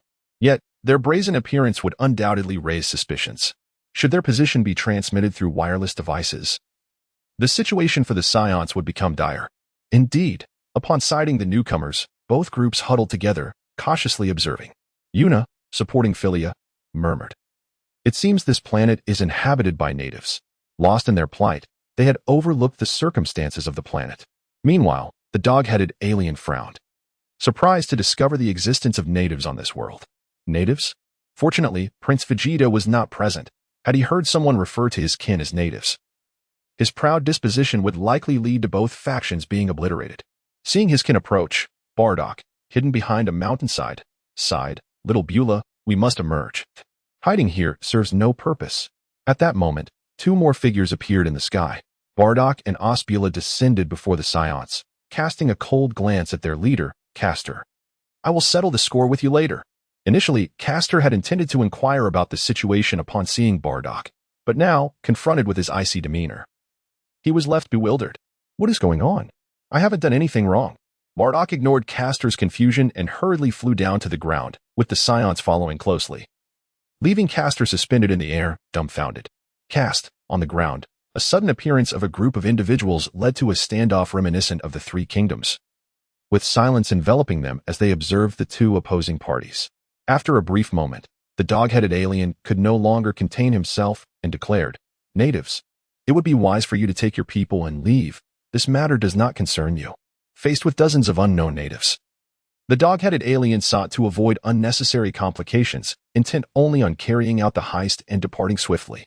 A survey for the audience. Those who favor Osbier, please indicate with a 1. Those who do not, respond with a 2. Chapter 52. Kaso takes action, natives? At this remark, Bardock's anger turned to a sardonic smile. The Saiyan race is known for its extreme pride, having always referred to others as natives without anyone daring to address them so directly. Not even Frieza had ever spoken to them in such a manner. At that moment, the Saiyans behind Bardock burned with fury, their bodies poised for action. Yet, they dared not act without Bardock's command. Bardock curled his lip. Their current position was concealed from the outside world, and coupled with the recent provocation, it was clear that these individuals would meet their demise soon. However, from their dialogue, it became evident that this was merely a case of common cosmic robbery. Under King Vegeta's reign, the Saiyans had engaged in similar activities, though Bardock had never permitted such behavior among his ranks. Now understanding the situation, Bardock felt a sense of relief. He recognized that these small-time space pirates were merely looking out for themselves, lacking any organized structure or external communication devices. Let us observe the unfolding drama before dealing with them. Bardock and his companions remained quietly in the shadows, silent spectators. Meanwhile, Cast eagerly returned to the crowd. Ha! The dog-headed alien, witnessing Bardock and his companions' discretion, burst into laughter. Upon hearing the dog-headed alien's earlier comments, Yuna, filled with indignation, retorted, "Do not heed their words. We are of the Lolita clan. If you assist us, we shall never forget your kindness." "Uncle Bardock." Osbier tugged at his sleeve. Bardock interrupted her, saying, "Shoo. Do not speak. Let us watch the performance." "Oh." Little Osbier nodded innocently. Yuna observed in frustration as the burly man nearby seemed to be merely teasing a young girl, completely disregarding her words. This infuriated Yuna. In truth, the Lolita clan was not far from this planet. Aboard the Zero spacecraft, they could reach it within a day. If they could wait for reinforcements from their clan, Yuna could afford to delay, but seeing Felia's expression, she feared it might soon be too late for assistance. The surrounding female guards were equally anxious. Suddenly, a sharp sound pierced the air. Leaning against Yuna, Filia inexplicably spat out a mouthful of blood. "Princess Filia." The crowd was thrown into a state of panic. Upon noticing Filia's increasingly pallid complexion, Yuna cast a glance at Bardock and the others. Just then, she observed that the waists of the several figures ahead were encircled by fluffy tails. Yuna blurted out, "Science?" At the sound of her words.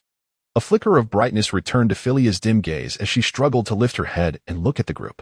Bardock raised an eyebrow, surprised that these two women recognized them as Science. Following Yuna's gaze, he realized that the tales of his kin had betrayed their identity. Intriguing, yet futile, they must perish. Bardock's eyes were devoid of emotion as he coldly regarded Filia and the others, resolute in ensuring that no news of surviving Science would escape. Meanwhile, on the space pirate's side, the dog-headed alien seemed oblivious to Yuna's words, arrogantly declaring, "No one can assist you now, surrender at once." Having drifted in the cosmos for so long, he had never encountered such a plump target. The sight of the entire spacecraft crafted from pure metal made him swallow with excitement. In such circumstances, no one could resist temptation. Not even the arrival of Jesus would deter him. "Charge," he commanded, and with that, his subordinates brandished energy cannons aimed at Filia and her companions. The group of female guards momentarily faltered as they found themselves under the threat of several energy cannons. The tips of the cannons began to radiate a brilliant light, growing increasingly intense, while the violent energy caused disturbances in the air, punctuated by sporadic explosive sounds. "Yuna Elder." The female guards looked toward Yuna, uncertain of what to do. Yuna fixed her gaze on Bardock and the others, calling out in a tone of desperation, "My ancestors once bestowed kindness upon the Science." In truth, Yuna's statement was inverted. It was the ancestors of the Science who had once shown favor to the Lolita tribe. Her intention was merely to attract the Science attention, hoping they would come to their rescue. However, Yuna underestimated the Scion's ruthless nature. Upon hearing her words, Bardock's eyes merely flickered momentarily, yet he showed no further reaction. He had a duty to his kin. Even if Yuna spoke the truth, Bardock would not hesitate to act with severity when the safety of his people was at stake. Despair washed over Yuna as she glanced down at the injured Filia. As the princess of the Lolita tribe, Filia had always been exceptionally gifted, quickly mastering the tribe's advanced technologies. The Lolita tribe possessed no inherent talent for cultivation, yet Filia was different. She had demonstrated remarkable aptitude from a young age, now boasting a battle power of 1,500. Such an extraordinary princess, what a pity. Yuna seemed to have resigned herself to her fate. Closing her eyes as the energy cannon amassed its power, an oppressive force radiating from all around. The dog-headed alien glanced at Bardock, noting his lack of response, and wisely refrained from further provocation. Otherwise, he wouldn't hesitate to eliminate this group as well. The dog-headed alien coldly commanded, "Fire." 7 or 8 energy cannons simultaneously unleashed brilliant rays of laser light. The female guards, however, were not inclined to remain passive. They too fired their energy cannons in retaliation. Seeking death, the dog-headed alien, a formidable warrior with a combat power of 5,000, intercepted their attacks before they could even reach their midpoint. The laser rays continued to soar forward. Just as they were about to strike Yuna and the others, a small figure suddenly appeared before them. With a simple gesture of his tiny hand, the laser beams transformed into wisps of green smoke, vanishing into thin air. "Who is that?" The dog-headed alien shouted in disbelief. "Bardock, why don't you save them?" Yuna exclaimed. Their fate is of no concern to me, and you have yet to inform me of your whereabouts. Bardock replied as he stepped forward, followed by the other Saiyans who shouted in unison, Lord Kasso. The collective voices created a thunderous uproar. The dog-headed alien appeared to witness something truly terrifying. A mere child had managed to withstand multiple fully charged laser beams. Surely, he himself could not achieve such ease. He gulped nervously. Meanwhile, the group of female guards, who had previously closed their eyes, opened them to discover that they were unharmed. It was this child who saved us. Yuna exclaimed in disbelief, having thought her end was near. Yet, could this child also be a Saiyan? Upon closer inspection, she noticed the small boy had a tail wrapped around his waist. Let us discuss this later, Kasso replied nonchalantly. Bardock nodded, reflecting on how the crowd had erupted in fervor at the mention of Kasso's name. Even he could not help but marvel at Kasso's rising prestige among the Saiyans, which only played into Bardock's plans. In 2 years, he would entrust the Saiyans to Kasso's care. Observing Kasso effortlessly deflect all attacks, the dog-headed alien widened his eyes in astonishment. Not only was this child powerful, but his identity seemed quite extraordinary as well. Who are you? He inquired sharply, his voice echoing in the air. Kazuo heard him, but chose to disregard his presence. He approached Yuna, where a stunning beauty with flowing blue hair and an alluring figure lay atop her, emanating an aura that discouraged any unwanted intrusion, a quintessential Ice Queen. Kasso couldn't help but admire that only the likes of Bulma and Android 18 could be compared to her beauty. However, her complexion was far from radiant, resembling that of a corpse. It was evident that she was on the brink of death. The woman leaning against her bore a striking resemblance to this icy beauty, exuding a mature charm, particularly accentuated by her prominent bosom, which would undoubtedly attract the attention of any lecherous onlooker. As for the remaining female guards, their subordinate status was unmistakable at first glance. You mentioned that your ancestors once had a favor with the Saiyans? Kasso raised an eyebrow and inquired. The history of the Saiyan race was extensive, with many details lost to time. Kasso was only aware of certain events regarding their migration from planet Salad to planet Vegeta. Beyond that, his knowledge was limited. However, according to Yuna, could this possibly pertain to the ancient Saiyans? At that moment, Philia coughed up blood, which trickled down her chin and stained her garments. Princess, Yuna, disregarding Kasso's question, spoke with a hint of desperation in her voice. Little brother, do you have a healing chamber? Our princess is in dire straits. Little brother? Kasso was momentarily taken aback. A dark line swept across his head, leaving him utterly speechless. In the world of Dragon Ball, it appears that the voluptuous ladies have a peculiar fondness for addressing others as little brother. Unfortunately, I do not possess a healing pot here. Before Kasso could finish speaking, Yuna's entire body began to sway precariously. Were it not for her need to hold on to Philia, she might have already fallen. Princess, Yuna wept bitterly. The Lolita clan had never produced such a remarkably gifted member, and Philia was someone she had watched grow from a young age. Their bond resembled that of a mother and daughter, steeped in profound affection. Kasso coughed twice and remarked, I do not possess a healing chamber, but I have this. With that, he produced a magical bean from his pocket. Yet, the thought of giving it to Yuna pierced his heart like a knife, causing him a profound sense of anguish. Philia lay against Yuna's chest, her face ashen.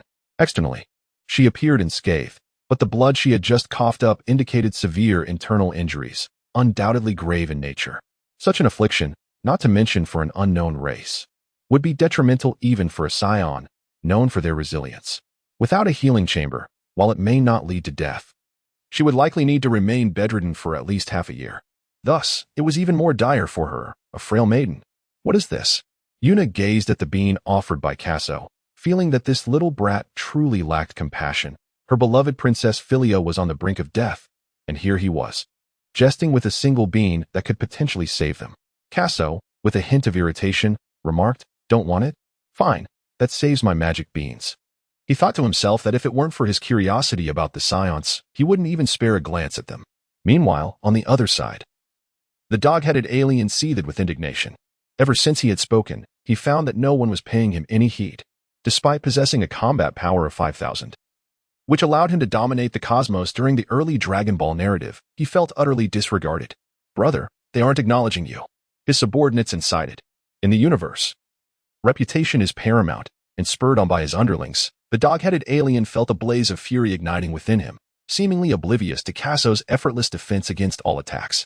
Die. He bellowed, suddenly appearing 100 meters above, conjuring a yellow energy sphere in each hand. A halo of light enveloped the spheres, swelling in size as he gathered strength. In a bid to reclaim his dignity before his subordinates, he channeled all his might and hurled the spheres downwards with great force. On the ground, Yuna, having heard that the magic beans could save lives, found herself incredulous but had no choice. Without a healing pod, she could only hope for a miracle. At that moment, as she grasped the beans, a blinding light appeared overhead. The pressure of the energy was terrifying, causing those with a combat power below 2,000 to falter. The winds howled, and debris flew violently. The female guards scrambled to huddle together, desperately resisting the oncoming tempest. Yuna held on to Philia, despite her own 1,000 combat power. She too could not maintain her footing. "Don't!" she cried, despair washing over her as she beheld the menacing energy above. How could one resist against a master of 5,000 combat power? There was no escape. Yuna's body retreated involuntarily, and she slowly closed her eyes. Just before her eyelids sealed shut, she suddenly heard a voice cursing. "Shut up, you miserable creature." In the next instant, a shockwave surged skyward with a resounding boom, and the surroundings fell eerily silent. Puzzled, Yuna opened her eyes. A cloud of smoke enveloped the sky, and the dog-headed alien's figure had vanished, leaving an unsettling tranquility in its wake. Kaso remained in his stance, his hand raised, while Bardock couldn't help but smirk, thinking, "Does this kid truly believe himself to be impressive?" Osbier clapped her hands excitedly, exclaiming, "Kaso brother, you look so cool." Bardock, observing the dissipating smoke, noted that the legendary scenario of surviving unscathed had not materialized. The dog-headed alien had been obliterated, reduced to mere remnants. Such a wretched being, with a mere 5,000 combat power, hardly warranted further elaboration. Was he truly dead? Yuna's eyes widened in disbelief. A master with a combat power of 5,000 has perished just like that? It is no wonder Yuna reacted this way. Within the Lolita clan, the pinnacle of combat prowess is represented by Philia, yet the extraterrestrial with a canine visage easily defeated her. Yuna glanced at Kaso, whose small hand remained outstretched. Could it be that this little rascal was responsible? At that moment, a profound truth surged within her. How terrifying. If she did not rescue Philia soon, she would truly be lost. Kaso remarked nonchalantly. Yes. Yuna hurriedly pressed a bean into Philia's mouth. Surely such a formidable little being would not deceive her.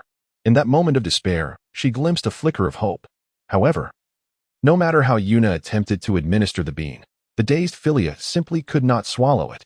What to do? Panic began to settle in once more. No matter how potent the effects of the bean, if Philia cannot ingest it, it is of no use. Kaso furrowed his brow, sensing that the presence of the older sister was gradually fading. Hurry, or it will be too late. Kaso thought for a moment. Perhaps it would be best to crush the celestial beans with his mouth and then pass them to her. Chapter 55. The Time Machine. The Lolita clan had suffered tremendous losses during their ancient encounter, their reproductive capabilities exceptionally frail.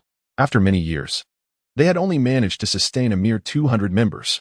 The current leader of the Lolita tribe was exceedingly aged and would soon abdicate. Princess Philia, the sole daughter of the leader, possessed astonishing talents across various domains, earning the admiration of many clan members as the prime candidate for the next leadership. Should she perish, it would be a monumental loss for the Lolita clan. Mouth to mouth, Yuna's fair complexion flushed, yet her desire to save Princess Philia overshadowed all else. Soon, their lips met in a tender embrace. Several thousand words omitted. On another front, the demise of the dog-headed alien startled the nearby dozen or so extraterrestrials. Among cosmic pirates, there existed an unspoken rule. To forage within a star region, one must pay a foraging fee to the most formidable pirate in the vicinity. The dog-headed alien was the most powerful pirate chief in the nearby star region. The group of cosmic pirates never anticipated the sudden demise of their leader. Leader, what shall we do? Indeed, we must flee. The band of cosmic pirates hastily retreated towards their spacecraft. When had planet Solata become a place that others could simply enter at will? The location of the Saiyans was not something to be disclosed. Such fools. Bardock scoffed upon witnessing the scene. Let us take action. Understood. Castor dared not meet Bardock's gaze, for he vividly recalled Bardock's ominous warning. Thus, he was the first to ascend into the sky. The remaining Saiyans swiftly followed suit, launching themselves into the air. Boom, boom. A series of explosive sounds echoed from a distance, akin to fireworks bursting in the night sky. The effects of the Senzabine are well known, yet Yuna was oblivious. She only understood that it was the sole hope for rescuing Philia. She quickly chewed the Senza bean into a pulp and administered it into Philia's mouth. As they parted, a thin strand of transparent liquid lingered between their two crimson lips. Is that all? Kaso paused in surprise. The sight of two elder sisters sharing a kiss was quite a delightful spectacle, and he found himself yearning for more. Yuna remarked, "Are the children of today so brazen?" Just as Yuna was at a loss for words, Philia, who leaned against her, coughed softly. Cough.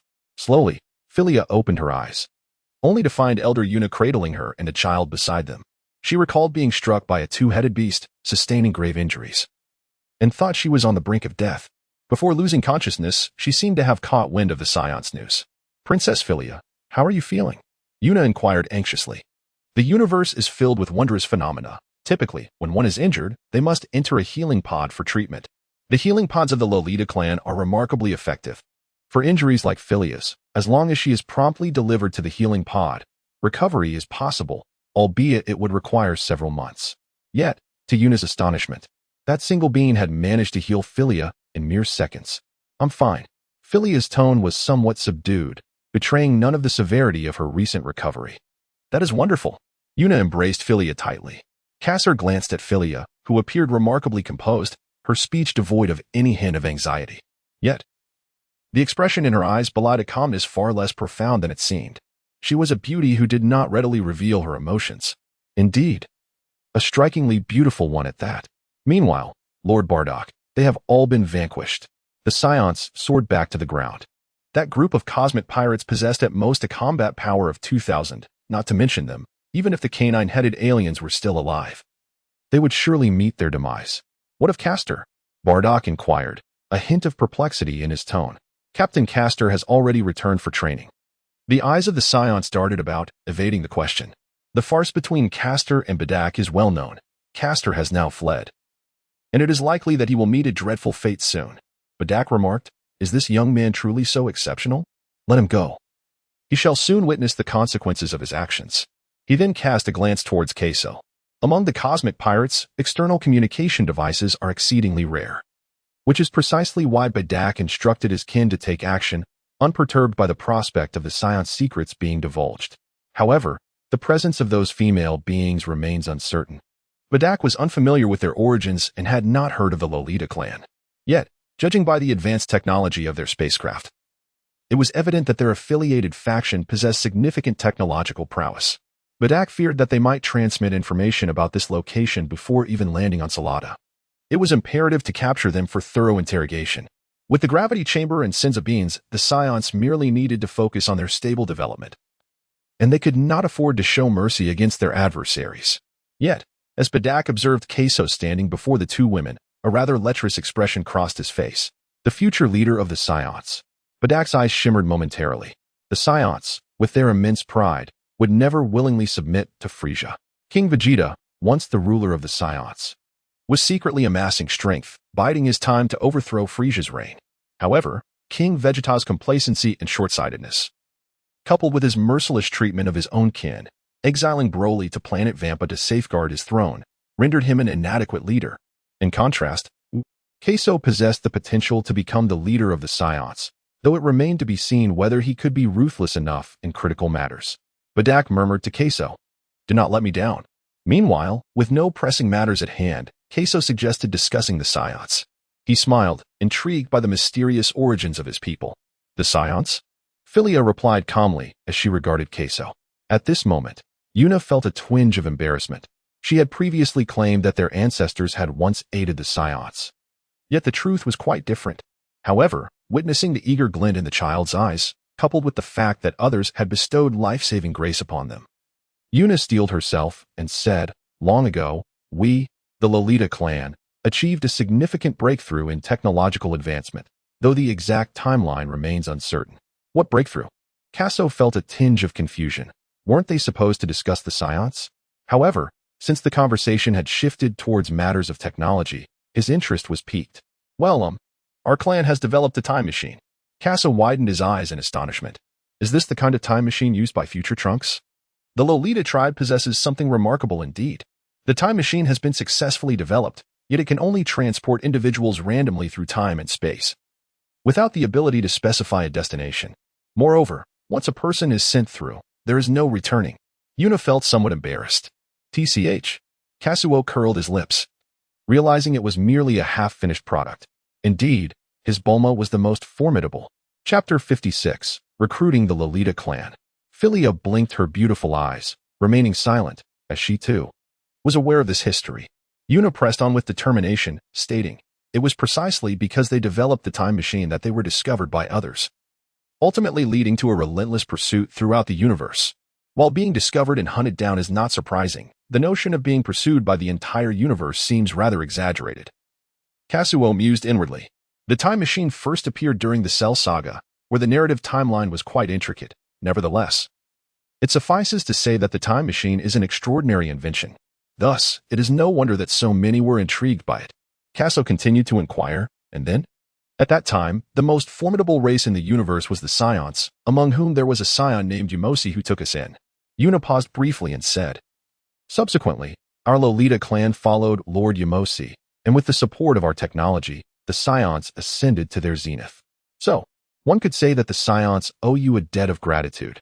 After listening for a while, Kazuo realized that the ancestors of the Lolita clan had not bestowed any grace upon the Saiyans. Rather, it was the Saiyans who had rendered them assistance. Indeed.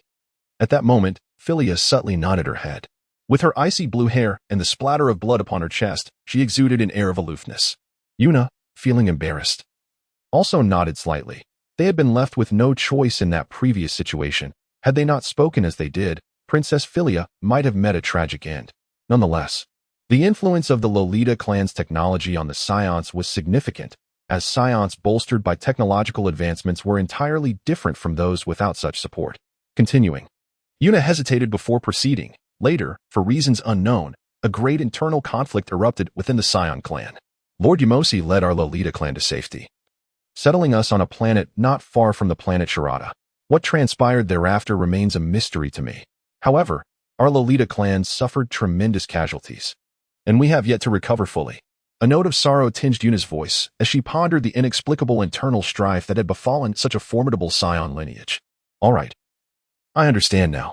Kazuo smiled wryly, having heard only a fragment of the tale concerning the Saiyans despite the extensive narrative. Nevertheless, he could likely piece together the subsequent events. Yumoshi, a benevolent and upright Saiyan, transformed into a Super Saiyan for the first time while bravely resisting the nefarious Saiyans alongside his 5 companions.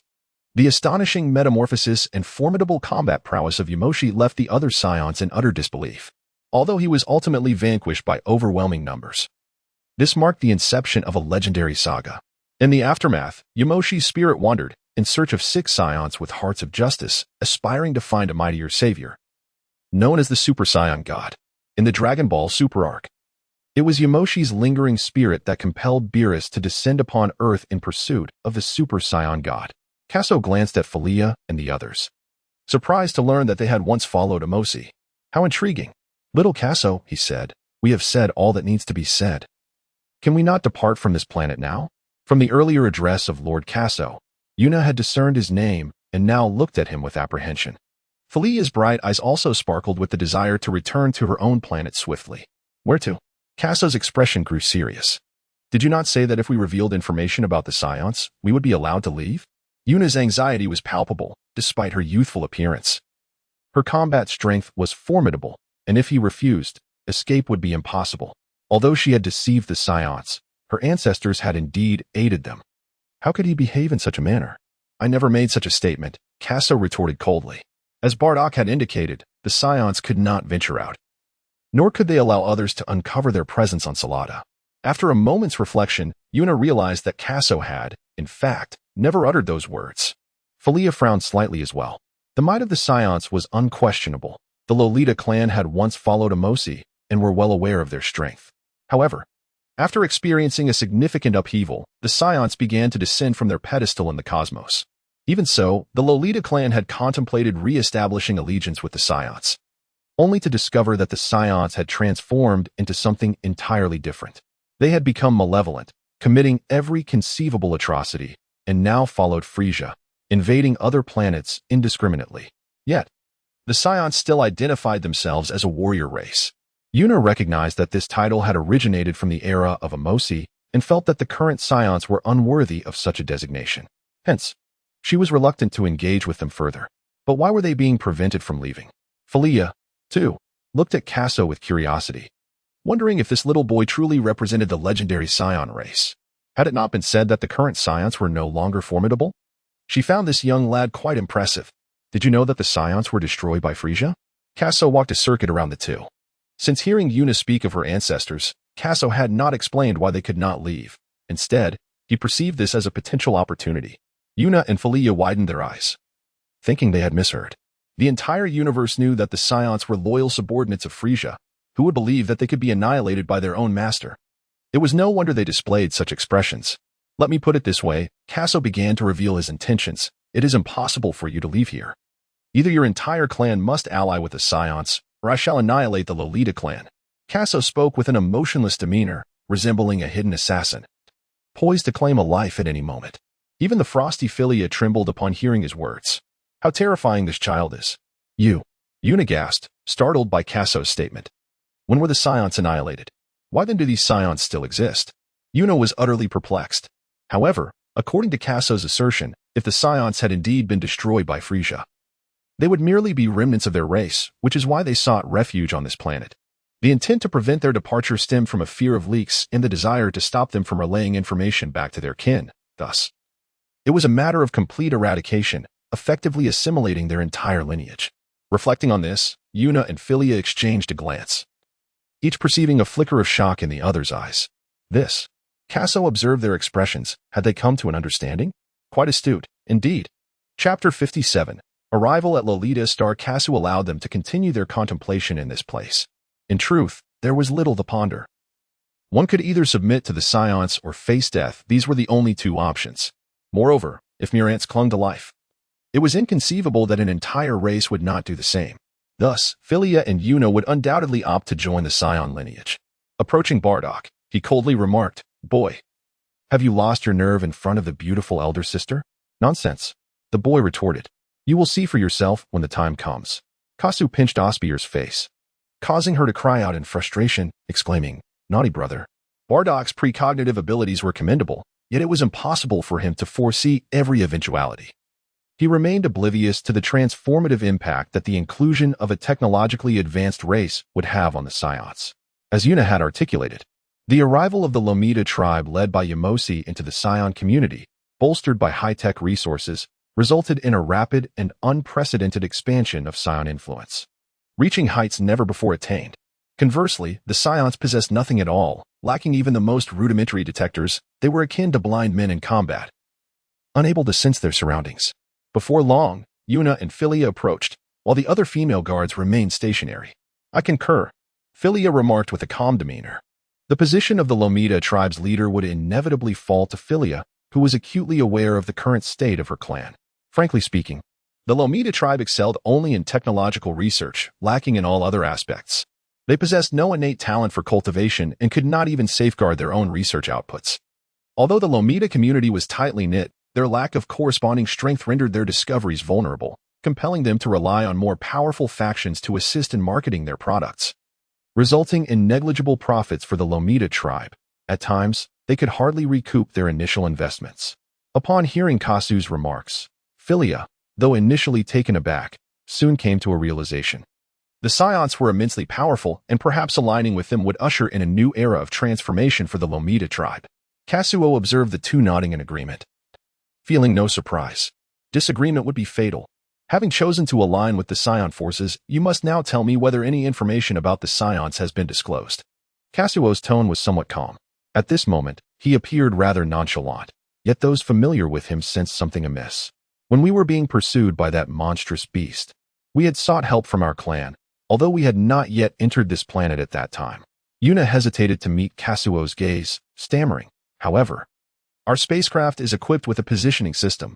Suddenly, the sky trembled violently. In that instant, not a single person could maintain their footing. Bardock's pupils constricted, his heart racing with tumultuous waves. "This kid is truly terrifying." Kazuo's clenched fist quickly relaxed, and he said coldly, "Speak, in which direction is your planet?" Yuna was somewhat bewildered. "Nevertheless," she urged, "speak." Kazuo bellowed sharply, for he had no time to squander. Should the members of the Lolita clan disseminate news of this planet, all his efforts might prove to be in vain. The furious outburst of the child startled both Philia and Yuna. Philia instinctively gestured towards the northern direction. Do not resist. Kaso, in a fit of impatience, uttered a remark before taking Philia's delicate hand and activating instantaneous teleportation. Amidst the peril facing their race, the beauty before him seemed inconsequential. Unless, upon witnessing Kaso's abrupt disappearance, Osbier expressed her displeasure, exclaiming, "Kaso brother has run off again." Bardak replied, "Near the planet Sharada. On the planet Lolita, the sky was a pale green, adorned with a few brown clouds. Rays of light filtered through the clouds, cascading upon the towering edifices, casting a muted gray glow that harmonized with the advanced metallic materials, exuding an aura of technological sophistication. In a spacious conference hall, dark golden chairs were filled to capacity. The majority of the attendees were women, striking an appearance akin to Philia, yet their demeanor was worlds apart. An elderly woman, leaning on a cane and flanked by two female guards, sat in the highest chair and declared solemnly, "I have just received news that our princess is being pursued by assailants and has landed on an unknown planet." At her words, the entire hall erupted in chaos. Over 200 Lolita inhabitants shouted in unison, "Who is it? It must be the Sharberians." Infuriating. If we had not allied with the Saiyan race, how dare they treat us this way? Indeed, leader, we must fight back. The princess cannot be in jeopardy. Once, the Lolita clan had been hunted throughout the cosmos. But since aligning with the Saiyans, who would dare to provoke them? Other beings in the universe would bow and scrape before them. Silence, the woman, Ivany, continued. It was not them. Philia and her companions merely encountered cosmic pirates, yet those pirates possess a combat power of 5,000. The mention of 5,000 combat power rendered the hall instantly silent. The highest combat power within the Lolita clan belonged to Princess Philia, who merely held a combat power of 1,500. What shall we do? I intend to seek assistance from the Sharberians. Ivany's voice was somber, laced with resignation. The heavens had granted the Lolita clan remarkable intelligence, but robbed them of their cultivation aptitude. Otherwise, they would not seek external aid at the first sign of trouble. However, the Sharberians were notorious for their ruthlessness, and enlisting their help would undoubtedly exact a heavy toll on the Lolita clan. Indeed, as soon as Ivany's words fell, the hall was soon filled with dissenting voices. Yet, within mere seconds, silence fell once more. The Lolita clan, endowed with exceptional intellect, quickly grasped the crux of the matter. In the nearby star region, the Sharberians were the most formidable, boasting combat power that exceeded 10,000. Thus, the only hope for rescuing Philia lay with the Sharberians. Within the Grand Hall, over 200 members of the Lolita clan were acutely aware that their only hope lay with the Saiyans. Otherwise, their princess was destined for certain doom. How frustrating. At that moment, all the Lolitas began to reminisce about their days with Yamoshi. Suddenly, a swish echoed through the hall as two figures emerged, one tall and one short. It was Princess Philia.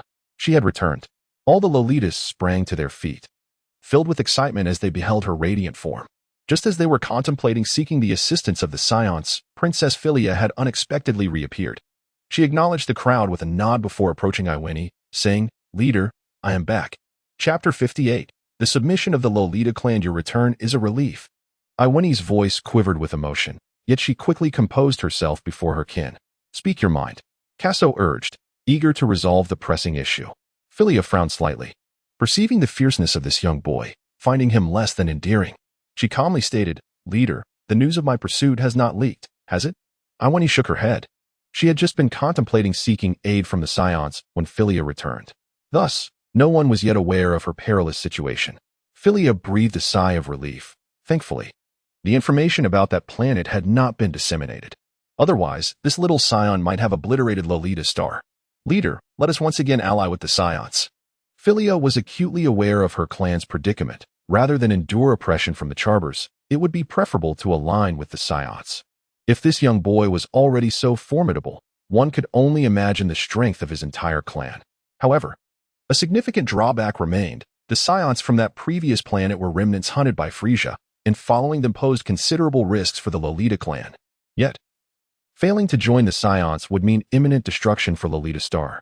Having weighed all considerations, Philia awaited Ivany's response in silence. At that moment, the Lolitas in attendance stood once more. "Princess, are you suggesting we follow the Saiyans again? But Haven T they turned evil?" Yet, It seemed that following the Science could also hold promise. Various voices echoed throughout the assembly hall, revealing a lack of consensus among them.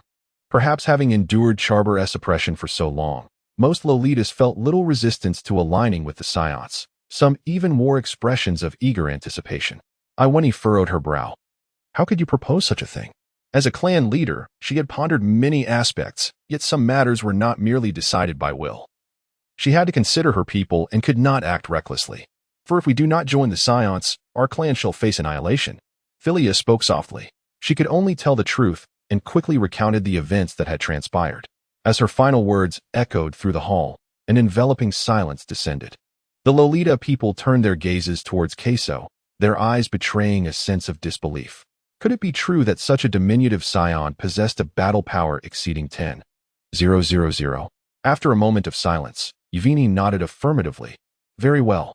The clan's records contained numerous accounts of history, and none understood the terror of the Science better than she, their leader. If they did not heed the words of this child, it was likely that Lolita Star would indeed face destruction. Moreover, aligning with the Scion forces might not necessarily be a detrimental choice. Observing the unfolding situation, Queso found himself momentarily stunned. Had they reached an agreement so swiftly? Typically, in times of peril for their race, wouldn't there be a fierce struggle to resist? Nevertheless, he decided to acquiesce. Queso paid little heed to the details. As long as they agreed to join the Scion tribe, everything else could be negotiated. I shall give you a day to prepare. Afterwards, I will escort you away from this place. Very well. Philia tossed her icy blue hair, ready to depart. However, an announcement echoed from outside. Chief, the Shalberians request an audience. Before the messenger could finish, a blue-skinned alien with a hooked nose barged through the door. Ignoring the expressions of the Lolita people, the Shalberians sauntered up to Yvoni, arrogantly declaring, Old hag, how goes the research on the latest findings? Just get it done. The sooner we sell, the sooner we profit. The Shalberians, boasting a combat power of 10,000, were notoriously arrogant. Yvoni seethed with fury, yet felt powerless. In the cosmos, strength is the ultimate truth. No matter how advanced your technology, without power, one is destined to be oppressed. The Lolita people had experienced this in the past, and they still endured it now. Currently, Yvoni had entrusted the research achievements of her tribe to the Shalberians, yet they treated the Lolita people with such disdain. Queso observed this scene and tugged at Philia's sleeve. Has this fellow always been so arrogant? Little girl? Philia shot Queso a glare, finding the young boy insufferable. Nonetheless, she nodded in agreement. The Shalberians' arrogance was well known throughout this star domain, particularly towards the Lolita people. As a princess, she was acutely aware of it. Should I eliminate him? Queso found it quite uncomfortable to speak while raising his head, so he floated into the air, standing shoulder to shoulder with Philia. However, when he turned his head, he inadvertently caught sight of the pristine whiteness that adorned her chest. Ah, how pure! Upon hearing this, Philia's eyes sparkled with intrigue. Is it truly possible? Certainly. Queso withdrew her gaze from her chest, for fear of being seen and labeled as a little rascal. However, having just integrated a high-tech race, he felt a surge of joy, and it was no trouble to stand up for the Loritan people. On the other side, seeing that Ivany remained silent, Shabi's rage ignited. Old hag, I'm asking you a question. The Loritan people, accustomed to the constant oppression from the Shalberians, could not help but display their anger upon witnessing such disrespect towards their leader.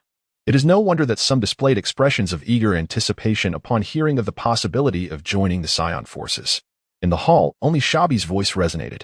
Ivany remained silent, her icy gaze fixed upon him. Now that the Lorian had allied with the Scion clan, Ivany, with her understanding of the Scions, knew they would never allow their own to be mistreated. Indeed, a youthful voice broke through the tension. You ugly creature, who do you think you are? Upon hearing this, Shabi instinctively straightened his posture and arrogantly replied, I am Shabi. So what? Queso nearly burst into laughter. However, his expression suddenly turned cold as he declared, You can go to hell. He raised his petite hand, and a luminous azure sphere materialized, unleashing a torrent of chaotic energy that ignited the ions in the void, forming twisting silver dragons that spiraled through the air. No. Shabi emitted a sound of terror. Boom. The blue light waves danced in the air, crashing down upon him with a resounding explosion. In less than half a minute since his appearance, Shabi was utterly vanquished. Remarkable. Philia clasped her hands together, her eyes sparkling with starlight. The Lolita people swallowed hard, having endured oppression for so long, at last witnessing someone stand up for them. At that moment, the Lolita people felt that joining the Saiyan tribe was indeed the right choice. Vinny displayed a gentle smile, affirming that she had not misjudged the Saiyans. Hey, am I impressive, or what? Kaso turned to glance at the icy beauty, clearly in high spirits today. If you can eradicate the Sharber clan, I shall acknowledge your prowess. Philia smirked. This playful demeanor momentarily stunned Kaso. Could the frosty beauty truly display such an expression? Nevertheless, upon hearing the mention of annihilating the Sharber clan, he let out a cold chuckle. Since they were already taking action, why not aim for total obliteration? Where are they? Philia's eyes widened. She had merely made a casual remark. Chapter 59. Philia's son, the Sharber clan, was not new to their brazen confrontations. As the princess of the Lolita tribe, Philia had witnessed far too many. In such circumstances, one often had to swallow their indignation, daring neither to express anger nor to retaliate, especially when facing adversaries possessing combat prowess exceeding 10,000. Having endured oppression from the Sharber clan for so long, the sudden emergence of someone willing to assist felt akin to wandering through a parched desert for 3 days and nights only to stumble upon an oasis. Philia's gaze softened as she regarded Kaso. Perhaps this little rascal wasn't so intolerable after all. Hurry and gather your belongings. I shall take you away tomorrow. Now, I am off to eliminate the Sharber clan. Consider it a welcoming gift for your introduction to the Saiyans. Kaso grasped Philia's delicate hand and, with a cheerful smile, said, Let us be off. No sooner had the words left his lips than the two vanished from sight. With their departure, the conference hall erupted in fervor. The image of Kaso vanquishing the Sharberian lingered vividly in the minds of the Lolita people.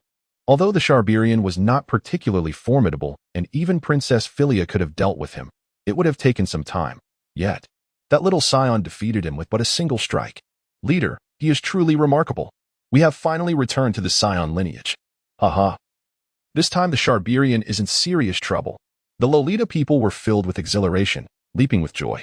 Ivania nodded, equally eager to see the return to the Saiyan heritage. Observing the close bond between Philia and Kaso, she felt it was time to pass the leadership of the Lolita people to Philia. With her daughter's connection to this young lad, the Saiyans would surely treat the Lolita people with the utmost respect. With this thought, Ivania donned a maternal smile. The cosmos sparkled with countless stars. Amidst a vast starfield, several planets of varying hues floated, all revolving around a central gray planet. On this day, a small figure accompanied by a strikingly beautiful woman appeared upon the gray planet. Is the Sharber star? Philia mused, her lips curling slightly. It doesn't seem particularly impressive. How could you not prevail here? A combat power of 10,000 is indeed formidable within the universe. Such prowess could easily secure a position as a squad leader under Frieza's regime. Should we annihilate this planet outright? Kaso pondered for a moment and decided to first provide them with a breath of relief. According to his perception, the highest combat power on Sharber star barely reached 10,000, while the rest were deemed worthless. In fact, it could be said that every individual on this planet was of little value. Give me your hand, Kaso said calmly. His intention was merely to teleport with Philia. He was not a lecher, after all. Philia was well aware of his intentions and willingly extended her hand to him. As he felt the slight chill and smoothness of her touch, a subtle stirring occurred within him. Let us go. With a swift motion, the two vanished from sight. In a gray palace, a blue-skinned Sharberian remarked, Lord Shaley, the creations of the Lolita people are truly remarkable. Our coffers are nearly overflowing. Sitting at the highest point of the palace, Lord Shaley laughed maniacally. Ha ha ha. Those women are indeed quite impressive. Another voice chimed in, Lord Shaley. Since the Lolita people have earned us so much, shouldn't we treat them a bit better? No need. They are merely trash. Yes, indeed. The blue-skinned Sharberian, noticing a slight change in Shaley's demeanor, quickly forced a smile.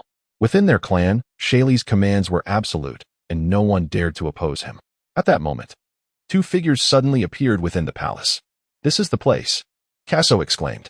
Oh, could you perhaps exhibit a different reaction? Your demeanor is truly dull, he remarked, casting an annoyed glance at Philia. When he saw that Philia ignored him, Kaso had grown accustomed to it and turned his attention to the highest point of the palace. In his perception, the pinnacle of Sharber's combat power resided there. Looking upward, he beheld a figure towering 2 meters tall, with skin that was a blend of blue and gray, particularly notable for a nose that was much more pronounced than those of other Sharberians. Who are you?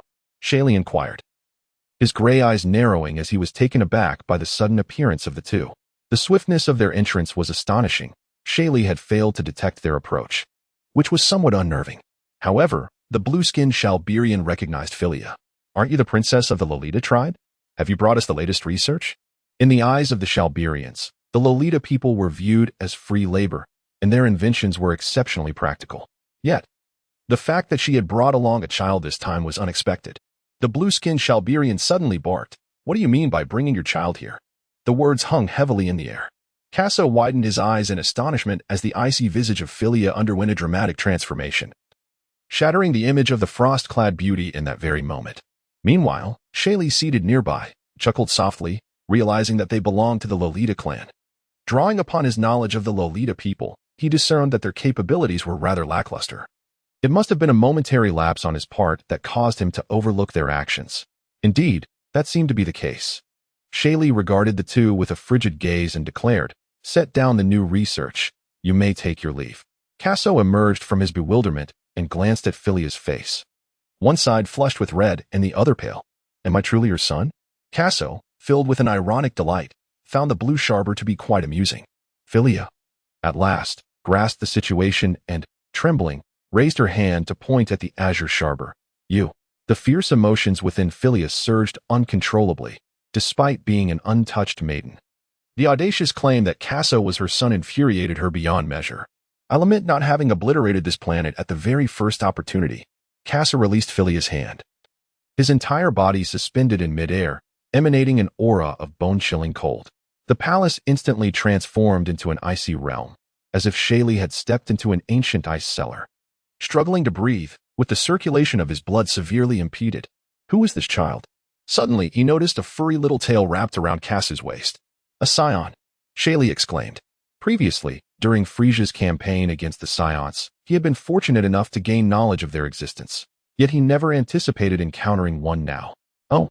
Kaso let out a cold laugh. This fellow actually recognized a Saiyan. What Bardock was concerned about was also his lingering worry: news of the Saiyans must not be leaked. However, that was of little consequence. As long as the roots were severed, all would be well. Yet, in an unexpected turn, Shaylee suddenly vanished from his seat.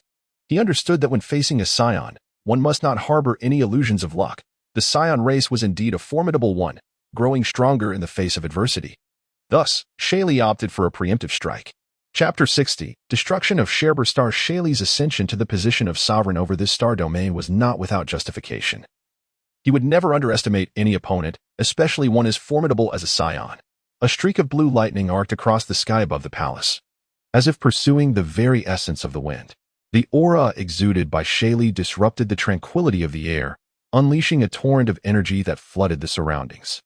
In an instant, he appeared behind Kaso, raising his fist with the intent to crush him with a single blow. However, upon seeing Kaso's lack of reaction, an unsettling feeling crept over him, causing his heart to momentarily cease. With a sharp intake of breath, Shaylee instinctively retreated a few steps, his heart resuming its frantic rhythm. He gazed at the young boy before him with trepidation. The innate power of a Saiyan may not be overwhelmingly strong, but their physical resilience was exceptionally formidable. Many years ago, when Shaylee possessed a combat power of merely 5,000, he encountered a Saiyan whose fighting strength hovered around a mere 2,000. Initially, he had easily overpowered that Saiyan, yet as the battle progressed, the Saiyan grew increasingly fierce, ultimately matching him blow for blow. Just as Shaylee believed he had the upper hand, the Saiyan had unexpectedly launched a wave of energy into the sky, transforming into a massive gorilla. Fortunately, Shaylee had managed to escape in time. Otherwise, he might have met his demise. Now, the aura radiating from this child struck him with an intensity even greater than that of the Saiyan from his past. Shaylee instinctively felt that should he dare to advance any further, he would find himself without a grave. Why has the boy suddenly stopped moving? At the moment Shaylee made his move, Philia was taken aback, wondering why he had suddenly frozen. Unbeknownst to her, Shaylee had just returned from the brink of death. Yet, the danger was near. Shaylee was furious. He could not believe he had been intimidated by a mere child. With a sudden sweep of his arm, a sphere of blue energy hurtled towards Kaso, the energy ball tearing through the air, generating temperatures akin to that of the sun through friction. Even Philia on the ground felt the oppressive heat. "Be careful," Philia exclaimed urgently as the energy approached, threatening to strike Kaso. Kaso suddenly turned, raising a small hand and grasping forward. The terrifying energy orb halted in his palm, spinning incessantly while emitting a chilling hissing sound. With a forceful squeeze, Kaso transformed the energy sphere into a dazzling burst of light, scattering it in all directions like a fairy showering petals, resplendent and mesmerizing. Witnessing this spectacle, Philia's eyes widened, her mouth forming an astonished O. The little child is incredibly powerful. Meanwhile, Shaylee was engulfed in terror, retreating incessantly, murmuring in disbelief, impossible. A Saiyan besieged by Frieza's forces. Yet this remnant proved to be so formidable. The previous strike had already accounted for 80% of his strength, only to be effortlessly extinguished. How dull. Kaso remarked coldly, no longer wishing to indulge in this battle. As his words fell, with a swift motion, Kaso vanished from sight. The frigid aura erupted once more, brimming with murderous intent, filling Shaylee's heart with dread. No matter how fervently he searched for Kaso, he could not find a trace. In that instant, Shaylee felt a sudden pain in his heart. Glancing down, he saw a small hand piercing through his chest. The rippling agony surged from his heart to his brain and throughout his entire being. With a spurt, blue blood erupted from Shaylee's mouth, his body trembling violently. 3 seconds later, he collapsed backward with a thud, lying motionless on the ground. Is he truly dead? Philia approached him, and upon witnessing the once dominant Shaylee lying lifelessly, a sense of unreality washed over her. After a moment, he remained utterly still. Perhaps it is for the best. She shook her head, her blue hair gently swaying behind her, as the frustrations of the past were instantaneously released. Philia blinked her beautiful eyes, fixating intently on the small figure. From this day forth, the Lolita clan shall look to the Saiyans as their leaders. Let us depart. Kaso approached Philia, instinctively taking her delicate hand in his, and then remarked, hold your breath for a moment. With a swish, the two vanished without a trace, leaving the palace enveloped in an eerie silence, save for the braggart Shalber who had just spoken. He gazed at the fallen leader on the ground and then patted his chest, relieved that the two had chosen to disregard him. Kaso, accompanied by Philia, transformed into a streak of lightning, piercing the heavens and breaching the atmosphere, arriving beyond the cosmos. Philia, recalling Kaso's words, held her breath. They lingered outside the Shalber star, when suddenly Kaso raised his hand. A resplendent blue radiance ignited above his palm, growing increasingly luminous as energy surged forth, resembling a nascent sun illuminating the vast expanse of the starry domain. Abruptly, a blue energy sphere, measuring 10 meters in diameter, manifested before Philia's eyes. Confronted with such formidable energy, her heart raced uncontrollably. She quickly pressed her small hand against her chest, pondering. He possesses at least 100,000 combat power. The searing energy continued to compress, and the pressure surrounding the energy sphere intensified. In that fleeting moment, it seemed as though the cosmos echoed with the sound of space fracturing. Kaso furrowed his brow, and with a swift motion of his small hand, a colossal energy sphere plummeted downwards with terrifying velocity. Without a backward glance, Kaso vanished into the cosmos, taking Philia with him. The energy sphere breached the atmosphere of Shalber, unleashing a dreadful pressure that caused the planet to tremble incessantly.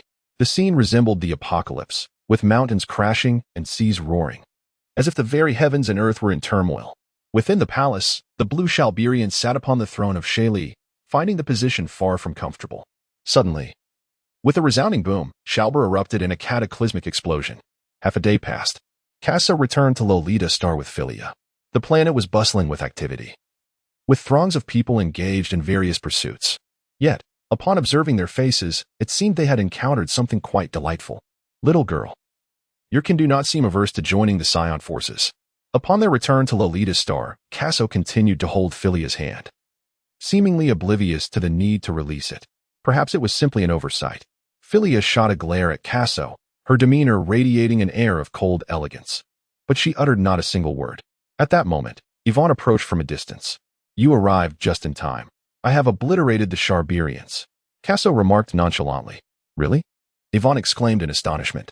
Kaso nodded helplessly, having once followed the Saiyans yet now questioning their abilities. Yvonne cast a glance at Philia, who also nodded in agreement. Wonderful, wonderful. Yvonne exclaimed excitedly, her eyes glistening with tears. From her tone, one could discern the immense grievances the Lolita people had endured over the years. It seemed that joining the Saiyan clan was indeed a wise decision. After a brief moment, Yvini regained her composure and spoke. Lord Casso, we are nearly ready. When shall we depart? Have all the equipment and other necessities been gathered? Casso understood that in order for the Scions to rejuvenate their civilization, they must diligently invest in technology, and those very devices were precisely what the Scions currently required. Otherwise, returning them to Planet Salad would be futile, as it harbored nothing of value. Even a top-tier scientist like Bulma would find herself at a loss. Everything was prepared. Yvini leaned on her cane, gazing at Casso, astonished that such a mere child could possess such remarkable prowess. She pondered what kind of sorcery he had employed to traverse to Salbur in a mere span of half a day, annihilating the entire planet in the process. Had the Scions truly become this formidable? Casso was uncertain of her thoughts, but nodded affirmatively. All right, gather all of Lolita's friends. The Lolita star and the Sharada planet were not far apart. Traveling aboard the Zero spacecraft would take approximately a day. Now, Casso intended to employ teleportation, whisking them away in batches. Moreover, Casso's prowess had significantly evolved, and relocating the Lolita clan along with the necessary equipment should only take half a day. With the aid of the magical beans, it might even require less than a day. Reflecting on this, Casso exhaled in relief. Friends? Casso had casually mentioned the term, prompting Philia and Iwani to exchange glances and share a soft laugh. This little rascal was rather endearing. Lord Casso, I shall summon our kin immediately. Iwani nodded at Philia before slowly making her way back to the conference hall. Half a day passed, and evening descended. The sky was adorned with stars, illuminating the night. The plaza sparkled with bright lights, and over 200 Lolita individuals stood in the center, occasionally whispering amongst themselves. I wonder if the Scions are fierce. They shouldn't be, right? Our ancestors once followed the Scions, and now we return to them. How exhilarating. The faces of the Lolita people were filled with anticipation. Oh, I nearly forgot to mention that Sharada planet has 10 times the gravity. You must take heed. Previously, Casso had observed Yuna and the others landing on Sharada without any discomfort, likely due to some advanced technology, but it was prudent to offer a warning nonetheless. Sharada planet? Philia and Iwini gasped in astonishment. Their clan possessed records indicating that Sharada planet had exploded amidst the Scion's internal strife. How could Casso still speak of it? I'll tell you more later. You should have a way to cope with 10 times the gravity, right? Casso was eager to expedite the relocation of the Lolita clan. Indeed. Philia nodded in affirmation. Their race had thrived on technological advancement. Even during the Ymoxi era, the Lolita clan had developed gravity regulation devices, enabling them to accompany the Scions. Yet, was that previous planet truly Sharada? Philia felt a profound shock, recalling her clan's records that highlighted the planet's extraordinary significance to the Scions. When the Lolita clan was oppressed by the Shalbur, they had contemplated returning to the Scion race. However, given the Scion's lack of support from Sharada, their efforts had ultimately faltered. Philia's heart fluttered, although the current Scion population had dwindled, with Sharada in their possession. Contemplating this, Philia unconsciously revealed a captivating smile, her beauty blossoming like a snow plum blossom in an instant. This scene did not escape Casso's notice, who mused inwardly. What is this silly girl thinking? Soon, the Lolita clan had gathered completely, with the Lolita individuals standing on one side, while the other technological apparatuses were positioned on the opposite side. Let us prepare to depart. As Casso observed that the time was nearly ripe, he proceeded with the plan previously agreed upon with Voni. He first transported the Lolita tribe members to the planet Sharada, and subsequently sent the equipment back. On the planet Sharada, not far from Bardak's cabin, a multitude of figures suddenly materialized, approximately 20 individuals. The moment these 20 souls set foot on the soil of Sharada, their bodies quivered momentarily before swiftly returning to a state of normalcy. This was a result of the adjustment made to the gravitational multiplier affecting them. Upon witnessing this, Casso discreetly nodded. If they could not even manage this slight gravity, then the Lolita people were indeed lacking in prowess. Suddenly, a voice emerged from the cabin. Casso brother. Osbier darted forward, leaping onto Casso's back, her tiny legs firmly clutching his waist. At that moment, Bardak also emerged from the wooden dwelling. Uncle Bardak, these are friends of the Lolita clan. Please take good care of them, as I must continue to bring over their kin. Casso gazed at the Osbiel draped over him, and said, Little Beer, do lend your assistance to your brother. In an instant, the two vanished from sight. As for the departure of these two little rascals, Bardak remained unfazed. He simply found himself bewildered by the multitude of female creatures before him. Has Casso brought an entire ethnicity here? With the assistance of Osbier, Kasso's speed of transportation has significantly increased. In less than half a day, apart from Philia, they have successfully transported all the Lolita people and their technological equipment back.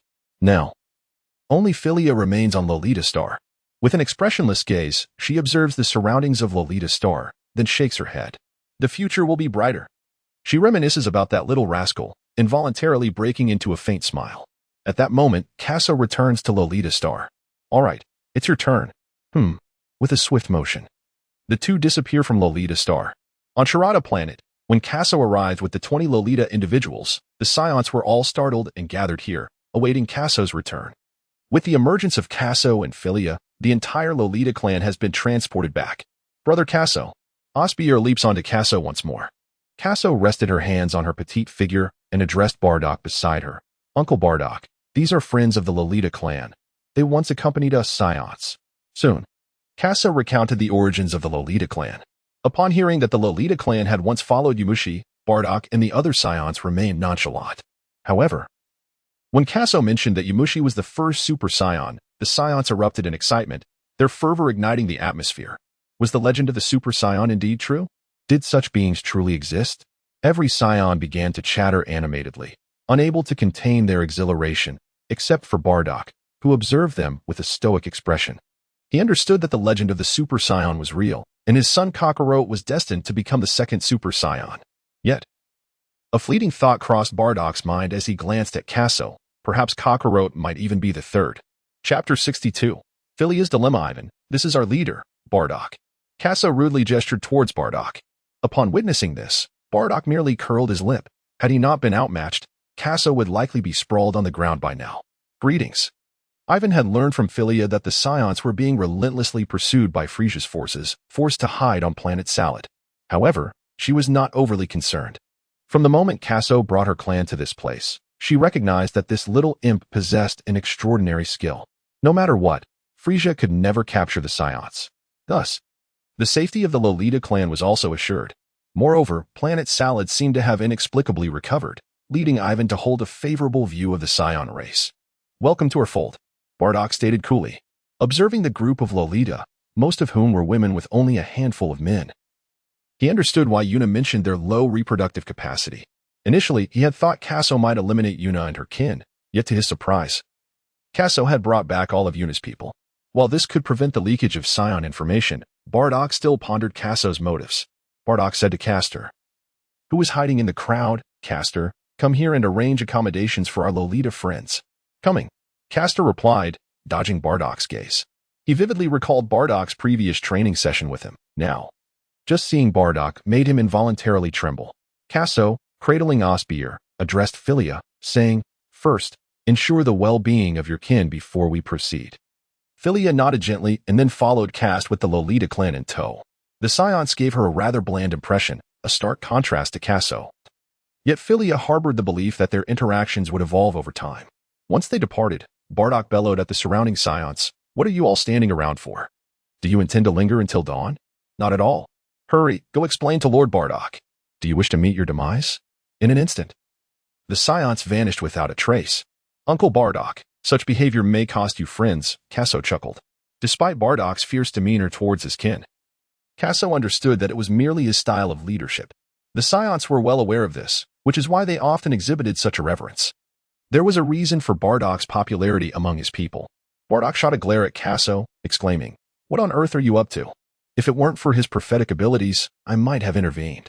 The more individuals who became aware of the Saiyans' affairs, the greater the risk of exposure. Kasso cradled Osbier and approached Bardock, proclaiming, "Uncle Bardock, the Saiyans will not remain on planet Salad for eternity." Bardock, arms crossed, gazed up at the celestial expanse above. The myriad stars in the limitless sky captivated him, leading his thoughts to wander. The desire for vengeance against Frieza lingered in his mind. A journey that would take considerable time. With a sigh, Bardock remarked, "I understand you have your reasons. Do share them with me." As he held Osbier, Kasso noticed that she had fallen asleep. He gently brushed his fingers against her tiny nose, pondering, merely having a gravity chamber is insufficient for Saiyans. We cannot do without spaceships and scanners. Upon hearing this, Bardock nodded in agreement. He had previously observed that Kasso and Osbier possessed an extraordinary technique. one that not only concealed their own power, but also allowed them to discern the location of enemies without the aid of a scanner. Kakarot has also imparted the understanding of such techniques to the Saiyans. However, their ingrained, brutal approach to energy renders them incapable of truly grasping it. Bardock possesses only a faint inkling of its potential, yet he recognizes that mastering this unique skill could yield lifelong benefits. Indeed, you are correct. We Saiyans cannot remain on planet Salad forever, and the necessity of probes and spacecraft is undeniable. Although the Saiyans have adapted to survive in the cosmos, Bardock is acutely aware that there will come a day when they will seek vengeance against Frieza. Kasu's words resonated profoundly. Contemplating this, Bardock cast a glance at the young lad, pondering how he managed to conceive such a multitude of thoughts, truly a remarkable little prodigy. Unable to resist, he planted a gentle kiss on Osbier's slumbering form, remarking, "The technology of the Lolita clan is exceedingly advanced. You shall witness it in due course." With that, he cradled the little girl and soared into the sky. Time slipped by imperceptibly, and a year elapsed in a blink. The planet Sharada had been transformed by the Lolita people into distinct zones: residential, ecological, training, and research areas. Everywhere, the presence of high technology was evident, and the regions adapted for Saiyan habitation had been metamorphosed into a modern metropolis. Occasionally, one could spot the Lolita folk cruising along the roads in their innovative, energy-efficient transport. Within a chamber of the research area, Philia held a universal capsule, scrutinizing it from every angle, even deploying various detectors to examine it. Yet, she remained perplexed by its underlying principles. How could it possibly contain objects within? Half a year prior, she had acquired this capsule from Karsu and had devoted countless hours to studying it, but to no avail. Grasping a handful of her icy blue hair in frustration, she felt on the brink of exasperation. Perhaps she should consult that young rascal. With a deep sigh, Philia resigned herself to the idea. Exiting the research building, she unleashed a burst of white energy that surged skyward. She flew from the research area towards the training zone, passing through the ecological area en route. The ecological zone was a self-sustaining ecosystem encompassing plains, forests, oceans, and a myriad of creatures. The Lolita people, mindful that the planet Sharada should not consist solely of training and residential spaces, had thoughtfully preserved some of its original character. In this regard, their design was quite commendable. Soon, Philia arrived at the training area.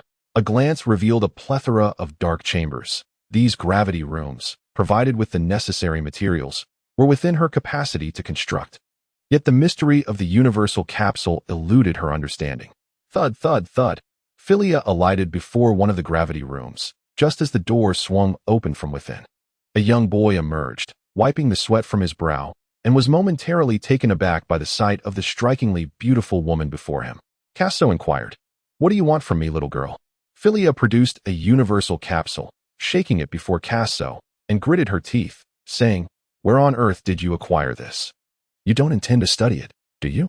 Karsu frowned as he observed Philia's indignant demeanor. It seemed she had indeed researched the universal capsule. Yet, could the creation of something developed by Dr. Brivis be within her capabilities? This girl was clearly in over her head. Chapter 63. The Purple Cat. It is not that Karsu wished to crush Philia, but rather that this universal capsule was not something an ordinary person could fabricate. Throughout the entirety of the anime, it becomes evident that no one in the cosmos beyond Earth possesses the ability to create such a device. Where did you obtain this, little brat? Philia arched an eyebrow and repeated her inquiry. A fellow named Brivis developed it. Do you know him? Upon hearing this, Karsu quickly grasped her intentions. Karsu sighed and remarked, "I shall introduce you to her when the opportunity arises." Despite Philia's alluring physique and striking beauty, Karsu understood her to be quite aloof and particularly stubborn. Should she not achieve her aims, she would undoubtedly pester him daily. At that moment, another gravity chamber opened, and a young girl emerged. "Oh, Philia, you've come as well?" Karsu exclaimed. "Indeed." Philia nodded slightly at Osbier and then addressed Karsu, "Little brat, let us settle this." With that, she soared into the sky, swiftly vanishing from sight. "Brother Karsu, what has Philia come to find you for?" Osbier inquired, her tone tinged with curiosity. "Just a minor matter," he replied. Karsu gazed at Osbier. Nearly 2 years had elapsed since the cataclysmic explosion of planet Vegeta, and at this juncture, Osbier was approximately 9 years old, having grown to a height of over 1 meter. Karsu was aware that Saiyans remained in their youth for an extended period during their early years, only to age rapidly as they approached their twilight years. Her lustrous black hair was tied with a crimson ribbon, and through her starry eyes, one could glimpse the twinkling of celestial lights. Her complexion was as radiant as jade, resembling the soft glow of a new moon. Her cheeks were flushed, and despite her youth, she stood with an admirable grace. Kasso found himself momentarily entranced, lost in thought. "Brother Kasso, the Saiyans have changed so much," Osbier exclaimed. Hearing her tone, Kasso couldn't help but smile wryly, realizing that this girl was no longer the Navi follower she once was. Over the past year, the Lolitas had fully integrated into the Saiyan community, creating a harmonious blend of cultures. The technological advancements brought by the Lolitas significantly influenced Planet Salad, not only enhancing daily life, but also greatly augmenting the Saiyan strength. They had redesigned the gravity chambers, making their functions more comprehensive, and most importantly, they had eliminated the music systems within them. Additionally, they developed numerous healing pots, rendering the Sensabines unnecessary for minor injuries. After all, with only 80 Sensabines produced each month, how could they possibly meet the Saiyans' demands? Currently, the Saiyans had experienced a substantial increase in power. Even the lowest-ranked members, excluding support personnel, boasted combat powers of at least 20,000. Bardock had reached an astonishing combat power of 120,000, comparable to the captain of Frieza's Ginyu Force. Kasso felt a warmth stir within him at this thought. As long as they did not encounter Frieza's elite fighters or some hidden bosses, the Saiyans, with their current strength, should be able to dominate their realm. "Brother Kasso, what are you thinking about?" Osbier furrowed her brow and gently patted his waist. "Nothing much, just contemplating whether I should visit Earth." Upon hearing Kasso's words, Osbier's two little cat-like eyes instantly sparkled with excitement. "Wonderful. Are you suggesting we indulge in some delectable treats?" Kasso retorted with a hint of annoyance. Yet, at that moment, a commanding voice resonated behind Kasso.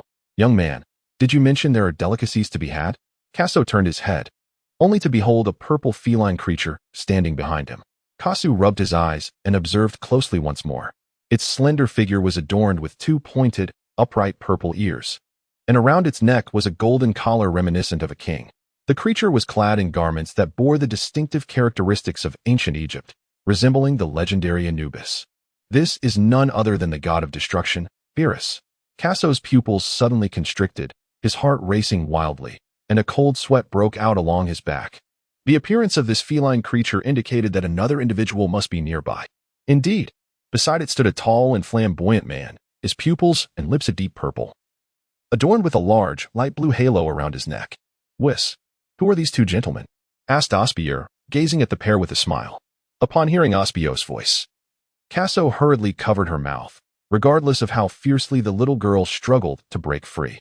How did these two deities suddenly manifest on the planet Salada?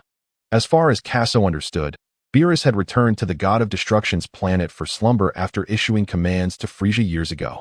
"Hey, I'm asking you a question." Beerus's gaze toward Kasso was utterly indifferent, akin to that of a predator regarding an insignificant insect. Meanwhile, Whis looked on curiously at the two children.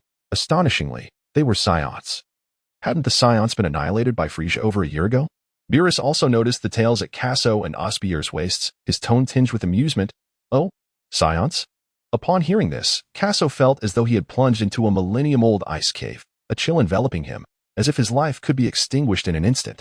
However, Beerus was addressing him. If he failed to respond, he feared he might indeed vanish from existence in the next moment.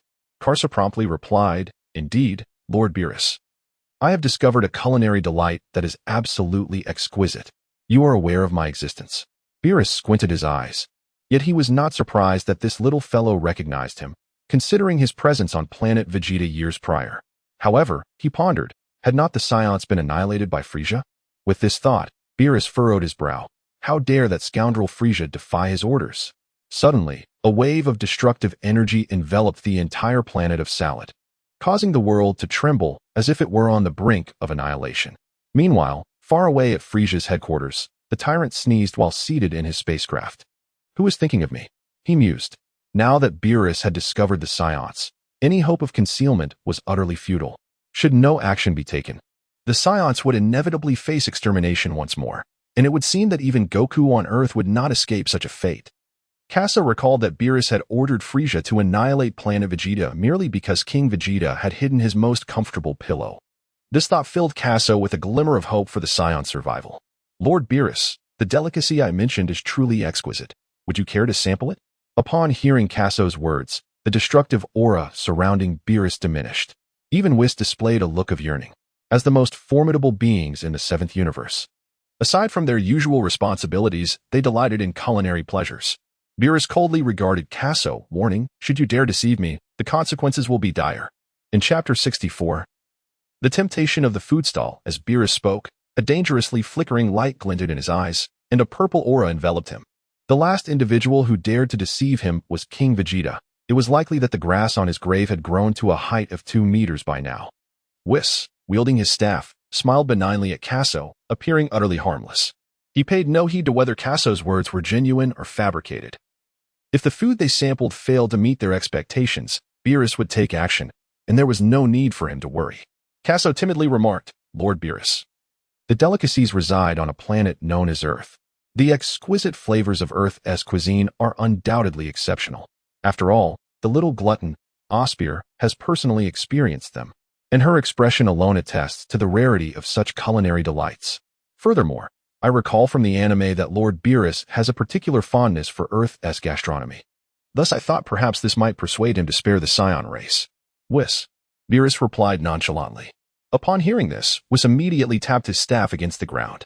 A sacred halo emanated from the orb atop the staff, resembling a treasured night pearl, dazzling in its brilliance.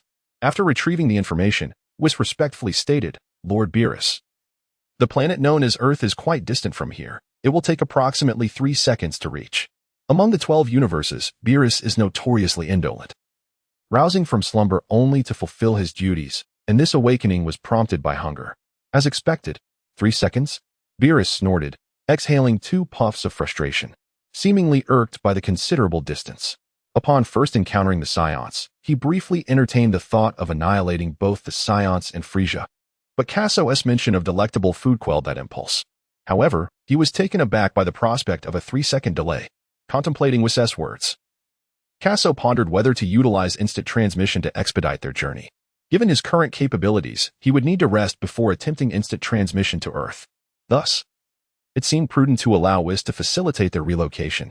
"Young one, should you fail to present the delicacies you speak of after 3 seconds, you shall face the consequences." Beerus warned coldly. "Let us depart." A massive, colorful beam enveloped the four, soaring into the sky. As the radiance gradually faded, the 4 figures vanished without a trace. 3 seconds later, 4 silhouettes materialized near Karen on Earth. "Is this truly the Earth you speak of?" "Indeed," Kasso nodded, realizing upon encountering Lolita that they were indeed on Earth. However, how had Whis managed to transport them here? As Kasso pondered this, Lord Beerus remarked, "Whis, take a look at this structure." Whis appeared puzzled, having simply teleported to Earth at random. Why was there something here that looked so familiar? Upon arriving on Earth, Beerus found himself surrounded by an empty forest, devoid of the delectable cuisine he had anticipated. Feeling deceived, a surge of anger bubbled within him as he contemplated obliterating Kasso and his companion. Yet, upon hearing Whis' words, he paused in surprise.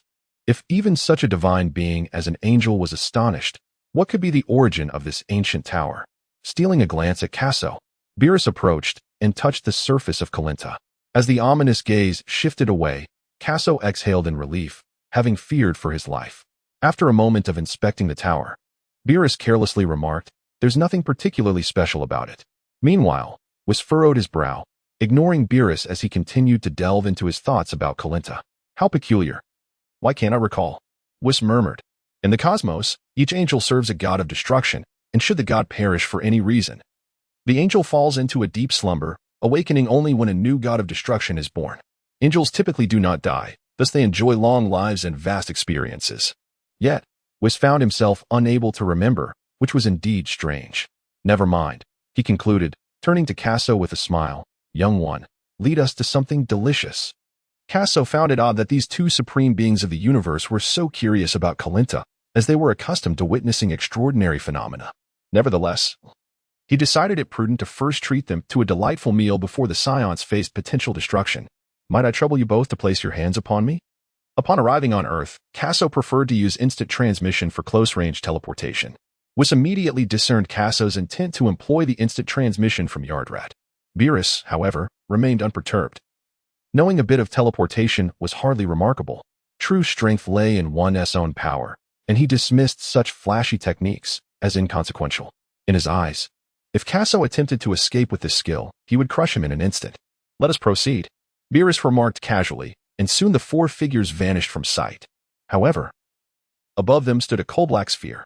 Bobo observed the four below, his gaze finally revealing a flicker of emotion, though it quickly returned to its previous state. On the other side of West City, this area appeared starkly impoverished in contrast to the bustling metropolis. A broad street was lined with dining tables where numerous individuals sat, engaged in lively conversation. If Bulma were to see this place, she would undoubtedly exclaim, "Street food?" Indeed, Kaso had brought Beerus and the others to this humble eatery.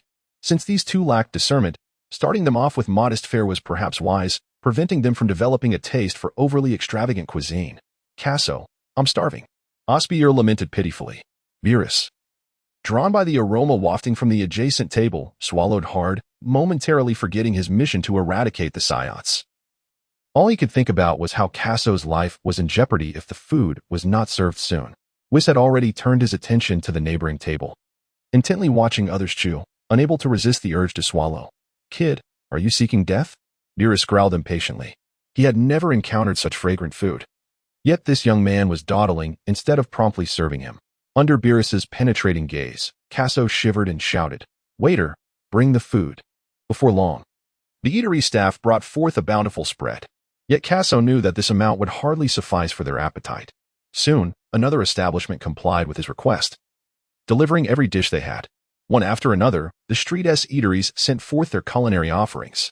Chapter 65, Bulma's Ferocity. A table laden with delectable dishes awaited them, featuring everything from the skies above to the depths of the sea. While the presentation of each plate may not rival that of upscale restaurants, it was far from unattractive, and the aromas were exceedingly enticing.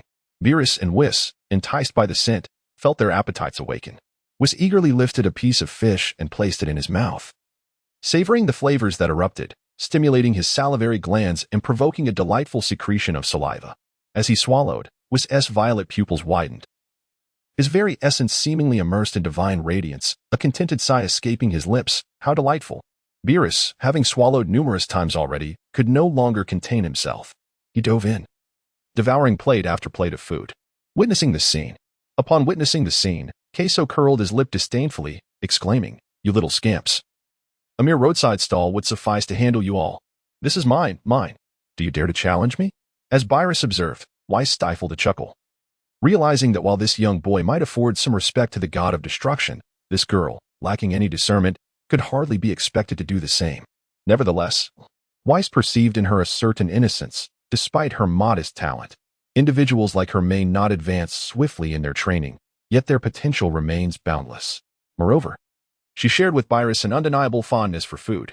Contemplating this, Whis regarded Osbiel with a curious expression. "Little Beal, come and try this." Kaso was truly intimidated by the petite Osbier, daring to compete with Beerus for food, which was rather reckless. Hastily, he brought over another plate of roasted meat. Osbier, feeling slightly displeased, bit into the meat with a frown. Meanwhile, Beerus was engrossed in his meal, his face smeared with grease, seemingly oblivious to Osbier's earlier rudeness. Soon, the clattering of bowls and chopsticks echoed across the table once more. Half a day passed, and the 10 tables in the bustling eatery were piled high with plates, each tower reaching an astonishing 5 meters. Bystanders gaped at the scene, wondering if these individuals were indeed monsters. Beerus reclined comfortably in his chair, resembling a satiated, slender feline, wearing an expression of utter contentment. "This is quite satisfactory," he declared with a hearty belch, feigning stubbornness. Turning to gaze at the two Saiyans, he found them increasingly agreeable.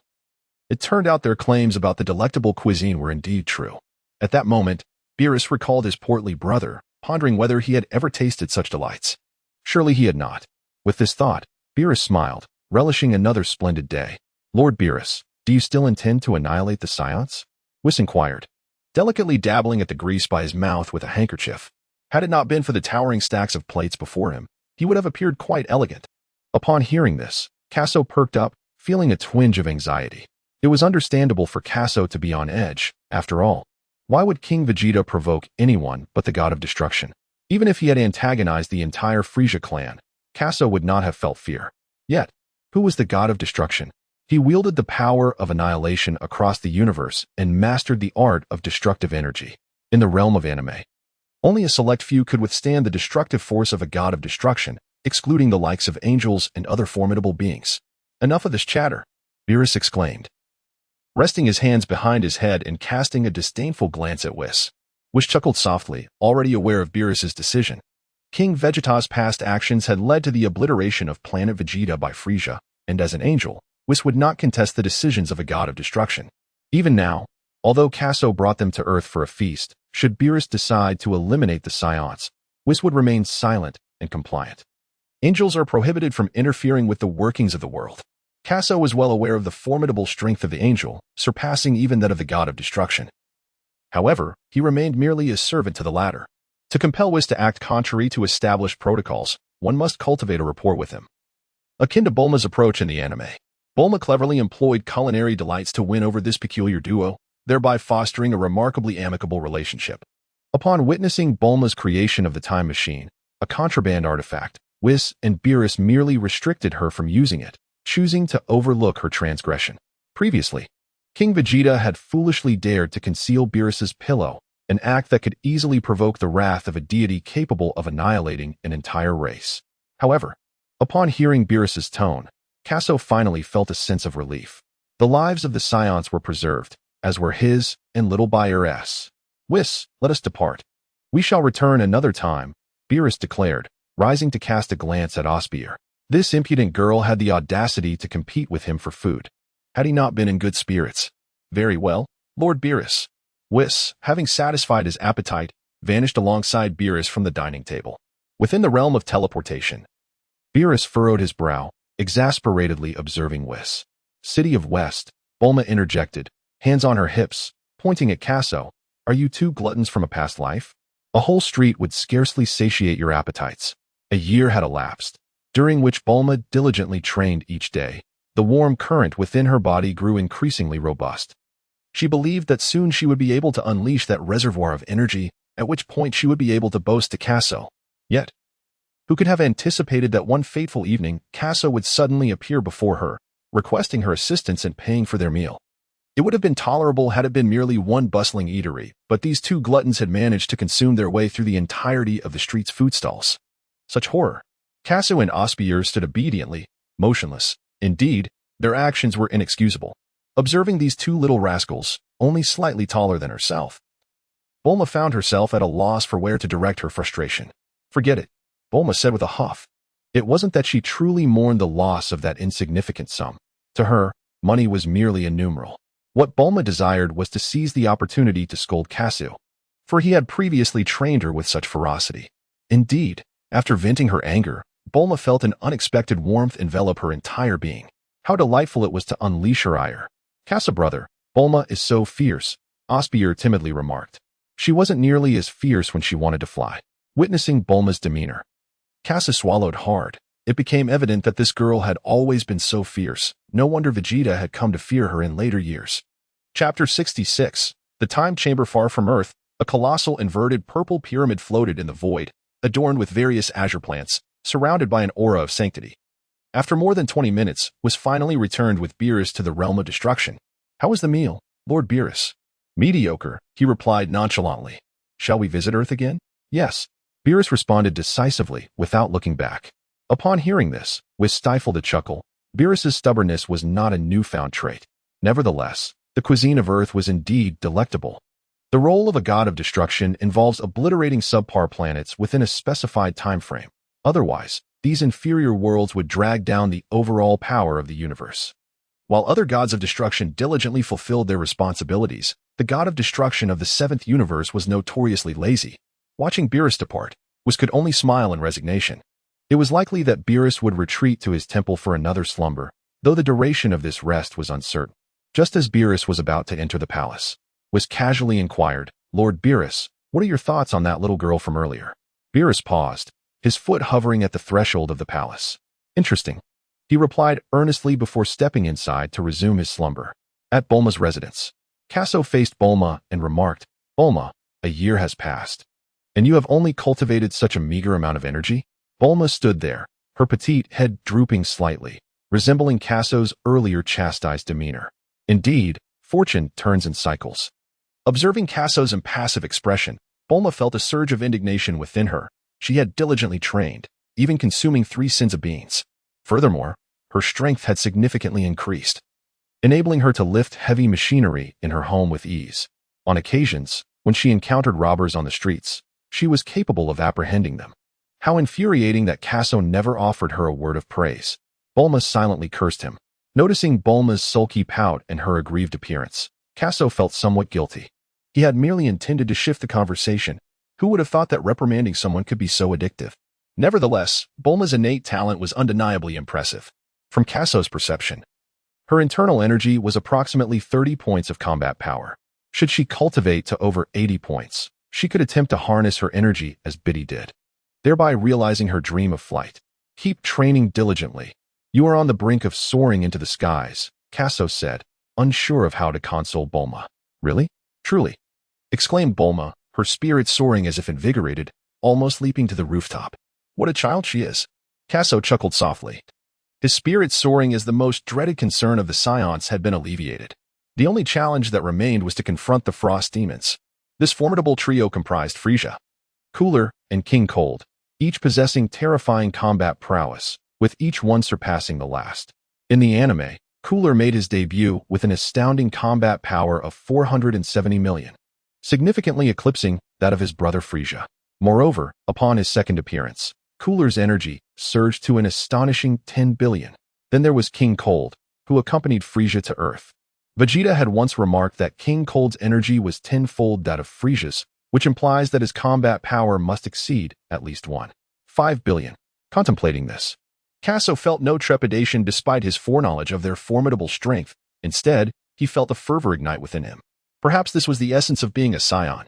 Bulma, you utilized 3 sins of beans, did you not? Allow me to present you with 3 more, perfectly complementing your total of 10. Dedicate yourself to your training, and I hope to witness you soaring through the skies in due time. Kasso expressed his desire to visit Earth while on the planet Sharada, but his true intention was to access the Spirit Time Room within the Heavenly Temple. Now that the most daunting challenges for the Saiyans have been addressed, it is indeed time to venture there. The Spirit Time Room, situated within the temple, offers a unique temporal experience where 1 year inside equates to merely 1 day outside, an unparalleled sanctuary for training. In the anime, it is precisely this room that enabled the Z fighters to significantly enhance their powers within a short span. Furthermore, the facility is well equipped with food and water. However, the air is thin, the atmosphere stifling, with temperatures ranging from 50 degrees Celsius to minus 40 degrees Celsius, and gravity is 10 times that of Earth, all within a space as expansive as our planet. Yet, the Spirit Time Room does possess its drawbacks. An individual may only spend 2 days within its confines throughout their lifetime, lest the exit vanish, rendering them incapable of escape. Of course, those who attain a certain level of power, such as Majin Buu or Gotenks, may transcend the dimensional barriers within. Are you leaving again? Bulma exclaimed, her eyes widening.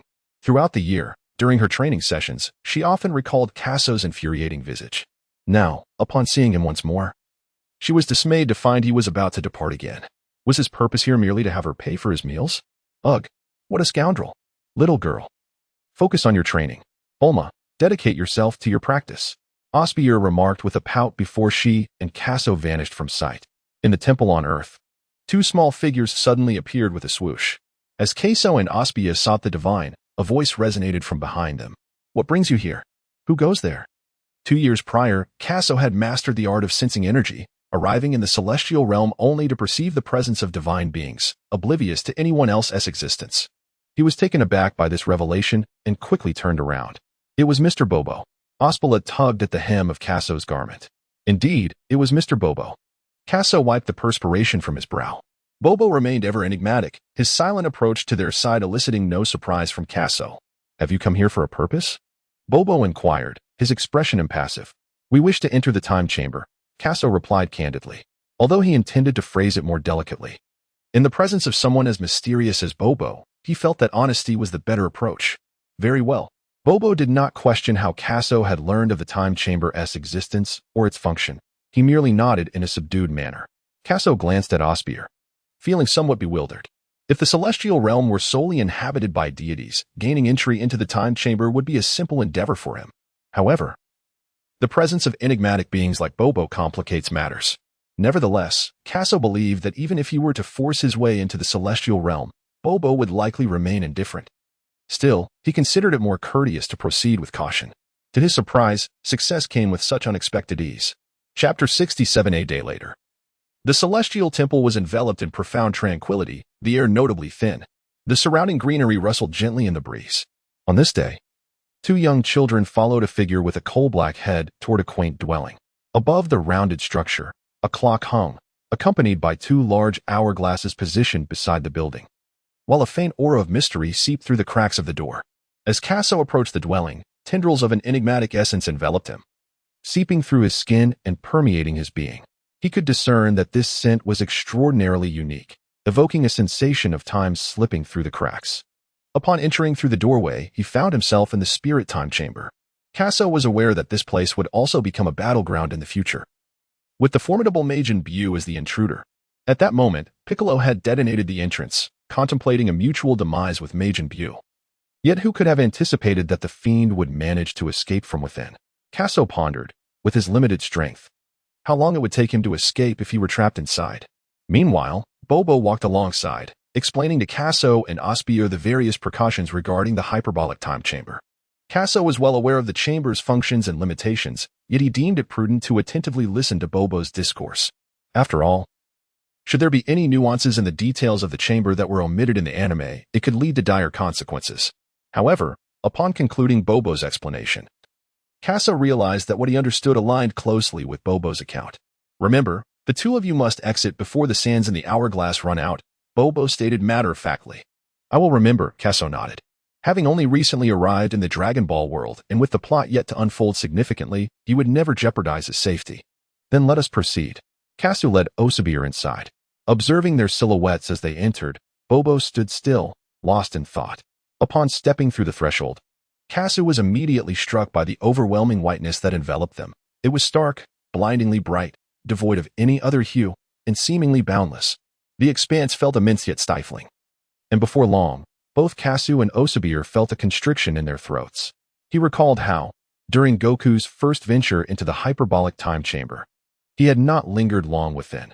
If even Goku, the epitome of martial prowess, found it unbearable, one could only imagine the harshness of this environment. Nevertheless, having arrived in the world of Dragon Ball, Kaso was resolute in his determination to press on. Can you endure, little Osbier? He queried with concern. I can do it, Osbier replied, clenching her tiny fist earnestly.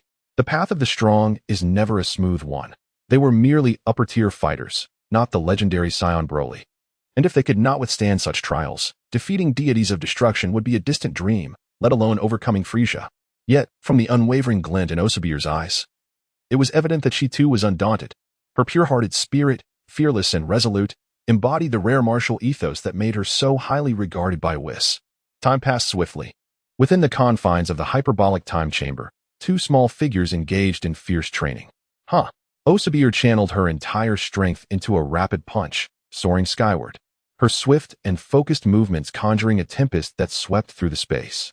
With a resounding clash, their fists collided, sending tremors through the chamber, reverberating like a cataclysmic quake.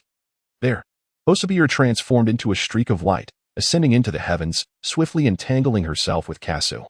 In an instant, the sky was filled with countless afterimages, each collision resonating like thunder, accompanied by the relentless sounds of their battle. Little Osbier, let us take it here. Kaso grasped her tiny fist. All right. The pair descended to the ground, momentarily calming their emotions before sitting cross-legged and floating in the air to meditate. Kaso and Osbiel have spent nearly a year within the confines of the hyperbolic time chamber. The environment within is exceedingly harsh, and those with fragile will and spirit are prone to hallucinations. Initially, both found each second within the chamber to be excruciating. However, their resolve and mental fortitude proved formidable. Particularly Kaso, whose mental strength is extraordinary, merely experienced slight discomfort physically, while his psyche remained unscathed. In fact, he found the ordeal somewhat tolerable. Kaso did not emerge empty-handed. He utilized the year to meticulously refine his combat techniques and deepen his understanding of energy manipulation. He is confident that his ability to unleash a shockwave is now vastly more powerful than before. In the Celestial Temple, the deity surveyed the mortal realm from the temple's edge. A year prior, The divine being was astounded by Kaso's cataclysmic power, especially considering that he was not of Earth. Should Kaso harbor any ill intentions towards the planet, it would spell disaster. Fortunately, Kaso bore no malice, merely appropriating some inconsequential mystical beings from the Cat Sage. Yet, the Cat Sage later expressed his concerns, noting the absence of formidable martial artists like the legendary Wu Taidu on Earth. In the event of an extraterrestrial invasion, the planet could face utter annihilation. The deity pondered this, recognizing the lack of foresight among Earth's inhabitants. If the Cat Sage's fears were to materialize, Earth would indeed be doomed. Thus, utilizing his unique celestial abilities, he subtly influenced the minds of the inhabitants below, instilling awareness of the legendary temple above Corinta. He conveyed that with the Cat Sage's endorsement, one could ascend to the divine realm to receive the deity's tutelage. While observing the world below, the deity also noticed an intriguing child, whose innocent nature mirrored that of Osbier. Such pure-hearted individuals often excel in martial pursuits. However, he also observed a furry tail protruding from the child's rear. Was this not reminiscent of Kaso and the others? Could they belong to the same species? At that moment, two small figures emerged from the hyperbolic time chamber. The deity, leaning upon his staff, smiled and remarked, "Not long enough, I presume?" He had learned from Bobo that Kaso and Osbiel had returned to Earth and entered the chamber. The deity harbored no objections to their actions, rather, he welcomed it with delight. Understanding the terrifying prowess of these two, he contemplated the benefits of bestowing further favors upon them, cultivating a sense of indebtedness. Should Earth ever find itself in peril, he could seek their assistance. A mere day would suffice. Kaso shook his head. During the years spent in the time chamber, he meticulously refined all of his techniques. Although his combat power did not increase significantly, his personal fighting skills had transformed beyond recognition. Fortunately, they bore no malice towards Earth. The deity nodded subtly, increasingly unable to fathom the true extent of their abilities. Chapter 68. The Battle for the Divine Being's Deity. We have matters to attend to, so we shall take our leave for now. Kaso arrived on Earth for a singular purpose, to enter the room of spirit and time. However, en route, he encountered Beerus, and thus, he reluctantly brought him along to Earth, inadvertently addressing the latent threat posed by the Saiyans. With both objectives now accomplished, it is nearly time to return to Planet Salad. Very well, until we meet again. The Supreme Kai nodded. Under his influence, the martial arts on Earth have flourished. And in the years to come, we can expect to see some promising talents emerge. Kaso departed from the celestial realm with Osbier, and subsequently arrived at a store in the western city. Brother Kaso, why are you purchasing these instant noodles? You will understand in due time. Kaso did not offer an elaborate explanation. He merely purchased an abundance of instant noodles as a precaution. The shelves were continuously raided by him, leaving no brand untouched. However, upon encountering a particular brand of pickled cabbage noodles, Kaso hesitated, deciding against it. With his haul nearly complete, he had almost emptied the store of instant noodles, all of which were packed into a versatile capsule. As he exited the shop, Kaso let out a sigh of relief, grateful for the black card provided by Bulma, which contained enough funds to last him a lifetime. Indeed, living off the generosity of others proved to be the most delightful experience. And with that, the two vanished without a trace. On the planet Salad, as time progressed, the Saiyans grew increasingly powerful. Bardock organized all the Saiyans into 10 squads, each led by a captain, with Bardock and Kaso overseeing all the leaders. The Saiyans had no objections to Kaso's oversight of the captains. In fact, they welcomed it with enthusiasm. On this particular day, a massive arena occupied the center of the training area, filled to capacity with spectators, half Saiyans and half Lolitas, among whom was Philia. Bardock glanced at the list in his hands and calmly announced, "The next match will be between Chris's squad and Casto's squad." Given that the magical beans could only yield 80 per month, with 40 reserved as seeds, Bardock needed to set aside a portion for future use. Thus, the beans were insufficient to distribute among all the Saiyans. In response, Kaso proposed a competition among the squads. The higher the ranking, the more beans they would receive. This way, the beans earned through strength would leave no room for resentment among the Saiyans. Bardock found this method of contest quite agreeable, as it would instill a sense of pressure among the Saiyans. When a Saiyan experiences pressure, it can lead to formidable results. Much like during the Namek saga, where Vegeta could hardly fathom that Kakarot, a lower-class warrior, could transform into a Super Saiyan while he, a noble Saiyan prince, could not.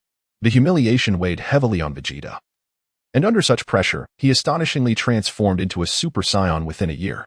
In the arena, spanning 10,000 square meters, stood 30 Saiyans, ready for battle. Castor scoffed, "Chris, you should concede.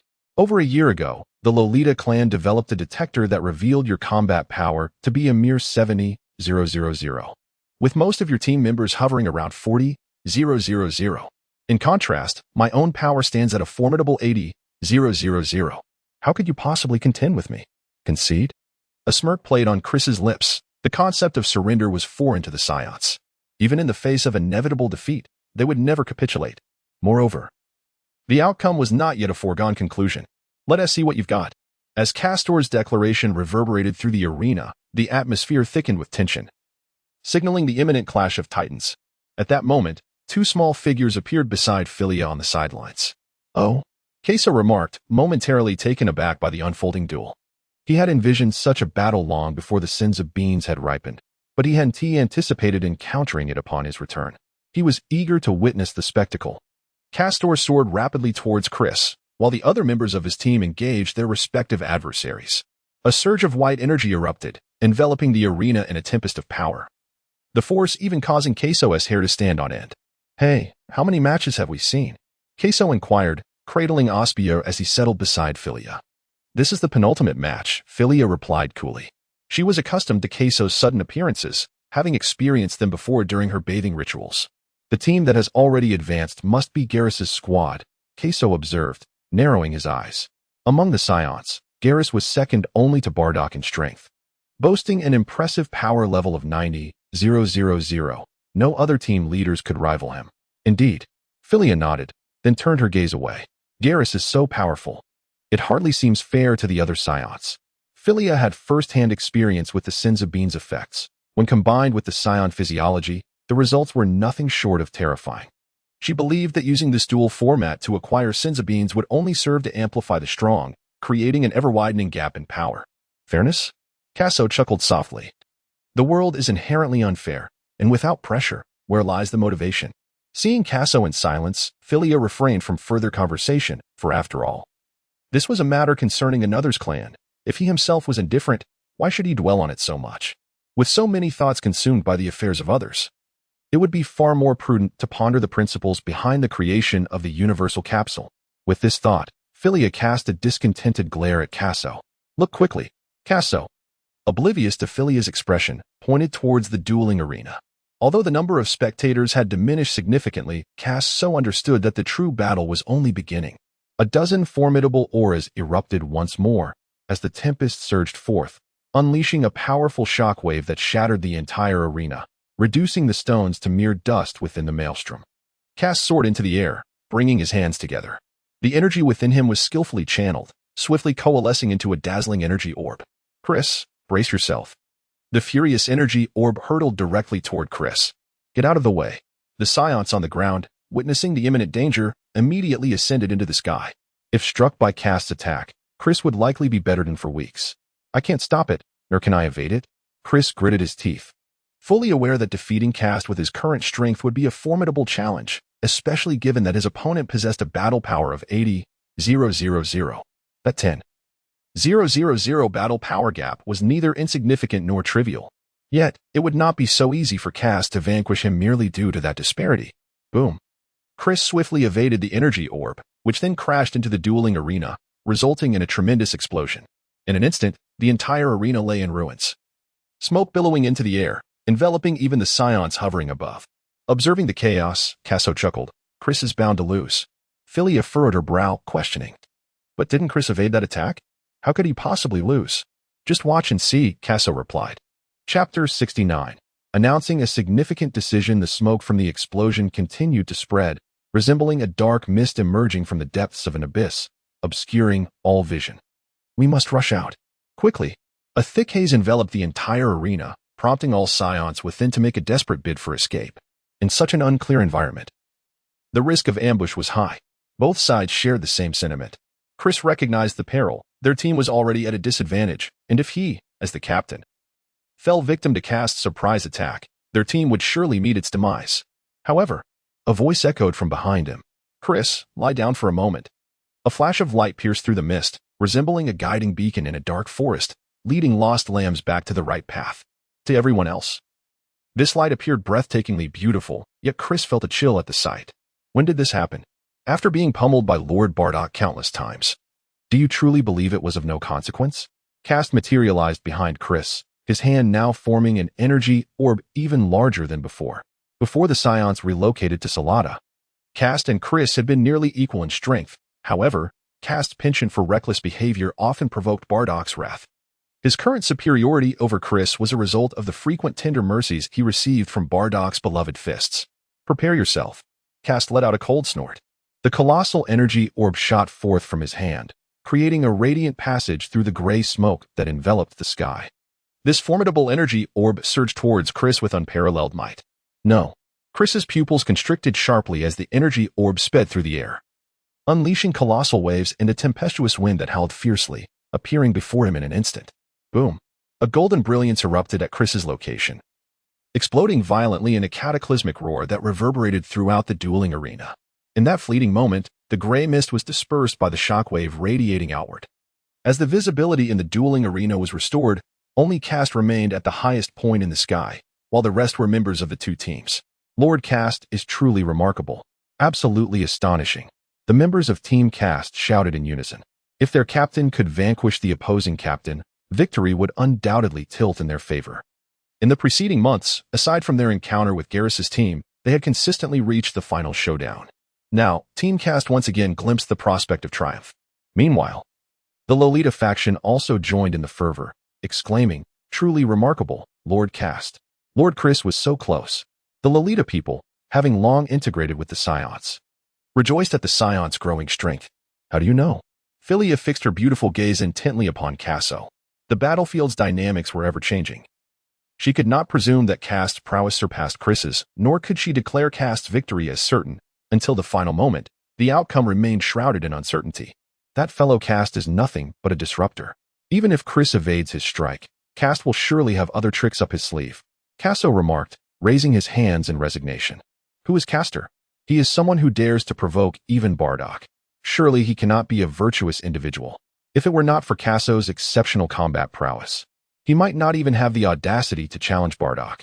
After all, this is the father of the protagonist in the Dragon Ball universe.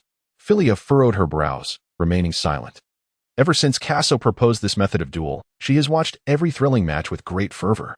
She has observed that as long as Caster's team does not encounter Garrus's team, they manage to reach the final duel. Moreover, she has noticed that Caster employs some rather underhanded tactics during the battles, such as the notorious move of groping. The thought of this made Philia's lips twitch uncontrollably. You are quite similar. What did you say? Casso could not quite discern what Philia was saying, so he turned his head.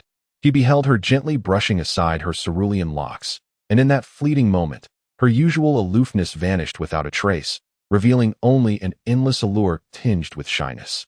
Oh! Philia's gaze incessantly darted away.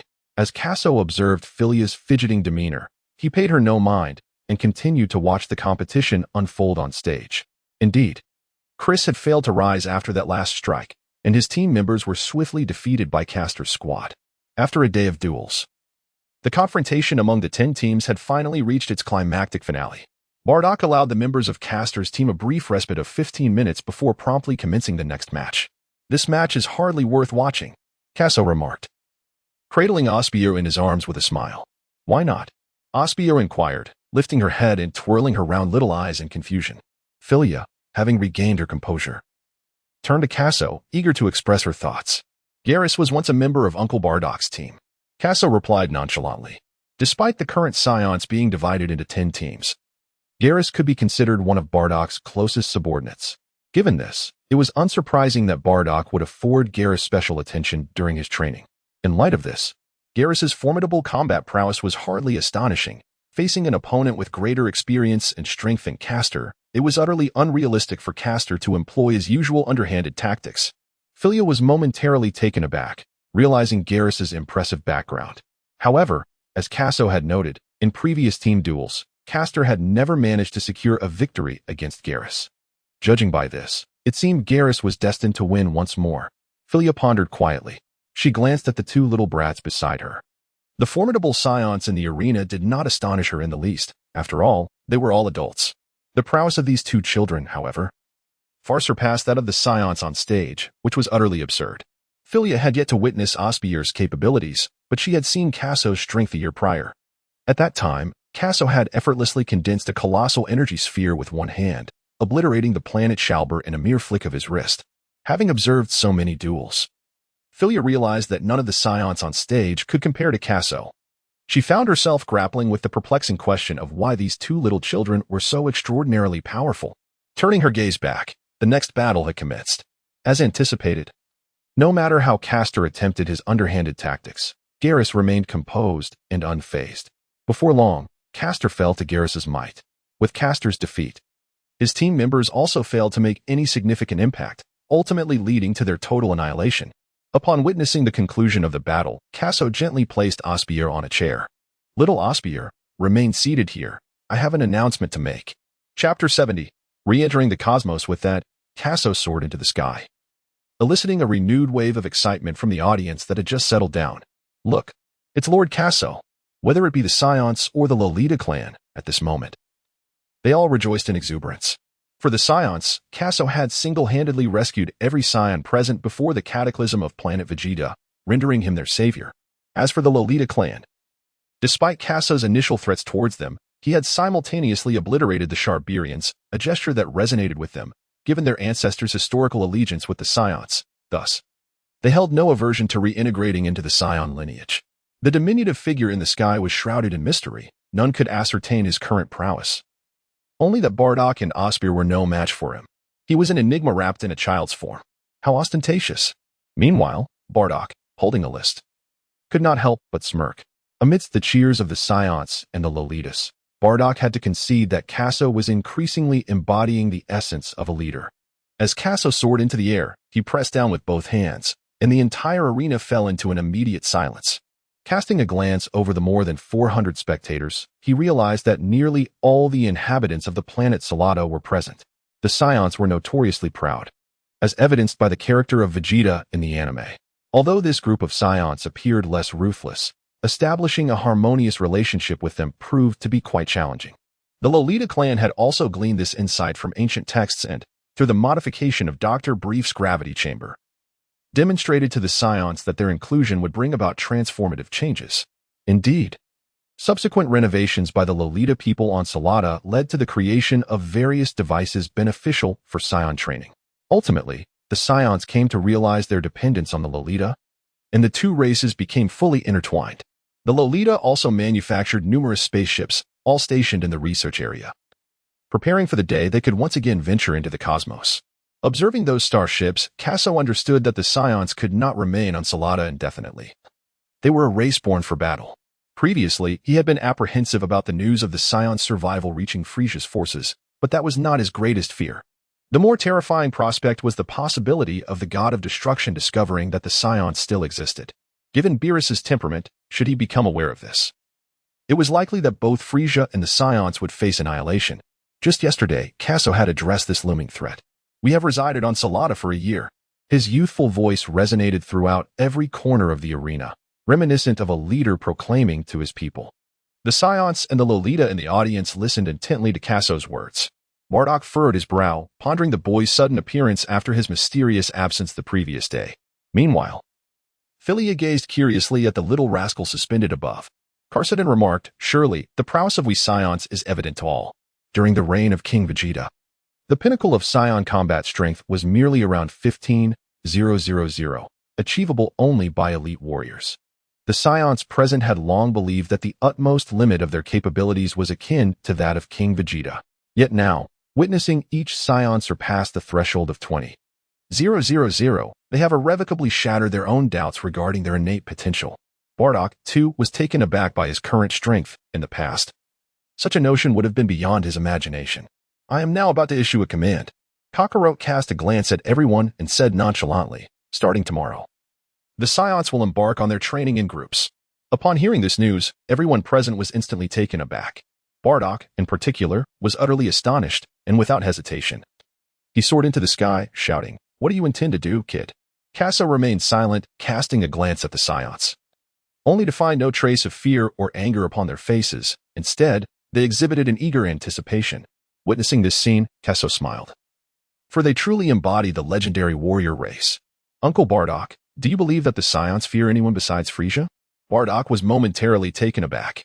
In his mind, Frieza possessed a combat power of 530,000, and he had always thought that only when Kaso broke through to that level, or when Kakarot transformed into a Super Saiyan, would they no longer have to worry about Frieza. Hearing Kaso's words, Bardock began to reconsider. Over the past year, through rigorous training in the gravity chamber, Bardock had achieved a combat power of 120,000. This was already approaching the strength of the leader of Frieza's Ginyu Force. Moreover, let us not forget that the Saiyans could also transform into their Grade 8 form. With a combat power of 120,000 multiplied by 10, that equates to 2 million. Could he truly surpass Frieza in this manner? As this thought crossed his mind, Bardock's heart raced uncontrollably. Observing Bardock's expression, Kaso could already surmise his thoughts. However, the true power of Frieza was a staggering 120 million, a far cry from what Bardock imagined. Nevertheless, it mattered little, given the current strength of the Saiyans. Unless Frieza personally intervened, it would be impossible to annihilate the Saiyans on planet Salad. The fact that Frieza spared Goku and Vegeta indicated that he was merely intent on fulfilling the task assigned to him by Beerus, showing no interest in those of mere thousands in combat power. Furthermore, as long as the Saiyans concealed their tails, who could discern their true identity, they would merely be perceived as a race reminiscent of the Saiyans. At that moment, Bardock ceased to speak, seemingly acquiescing to Kaso's decision. Witnessing this, the Saiyans present erupted with fervor, clearly weary of their endless training on planet Salad. For them, only battle was their true love. Yet, not all shared the same excitement. The Lolita clan harbored considerable concern. It was acceptable for the Saiyans to remain hidden on planet Salad, as long as someone could transcend to the legendary realm described in ancient texts. In that case, Frieza would be nothing but a trivial foe. However, with the current strength of the Saiyans, the Lolita people did not believe anyone could achieve such a feat. With this thought, Philia soared into the sky. She had been appointed the new leader by Ivan a year ago, and she could not allow the Lolita clan to take such risks alongside the Saiyans. You little rascal. You mustn't. Philia furrowed her brow and spoke coldly. Silence. At that moment, Kaso's voice was chillingly devoid of warmth, starkly contrasting his usual demeanor. This girl understood nothing. You. Philia's chest heaved, her fingers trembling as she pointed accusingly at Kaso. Why was this scoundrel so obstinate? He had not been like this before. However, an elderly Lolita suddenly soared into the audience. Yvonne pressed down on Philia's small hand and shook her head. She had heard Kaso's words clearly. Given the proud nature of the Saiyans, it was implausible for them to heed others' opinions. Nevertheless, Yvonne was certain that Kaso's actions were justified. After all, he had rescued the Saiyans from the cataclysm on planet Vegeta. Chapter 71. Demonstration of Strength. Little rascal, I shall no longer pay you any heed. Philia exclaimed with a cold glance before turning away. Brother Kaso, she may ignore you, but I shall not. Osbier flew up from below, wrapping her arms around Kaso's neck, her eyes narrowing adorably as she spoke. Watching Philia's retreating figure, Kaso affectionately ruffled little Osbier's hair. He chose not to pursue Philia any further. Since Bardock had ceased to speak, it implied his tacit approval of Kaso's approach. With the duel concluded, the Garrus team received 3 Sins of Beans, the Castor team obtained 2, and the Chris team acquired 1. Kassadin paused for a moment before continuing. The matter I just mentioned will soon be put into action. I hope everyone is mentally prepared. If there is nothing else, we can disperse for now. Uncle Badak, please follow me.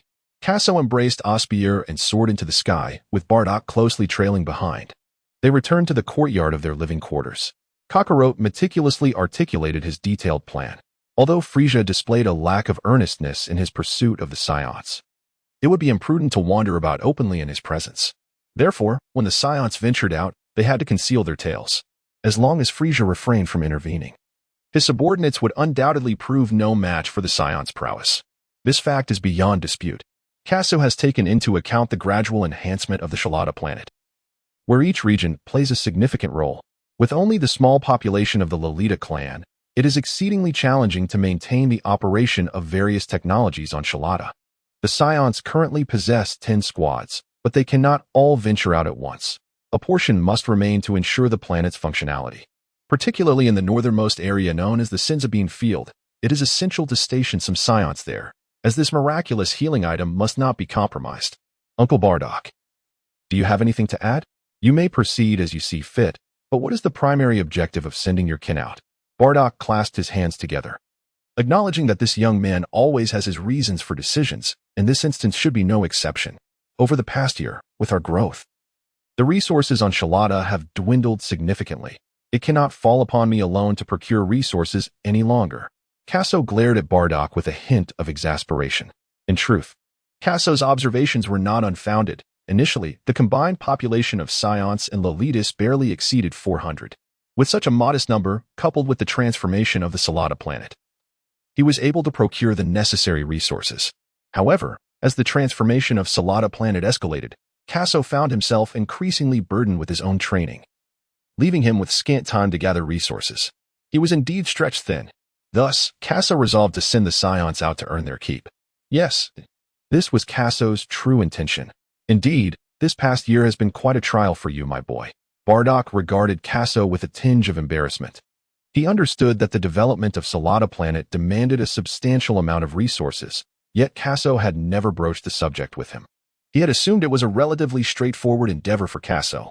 Let us first dispatch Garrus and Castor's team to venture out, allowing them to familiarize themselves with the current state of the universe, Casso suggested. Very well, Bardock nodded in agreement. Among the Saiyans, aside from Bardock, the strongest were Garrus and Castor. Bardock had faith that with these two alongside, there would be no unforeseen complications.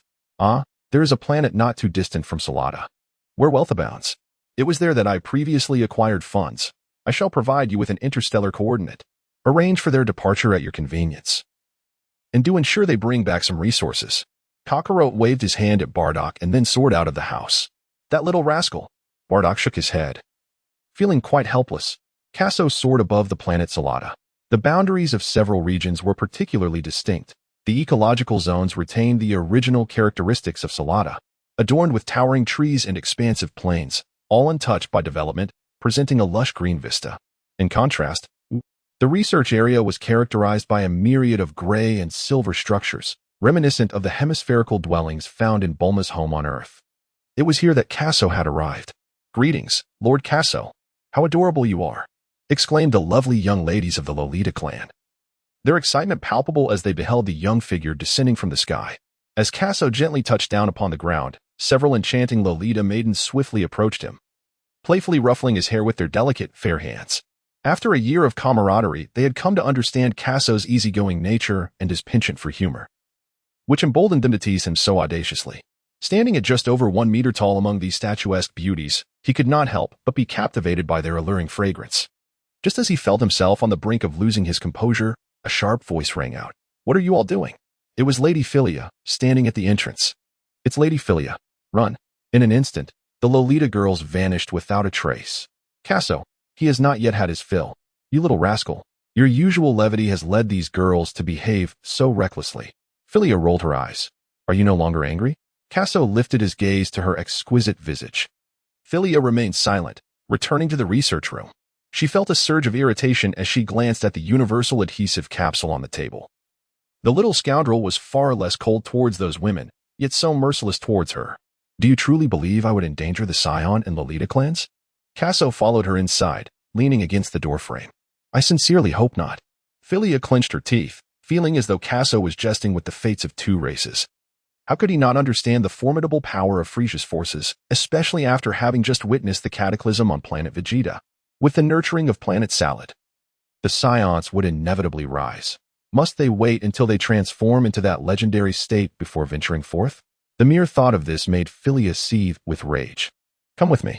Upon observing Philia's expression, Casso realized that she undoubtedly harbored doubts about him.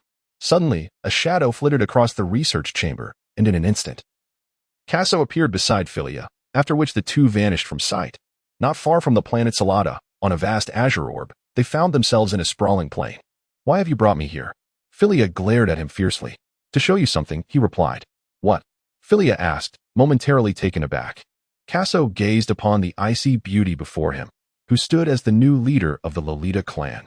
If she were not allowed to find her peace, it would undoubtedly affect the relationship between the Saiyans and the Lolita clan. Do not blink. With Casso's command, the atmosphere shifted dramatically.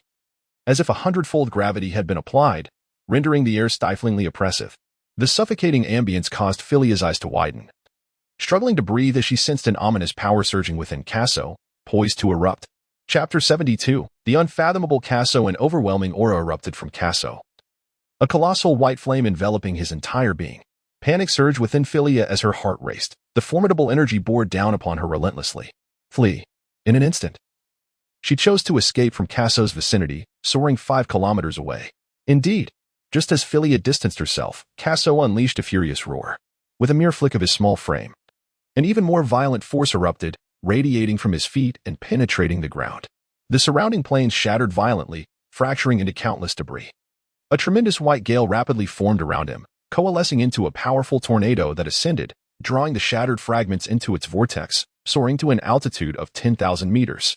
At that moment, the plains within a several-kilometer radius experienced unprecedented devastation. The formidable presence of Kaso instantaneously disrupted the previously stifling atmosphere, his terrifying aura sweeping across the entire plain. From a distance, it resembled an ancient giant ape roaring. The earth trembled with a resounding boom, and the very ground quaked beneath the weight of his power. Around Kaso, glimmers of silver light flickered, as the floating ions in the air swiftly coalesced into arcs of energy, stirring both heaven and earth, crackling loudly throughout the sky. Retreat. Philia's breath quickened. Waves upon waves of energy surged toward her, compelling her to withdraw another 5 kilometers. Once halted, Philia retrieved a newly designed detector from her pocket and aimed it at Kaso for a reading. 100,000 battle power. 150,000 battle power. 300,000 battle power. Suddenly, a burst of fire erupted from the detector, followed by a resounding explosion. Philia's eyes widened in shock. She attempted to swallow, only to find her mouth devoid of saliva, parched beyond measure. The detector in her hand had been meticulously redesigned with expensive materials, capable of measuring a maximum of 300,000 battle power. She could hardly fathom the terrifying potential of this little brat. However, the energy cyclone ahead continued to expand, the surging waves of force rolling towards her once more. Philia was compelled to retreat another 5 kilometers. That little monster. She stood frozen, at a loss for words to encapsulate Kaso's might. She believed that 300,000 was certainly not his true strength. He might well exceed 500,000 battle power. The ancient texts of the Lolita clan recorded numerous feats of the Saiyans from the age of Yamasi, during which the Saiyans were extraordinarily powerful, with even the lowest-tier Saiyan boasting a battle power of at least 200,000, while the mightiest warriors could surpass 1,000,000. With this thought, Philia's breath grew increasingly rapid as she fixated on the small black dot at the center of the storm. That little rascal had attained the prowess of ancient Saiyans. Yet, he was merely a 9-year-old child. Philia was uncertain of Frieza's true capabilities, but she speculated that he possessed a maximum battle power of around 500,000 to 600,000. Now, Kaso's power approached Frieza's own. No wonder Kaso dared to send the Saiyans out on perilous ventures. At that moment, a silver arc of electricity appeared in the sky, 15 kilometers ahead. With a thunderous roar, Kaso's terrifying aura suddenly dissipated, and the chaotic atmosphere began to stabilize. In an instant, Kaso teleported beside Philia and smiled. "How are you?" Philia fixed her gaze upon Kaso, remaining silent. After a moment of stillness, she inquired, "What is your current combat power? Did you not utilize the detector just now?" Kaso remarked. Philia shook the detector in her hand, her eyes brimming with incredulity. "Kaso, this piece of black carbon is undoubtedly the detector, yet it aligns with his expectations." Kaso spent a year on the planet Salada, followed by another year in the time chamber. During this 2-year period, aside from Osbier, no one could ascertain the nature of Kaso's training. Even Kaso himself was unaware of the extent of his combat prowess. He merely understood that he was formidable enough to obliterate the very planet beneath his feet with a mere gesture. Yet, the thought of Frieza's ultimate form sent chills down his spine. Observing Kaso's silence, Philia speculated that he might also be uncertain of his own strength. "Let us return," she suggested. "Indeed," Kaso replied, and together they vanished from their location. Another year has since elapsed. This marked the 3rd year following the cataclysmic explosion of planet Vegeta. Including the time spent in the time chamber, Kaso and Osbier had now reached the age of 11. The transformation of Salada had been nothing short of remarkable. Both the training zones and research facilities were adorned with advanced technology. The Saiyans' training had become increasingly convenient. The living quarters, while retaining their urban charm, had been enhanced with elements of verdant ecology, making the landscape far more aesthetically pleasing. Since Kasser initiated the plan for the Scion's return to the cosmos, the skies above Salata had frequently been graced by spacecraft ascending and descending. These were the Scions embarking on missions or returning from them. As Kasser had previously mentioned, a distant planet known as Duotian was particularly affluent, functioning as a commercial hub where various goods, even entire planets, were traded. It was reported that Frieza's forces had established a partnership with Duotian. Heeding Kasser's directives, Garrus and Castor set out to procure resources from Duotian, only to discover that a formidable warrior with a combat power of 150,000 was stationed there. Fortunately, prior to seeking financial assistance, Garrus and Castor had employed a detector for reconnaissance. Otherwise, they might have been compelled to transform into their great ape forms to secure the funds, thereby risking exposure of the Scion's whereabouts. Upon learning this news, Bardock chastised Kasser vehemently. The young warrior's ability to procure funds from a master of such strength was attributed to his skill in concealing his aura and his mastery of instant transmission, making it nearly impossible for others to detect him. It was precisely because Kasser frequently borrowed money from Duotian that the shadowy overlord of the planet had resurfaced. Reflecting on these matters, Bardock felt a mix of resignation and determination. He understood that it was imperative for Kasser to continue his rigorous training. The higher his combat power ascended, the greater the sense of security would envelop the Scion race. After that, Garrus and his companions registered 10 mercenary teams on a planet dedicated to mercenaries.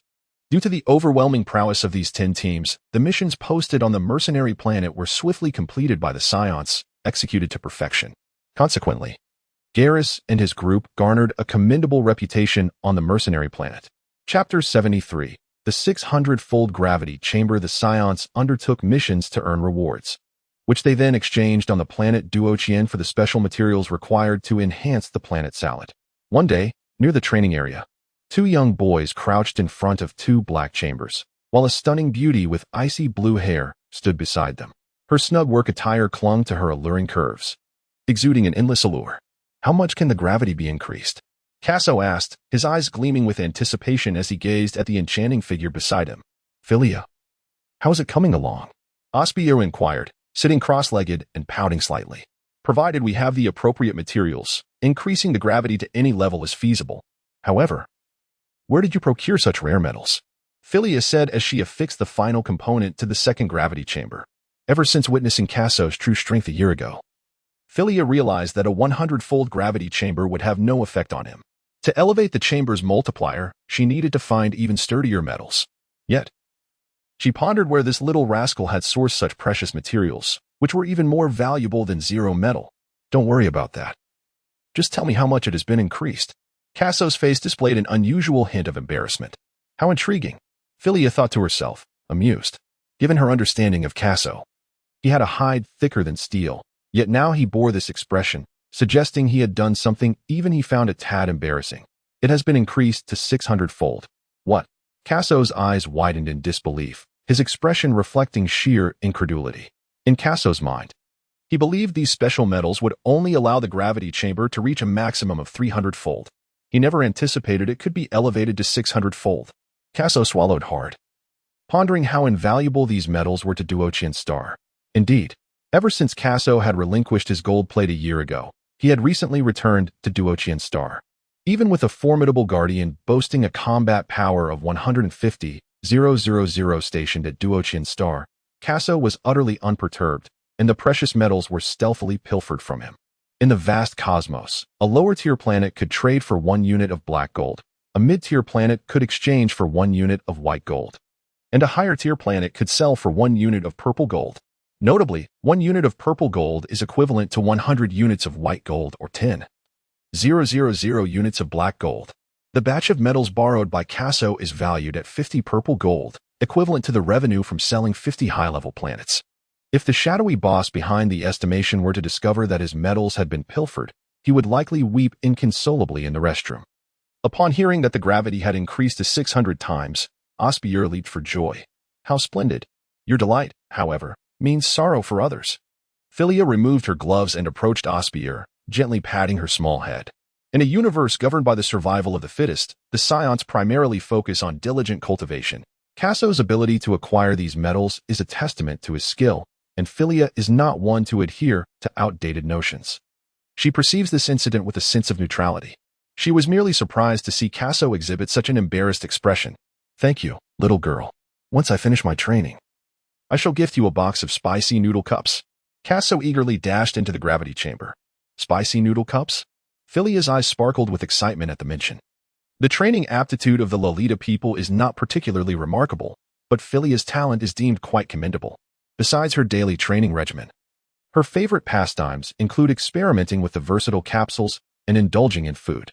The noodle cups, especially the spicy flavor, are her absolute favorite. "Little rascal, it's a promise," Philia called out to Kaso's retreating figure. "Got it." Kaso's voice echoed from the entrance of the gravity chamber before the door was shut. "Philia, I shall also commence my training. Go ahead, go ahead." As Philia gazed at Osbier's petite silhouette, her thoughts lingered on the spicy noodle cups. Kaso strolled around the gravity chamber, noting that it remained largely unchanged from his previous experiences. He was exceedingly curious about the enhancements this latest gravity chamber would bestow upon him. An astonishing increase of 150 times the normal gravity, Kaso murmured to himself, although he was uncertain of his precise combat capabilities. His understanding of his own strength led him to believe that enduring 150 times the gravity should pose no significant challenge for him. Indeed, in an instant, the entire gravity chamber was enveloped in an overwhelming pressure, yet Kaso felt hardly any discomfort. At most, he experienced a slight unease during the moment of gravitational shift. Gradually, he began to test the increments of gravity, pushing himself to 200 times the normal level. He recalled that during his training at 100 times gravity, he had realized that each incremental increase would bring about drastic changes, with higher multiples yielding even more terrifying effects. Should he attempt to escalate the gravity too rapidly, he risked being reduced to mere pulp in an instant. He began to feel the weight more acutely as he moved his heavy limbs, but it was still not sufficient. Kaso shouted once more, 250 times the gravity. The gravity chamber emitted a resonant hum, and at a glance, the space appeared to warp, with ripples of spatial fluctuations continuously undulating. In an instant, Kaso felt as though an entire star's weight had been imposed upon his body, and he was immediately overwhelmed. Collapsing to the ground. How heavy! Kaso lay prostrate, gritting his teeth in distress. Indeed, under such extreme magnitudes, each increment in gravity was incomparable to the preceding multiples. Kaso took a deep breath and slowly rose from the ground. Although the gravity now felt overwhelmingly intense, Kaso found it to be just right. Reminiscent of the moment several years ago when he first increased the gravity chamber's multiplier to 30 times. Every movement Kaso makes poses a tremendous challenge to his body. He must, as he did before, gradually acclimate to the force of gravity, ensuring he can walk normally before progressing further. Half a day has passed. Gravity is restored. Kaso lay on the ground, gritting his teeth. Cultivation requires a grounded approach, advancing step by step. As the saying goes, haste makes waste. Kaso can currently only stand under the immense pressure of 250 times Earth's gravity, and he is not yet capable of normal walking. However, the thought of the young lady outside eagerly awaiting his spicy pickled noodle dish compels him to venture forth. After all, the prospect of incurring Philia's wrath is truly daunting. Indeed, as Kaso emerged from the gravity chamber, he beheld the enchanting figure still standing in place. "Finished your training?" Philia inquired, glancing at Kaso, who lay prostrate on the ground. Her reaction to his disheveled state was notably subdued, as if she had grown accustomed to witnessing such a sight before. After a brief respite, she continued. Kaso finally regained some strength and stood up, casting a disgruntled glance at Philia. This foolish girl didn't even acknowledge him. How infuriating. "Here, take this." Kaso opened the universal capsule and threw a box of instant noodles at Philia. When Kaso opened the warehouse door, Philia deliberately glanced inside. Hiss. Philia inhaled sharply. The warehouse was brimming with instant noodles. Why was she given only a small box? Chapter 74. Vista sends again, just a box for me? Is there a problem? Just a box? Kaso firmly closed the warehouse door and fixed his gaze upon Philia. The instant noodles, acquired from Earth a year prior, offered a variety of flavors, including sauerkraut, as a precaution against the potential return of Bylus. The more of these life-saving provisions he could store, the better, at present. Kaso felt fortunate to be able to provide Philia with a single box. Clutching the box of instant noodles tightly to her chest, Philia glared at Kaso with a fierce intensity, as if he were a malevolent villain. love or not. Kaso could no longer tolerate her demeanor and pretended to approach to retrieve the instant noodles. What are you doing? Philia quickly dodged Kaso's small hands. Didn't you say you didn't want them? As a princess of the Lolita clan, Philia possessed remarkable talents and was always the center of attention. Lavished with affection by her kin, able to acquire almost anything she desired. However, upon encountering Kaso, she had never before encountered such a miserly individual. At that moment, the door to the gravity chamber swung open, revealing Osbier, who emerged drenched in sweat. She was currently training under 180 times the normal gravity, unable to reach the level of intensity that Kaso managed. Nevertheless, this new gravity chamber was indeed impressive, not long after entering. Osbio could feel the constraints on her power beginning to loosen. Kaso, brother, Osbio exclaimed, disregarding her perspiration as she clung to Kaso's neck. Is the gravity chamber effective? Kaso did not mind the sweat glistening on her skin.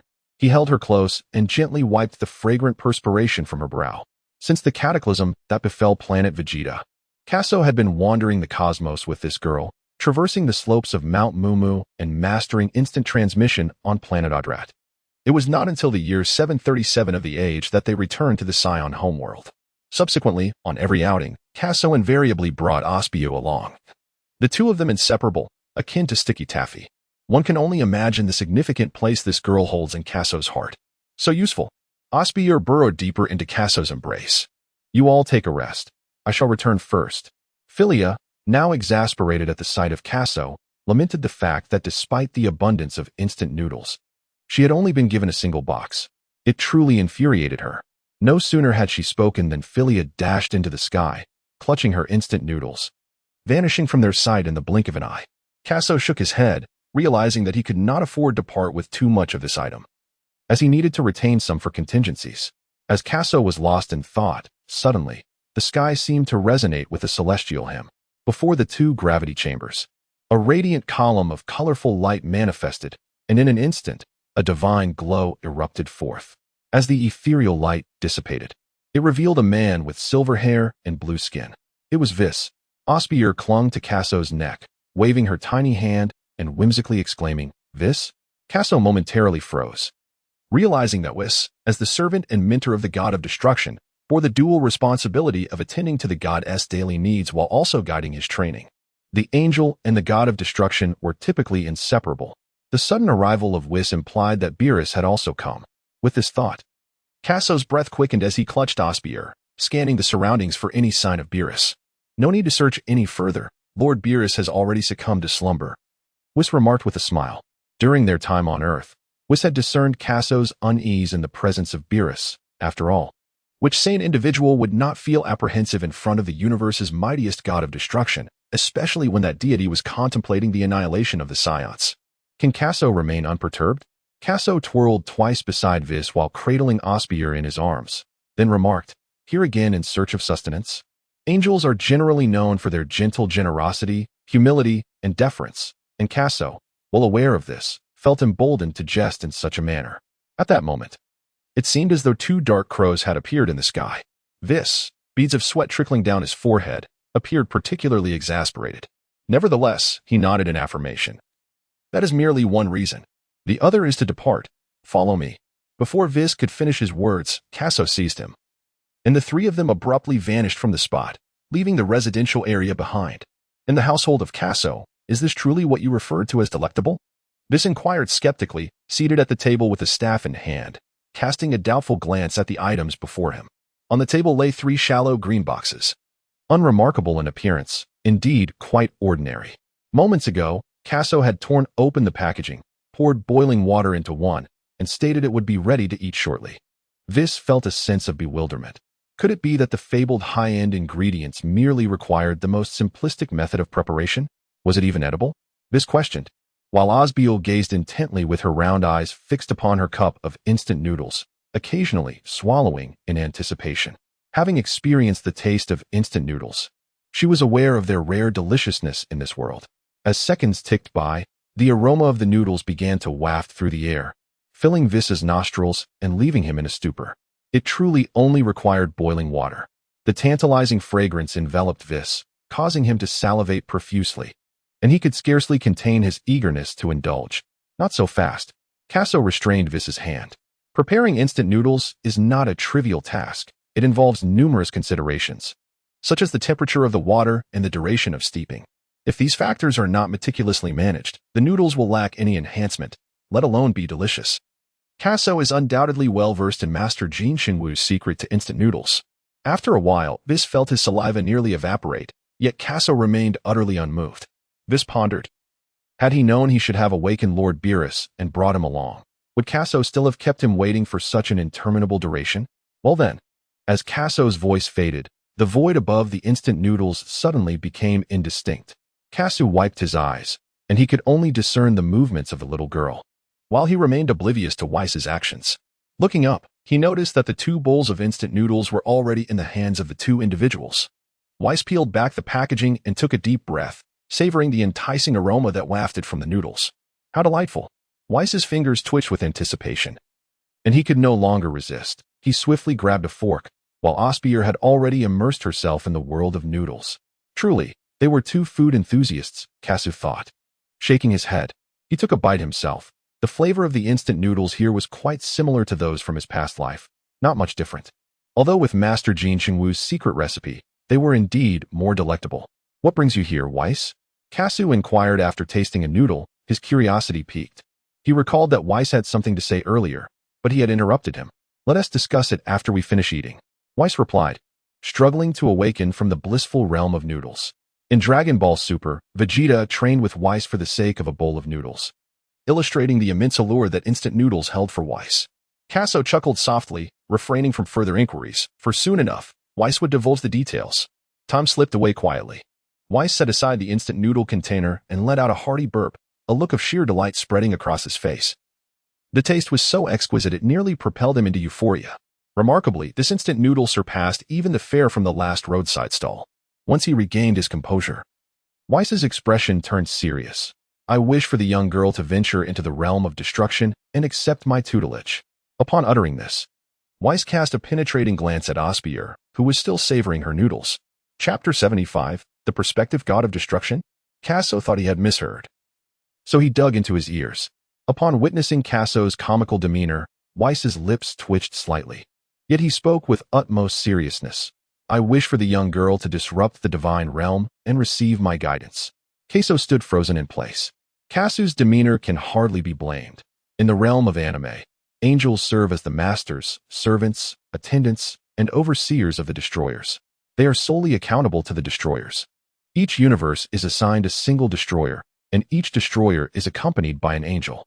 Angels are forbidden from engaging in the conflicts of good and evil and cannot wield their powers in battle. Therefore, when Kaso heard Weiss's words, he was genuinely astonished. For angels rarely offer guidance to others in their training. Of course, exceptions exist for individuals like Goku and Vegeta. Should an angel extend training advice to someone, it could only imply one possibility. That person is a candidate for the position of destroyer. Upon realizing this, Kaso felt a moment of joy, but it swiftly gave way to calmness. Being able to ride on Weiss's coattails is undoubtedly advantageous with his guidance. Little Bayer is certain to progress smoothly in her training. Furthermore, within the cosmos, the hierarchy is clear. Beneath the Omni King is the Grand Minister, followed by the angels, and then the destroyers, with the candidates for destroyer positioned afterward. Should Osbier ascend to the role of candidate destroyer, her status would indeed become elevated. This development would pose no detriment to the Saiyans.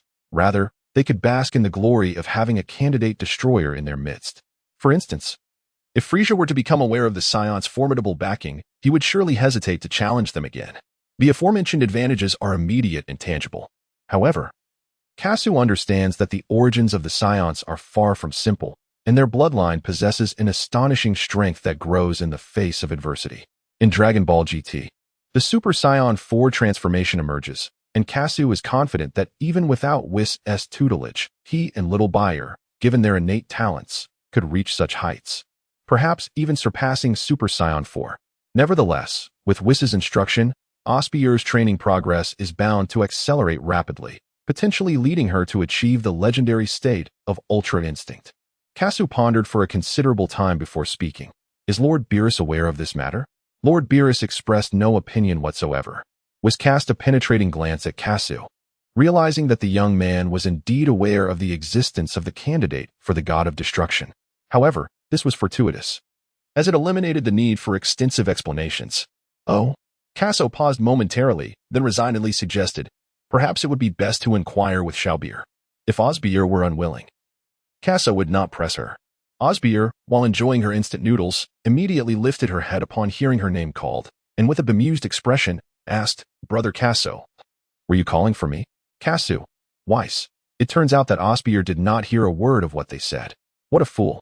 Weiss spoke directly, little girl. Do you wish to become stronger? Yes. Osbier nodded vigorously. She will forever remember the pitiful sight of Kasu being bullied by Nappa in his attempt to protect her. Osbier has long resented her lack of strength, always feeling like a burden to Kasu.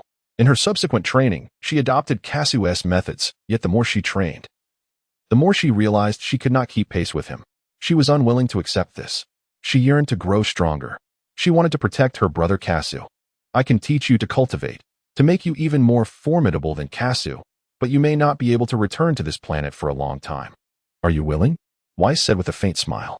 Weiss's words were not mere platitudes. As a master of the god of destruction, his own strength was undoubtedly immense, and his teaching methods must be exceptionally refined. Weiss could discern that Osbier's talent was not particularly high, yet her Saiyan bloodline held an enigmatic quality, one that even he found elusive. Furthermore, through his observations, Weiss clearly recognized Osbier's pure heart. Such individuals learn rapidly. Indeed, as Weiss stated, when Osbier learned instant transmission on planet Yardrat, she required merely 11 months, a pace slightly swifter than that of the adult Goku. Upon hearing Weiss's words, Osbier remained silent, instead casting a pitiful glance at Kasu. Whatever decision you make, I will support you. Kasu understood her thoughts from her reluctant gaze. It was clear. She was moved. I agree. Osbier turned back, her gaze at Weiss resolute. Though she was reluctant to leave Kasu, in that moment, the Saiyan blood within her seemed to influence her. And without a shred of hesitation, she acquiesced. She craved power. When her training bore fruit, she would protect Kasu. Kasu nodded and gently patted Osbier's head. Saiyans are generally precocious, yet he had never encountered a naturally innocent Saiyan like Osbier. Goku, for instance, only became that way after a fall that affected his head. Now, both he and Osbier were already 11 years old. It was time to let go. Little Beal, take this. It contains an entire warehouse filled with your favorite instant noodles.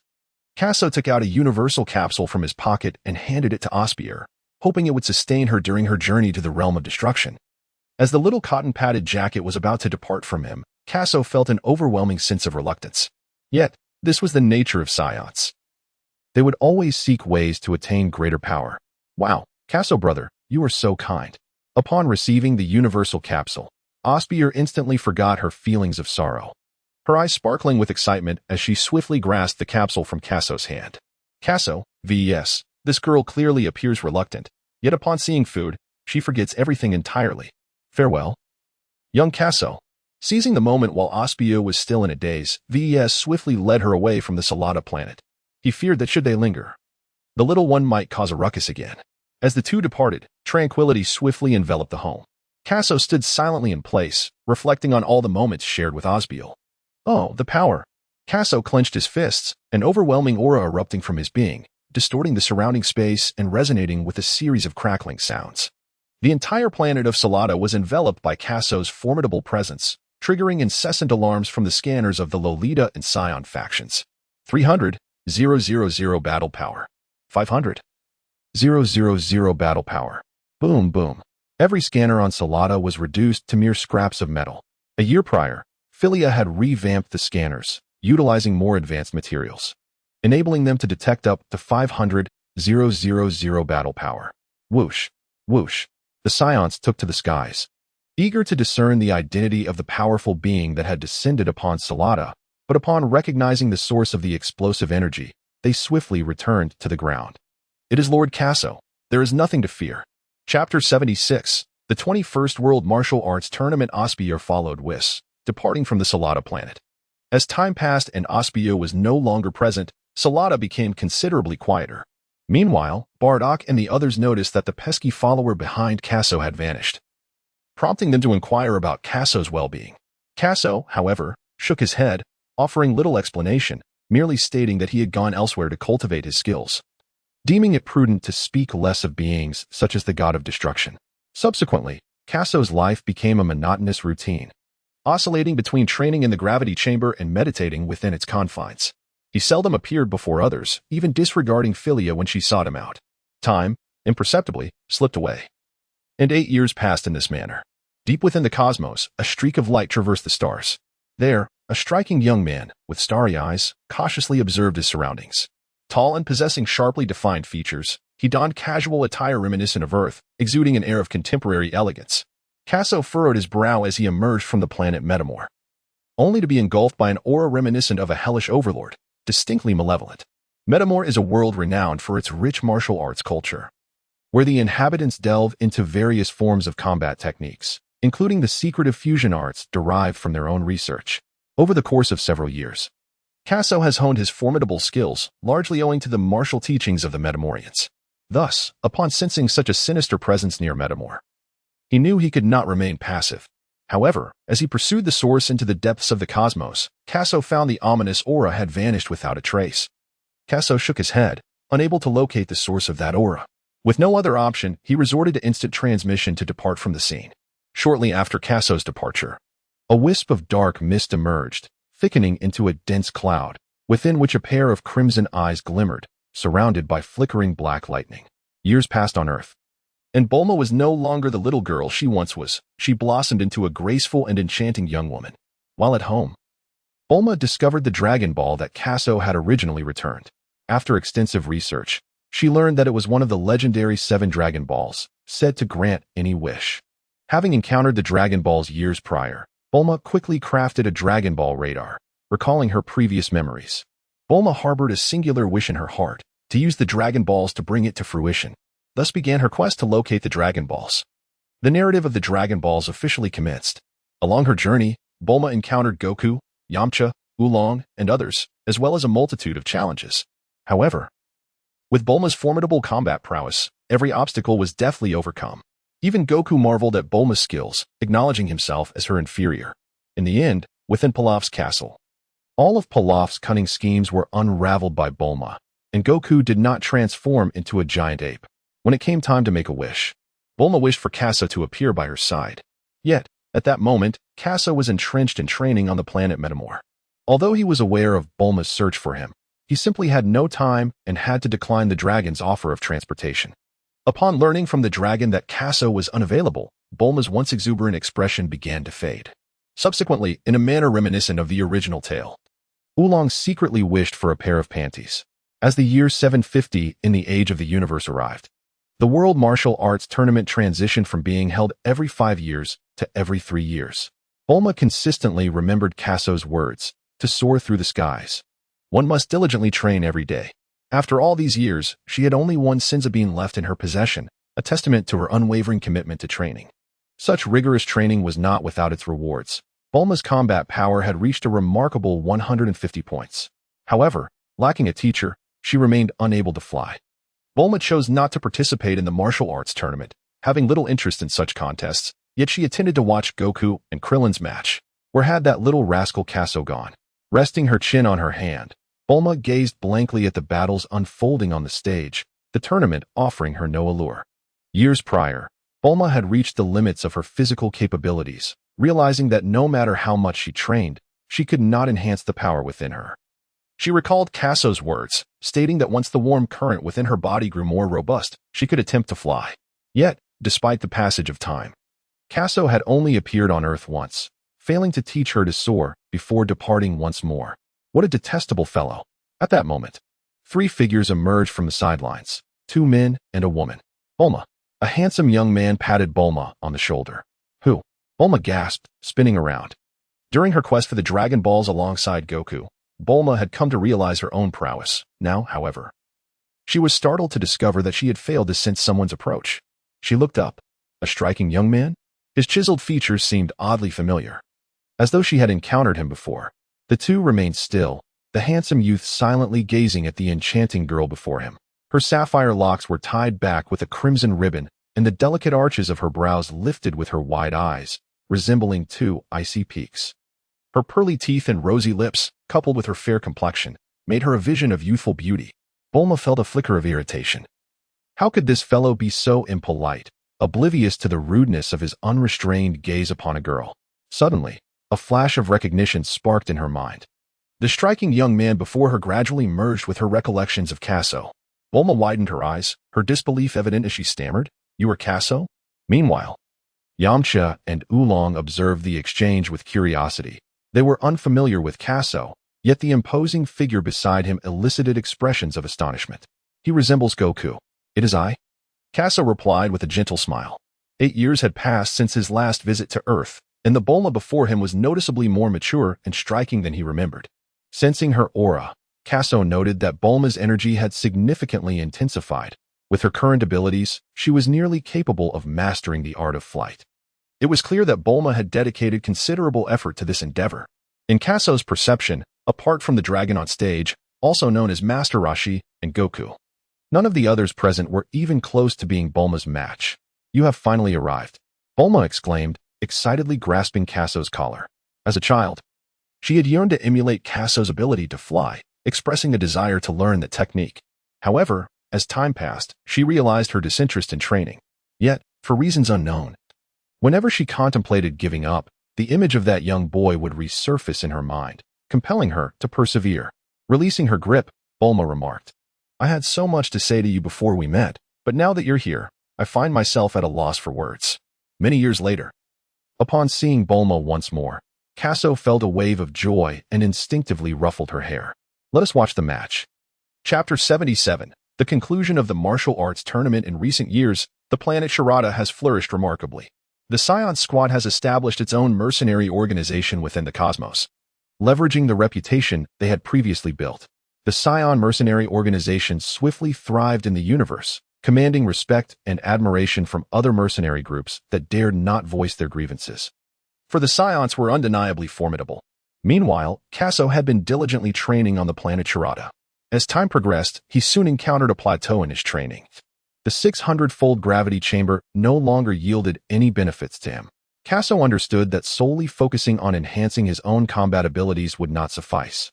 For the Saiyan race was renowned for its prowess in battle.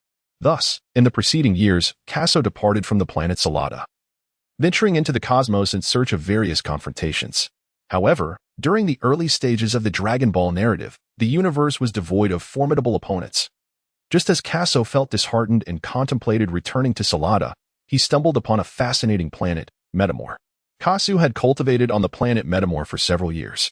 During this time, he heard the voice of the Earth's divine dragon inquiring whether he wished to be transported, thus realizing that the Dragon Ball saga had commenced.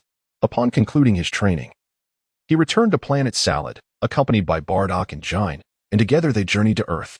They fortuitously arrived at the 21st World Martial Arts Tournament. "Kakarot," Jine gasped, covering her mouth, her eyes glistening with tears. It had not been long since Goku's birth when he was exiled here, and upon seeing his distinctive hairstyle, Jine instantly recognized him as her son. Bardock furrowed his brow in silence, pondering the apparent weakness of Kakarot's combat prowess on stage. He questioned whether this little one could truly transform into a Super Saiyan. In contrast to the expressions of the two beside him, Kasu, having spent several years on Metamor, found the battles on stage exceedingly entertaining, even considering Master Roshi's techniques to be quite profound. The martial arts aptitude of Earthlings was inherently limited, and compounded by interference from the gods, the martial arts development on Earth had flourished in recent years. Consequently, it was only natural that their research into martial arts had reached such remarkable heights. With this realization, Kasu felt a sense of understanding. Kaso, along with his companions, was engrossed in the battle unfolding on stage, while Bulma fixed her gaze intently on Kaso's profile. His chiseled features exuded a striking masculinity, and his deep, dark eyes shimmered with an enchanting allure, revealing an air of authority that spoke of his elevated status. It was hard to fathom that the mischievous child from years past had transformed into such a striking figure. "Uncle Bardock," and Jine, "Please refrain from looking up at the sky," Kaso remarked with a faint smile. Kaso recalled that in the anime, Goku transformed into a giant ape at the last moment of the match, and it was Master Roshi who shattered the moon, thus securing victory. "What did you say?" Bulma was momentarily taken aback, mistaking Kaso for addressing her. "It's nothing, just focus on the match." Perhaps due to the long absence of physical contact, Kaso unconsciously patted Bulma's head again, to which she surprisingly offered no resistance. Bardock and Jine nodded in agreement, noting that if Kaso spoke thus, Earth must indeed possess a moon. As anticipated, Master Roshi employed the Kamehameha technique to restrain Goku, who, at the brink of surrender, caught sight of the full moon and swiftly transformed into a colossal ape. What has happened to Goku? Bulma exclaimed in astonishment, having never witnessed Goku in such a form. As she had vanquished Pilaf and his associates at Pilaf's castle, she had yet to see Goku's transformation into the great ape. Yamcha and Krillin widened their eyes, contemplating an escape, yet the giant ape was Goku. Their concern kept them cautiously hidden behind Bulma. It is a talent of our race, Kaso elucidated. Under the full moon, he felt a slight itch in his tail, but as long as he avoided gazing at the moon, all would be well. Oh, Bulma realized. Understanding that Goku and Kaso belonged to the same race, hence Goku's tail. Nonetheless, witnessing Goku's transformation into the great ape did not instill panic in Bulma. With Kaso by her side, she felt entirely at ease. As Goku morphed into his giant form, the audience scattered in terror, leaving only the giant ape, Master Roshi, and a referee with golden hair on stage. There is no choice left. Master Roshi understood that continuing in this manner would lead to defeat. He gazed upwards, peering through Goku's massive form at the full moon, his eyes narrowing in determination. Kamehameha. A deep blue energy wave erupted from Master Roshi's hands. No! Krillin and Yamcha shouted from the sidelines. Having witnessed the battle between Goku and Shenron, they knew Shenron was a martial arts master. If Goku were struck by this energy wave, it could spell his doom. Can Goku endure this? Bulma looked at Kaso, her eyes betraying her concern. It will be fine. Kaso chuckled softly. Master Roshi had never intended to eliminate Goku. He merely aimed to shatter the full moon in the sky. Moreover, given Master Roshi's strength, he might not even pose a threat to Goku in his great ape form. With that thought, Bulma felt a sense of relief as she patted her ample chest. As they sought the Dragon Balls together, she and Goku had forged a strong friendship, and she could not bear the thought of him being killed by another. Meanwhile, Jine and Bardock observed the battle on stage with a calm demeanor. A massive blue energy wave hurtled toward Goku. Boom! A thick mist enveloped the entire arena. Was he dead? Krillin and Yamcha collapsed onto the ground, unable to believe that Goku could perish so easily. When they glanced at Bulma, their faces contorted with anger. She possessed the strength to intervene against Master Roshi but chose to remain indifferent. Goku was not dead. Bulma glared at the two of them in annoyance. Did they truly wish for Goku's demise? Just as Bulma had asserted, Goku lay naked on the ground, drowsy. Yet he did not rise to engage in another duel as he did in the anime. Ultimately, under the announcement of the golden-haired referee, Shenron was declared the champion of the 21st World Martial Arts Tournament. Let us go. With the duel concluded, Kaso had no intention of conversing with Goku and prepared to leave. Bardock shared a similar sentiment. Upon witnessing Goku's initially feeble combat strength, he had contemplated bringing Goku back for training. However, after observing the entire match, even he found the techniques employed by Master Roshi and Goku to be somewhat astonishing. It seemed this planet was indeed extraordinary. Allow Kakarot to mature gradually on Earth. Are you ready to leave? Kaso inquired of Bulma with a smile. Huh? Let us go. Let us go. Bulma paused for a moment, but quickly regained her composure, wrapping her arms around Kaso's arm. This time, he must not escape. Kakarot felt the softness of the arm and smiled, choosing to remain silent as he used instant transmission to whisk the three away from that place. With their departure, only a bewildered Krillin and his companions were left behind, murmuring amongst themselves, Goku resembles that man. Could Goku possibly be his son? Meanwhile, Master Roshi stood on the arena, gazing at the spot where Bardock had just stood. Even before the trio arrived, he had sensed the ferocious energy emanating from Bardock and Jine. However, upon realizing their acquaintance with Bulma, he felt a wave of reassurance. Yet, the striking resemblance between the towering man and Goku lingered in his mind. Could it truly be, as Krillin and the others speculated, that this man is Goku's father?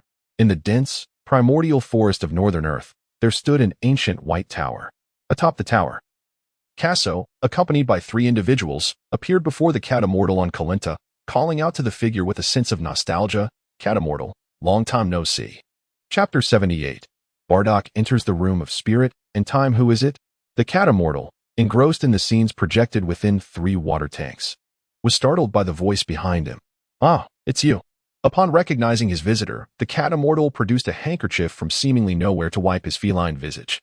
The images in the water tanks depicted the World Martial Arts Tournament, where the martial prowess of Earthlings had reached remarkable heights.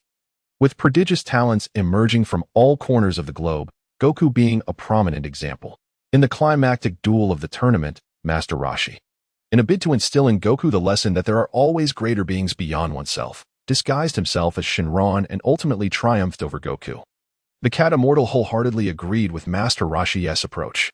Observing the four individuals before him, the cat immortal discerned that the young man was indeed the little rascal from years past, surprised that he remained as enigmatic as ever.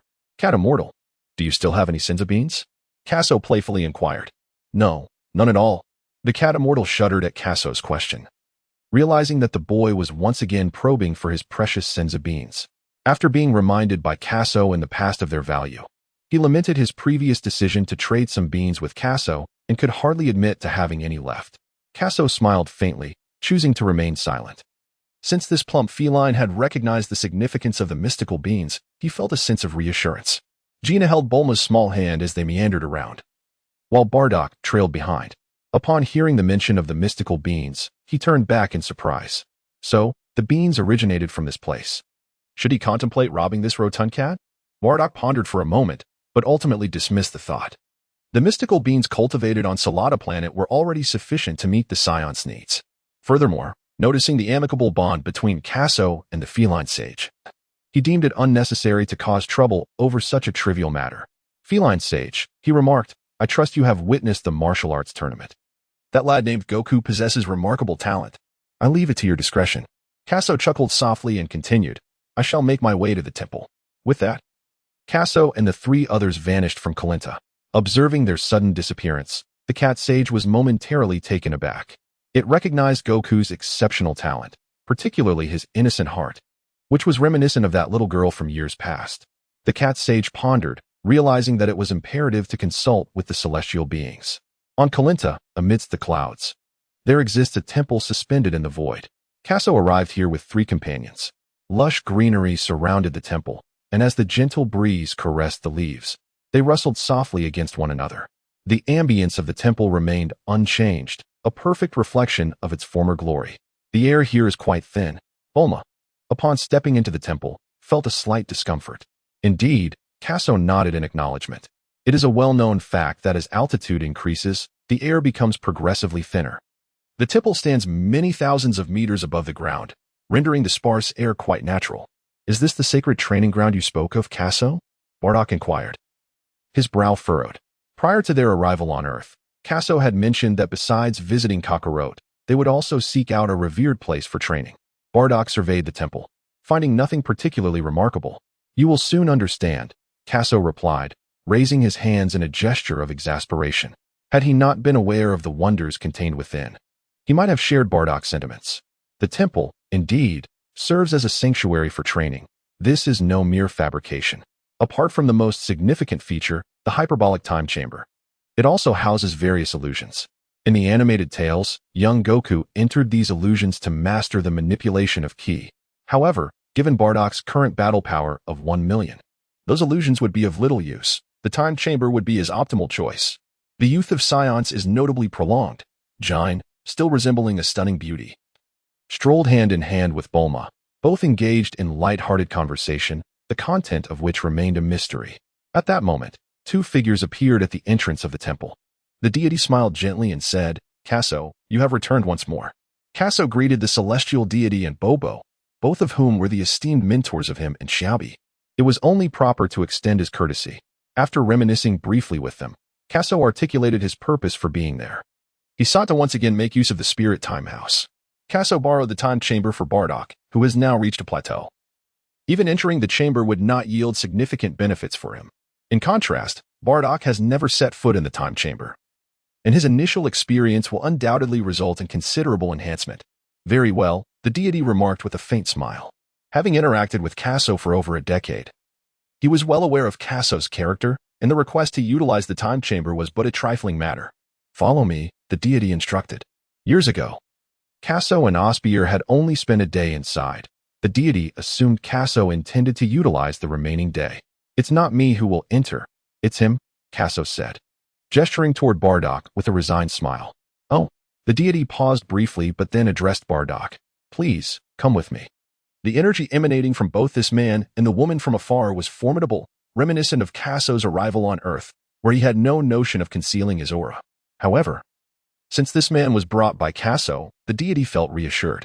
All right, Bardock replied with a slight nod. Under the deity's scanner, Bardock's battle power registered only a few dozen points, making him appear rather weak. Nevertheless, as he was Kaso's friend, there was no need to make things difficult for him. Those Saiyans typically held disdain for the weak, and Bardock was no exception. Bardock followed the deity into the sanctum. Kaso had observed Bardock's expression, knowing that the Saiyan pride ran deep, akin to Vegeta, who would never allow Goku, a lower-class warrior, to surpass him. Yet, Vegeta had remained in second place, never truly surpassing anyone. Reflecting on this, Kaso couldn't help but chuckle.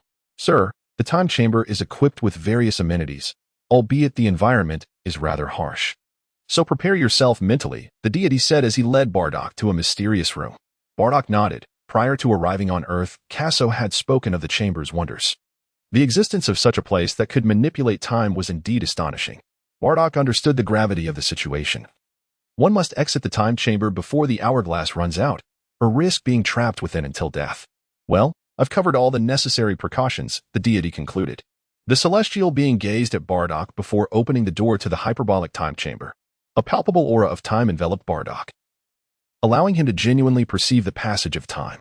As he surveyed his surroundings, he found the entire world shrouded in a white haze, devoid of any color save for the entrance he had just entered.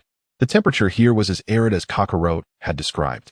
After taking just a couple of steps, he felt an uncomfortable dryness in his throat. Chapter 79, Teaching Bulma the Art of Flight. Nevertheless, Kakarot and Osbier had managed to spend a year within the hyperbolic time chamber, so Bardock had no reason to believe he would falter against two mere children. Moreover, Saiyans were inherently fearless in their pursuit of power. Soon enough, Bardock commenced his rigorous training. Meanwhile, Bulma and Jine strolled around the temple, which was revered by martial artists. Apart from the slightly thin air, the place was quite beautiful. Approaching Kakarot, Bulma expressed her indignation. Kakarot, where have you been all these years? You rejected the dragon's summons to bring you here. Years ago, Tais had ventured out to gather material for her writing, while Dr. Briefs was preoccupied with his technological pursuits, and Mrs. Briefs was solely focused on her gardening. This left Bulma alone at home. Her days were consumed by classes and training, with no one to converse with. A deep sense of loneliness often enveloping her heart. Bulma was acutely aware that she did not enjoy training, yet she found no alternative pursuits. Each time she contemplated giving up, memories of a stubborn yet tender-hearted little boy flooded her mind. It was only upon discovering the Dragon Balls in her cluttered storeroom that she decisively embarked on her quest. However, when she made her wish, the dragon informed her that Kakarot had declined to come. The sense of disappointment was palpable. Well, I was in the midst of crucial training and couldn't be transported, Kakarot sheepishly remarked, scratching his head with a sheepish smile. Forget it. Just teach me how to fly, Bulma retorted, her irritation evident, while she felt a twinge of resentment. The moment she saw Kakarot, all her grievances dissipated. Especially when she beheld his handsome visage, her heart would inexplicably race. How has he changed so much? She pondered. All right, follow me, Kakarot said, ruffling Bulma's hair as he led her to the center of the temple. After years of training, you should be quite familiar with the warm current flowing within you. Kasser gently seated Bulma on the ground and remarked with a smile, in truth, that warm current is what we refer to as energy. It can also be described as chi. However, the concept of chi may be too profound for you at this stage. Let me directly teach you the application of energy. In the past, Kakarot dedicated an entire month to mastering the art of energy control. He did not believe that Bulma could grasp it in a short span of time. Thus, he resolved to impart to her the methods of utilizing energy. Energy, in this context, is a broad term that resides within everyone.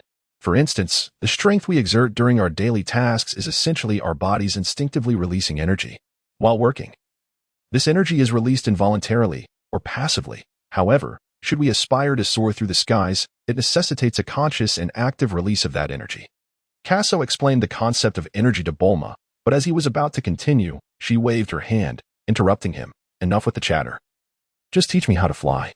Kaso, it is indeed futile to explain so much to someone like Bulma, who is a novice in martial arts. It would be far more beneficial to directly instruct her on how to actively release the energy within her. With this thought in mind, Kaso nodded and said, "Close your eyes like I do and relax your body." Observing Kaso shut his eyes, Bulma followed suit and closed her own. Kasu's words gently guided her, reminiscent of Gohan instructing Biddy Lee in an anime. She relaxed her body, delving into meditation, gradually channeling the warmth within her outward. As time flowed steadily by, Bulma became immersed in her own meditative realm. Kasa sensed her breathing had become steady, so she opened her eyes. Bulma possessed considerable talent, alas. She lacked an affinity for cultivation. Kasa couldn't help but sigh slightly. This was precisely the essence of Bulma. If she were to become like Goku, obsessively consumed by training day in and day out, the world of Dragon Ball would undoubtedly lose a brilliant scientific mind. Kasa quietly departed from the vicinity, striving to avoid disturbing Bulma. Upon reaching the other side, Jin observed Kasa approaching and softly remarked, "What a charming little girl she is." "Indeed," Kasa replied. Kasu, with a hint of embarrassment, nodded slightly. Within the realm of Dragon Ball, the most charming and exquisite characters are undoubtedly Bulma and Android 18, who also enjoy the highest popularity. "Young man, do as you see fit." Jin playfully covered her mouth, giggling. She was aware that in due time, Bardock would entrust the Scions to Kasu. For an exceptional Scion like him, procreation is an arduous endeavor, thus the more companions, the better. Moreover, she could discern that both parties harbored mutual intentions. Let us see how things unfold. Kasu, with his thick-skinned demeanor, rarely experienced embarrassment. Who could resist the charm of such a delightful young lady like Bulma? A considerable amount of time had elapsed. Kasu leaned against the tall, verdant foliage, quietly observing the striking silhouette at the heart of the temple. As Janae had noted, Kasu had harbored affections for Bulma and Android 18 in his previous life. When he first arrived on Earth, aside from seeking the sacred beans, he had another aspiration: to catch a glimpse of the goddess he idolized. At that time, Bulma was still quite young, her personality rather exuberant, yet the young girl possessed the makings of a true beauty. And what of Vegeta? Kasu curled his lips, declaring, "I won't let Bulma have it." Just as Kasu was lost in thought, a radiant figure emerged, enveloped in a halo. This halo sparkled like a luminous pearl in the night, shimmering in the palm of Bulma's hand. A low humming resonated around the halo, and as Bulma slowly opened her eyes, she beheld the glimmering light in her palm, exclaiming with excitement, "Kasu, Kasu, look, I did it." However, just as Bulma was overwhelmed with joy, the brilliant light in her hand suddenly extinguished. Why did it go out? The abrupt disappearance of the light plunged Bulma from the heights of ecstasy to the depths of despair. For years, she had toiled tirelessly to earn Kasu's admiration, enduring countless sleepless nights. When the warmth within her failed to grow, she felt a surge of anxiety. Having just witnessed the successful gathering of energy outside her body, Bulma was on the brink of hearing Kasu's praise. Yet, the light flickered and vanished once more. A wave of emotion surged through her, causing her nose to tingle and her eyes to well with tears. She felt utterly wronged. Kakarot appeared beside Bulma and, upon seeing her in such a state, was momentarily taken aback. However, he swiftly comprehended the reason behind Bulma's distress. "Do not weep, my dear." Kasu felt a twinge of compassion and instinctively enveloped Bulma in his embrace. "It's all right. You have successfully released energy externally. You simply need more practice." "Is that true?" Bulma's voice quivered slightly. "Indeed, trust me. Once you become adept at releasing energy, you will be able to soar through the skies just like I do." Kasu held Bulma tightly. In the anime, when Gohan was teaching Biddy Lee, she, much like Bulma, had her energy dissipate rapidly during her first attempt. However, she eventually mastered the art of flight. Listening to Kasu's explanation, Bulma felt a sense of understanding. She had already begun to grasp the sensation of releasing energy. With just a few more attempts, she would surely become proficient. Yet, she felt slightly embarrassed by her earlier reaction, leaning against Kasu's chest. Nevertheless, Bulma had no intention of breaking free from his embrace. Instead, she tightened her hold around his waist. Hee. Seeing Bulma return his embrace, Kasu couldn't help but smile foolishly. The two were closely intertwined, and despite her years of training, Bulma's body retained a softness rather than rigidity. The refreshing and delicate fragrance that emanated from her continually wafted into his senses, prompting Kasu to hold her even closer. "Kasu, are you going to leave here again soon?" Bulma blinked her round eyes, her voice slightly subdued. Her concern was not unfounded. Over the years, Kasu had visited Earth only once, and they barely exchanged a few words before he departed. "I want tea. This time I intend to stay on Earth for a while," Kaso replied, inhaling her floral scent with a smile. "Really?" "Absolutely." "Oh yay," Bulma exclaimed, her joy evident as she embraced Kaso tightly. Kaso gently patted Bulma's head, feeling a pang of sympathy as he witnessed her overwhelming joy. How profoundly lonely this silly girl must be, he pondered. Perhaps he should consider taking Bulma to Planet Salad in the future? Yet, upon further reflection, Kaso shook his head. The narrative of Earth was inextricably linked to Bulma. "You continue practicing. I shall seek out Mr. Bobo," Kaso softly declared, resting his head against hers. Under Kaso's gaze, Bulma felt a wave of shyness wash over her, lowering her head and giving a gentle nod. Just as Kaso had said, she had begun to internalize that sensation, realizing the urgency to practice more diligently. Delaying her training would surely diminish her progress in the days to come. Meanwhile, the Supreme Kai observed the world below, with Bobo standing beside him. The martial arts development on Earth had indeed improved significantly. Aside from Goku, the Supreme Kai also noticed a certain little bald-headed boy, whose innate talent was quite remarkable. With proper guidance from a distinguished master, he could undoubtedly achieve great heights, perhaps even surpassing the martial arts grandmaster. However, when he turned his gaze toward Kaso, the Supreme Kai couldn't help but feel a subtle sigh of admiration. No one on Earth could rival Kaso's prowess. "Kaso, what do you think of the martial arts progression on Earth?" the Supreme Kai inquired as Kaso approached leisurely. "Not bad," Kaso replied with a faint nod. The Supreme Kai, observing Kaso's composed demeanor, realized that he regarded the abilities of Earthlings with a measure of disdain. This was, however, quite understandable. For others had traversed the cosmos to reach Earth many years ago, displaying powers that were nothing short of extraordinary and unparalleled. Kaso remained oblivious to the thoughts of the Supreme Being. Had he been aware, he would surely have remarked that the majority of Earth's inhabitants lacked exceptional talent. However, with the support of Vegeta and Goku, Earth stood as the most profound planet in the cosmos. "Supreme Being, I have another purpose for being here, and that is to speak with Mr. Bobo," Kaso expressed with a hint of apology in his tone. The Supreme Being paused momentarily, comprehending Kaso's intent to converse privately with Bobo. "Very well, I also have matters to attend to," he replied, casting a glance at Kaso before leaning on his cane and retreating into the temple. As the Supreme Being departed, the temple square was left with Bulma practicing diligently in the center, while Jine observed the flowers and plants nearby. "Greetings, Mr. Bobo," Kaso said respectfully. Bobo regarded Kaso with an unflinching gaze, betraying no emotion. Kaso paused for a moment, but soon regained his composure. Bobo possessed a temperament that remained unfazed even in the face of calamity, which was not surprising to him. "I wish to learn the third stage of cultivation from Mr. Bobo," Kaso expressed with respect. Many years ago, Osbier had departed from the planet Yardrat alongside Vis. Under the mentorship of Vis, the god of destruction, Osbier's prowess was bound to ascend to remarkable heights.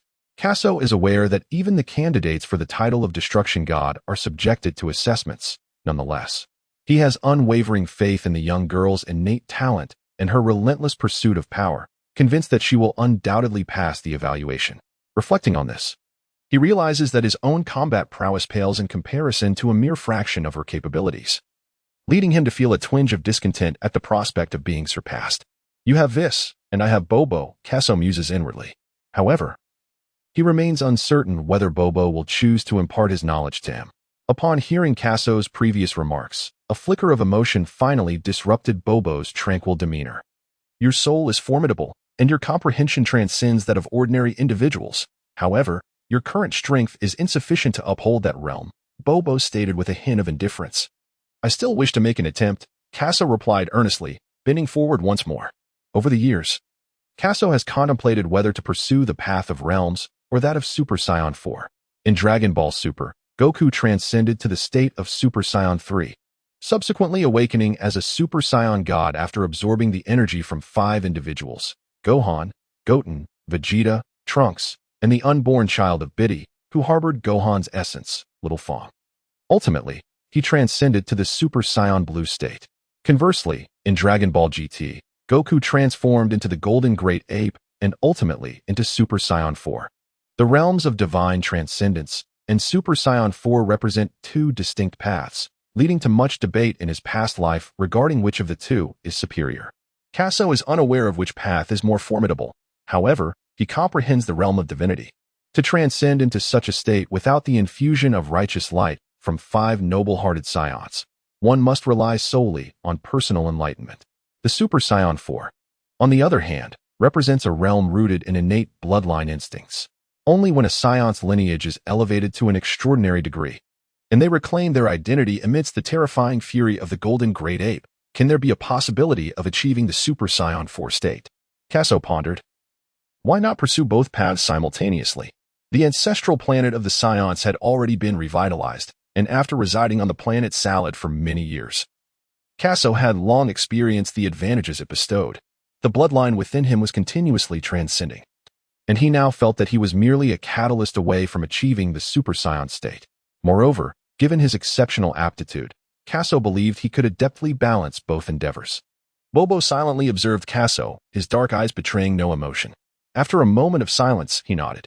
With that, he turned and retreated to the temple, watching Bobo's departing figure. Kaso exhaled in relief, having feared that Bobo would refuse to instruct him.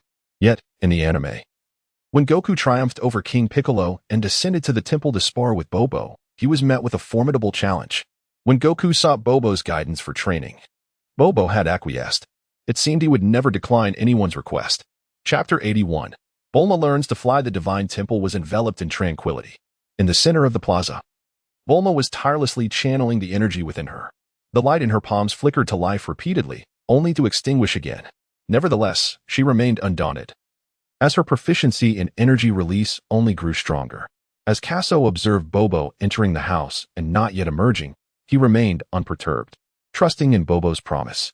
He was confident that Bobo would impart knowledge to him.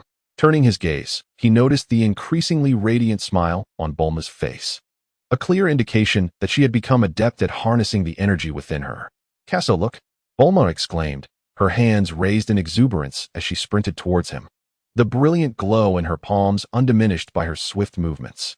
As their proximity diminished, Bulma suddenly released the energy in her hands, leaping with fervor directly into Kaso's embrace. She wrapped her arms tightly around his neck, her joy palpable. At that moment, Bulma was utterly elated. The impact of her soft form against Kaso's was undeniable, and he could distinctly feel her curves pressing against him.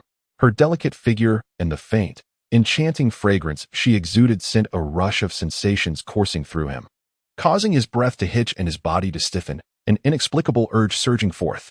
Instinctively, he recoiled slightly. Yet, Bulma's cheeks had flushed a deep crimson, her gaze flitting nervously away, unable to meet Kaso's eyes, though her arms remained steadfastly wrapped around him. Kaso found himself in an awkward predicament, his face flushed with embarrassment. Aside from the moment years ago when ties had embraced him, he had never experienced such intimate contact with a girl. "You little rascal," he exclaimed, as he gently caressed her silky blue hair, attempting to mask his discomfort. "Kaso, look! I can proficiently condense energy now," Bulma exclaimed with palpable excitement, seemingly having forgotten the previous embarrassing moment. Their eyes locked, and she effortlessly conjured a white energy sphere with one hand. "Am I impressive?" Bulma squinted, reveling in her newfound prowess. She had not anticipated mastering the energy sphere so swiftly. She had assumed it would take her at least a week. Truly, she considered herself a genius. Observing Bulma's chin held high in pride, Kaso could easily discern her desire for praise. "Bulma, you are remarkable," he said, wrapping his arms around her delicate frame and leaning down to whisper in her ear. In the realm of anime, even Biddy Lee had learned to release energy in a single day, yet she paled in comparison to Bulma, who had mastered the art of energy release in just one day, and with one hand at that. Reflecting on this, it was evident that Bulma was indeed a genius. With a chuckle, Kaso continued, "Come, let me teach you how to soar into the sky." Kaso gazed at her dazed expression, utterly captivated by her adorableness, and promptly released her from his embrace, preparing to teach her the art of flight. Bulma nodded vigorously, her tiny clenched fists adding to her charm. To ascend into the sky, one must first learn to harness the energy within.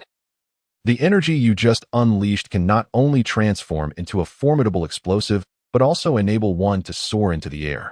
Kasaton remarked, "Since you have mastered the art of energy release, concentrate that energy beneath your feet. The force generated will enable you to soar into the air." In essence, what Kasaton articulated is akin to what Lunch teaches in the anime regarding the process for novices. Initially, one must gather energy at the soles, and once proficient in ascending, one can then harness energy to envelop the body, allowing for coordinated flight direction. Well, I shall give it a try, Bulma exclaimed, her face alight with eager anticipation. Following Cassaton's guidance, she concentrated her energy at her feet. Indeed, the moment the energy was released beneath her, Bulma instantly sensed a force lifting her. Convinced that if she unleashed more energy, she could ascend, she abruptly released a surge of power. Under the thrust of this energy, Bulma soared into the sky. However, lacking the skill to fly, she soon reached a certain height and plummeted back down, her panic prompting a frantic shout, "Cassaton, save me!" Bulma instinctively flailed her arms, desperately attempting to grasp anything that might prevent her fall. "Fear not, I am here." Casso soared into the air, securely catching Bulma. Observing her tightly shut eyes, he found her utterly adorable. "Phew," Bulma exclaimed, patting her chest. "Why didn't you save me sooner? You nearly scared me to death. Isn't that what I just did?" Casso rolled his eyes.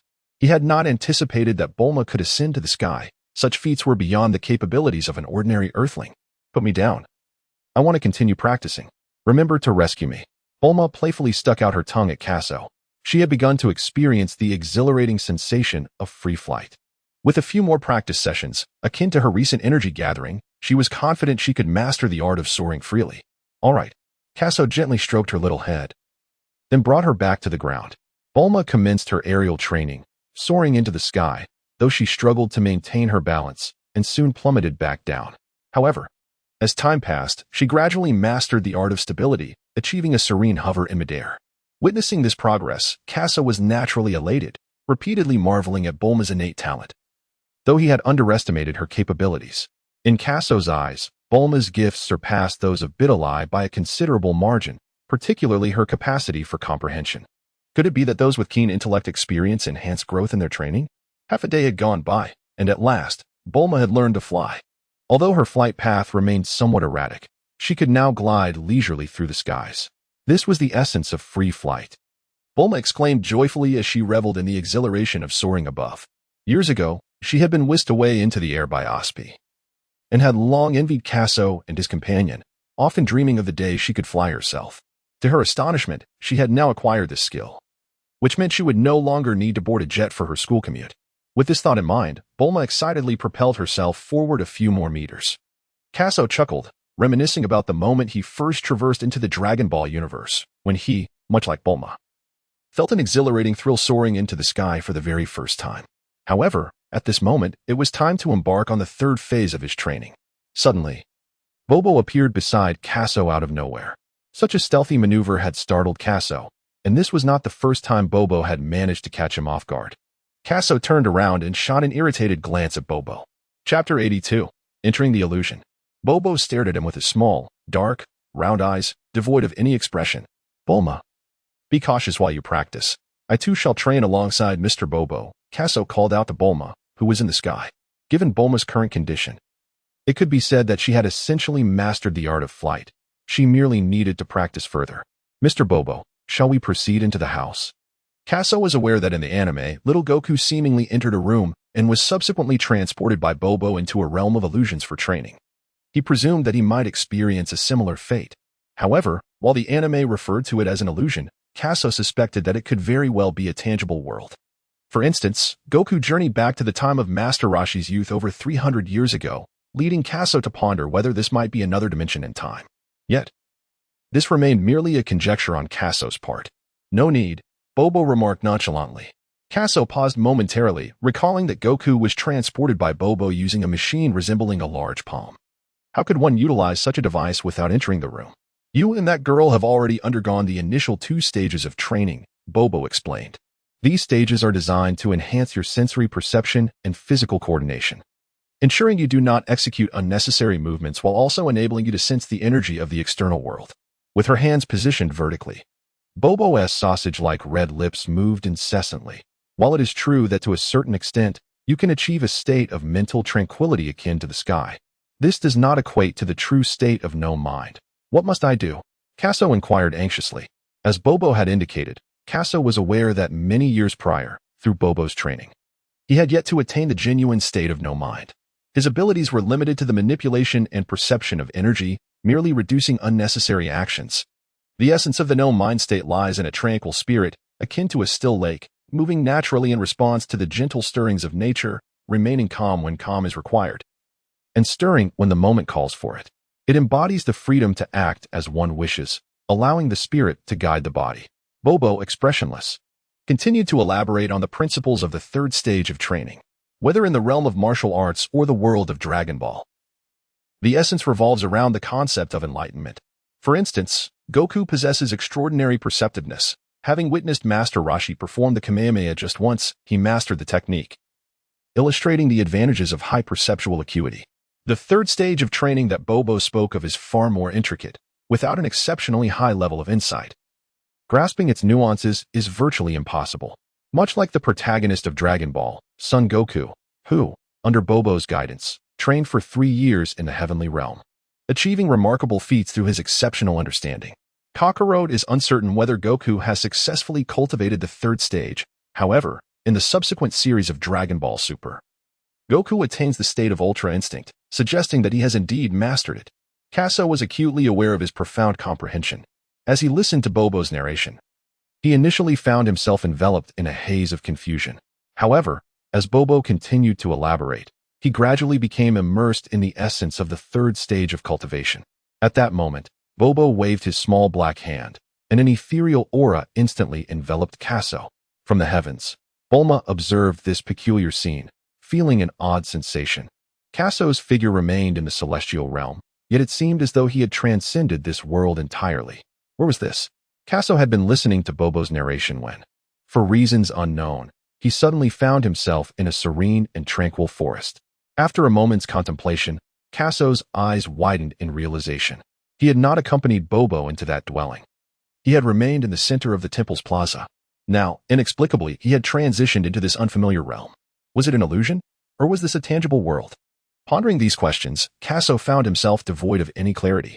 Nevertheless, he chose to set aside such musings, for his foremost priority was to embark on the third stage of his cultivation. Kaso wandered through the forest, where dense foliage obscured the light from above. Despite the sweltering heat, the forest remained refreshingly cool, occasionally punctuated by the faint chirping of insects. Having entered this surreal realm, Kasu recalled Bobo's words to go with the flow of nature. Uncertain if he had stepped into the third stage of his cultivation, he refrained from tapping into his inner power. With measured steps, he gradually traversed the thick woods. After approximately 5 minutes, he soon heard the sound of flowing water. A river? A flash of clarity illuminated Kasu's mind. He remembered that Wukong had once entered an enigmatic world and followed an elderly man to go fishing. Had he arrived in a similar realm? Kaso furrowed his brow, knowing that a glance ahead would reveal the truth. He reached out to push aside the surrounding underbrush and made his way toward the sound of the flowing water. After a while, Kasuo approached the riverbank and gazed downstream. He noticed an elderly gentleman with white hair seated upon a stone, eyes closed, fishing in the waters. "My friend, would you care to join me in this endeavor?" The old man inquired without opening his eyes. It was a statement devoid of context. He did not ask Kasuo who he was or why he was present at that moment. The words drifted into Kasuo's ears, momentarily catching him off guard. Despite the peculiarity of the elder's remark, Kasuo nodded in agreement, likewise refraining from inquiries about the old man's identity or his reason for fishing there. Thus, propelled by a simple utterance, the two found themselves fishing by the riverbank together. As time elapsed, half a day passed. Towering trees bordered the river, shielding it from the sunlight, while a gentle breeze provided a refreshing coolness that soothed Kasuo's spirit. Though the surroundings were enchanting, he had yet to catch a single fish after all this time. The river spanned approximately 15 meters in width, with a depth of around 8 meters. According to the tales depicted in animations, the old man frequented this spot daily, suggesting that the waters should be abundant with fish. Kaso glanced at his own fish basket, then turned his gaze toward the elderly man's basket. A faint flush crept onto his cheeks, prompting him to bow his head in modesty. "My friend, I believe I shall conclude my fishing for today and take my leave. You may keep the fishing rod in your hand as a gift." Observing that the sun was setting, the old man lifted his fish basket and began to walk back along the forest path. Watching the man's retreating figure, Kaso shook his head, pondering why he was unable to catch any fish. It is not uncommon to have a fruitless day of fishing. Yet he wondered why the elderly gentleman was so fortunate. Kaso found himself in a state of perplexity. It seemed he had forgotten the purpose of his visit. consumed instead by the puzzlement of why he was unable to catch any fish. Thus, an entire evening slipped away unnoticed. Kaso still sat by the riverbank, rod in hand. Oblivious to fatigue and hunger, his eyes intensely fixed on the movements beneath the water's surface. Throughout the night, he remained unsuccessful in his fishing endeavors. It was indeed peculiar. His eyes were bloodshot, and his countenance bore the marks of exhaustion. Was it his own fault? This question had plagued him for an entire night. Chapter 83. The dazzling figure of the destroyer in the forest. As dawn broke, the grass by the roadside glistened with dewdrops, and a gentle breeze rustled through the leaves. What could be the reason for this? Kaso raked his tousled hair. The character Goku from the anime ventured into the forest with the intent of finding someone who could evade lightning. Along the way, he encountered the formidable Iam. But in a mere exchange, Goku triumphed effortlessly. Just as Goku found himself in a quandary, he came across the old man he had previously met, who provided him with a fishing rod. Before long, Goku's hook was snagged by a fish. It was quite a perplexing situation. Kaso reclined upon the stone, exhaling a deep sigh. In stark contrast, far within the depths of the cosmos, a realm of destruction thrummed with chaotic energy. The surroundings were awash in a purple luminescence, an inexhaustible force erupting from a woman with flowing hair. Thunderous roars echoed, reminiscent of planetary obliteration, causing even the seemingly indestructible domain of destruction to tremble ever so slightly. With a furrowed brow, the woman concentrated, a shard of purple radiance emanating from her hand as she directed her voice towards a distant mountain range, declaring, "Annihilate." Instantly, the air became dense, and then erupted into tumult, as an indomitable energy conjured colossal waves, sweeping across the terrain for miles. The minuscule purple orbs surged towards the mountains, appearing to travel at a leisurely pace, yet reaching their destination in the blink of an eye. Upon lightly grazing the mountain, the destructive energy did not exhibit any flamboyance. The mountain instantly transformed into scintillating particles, dissipating into nothingness. "Shao, let us conclude our business here for today." This appeared enigmatically beside Osbier, his staff waving gently. In an instant, the obliterated mountains and ravaged ground reverted to their primordial state, as if nothing had transpired. Osbier hovered in midair, releasing a soft breath. Her long hair cascaded behind her, framing a slender and delicate figure, with graceful legs accentuated by an ancient Egyptian garb that highlighted her alluring curves. A cold, detached tone escaped Osbier's lips, as if no event in the world could stir her emotions. Observing this, Vis nodded gently. Over the years, he had guided the young girl through various training regimens. Only those who grasped the essence of destructive energy were deemed worthy of becoming candidates for the god of destruction. Osbier had not disappointed him, having recently comprehended the destructive energy and manifested it. Though still nascent, akin to a bead in size, her energy had nonetheless obliterated the mountain. Thus, Osbier earned Vis's acknowledgement. With the additional approval of Beerus, she could truly ascend to the status of a candidate for the god of destruction. However, the once innocent and charming girl had undergone considerable transformation. It was uncertain whether this change stemmed from the destruction she had wrought, but her demeanor had grown icy. Yet, Osbier's frosty temperament was indeed well suited for the role of a candidate for the god of destruction. The god of destruction governs the annihilation within the universe. When eradicating planets that hinder the cosmic equilibrium, one must not show leniency, and similarly, candidates must assist the god of destruction without hesitation. Is Lord Beerus still in slumber? Osbier spoke softly. When it comes to Beerus, he fell into slumber upon returning to the god of destruction realm, and has remained in that state ever since. Whis had obtained Beerus's consent before bringing Osbier to the realm of destruction. Not at all. Whis shook his head. Given Beerus's lazy disposition, he tends to sleep for prolonged periods. He would go to great lengths to indulge in sleep, even sealing away the Kaioshin, whose life was entwined with his own, to ensure his slumber. This ultimately led to the demise of several candidate Kaioshins at the hands of Majin Buu, resulting in the current Kaioshin's utter ignorance. The abysmally low average strength of the seventh universe is closely tied to this circumstance. Whis, when can I return? A flicker of desire appeared in Osbier's icy gaze. Oh. Whis was momentarily taken aback, realizing that the little girl was not as cold-hearted as she seemed. You have now grasped the energy of the god of destruction. All you need is to practice diligently. I have nothing more to impart to you at this time. So, does that mean I can go back? Osbier clasped her delicate hands together, her body tense with anticipation. Whis nodded in affirmation. Thank you, Whis, for your guidance over the years. I shall return soon. Osbier offered a slight bow before vanishing from Wiss's sight. Whis, in the celestial realm of Earth, Bulma finally relished the freedom of flight. Soaring through the sky and savoring the exhilarating sensation of boundless liberation. Ysnt Kaso moving. Bulma hovered mid-air, gazing at Kaso, who sat motionless in the square.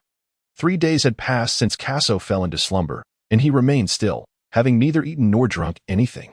Bulma felt a pang of concern. Yet the Supreme Kai had instructed her and Jine to refrain from disturbing Kaso's training. Observing Kaso's tranquil demeanor, Bulma's unease deepened, as if he had transcended this world. Was it merely her illusion? It was not just Bulma who felt this way. Bardock, emerging from the hyperbolic time chamber, shared the same sentiment. Kaso appeared to still be seated in the temple square, yet Bardock sensed not a trace of his presence, not even the slightest breath. Emerging from the hyperbolic time chamber, he had undergone a significant enhancement, his combat power soaring to an astonishing 1.5 million. Just as Bardock sought to rouse Kaso, he was thwarted by the enigmatic figure with the charcoal hair. How could this individual possess such remarkable prowess? Bardock found himself perplexed. Under his scouter's readings, Bobo registered merely 200 points. How could he possibly withstand Bardock's strike? However, considering that Earth was home to such extraordinary phenomena as the hyperbolic time chamber, it seemed hardly surprising that a master of such mystery would also exist. In the realm of illusion, Kaso sat by the river. Oblivious to how many years had slipped by, the old man came and went, returning time and again. Day after day, year after year. The old man did not age. Nor did Kaso's appearance show any sign of change. The fishing rod in Kaso's hand finally stirred, and his bewildered eyes instantly regained clarity. Kaso exerted a powerful tug. However, when the fishhook was drawn from the water's surface, there was no sign of a fish. Once again, it was the same. Kaso was oblivious to the passage of time, only aware that he had been playfully taunted by the fish in the river countless times. Chapter 84. The Realm of the Heartless. Have you caught any fish? Inquired the old man sitting beside him with a smile. No. Kaso's faint response lingered in the air. Ever since his arrival in this realm, he had lost track of time. While the old man returned daily with a bountiful catch, Kaso had yet to reel in a single fish. In his previous life, he had heard a renowned adage in the fishing community: if a fish is teasing you, it is imperative not to indulge it. At times, one must allow the fish in the river to experience the sensation of paralysis. Nevertheless, upon entering this fantastical world, Kaso remained steadfast in adhering to Bobo's wisdom, striving to go with the flow and allowing his spirit to guide his body. He held a profound disdain for the nefarious practices of electric and explosive fishing, dismissing them as mere acts of aerial warfare. After all, one could simply purchase a fish from the market and return home. A young man must cultivate tranquility to catch fish, he mused. In that very moment, the old man succeeded in hooking another fish. Kaso turned his head slightly to take a glance, finding nothing particularly surprising. A calm mind? As he listened to the old man's words, a sudden illumination flashed through Kaso's mind. In the celestial realm, Bobo had imparted many essential insights regarding the intricacies of the third stage of cultivation. And Kaso had always held Bobo's teachings close to his heart. Thus, in this world, he pursued his endeavors with spontaneity and a natural flow. However, Bobo's assertion that the mind must guide the body left him pondering how to achieve that. Now, upon hearing the old man's words, Kaso began to comprehend. This stage of cultivation, belonging to the third phase, inherently requires the foundations laid by the previous 2 stages to embark upon its practice. As soon as Kaso arrived in this world, he began to fish. Although the river teemed with fish, he could not catch a single one. Teased by the fish, his irritation grew immensely, and the tranquil state of mind he had cultivated in the temple, akin to the serenity of the sky, was completely forgotten. He was mistaken. Kaso seemed to have disowned the essence of the third phase of his training. His intuition proved accurate. Fishing was indeed the focus of this stage. As the elder had wisely stated, one must possess a tranquil heart to catch fish. This tranquility entails remaining undisturbed by external distractions and viewing the world with an indifferent gaze. When the time is right, the fish will inevitably bite. It cannot be forced. However, the concept of tranquility had already been cultivated during the first 2 phases, so to succeed in fishing, Kaso needed to grasp the key principles of this third stage. Everything is in motion, yet one must calm the spirit to perceive the myriad changes of the world, allowing a state of emptiness to guide the body. Contemplating this, Kaso's eyes began to shine ever more brightly. At that moment, his fishing rod trembled gently in his grasp, yet he remained unperturbed, choosing instead to emulate the elder beside him and close his eyes. The notion of tranquility transformed into a state of emptiness. He remained composed, unmoving, with the entirety of the river and even the surrounding forest reflected in his mind. A radiant glow enveloped Kaso, akin to a divine presence descending from the heavens, imparting an aura of profound mystery. Observing this, the elder chuckled softly before returning to his own fishing. Previously, Kaso had sensed the movements of the fish in the river but had struggled to catch any. Now, he was even able to discern the flow of the water.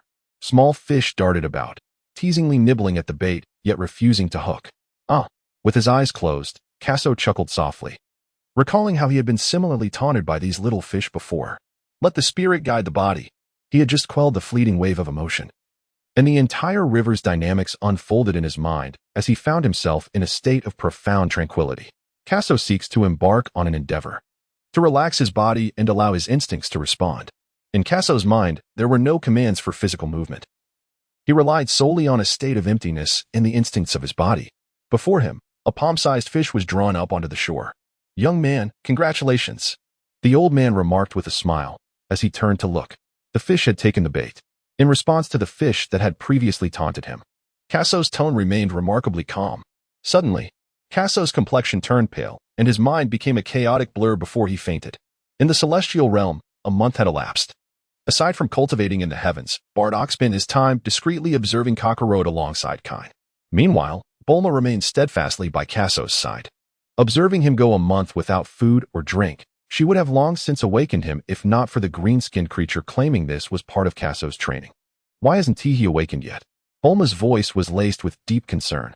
Kaso sat cross-legged on the ground, utterly still. A month had passed, yet his body was not cloaked in dust. Instead, he appeared increasingly ethereal. However, at that moment, Kaso's rosy complexion suddenly turned ashen, and that ethereal aura abruptly shattered, leaving him in utter disarray. It resembled the sensation of being ensnared by one's own madness. "Mr. Bobo, what has happened to Kaso?" Bulma exclaimed in shock at Kaso's state. Hurriedly calling out towards the temple, Mr. Bobo appeared beside Kaso with an enigmatic demeanor, lifting a finger to gently tap Kaso's forehead. A resonant hum filled the air. A milky white halo illuminated the entire celestial realm, its radiance coalescing into a sphere that swiftly penetrated Kaso's mind. Bulma, witnessing this, could not help but swallow hard, fearing that Kaso might transform into a complete fool. Yet, as she pondered, her gaze resolutely transformed. Even if he were to become a grand fool, he would still be her grand fool. "He is fine now," Mr. Bobo stated calmly as he withdrew his finger. No sooner had the words left his lips than Kaso slowly opened his eyes. He recalled every detail of the illusion, realizing that he had not succumbed to the overwhelming state of the void, but rather had fainted from its intensity. Kaso shook his head, momentarily taken aback by Bulma's slightly reddened eyes. "You despicable fellow!" Bulma exclaimed, her voice laced with sobs as she threw herself into his embrace, clutching him tightly. He had previously mentioned his intention to train, and Bulma had assumed it would be akin to her brief sessions. Little did she anticipate he would forsake food and water to train relentlessly for an entire month. The worry had consumed her. Truly a terrible scoundrel. Kasu wished to speak, yet his throat felt exceedingly parched, allowing him to utter but a single syllable. It is indeed a marvel that an ordinary person can endure a week without food or water. However, for someone like Kasu to go an entire month merely feeling a dryness in his throat is quite extraordinary. Water has arrived. As soon as the deity heard Bulma's words, a large vat of water was prepared for Kasu. Gurgle, gurgle. Kazuo took the water jug, tilted his head back, and began to pour the water into his mouth, drinking voraciously. Yet, he still desired more. After consuming an entire jug of water, he felt it was insufficient and requested several more jugs from the divine being. Once he had drained all 5 jugs, he finally let out a sigh of relief. He had truly returned to life. Kaso embraced Bulma tightly. Bobo was indeed correct. Given his current strength, even with an exceptionally powerful soul and spirit, he could not sustain the so-called state of the heart of nothingness. Moreover, he had not truly comprehended the heart of nothingness. He had merely scratched the surface. Contemplating this, Kaso felt a tinge of helplessness. However, he did glean some insight, realizing that Goku's mastery of the ultimate technique was fundamentally rooted in the heart of nothingness. "I am fine now." Kaso gently patted Bulma's back. Chapter 85, Kfera. As he faded into unconsciousness, a milky light emerged in Kaso's mind, akin to the dawn breaking over a dark ancient city deep within an abyss, illuminating his soul with a profound warmth. In an instant, he was awakened. Now, holding Bulma in his embrace, Kaso was filled with numerous questions. Yet he chose to remain silent. Why have you been motionless for an entire month? You truly frightened me. Bulma wiped away the tears from her porcelain-like face.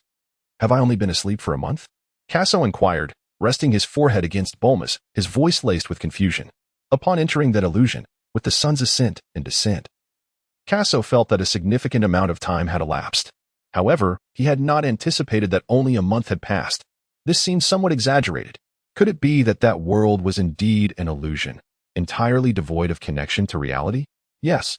Bulma nodded, extending her small hand to caress Kaso's abdomen. Are you hungry? Let me take you to get something to eat. The distinct contours of Kaso's abdomen caused her delicate face to flush with embarrassment. How could she be so audacious?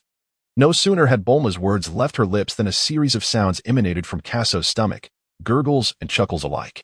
Bulma covered her rosy mouth, stifling a giggle. Come. Let me take you to indulge in some delicious food. With that, Bulma grasped Kaso's hand and soared downwards towards the mortal realm. You can fly freely now?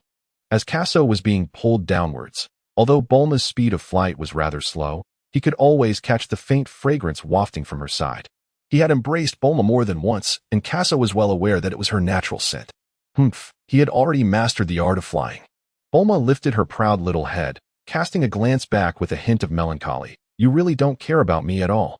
Hearing her tone, Kaso bashfully scratched his head. Who could have anticipated that Bobo's illusion would ensnare him for so long? This thought led Kaso to reflect on Osbier.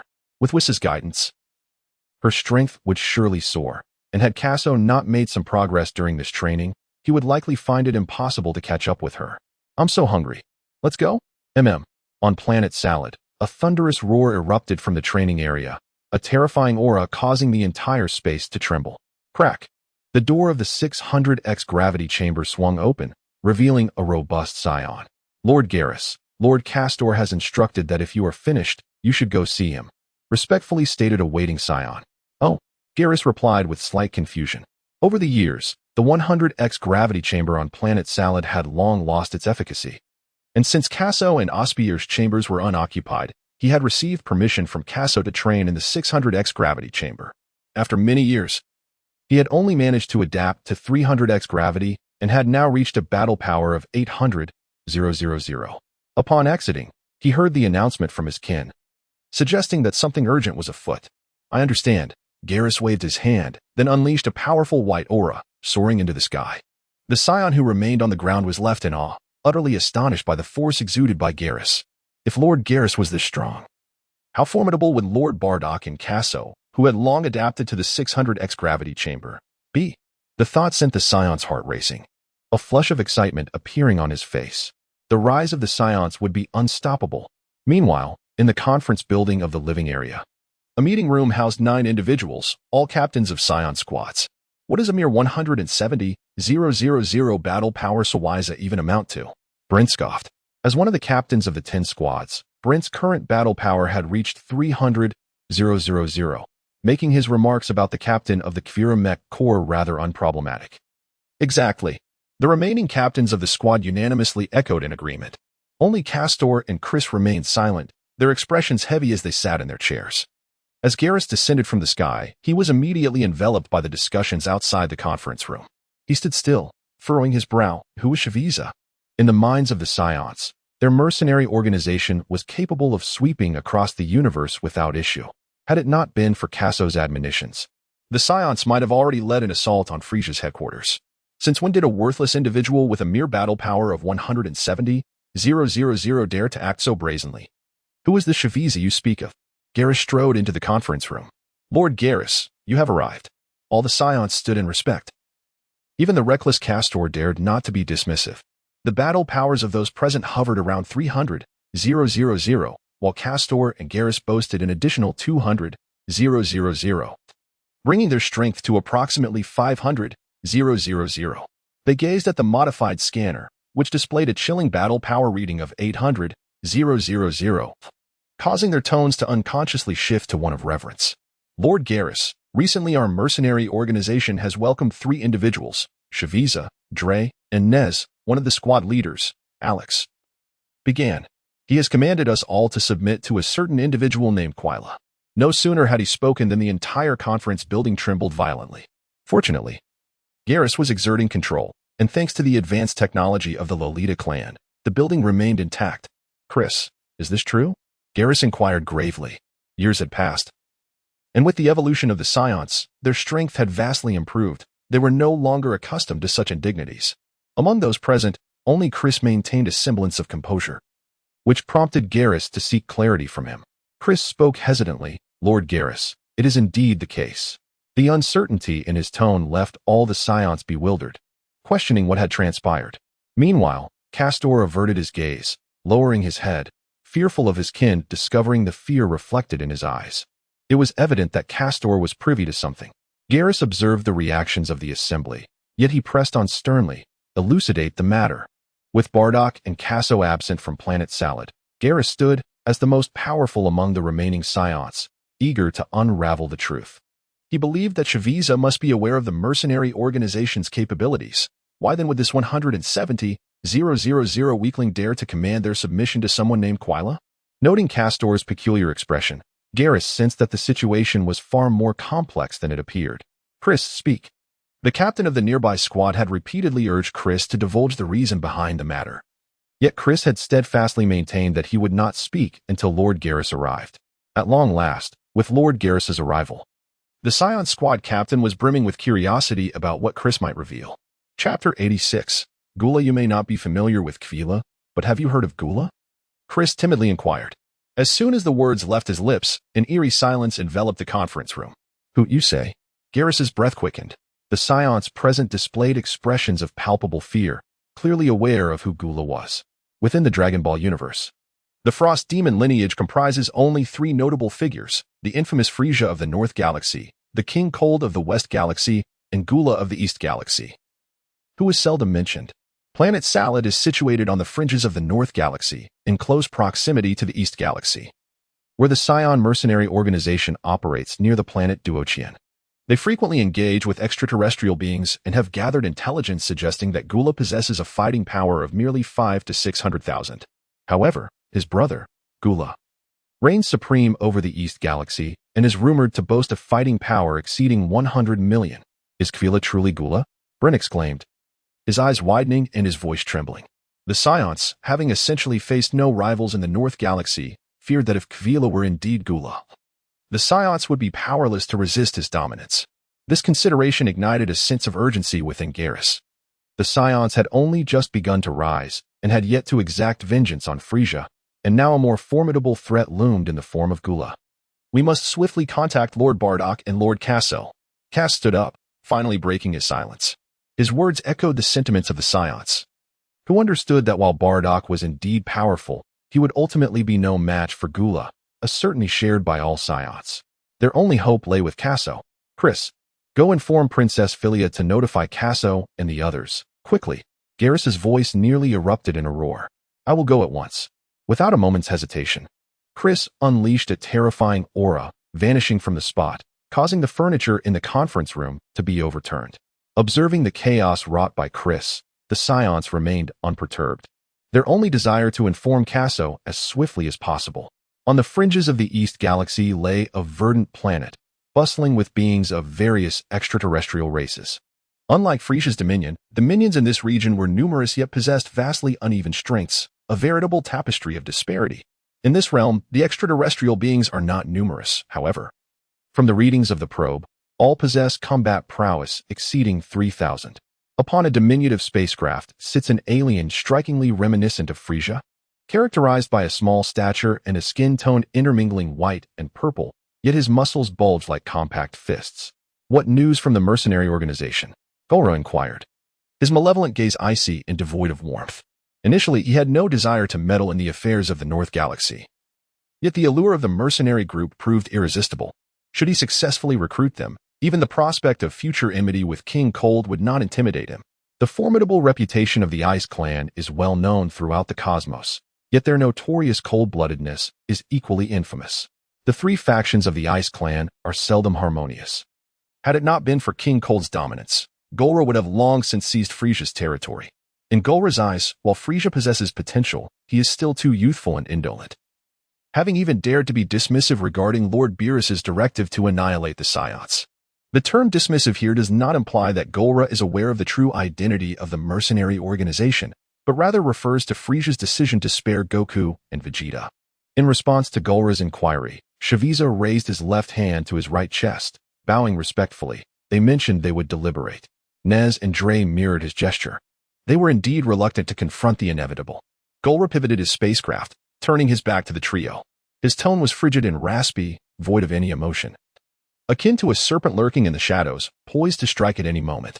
Their evasive responses from the mercenary organization were merely a stalling tactic. However, in the presence of a true powerhouse, their futile maneuvers were nothing more than desperate thrashes. Indeed, King Gulra, Frieza bowed his head, unwilling to meet Gulra's gaze. Yet, he understood the mercenary organization's intentions. Either they sought to escape or to engage in futile resistance.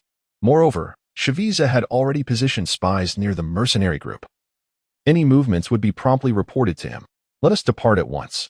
Gulra turned back, his cold stare fixed on the trio.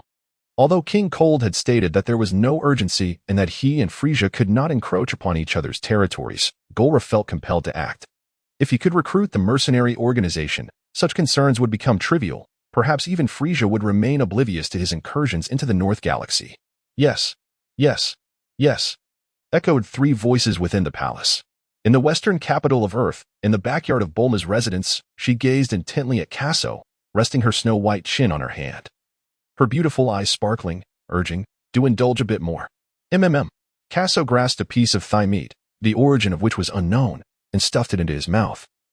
Subsequently lifting a nearby jug of drink to quench his thirst with 2 hearty gulps, Bulma gently pressed her lips together, her gaze filled entirely with Kaso's image, as if it were etched into her very eyes. Many years ago, Kaso was still quite young, and his audacious demeanor was particularly irksome. Bulma had never encountered anyone so bold as to speak to her in such a manner, which caused him to linger in her thoughts. At some point, Kaso had come to occupy a significant place in her heart. Bulma pondered. Perhaps it all began when he guided her in her training. Observing Kaso's blissful demeanor, her heart swelled with joy, and a subtle smile crept upon her lips. If only he could remain by her side forever. "You should eat too," Kaso said, as he stuffed another large piece of meat into his mouth, though he had not eaten in a month and felt only thirst upon awakening. The mention of food by Bulma was irresistible to him. "Just eat," Bulma replied, raising her delicate hand to wipe the corner of Kaso's mouth. She derived the utmost pleasure from watching him enjoy his meal. "All right," he acquiesced, as Kaso was about to grasp another piece of meat. A sudden crimson glow emanated from his wristband. This device, crafted by the Lolita clan, possessed the capability to communicate across the entirety of the Northern Galaxy. A green light signified a routine report from a Saiyan, while a yellow light indicated an important matter requiring attention. However, a red light denoted an urgent situation. "What troubles you?" Bulma inquired, noticing that Kaso's wristband had flickered and he had become utterly motionless, which struck her as peculiar. Kaso hurriedly checked the information on his wristband. Gula was about to invade the mercenary organization. Chapter 87. Kaso's Return. Noticing the grave expression on Kaso's face, Bulma couldn't help but ask with concern, "Kaso, what is the matter?" "I'm fine," he replied. "It's just some matters within my clan." Kaso waved his hand dismissively, although his demeanor was somewhat serious. His tone remained unchanged, indicating that it was not an urgent issue. Bulma clenched her fists, gazing intently at Kaso. "You're not thinking of leaving Earth again, are you?" Anyone observing Kaso's demeanor would sense that he was preoccupied with something important, which explained Bulma's apprehensive inquiry. Well, Kaso scratched his head, hesitating. He had previously assured Bulma that he would stay on Earth for a while, but he had been so absorbed in his training that he hadn't spent much time with her. Nevertheless, the affairs concerning the Saiyans were indeed pressing. Gula, being Frieza's brother, although slightly less gifted than Frieza, possessed far greater strength. If the old Kaso had received this news, he would have devised every possible means to relocate the Saiyans. However, perhaps for him now, it could be seen as an opportunity. "When will you return?" Bulma's tone was laced with melancholy.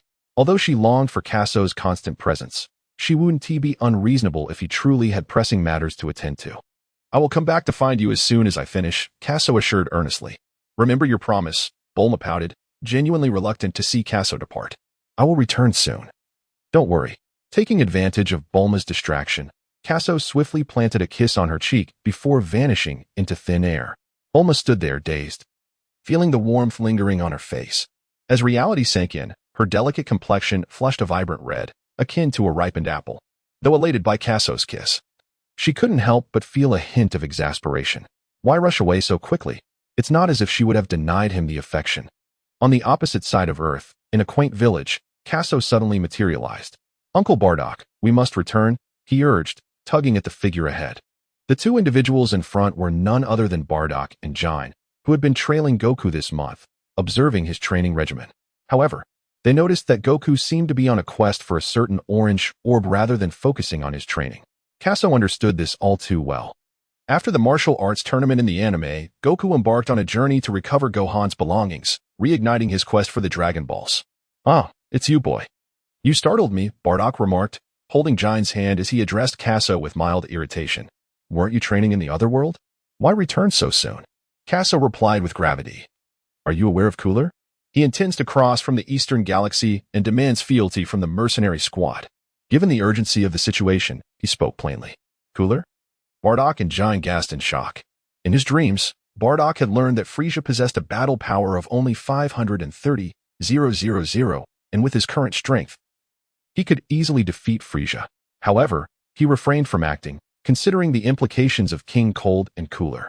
As the current leader of the Saiyans, he was acutely aware of Cooler's terrifying reputation. "Let us hurry back," Bardock urged, gripping Jine's hand anxiously. Jine glanced at the pudgy little Goku ahead and felt a pang of reluctance in her heart. Yet, with matters to attend to within their clan, she had no choice but to follow him back. "Do not resist." Kaso placed his hand on Bardock's shoulder, and the two vanished from the spot. At that moment, on the planet Salad, all the Saiyans had gathered in the training area. Garrus and 10 others stood before the crowd, alongside a striking beauty with ice-blue hair, resembling an elf. "Lord Garrus, do you think that rascal will make it back in time?" Philia inquired calmly. The atmosphere was charged with tension, yet Philia maintained her composure. Observing her steadiness, Garrus regarded Philia with newfound respect, then turned his head slightly and replied, "Rest assured, that young man will certainly make it back." Philia nodded in silence, choosing not to respond further. In front of the square stood only 80 Saiyans. The rest were stationed with the mercenary organization. Philia couldn't help but marvel at the legendary warrior race. The Saiyans, empowered by the planet Salad, were truly formidable. Apart from the logistical Saiyans, each warrior possessed a battle power of at least 80,000, with the exceptionally gifted reaching up to 200,000. Of course, this excluded the squad leaders. Just as Philia was lost in thought, 3 figures suddenly appeared with a whoosh. "We pay our respects to Lord Bardock. We pay our respects to Lord Kaso." Upon seeing the newcomers, all the Saiyans shouted in unison. Bardock felt a surge of anxiety, eager to grasp the current situation. He waved his hand to the Saiyans before him and asked Garrus, "What is happening now?" After reporting the news regarding Gula, Shaviza departed with his team. However, their kin had discovered that Shaviza's spies were still lurking nearby, keeping watch over the mercenary squad's activities. Garrus relayed all the information to Bardock and Kaso. Listening attentively, Kaso nodded. Thankfully, the Saiyans had not acted recklessly. Had they apprehended Shaviza, Gula would undoubtedly have descended upon the mercenary squad immediately. At that point, the identity of the Saiyans would be compromised. This would lead Gula to uncover the existence of so many remnants of their race, each possessing such high battle power, which could incite the entire Frozen clan to launch a purge against the Saiyans. "You all may return to your training. Leave the matters of the mercenary squad to me." Kaso instructed the Saiyans in front of him. "Yes, yes." The square resounded with their responses, and they erupted into white energy spheres, soaring into the sky. The Saiyans had long witnessed Kaso's extraordinary capabilities. With his assurance, they felt confident that all would be well. "Hey, can you manage?" Philia looked up at the energy spheres in the sky. "Little girl, do you doubt my abilities?" Kaso retorted with a playful grin. Kaso smiled, and upon hearing this, the atmosphere became profoundly silent, reminiscent of a scene where 2 crows might fly overhead. "Why so serious? With me around, there's no need to worry." Kaso waved his hand dismissively. He merely wished to alleviate the tense ambience. In truth, he harbored no real concerns. Kaso was acutely aware that, given his current strength, he was incapable of defeating Gula. But what if he transformed into a Super Saiyan? Chapter 88, Prelude to the Storm. Bardock coughed lightly, covering his mouth. Kaso, what are your plans? Fortunately, Bardock shattered the stifling silence, sparing Philia from utter embarrassment. Philia gritted his teeth and shot a resentful glance at Kaso, reflecting on how the little rascal had evolved into a larger menace. How infuriating. Don't worry about it. I'll go retrieve our kin first. As he spoke, Kaso vanished from sight like a wraith. Half an hour later, dozens of Scions suddenly appeared in the training area S Plaza, all members of Brent and Alex's teams. Phew. They're all back. Kaso sighed in relief. He sensed a group lurking nearby, spying on the Scions, and among them were two individuals boasting a combat power of 50,000. It seemed Gula was adamant about subjugating the mercenary team. Meanwhile, on a planet near the Machian star, the site that once served as the mercenary team's base, though not particularly picturesque, had been impeccably modified by the Lolita clan, equipped with a variety of functions. Where were they? A blue-skinned alien, lurking not far from the mercenary quarters, noticed the absence of the mercenaries and paused momentarily. Hadn't a young man just gathered them? Were they perhaps inside that large building ahead? An exceedingly ugly frog-like alien gestured toward the building, speaking up. The small lackeys beside them remained silent, evidently intimidated by their leader. This group of aliens had been dispatched by Saviza as spies, tasked with relaying any developments concerning the mercenary team back to their superiors. The blue-skinned alien waved dismissively, calmly stating that as fine, we only need to keep a close watch. King Gula is on his way here. However, at that moment, the combat power readings on his ocular sensors vanished completely. Where are they? The yellow frog-like alien shouted, leaping from his hiding place to stare furiously at the building ahead. On Salada Planet, Bardock remarked, Uncle Bardock, leave the rest to me. Kaso cast a resolute gaze upon Bardock. The affairs concerning the Scions were far from over. With Gula personally taking action, it was certain he would not spare these mercenary squads. Should he uncover their presence on the Sharada planet, the situation would spiral out of control. Upon hearing Kaso's words, the crowd turned their attention toward him. The Scions had returned, and questions arose about Kaso's intentions. What are you planning, you rascal? Philia furrowed her brow, scrutinizing him. Listening to Kaso's tone, Philia sensed he intended to confront Gula, despite their usual banter. She could not bear the thought of him facing any harm. Don't act recklessly, young man. Bardock and Garrus anxiously watched Kaso. The current achievements of the Scions were largely attributable to Kaso's efforts. He had become their pillar of strength. Any unforeseen incident would signify a grave loss for the Scions. Fear not. I possess the ability to teleport. No one can detain me. Kaso waved to everyone before vanishing into thin air.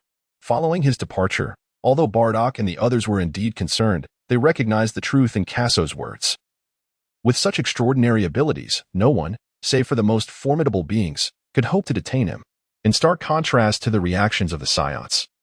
The beautiful eyes of Philia were filled with deep apprehension.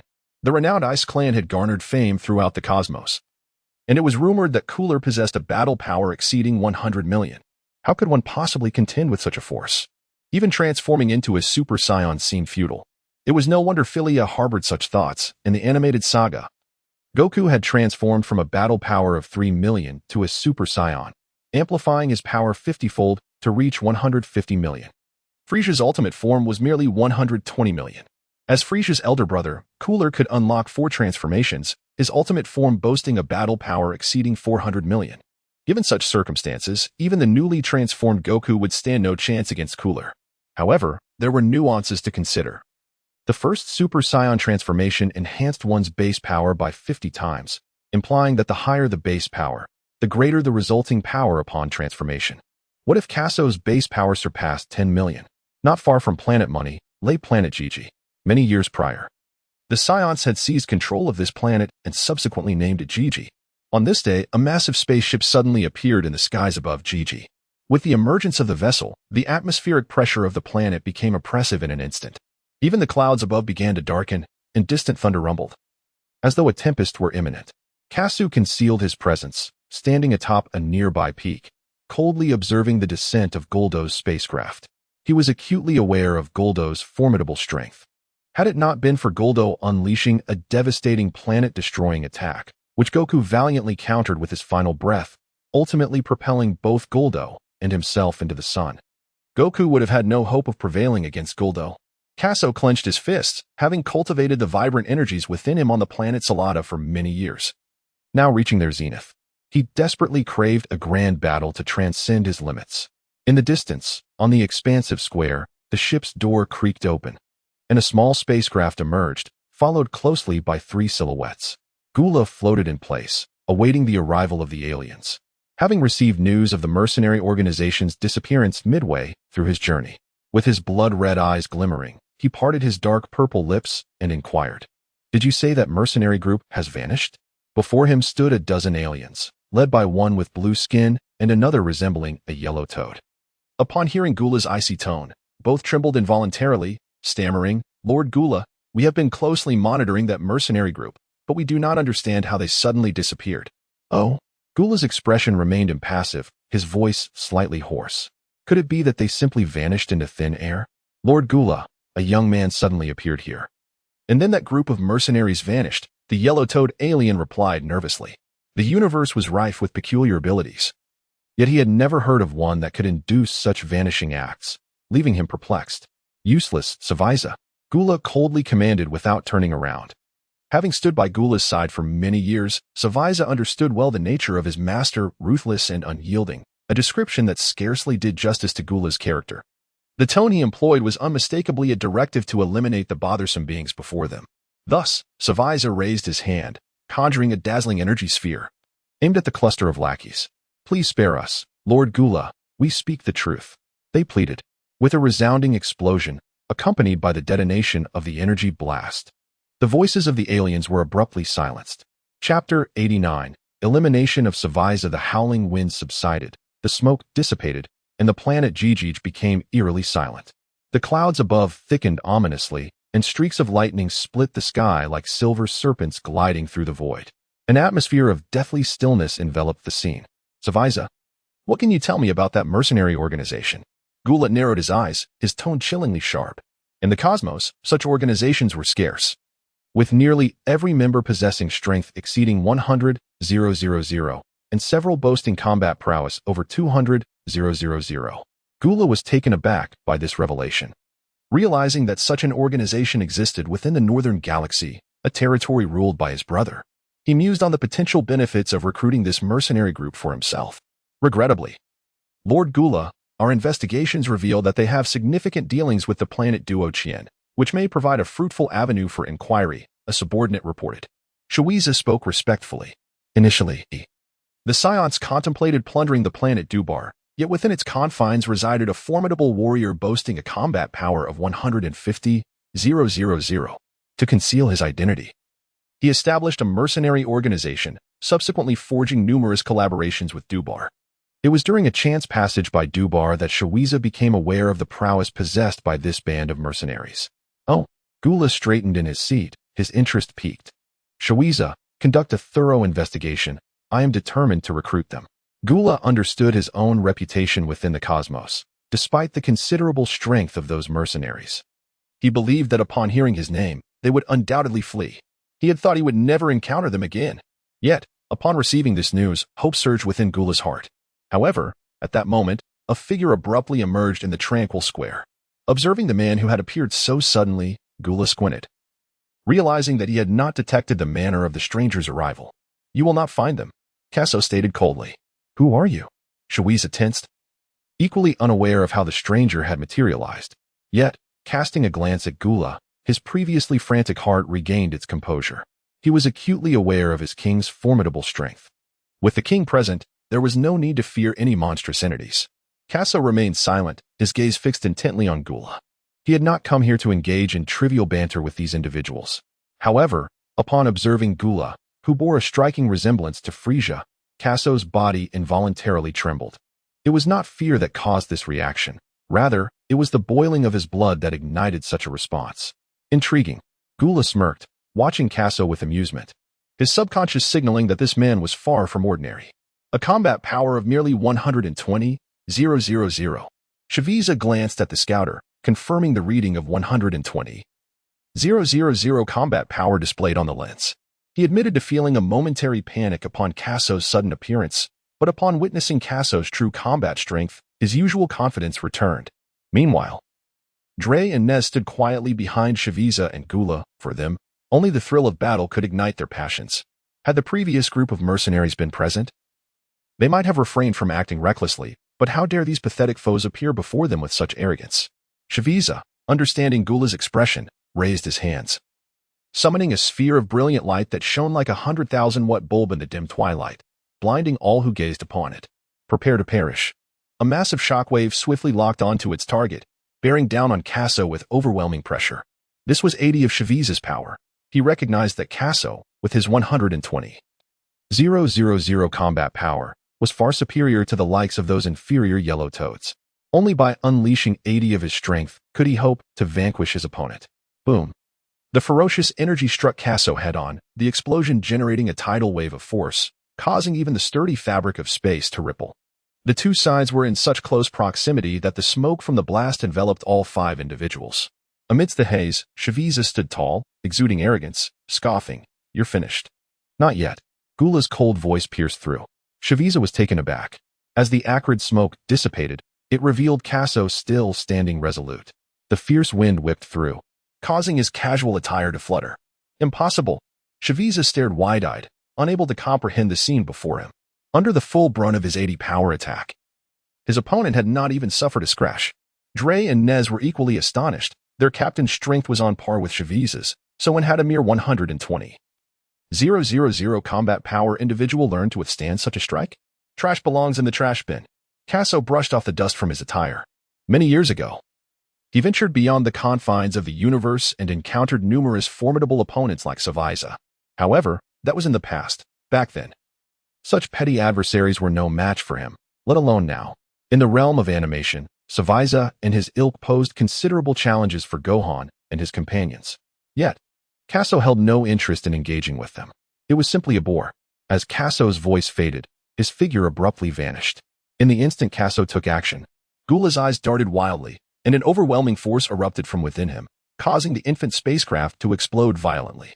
A resplendent violet light shot up into the heavens, resembling an indomitable purple lightning bolt that shattered the sky and painted the dark clouds into a vivid purple canvas. However, Gula sought to thwart Kaso's intentions. Yet, the silent square was pierced by 3 sharp sounds. Shabby and his companions felt their pupils constrict as a wave of numbness spread from their chests throughout their bodies. Looking down, they beheld vibrant blood gushing forth from their hearts. They pressed their hands against their wounds and turned their gazes skyward toward Gula, attempting to utter something. But the excruciating pain rendered them speechless. Suddenly, 3 jets of blood erupted from Shabby and his companions' mouths, their breaths growing increasingly frantic while the air they inhaled dwindled. Thud. The 3 collapsed onto the ground, their constricted pupils seemingly pleading, "Gula, save us." The square fell into silence once more. Were they truly dead? Gula surveyed the 3 on the ground, his eyes betraying no hint of emotion, as though he were observing 3 lifeless rats. Such is the merciless nature of the Iceborn. Regardless of the duration of your service or the magnitude of your contributions, when you cease to hold value, they will shed no tears for you, nor will their emotions be stirred. "Friend, you have slain my subordinates. Do you have anything to say?" Gula spoke with an indifferent tone. "Trash belongs in the trash bin. Wouldn't you agree?" Kaso smiled, his expression shifting from before. Now, dealing with those 3 troublesome individuals and engaging in a verbal spar with Gula posed no significant issue. Chapter 90. A clash of strength, ha ha ha. Gula laughed heartily, addressing Kaso. "I concede that you possess considerable strength. Since you have slain my subordinates, why not serve under me instead? The likes of Shaviza and his companions are insufficiently powerful. If they have provoked you, it is their own misfortune. Should you choose to join me, I shall overlook the recent incident." The icy race seems to possess an eccentricity in their reasoning. Mere moments after someone has slain their subordinates, they extend an invitation for allegiance. Much like the saga on planet Namek, where Frieza sought to recruit Goku. Yet Goku offered him no favorable regard. "Are you jesting with me? I have only just dispatched your subordinate." Kaso rubbed his forehead, feeling somewhat bemused. Gula fell silent, retracting his earlier self-satisfied grin. He had overestimated his own reputation. The other party had audaciously rejected his offer. However, did this individual truly comprehend the consequences of defying him? Gula's expression hardened, regarding Kaso as though he were a lifeless corpse. The atmosphere grew oppressive, and the storm clouds above crackled with increasing frequency. Kaso sniffled, sensing a hint of moisture in the air. He looked up at the sky and observed raindrops beginning to descend. Was a tempest about to unfold? Kaso's lips curled slightly upward. Having arrived in the world of Dragon Ball, he was finally poised to confront the formidable bosses from the anime. At this very moment, the blood coursing through Kaso's veins was akin to boiling water, bubbling incessantly. The fervor within him caused his entire being to tremble. "Then you may accompany Shiviza and the others in hell," echoed the chilling voice of Cooler, resonating across the sky. In the next instant, it transformed into a streak of purple light, resembling a celestial meteor plummeting to Earth, hurtling towards Kaso. As Cooler launched his assault, Kaso's body inexplicably evaded the oncoming attack. It was as if he had foreseen Cooler's strike, allowing him to retreat with a fluidity that even the finest chocolate could not rival. Within Kaso's perception, he recognized that Cooler's normal battle power was terrifyingly formidable. The speed he had just exhibited was unprecedentedly alarming. Yet, owing to his training in the celestial realm, even without entering the state of the Void Heart, Kaso was still able to discern Cooler's movements. His body instinctively responded, enabling him to dodge the impending strike. Boom. With Kaso's evasive maneuver, Cooler's cataclysmic attack struck the ground, causing an explosive eruption across the landscape for miles around. Although Kaso had successfully evaded the attack, the powerful shockwave still sent him hurtling to the other side. A battle power of 120,000 cannot possess such strength. Who on earth are you? Cooler furrowed his brow. His normal state boasted a battle power of 100 million. Even his brother Frieza could not achieve such a feat. The astonishing reaction tightened the knot in Cooler's heart. Then allow me to show you my true strength. Kakarot has no intention of concealing his true power any longer. He has come here to transform into a Super Saiyan. Cheers. Kaso coldly drank in the atmosphere, and with the rumble of thunder from the heavens, an overwhelming force erupted from his being. Suddenly, the tumultuous clouds above coalesced into a vortex as Kaso's white aura surged skyward, intertwining with it. Lightning flashed, reminiscent of the thunder god during the twilight of the deities. The already chaotic ambience was further stirred by Kaso, whose overflowing energy conjured a tempestuous storm, a breath that could consume mountains and rivers, sweeping across the entire battlefield. Gula observed Kaso with an impassive expression, sensing the formidable power radiating from him. By his estimation, Kaso's combat strength should approximate around 15 million. Furrowing his brow, Gula pondered the emergence of such a formidable expert within the universe. Yet, after a moment's reflection, he dismissed the thought. With his own baseline combat strength at 100 million, no matter how powerful Kaso might be, it would ultimately be inconsequential. Far from the distant Gigi star, a striking figure sat before a fire, her fair skin and alluring curves evoking fantasies. Holding a roasted deer leg, she suddenly sensed a faint aura emanating from the cosmos. Despite Visa's long-standing teachings discouraging reliance on sensory perceptions, she instinctively relied on her ability to sense auras during battle. This particular aura felt remarkably familiar. As it brushed against her skin, a warmth enveloped her heart. It was the aura of her brother Kaso. Osbier's face blossomed into a radiant smile, her eyes reflecting the image of a young boy. Rising to her feet, she suddenly vanished from her spot, not forgetting to take along another roasted deer leg. At Gigi Star, the sky crackled with lightning as the storm descended upon the battlefield. The torrential rain lashed against Kaso and Gula, yet neither paid it any heed. Kaso cautiously observed Gula, acutely aware of Gula's formidable prowess. In his current state, he knew he stood no chance against him. In stark contrast to Kaso's grave demeanor, Gula appeared utterly at ease, dismissing the insignificant adversary with a mere combat power of over 10 million. However, Gula was resolute in his determination not to overlook anyone who dared to provoke him. Alas, it seemed he could not recruit such a one to his side. In a fleeting moment, the two transformed into shadows, hurtling towards each other. The stifling, tense atmosphere was instantly shattered. Come forth. Gula flashed behind Kaso, lifting his leg to deliver a sweeping kick. The terrifying force unleashed a tempest, rendering the very fabric of space fragile, with a resounding crack. The heavens seemed to be torn asunder. Bang! With astonishing reflexes, Kaso swiftly turned around, wary of the impending danger. He braced himself, placing his hands in front to shield against the blow. Yet, the impact was excruciating. In the fleeting moment that Kaso braced himself, it felt as though he were repelling a colossal meteor from the heavens. The explosive force rendered his hands numb. Is this what a battle power of 100 million truly entails? Kaso gritted his teeth, swiftly dispelling Gula's power, and hurriedly sidestepped. Thinking of fleeing? Gula scoffed. Weren't you quite arrogant just moments ago?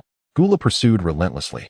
Faced with Gula's renewed onslaught, Kaso could indeed evade his attacks. Yet such an act would contradict the very purpose of his presence here. He sought to transcend his own limitations. Soon, beams of white and purple light intertwined, sweeping from left to right and top to bottom, as the heavens reverberated with thunderous sounds, each blow landing with palpable force. Boom! After more than 100 exchanges, a figure suddenly plummeted from the sky to the ground. The immense impact caused the earth within 1,000 miles to upheave, resembling a landscape ravaged by thousands of nuclear strikes, leaving ruins and devastation in its wake. With a splatter, the figure in the deep pit beneath gasped in agony. Expelling a mouthful of blood, Kaso struggled to rise. Each clash with Gula felt akin to striking an unyielding steel plate, leaving Kaso with no advantage whatsoever. Was the disparity truly this vast? Fortunately, thanks to the fruits of his training in the celestial realm, Kaso managed to evade Gula's lethal blows in the direst of moments, though he still sustained grave injuries after more than 100 rounds. Chapter 91, Gula's Ultimate State. Kaso swiftly retrieved a magical bean from his pocket and placed it into his mouth, savoring its essence.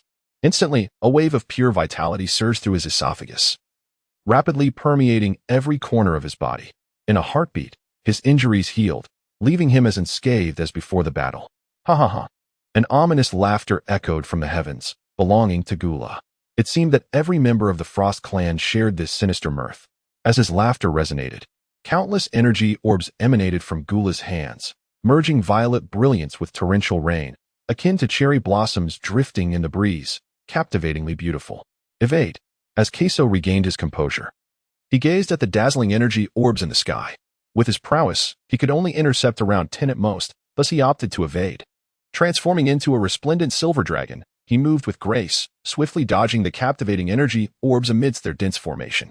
Boom, boom. The terrifying energy orbs crashed to the ground, erupting instantaneously, shattering the already ravaged earth once more, sending a mixture of rainwater soaring up to 10,000 meters into the air. The fierce energy unleashed a blade-like tempest, sweeping uncontrollably from all directions, leaving behind a series of alarming fissures on the ground. Crash! In a sudden transformation, Kaso appeared behind Gula. Gula, brace yourself for my strike.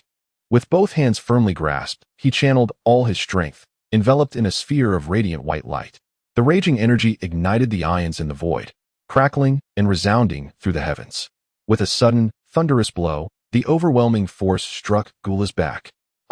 Gula let out a piercing scream, crashing to the ground like a cannonball. Boom! The torrential rain cascaded down, turning the already shattered ground into a quagmire. Under the immense impact, mud splattered in all directions. Panting, breathless, Kaso hovered in midair, exhaling deeply. That last strike had constituted the entirety of his strength. Though Gula had been hit, Kaso understood that he would only sustain superficial injuries at most. Indeed, a swirling mass of purple flames emerged from the muddy ground, the filthy debris repelled by Gula's terrifying aura, ensuring that none could approach him. With a swift flourish, the flames enveloping Gula surged dramatically, expanding from a mere 10 meters to an imposing 50. The tumultuous energy stirred the very fabric of the world as thunder rumbled and winds howled, casting the planet into an apocalyptic scene. Just moments ago, he was grievously injured. How could he have suddenly regained his strength? Gula radiated an overwhelming presence as he soared into the sky. During their skirmish, he had disowned Kaso's capabilities, having had numerous opportunities to vanquish him, yet only managing to inflict severe wounds. But how could he have recovered so swiftly?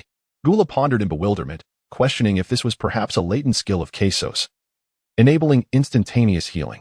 Kaso remained silent, yet his face was alight with excitement. From the recent clash, he experienced an unprecedented thrill. It became clear to him just how captivating battle could be. In this moment, he seemed to understand why Vegeta and Goku were so fervently dedicated to combat. Who are you, really? With your strength, you should not be able to evade my numerous attacks. Gula's breathing was remarkably steady. Kaso's recent strike had indeed inflicted no significant harm upon him. However, it was to be expected, as Kaso possessed merely 2 million combat power, a staggering tenfold disparity compared to Gula. No matter how fervently Kaso attacked, it was all in vain. Gula slowly ascended into the sky, his gaze fixed intently upon the figure before him. Soon, you shall discover. Kaso exchanged a cold glance with Gula as he spoke. In the past, while traversing the cosmos, he had sought formidable opponents to hone his combat skills. Yet, Upon reaching a plateau in his power, he found himself unable to enhance his strength swiftly. He understood that only by transforming into a Super Saiyan or comprehending a higher realm could he shatter this impasse. Now, as Kaso felt the searing blood coursing through his veins, it seemed that the genetic shackles within him had been nudged by some unseen force. Kaso smirked, his suspicions confirmed. The planet Salada had an unparalleled effect on the increase of S cells within his body.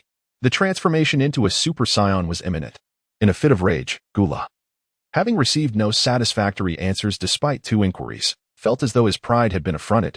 In an instant, boundless energy surged forth, shaking the very heavens and earth. At that moment, it felt as if the storm had abruptly ceased, only to resume its relentless assault upon the battlefield in the blink of an eye. Meanwhile, Gula had vanished from his original position. Kaso's lips curled slightly upwards. In the instant that Gula vanished, he sensed Gula's whereabouts. Just as the celestial deity of Earth had stated, possessing immense power without the finesse to wield it, and lacking the ability to conceal one's aura. Gula was merely a brutish oaf. Kaso inexplicably tilted his body, evading a fist as large as a sandbag that was aimed at his original position. Once again, this peculiar maneuver. Gula's face contorted with rage. The young man's actions were decidedly odd, and this was not the first time he had evaded such an attack. Was it Kaso's reflexes that were remarkably swift, or was it his own speed that was lacking? Gula suddenly began to doubt his own agility. "You cannot strike me." Kaso chuckled softly. Upon hearing those words, Gula narrowed his eyes, his pride once more ignited by provocation. He repressed his furious expression. Adopting a calm demeanor, "After all these years, you are the first to dare speak to me in such a manner. Have you truly never faced death?" Kaso waved his hand, took a couple of steps in midair, and chuckled. "In fact, I have already died once." He found Gula's angry demeanor quite amusing, which prompted him to utter these words. Nevertheless, Kaso's statement held a grain of truth. He had indeed perished in his previous life, though Gula was unlikely to believe him. Gula paused for a moment, then glared fiercely at Kaso, realizing that this rascal was teasing him again. "You don't think I possess only this level of strength, do you?" Gula's tone exhibited a subtle shift. For someone with a mere combat power of 15 million, he felt an overwhelming sense of humiliation. "Not fast enough. Then let us increase the speed." Kaso remained silent, fixated on Gula, wondering if he truly intended to unlock his 4th transformation. Was he to wield a cannon to swat a mere mosquito? Just as Kaso pondered this, Gula clenched his fists, his expression contorting into a fierce grimace, and let out a thunderous roar. A tidal wave of formidable energy erupted from Gula, radiating outward with an overwhelming force, causing the very essence of Gigi start to tremble in resonance. "This is bad. He is indeed on the verge of attaining his ultimate form." Kaso was taken aback. Typically, the Ice Clan would remain in their normal state to better control their immense inner power. Unlocking their transformation into ultimate form was an arduous endeavor. He truly did not anticipate that Gula would exhibit such madness. Had he perhaps overstepped in his provocations? Nevertheless, Kaso had no intention of allowing Gula to successfully transition into his ultimate state, if he was already difficult to contend with in his normal state. Entering the ultimate form would render Kaso utterly defenseless. Furthermore, once Gula transformed, his strength and speed would undoubtedly experience a significant enhancement, rendering Kaso's pride in his own agility futile against Gula's ultimate state. As the adage goes, in the face of absolute power, all tactics and techniques proved to be in vain. With this thought in mind, Kaso pressed his hands against his chest, pouring every ounce of his strength into a desperate endeavor. A glimmer of white light shimmered in his palms, and as the energy continued to surge forth, the tiny white point rapidly expanded into a colossal energy sphere measuring 50 meters in diameter. This energy sphere radiated an intense heat, causing the entire battlefield to momentarily cease its downpour. Upon closer inspection, one could observe that raindrops were still falling from the sky. However, they were vaporized by the searing temperature before they could reach the ground. Apart from its distinctive color, this energy sphere bore a striking resemblance to Frieza's planet-destroying orb. "Go!" Kaso roared in fury, exerting all his strength to hurl a colossal energy sphere towards Gula, reminiscent of a primordial beast charging forward with a deafening roar. Boom! Under the immense power of this force, the GG star trembled violently, as if on the brink of an explosive cataclysm. However, Kaso paid no heed to the safety of this celestial body. Even if it were to explode, he believed he could survive in the vacuum of space. Yet, just as the gigantic energy sphere was about to strike Gula, a protective aura suddenly enveloped him, deflecting the energy projectile outward. As Gula continued to bellow, his rounded head rapidly expanded, and from its apex, four horns stretched backward, transforming into 3 white, bony spikes. His mouth was shielded by a mask, while his eyes morphed into red pupils that vanished, and his shoulders jutted out like a breastplate, with 2 additional horns sprouting from his back. His arms grew into blade-like protrusions, unleashing a cataclysmic eruption of energy that created a cyclone, slicing through Kasso's energy sphere, which disintegrated into nothingness. Gula's ultimate state. Boasting a staggering battle power of 470 million. You have successfully provoked me. A chilling voice emanated from Gula's tightly shut mouth, his eyes devoid of any emotion, radiating a calmness that instilled fear. This is dire. Kasso widened his eyes in disbelief. How could this person act so unpredictably? He had transformed, yet he himself was unable to do so. Suddenly Kasso sensed a subtle ripple in the void, while the figure of Gula had long since vanished from sight. This is troubling. Before Kasso could react, Gula had already materialized before him. He raised his fist and charged forward. Bang! A resounding thud reverberated through the sky. Kasso hunched his body and glanced down, only to find Gula's fist pressed firmly against his abdomen. In that instant, he felt as though his internal organs were utterly shattered. A lethal blow. Kasso's eyes widened, filled with crimson streaks, as excruciating pain coursed through his entire being. He painfully expelled a mist of blood. To witness my 5th state, you should take pride in yourself. As Gula's voice faded, Kasso plummeted straight downwards. Splash! Kasso crashed heavily onto the ground, his entire body besmirched with mud from the torrential rain, as raindrops relentlessly pounded upon him. Blood incessantly flowed from Kasso's mouth. The surrounding rainwater long since stained a deep crimson. He had been overly complacent, always believing that Gula would never transform into the 5th state, convinced that his own agility would enable him to evade any lethal assault. Is this the end? Kasso's consciousness grew increasingly hazy in that recent strike. His internal organs had been shattered by Gula, rendering him utterly immobile. His breath became feebler with each passing moment. Gula gazed down at the pallid face of Kasso and shook his head, pondering how such a fool would dare to provoke him. Had he come here merely to meet his demise? Why could he not simply accept the role of my subordinate? Gula lifted his gaze to the dim sky, where the rain began to taper off, as if the tempest were about to cease. He had ventured here to recruit a band of mercenaries, only to encounter this insolent individual instead.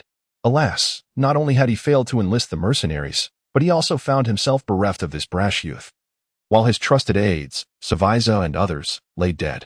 Gula shook his head, contemplating whether his brother Frieza had discovered his presence here. If Frieza were to learn of his losses, he would undoubtedly be subjected to merciless ridicule. Gula could almost envision Frieza's detestable smirk, and he yearned to depart the northern galaxy swiftly. His ship had been obliterated, leaving him with no choice but to traverse the galaxy back to the eastern galaxy. He took solace in the fact that the distance to the eastern galaxy was not insurmountable. With a few days of flight, he could return to his stronghold. Just as Gula prepared to ascend into the vast cosmos, he noticed Kasso's lips twitching slightly on the ground. Suddenly, Kasso suddenly rose to his feet, a radiant golden light igniting around him. The atmosphere became suffocating as an overwhelming pressure swept through the air, lifting the muddy soil into the atmosphere. A hum resonated as the space trembled. The immense force emanating from Kasso created a vacuum around him, devoid of any air. The terrifying pressure surged from beneath his feet, causing the ground to rupture once more. The solid rock beneath shattered violently, invisible ripples radiating outward, the high-frequency resonance echoing a low hum throughout the space. The vacuum extending for hundreds of miles was infused with Kasso's presence, the powerful aura causing fractures to appear in the surrounding space, akin to a shattered void, producing a piercing sound of explosion. At this moment, the hair of Kasso's body stood upright, and the white aura began to exhibit subtle variations. A pale yellow? Indeed. It was a pale yellow. What? Sensing the surge of energy, Gula turned around to behold Kasso now standing, his hair shimmering in a ceaseless dance of colors. Ah! Kasso roared, and under the influence of this terrifying aura, the mountains trembled and quaked, with some fragile peaks beginning to crumble, massive boulders cascading down. The waters of the lake surged into towering waves, reminiscent of boiling water in a pot, seething with intensity. Various adverse weather phenomena unfolded on the planet Gigi, akin to the cataclysmic explosion on Vegeta, save for the absence of volcanic eruptions and rampant lava. Thick arcs of electricity coiled around him like shimmering silver dragons, his hair flickering between dark and golden hues. In that moment, Kasso's pupils widened dramatically, vanishing in an instant, only to be replaced by vibrant emerald irises. The pale yellow light transformed into a brilliant golden glow as a tempestuous power erupted from within him. His hair oscillated between dark and gold, the flickering intensifying at an accelerating pace, faster and faster. Boom! A radiant golden light emanated from Kasso, enveloping the surroundings like the fierce rays of a newborn sun. Dazzling in its brilliance. Suddenly, the cries ceased abruptly. Crackling sounds filled the air as a figure with golden hair, radiating golden flames, stood firmly on the ground. A Super Saiyan. Panting heavily, large beads of sweat formed on Kasso's forehead as he gasped for air at an alarming rate. Chapter 93. Fierce battle. The dark clouds in the sky dispersed entirely, beams of sunlight streaming down, complementing Kasso, who was enveloped in golden light, creating a particularly breathtaking scene. Gula, still in his ultimate form, was taken aback by Kasso's transformation, feeling as though he had witnessed a ghost. He immediately retreated, hovering in front of Kasso, furrowing his brow and coldly stating, "Weren't you dead?" He could not comprehend how his strike, which should have shattered Kasso's very being, had failed to bring about death. Additionally, he had an unsettling sense of deja vu regarding the appearance of this young man. I truly came close to death. Kasso felt an explosive surge of energy within him and exhaled deeply. In a state of normalcy, he could barely contend with Gula, who possessed tenfold his strength. However, when Gula transformed into his ultimate form, his speed became terrifying. Kasso could perceive his movements, yet his body failed to respond in kind. A single punch from Gula shattered Kasso's internal organs, yet fortunately, he had preemptively held a senzu bean in his mouth, or he would have met his demise. In truth, Kasso had the opportunity to escape via instantaneous movement before Gula's transformation, but he chose otherwise. The philosophy of one must break to rebuild resonated with him. In that moment of near defeat, Kasso's mind wandered back through memories of his past life, reflecting on his journey to the Dragon Ball universe, each increment of his power, and every pivotal moment that altered the fate of the Saiyans. He had once thought that even at the brink of exhaustion, he would never breach the barrier of Super Saiyan. Yet, as he swallowed the senzu bean, a particular shackle within him suddenly unlocked, unleashing an inexhaustible tide of energy from his spine. Witnessing Kasso's abrupt transformation and the formidable aura that enveloped him, Gula felt a twinge of surprise. Although he still doubted Kasso could rival him. There are many marvelous abilities in the universe, yet your regenerative capacity is the most extraordinary I have ever encountered, Gula remarked, commending Kasso, whom he believed possessed a unique talent.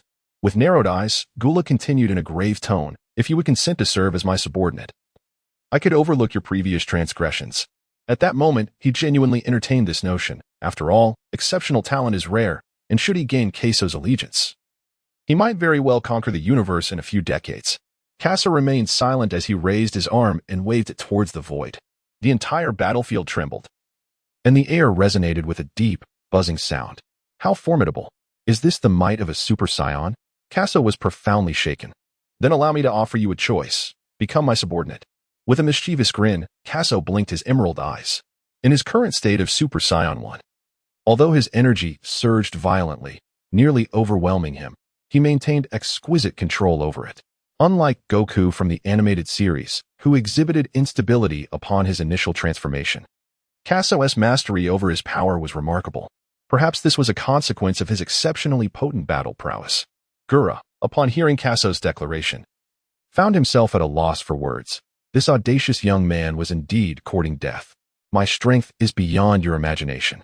Do you truly believe that a mere change in hair color can rival me?" Gula refrained from swiftly eliminating Kasso, instead attempting to persuade him to join his ranks. "Have you ever heard the legend of the golden-haired, blue-eyed warrior?" Kasso glanced at Gula and shook his head. "Golden-haired and blue-eyed?" Gula paused, momentarily lost in thought. From birth, the Ice Clan had been warned by their father to be wary of the golden-haired, blue-eyed Super Saiyan. As this realization dawned upon him, Gura's pupils constricted, and he instinctively took several steps back. A Super Saiyan? Gula fixed his gaze on Kasso, recalling how he perceived a resemblance to a Saiyan upon first sight, albeit uncertain due to the absence of a tail. At that moment, Kasso's tail emerged from his waist. The sight of Kasso's tail, coupled with his golden hair, caused Gula to tremble momentarily before he regained his composure. Indeed, Frieza's decision to spare the Saiyans proved to be a foolish one. Yet, even if Kasso were to transform into the legendary Super Saiyan, what difference would it make? Gula spread his arms wide, lifted his chin, and gazed towards the heavens, embodying a sovereign presence. As the cosmic ruler of the Eastern Galaxy, no one had ever posed a threat to him. He acknowledged that the mention of golden-haired, blue-eyed warriors had briefly unsettled him. However, he was confident that, regardless of Kasu's Super Saiyan status, he would remain an insurmountable adversary. Moreover, the Super Saiyan was merely a legend. Who could ascertain its true might? The only way to determine if one was a worthy opponent was through combat. Kasu's tone was exceedingly relaxed as he sensed the cataclysmic energy coursing through him, rendering any estimation of his enhanced combat prowess utterly unfathomable. If it were indeed true, as portrayed in the anime, that a Super Saiyan could augment their fighting strength by 50-fold. Kasu possesses an astounding combat power of 600 million, surpassing Gula by over 100 million. Coupled with his agile movements, Gula is undoubtedly no match for him. Let me witness the legendary power of a Super Saiyan. Upon realizing that Kasu did not deny being a Super Saiyan, Gula understood that he could not recruit him. With the comical pride of a Saiyan, it is impossible for him to genuinely submit to outsiders. This was evident in Frieza's case. As the words fell, Kasu suddenly vanished from sight. Previously, it was Gula who had been on the offensive. Now, it was his turn to take the initiative. A shadow darted across the sky. Gula felt a tightening in his breath as he sensed Kasu's formidable aura slicing past him, yet he could not discern the opponent's movements. Behind him, relying solely on instinct, Gula raised his arm to defend. However, he was met with a powerful kick that carried a fierce gust of wind. Bang! The sky erupted with a thunderous sound as explosive force struck Gula's abdomen, sending excruciating pain coursing through his nerves to his brain, propelling him upwards into the sky. How is this possible? Gula clutched his belly, steadying himself in midair. He could hardly believe that this Saiyan had transformed into a Super Saiyan, reaching such terrifying levels of power. In both speed and strength, he had become exponentially more formidable. Gula swallowed hard. Surely this Saiyan's combat power could not exceed his own? In fact, in the anime, Goku's initial transformation into a Super Saiyan only yielded a power level of 150 million, and had Gula faced Goku, he could have easily overwhelmed him. However, he was now confronted with Kasu, a monstrous being with a base power level of 12 million. In the midst of battle, how could one afford to be distracted? Kasu appeared above Gula without warning, and with a graceful wave of his hands, thousands of vibrant energy orbs floated in the void. At that moment, the atmosphere within a 1,000-mile radius seemed to freeze, permeated by an oppressive silence. The battlefield was saturated with a chilling aura. Damn those Saiyan monkeys! Gula seethed, realizing that his opponent's power surpassed his imagination. This technique mirrored one he had previously employed, yet the sheer number of energy orbs was tenfold greater. Chapter 94. The call of Brother Kasu. He intended to defeat him with his own technique. The thought ignited Gula's fury. Boom, boom. The intense energy caused ripples in the fabric of space, accompanied by sporadic crackling sounds. This was dire, despite Gula's overwhelming anger. Facing Kasu's multitude of energy orbs posed a lethal threat if he failed to respond appropriately. Flee. The same scenario unfolded once more, but this time, it was Gula who sought to escape. Kasu floated in the air, a sinister smile gracing his lips. Go. Countless energy orbs transformed into azure wolves, roaring towards Gula. Beams of silver light cascaded from the heavens, detonating with nuclear ferocity at Gula's last known position. Boom, boom. The cacophony of explosions reverberated for over 20 minutes, leaving Gula no moment to pause. Should he be struck by even one of those energy orbs, the remaining ones would follow suit in relentless succession. You shall pay for this. Having narrowly evaded the final energy orb, Gula gasped for breath, the once mighty cosmic sovereign of the Eastern Galaxy, now uttering such helpless words. He never anticipated the situation would become so dire. Had he known that the path ahead would lead to his obliteration, he would have acted differently. Gula harbored a deep-seated disbelief that Kasu could turn to ash and yet somehow resurrect. A profound bitterness enveloped him, laden with unexpressed regret. Yet, regret served no purpose. In this moment, Gula underwent a transformation. His gaze shifted to one of unspeakable terror. He swiftly morphed into a streak of violet light, slicing through the sky, the air crackling with the sound of sonic booms. Just in time, Kasu charged towards Gula with fervor. The two swiftly closed the distance, soon becoming entangled in a fierce clash. In an instant, the sky was filled with shadowy figures, their every collision resonating with a tremendous sound.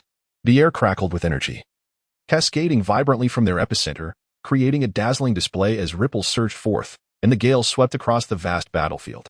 Boom, boom. Amidst the terrifying force of their confrontation, Shockwaves carved deep chasms into the surface of Gigi Star, making it seem as though the very tectonic plates of the planet were shifting. What a thrilling spectacle!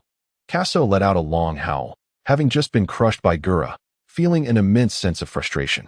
At present, both in speed and strength, he far surpassed Gura. However, he had yet to master the power within him, rendering him unable to completely overpower Gura, resulting in a stalemate. As time progressed, the strength of the Super Saiyan was gradually being harnessed by Kaso, and he began to gain the upper hand in their battle. Gura, noticeably aware of this shift, furrowed his brow, as if contemplating a significant decision. Is this the power of the Super Saiyan? Gura quickly distanced himself from Kaso and declared, "Our ancestors have always warned us to be wary of the golden-haired, blue-eyed Saiyans, and they were indeed correct. After this battle, I shall personally descend upon the North Galaxy and eradicate every last one of you Saiyans. Do you think you can escape from here alive?" Kaso cracked his neck with a sound, the tension palpable. If they continued to fight, Gura would no longer be his match. "I admit that the Super Saiyan is formidable, but you possess a fatal flaw." Oh. Upon hearing this, Kaso squinted his eyes. In the Dragon Ball anime, whenever members of the Frost Demon race found themselves unable to defeat their opponents, they would resort to a planet-destroying attack. Their innate physical prowess allowed them to survive in the vacuum of space, while their adversaries would perish. Such tactics are indeed despicable. He surmised that Gura intended to obliterate planet Gigi. Indeed, as far as I know, you Saiyans cannot survive in the vacuum of space. If I destroy this planet, you will undoubtedly meet your demise. In that moment, Gura finally regained his former confidence, believing that this knowledge would grant him the upper hand over Kaso. Kasu silently observed Gula's performance, pondering that without his wish to the dragon, he might have truly met his demise. Noting Kasu's silence, Gula chuckled, "You must be quite alarmed." Seeing Kasu's stoic expression, Gula suspected he was merely putting on a facade, concealing a heart racing with fear. "You may give it a try." Kasu replied with an unwavering calmness, as if eager to witness the fabled planet-destroying bomb. "As you wish," Gula scoffed, acknowledging the unfairness of the situation but adhering to the adage that the victor dictates the narrative. However, it was perplexing to see Kasu appear so nonchalant in the face of impending doom. Who was he trying to impress? With a flick of his finger, Gula summoned a radiant orange glow, the surrounding atmospheric pressure plummeting as an overwhelming surge of energy erupted from within him. A sphere of destruction, 50 meters in diameter, materialized atop his fingertip.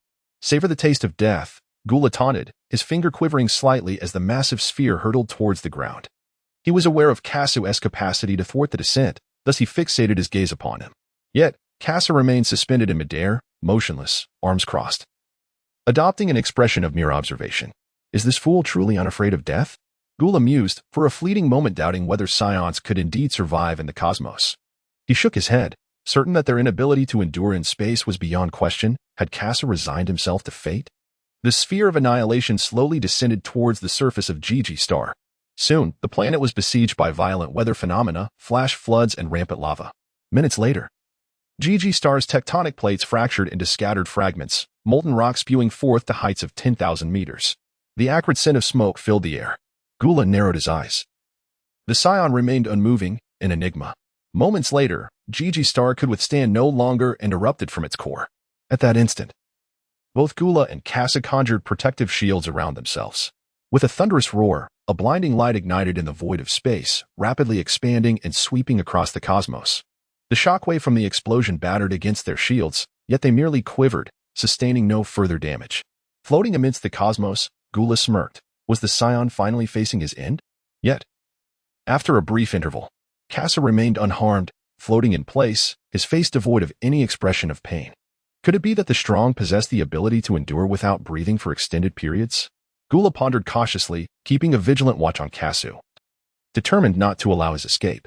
As long as time was on his side, the opponent would inevitably perish in the vacuum of space. Half an hour passed. Gula's eyes widened in disbelief, as if he had witnessed a ghost. "Look no further. I can survive in the cosmos." Kasu transmitted his voice through the air towards Gula. How is this possible? Upon hearing his words, Gula was utterly astonished. When had Saiyans acquired the ability to survive in the cosmos? This should not be the case. Just as Gula was engulfed in shock, Kasu, having rested sufficiently, prepared to deliver a fatal blow to Gula. However, a radiant purple light suddenly appeared beside Kasu. "Brother Kasu." Chapter 95, The Return of Osbier. As Kaso prepared to eliminate Gula, he was suddenly collided by a youthful and beautiful maiden, with a graceful figure and flowing hair. A fragrant essence wafted into his nostrils. Startled by the softness he embraced, Kaso was momentarily taken aback. The words Kaso brother evoked a flood of memories from years past. Upon his arrival in the Dragon Ball universe, a small girl had nestled in his arms, pleading for Nappa to return her Kaso brother. Subsequently, they escaped from planet Vegeta together, training side by side and striving to save the Saiyans, inseparable throughout their journey. It was only later, upon encountering Whis, that she dedicated herself to training alongside him in order to protect her Kaso brother. 8 years have since elapsed. Now, hearing that familiar address once more sent a tremor through Kaso's heart, prompting him to lower his gaze. Her ruby lips and pearly teeth, as well as her skin like exquisite jade, captivated him. Attired in garments reminiscent of ancient Egypt, her fitted outfit accentuated her form flawlessly. Adorned with a golden collar that emanated an air of profound mystery, her features bore a striking resemblance to the little girl etched in his memory. Is it you, little Bayu? Kaso fervently embraced Osbier, his eyes glistening with unshed tears, his voice trembling. Kaso brother, it is I have returned. Osbier reached her arms around Kaso's waist, holding him tightly. Her training under Whis was solely aimed at ensuring she could protect Kaso in the future. Following her journey to the realm of the Destroyers, she received daily guidance from Whis. The path to becoming a candidate for the Destroyer was undeniably arduous, in moments of doubt. It was the thought of Kaso that bolstered her resolve. During her 8 years of training, she had yearned to return and see Kaso. Yet her progress had not met Whis' standards, preventing her from doing so. Time and again, Whis had urged her into the Time Realm for further training. And within its confines, she lost track of how long she had labored, ultimately leading to her current achievements. It is evident how profoundly Osbier missed Kaso. Kaso brother. Osbier buried her head against Kaso's chest, repeatedly rubbing against him, softly murmuring his name. Little Bayer. Kaso gently inhaled. His beloved Bio had finally returned, and he had longed for her dearly. The two embraced tightly, as if time itself had come to a standstill in that fleeting moment.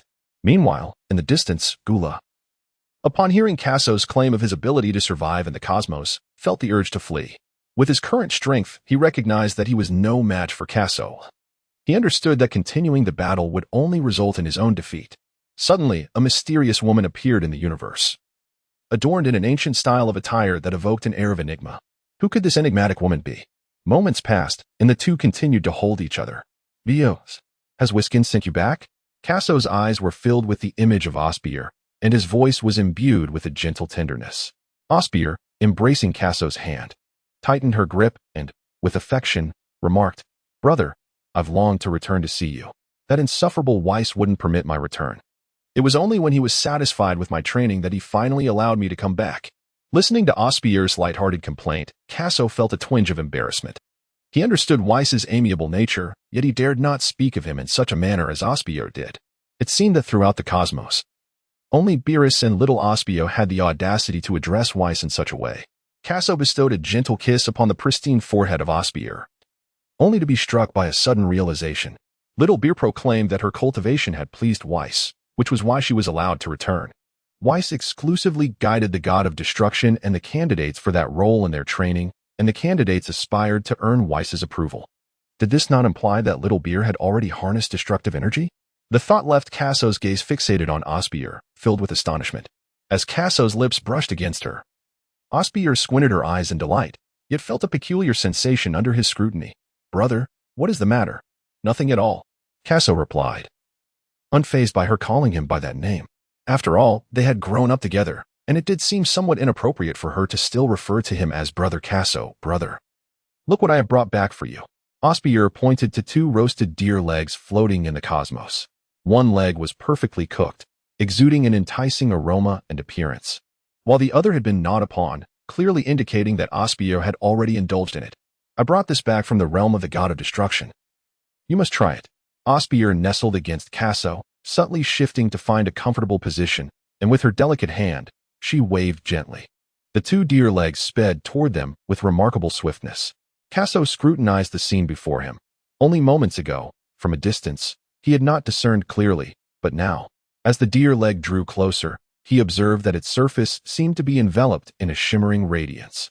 At first glance, It was evident that this deer leg was far from ordinary. While Kaso and his sister debated the origins of the deer leg, Gula's voice erupted, merging with the air around him. Do you two treat me as if I am invisible? He had been present for half an hour. While the two ahead remained engrossed in their discussions, either about the mysterious woman's cultivation or the provenance of the two deer legs. Being so blatantly disregarded would provoke ire in even the most placid of individuals, not to mention the cosmic emperor of the Eastern Galaxy. Brother, who is he? Osbier's inquiry was abruptly interrupted by Gula, her tone laced with icy disdain. Even Kaso, who was cradling her, felt a shiver run through him. His name is Gula. He hails from the Frozen tribe and is the brother of Frieza, Kaso explained as he gently stroked Osbier's hair. Frieza's brother? The instant Osbier's words fell, a palpable aura of menace enveloped the cosmos, the very fabric of space seeming to freeze in that moment. One of her purposes for returning was to seek vengeance against Frieza, and she had not anticipated encountering his brother so fortuitously. Saiyan monkeys, brace yourselves. I shall ensure your complete eradication from the universe, Gula snarled, turning to flee. Osbier retorted, to speak to her brother in such a manner is a death wish. Kaso chuckled softly, surprised at Gula's audacity. Do you think you can escape?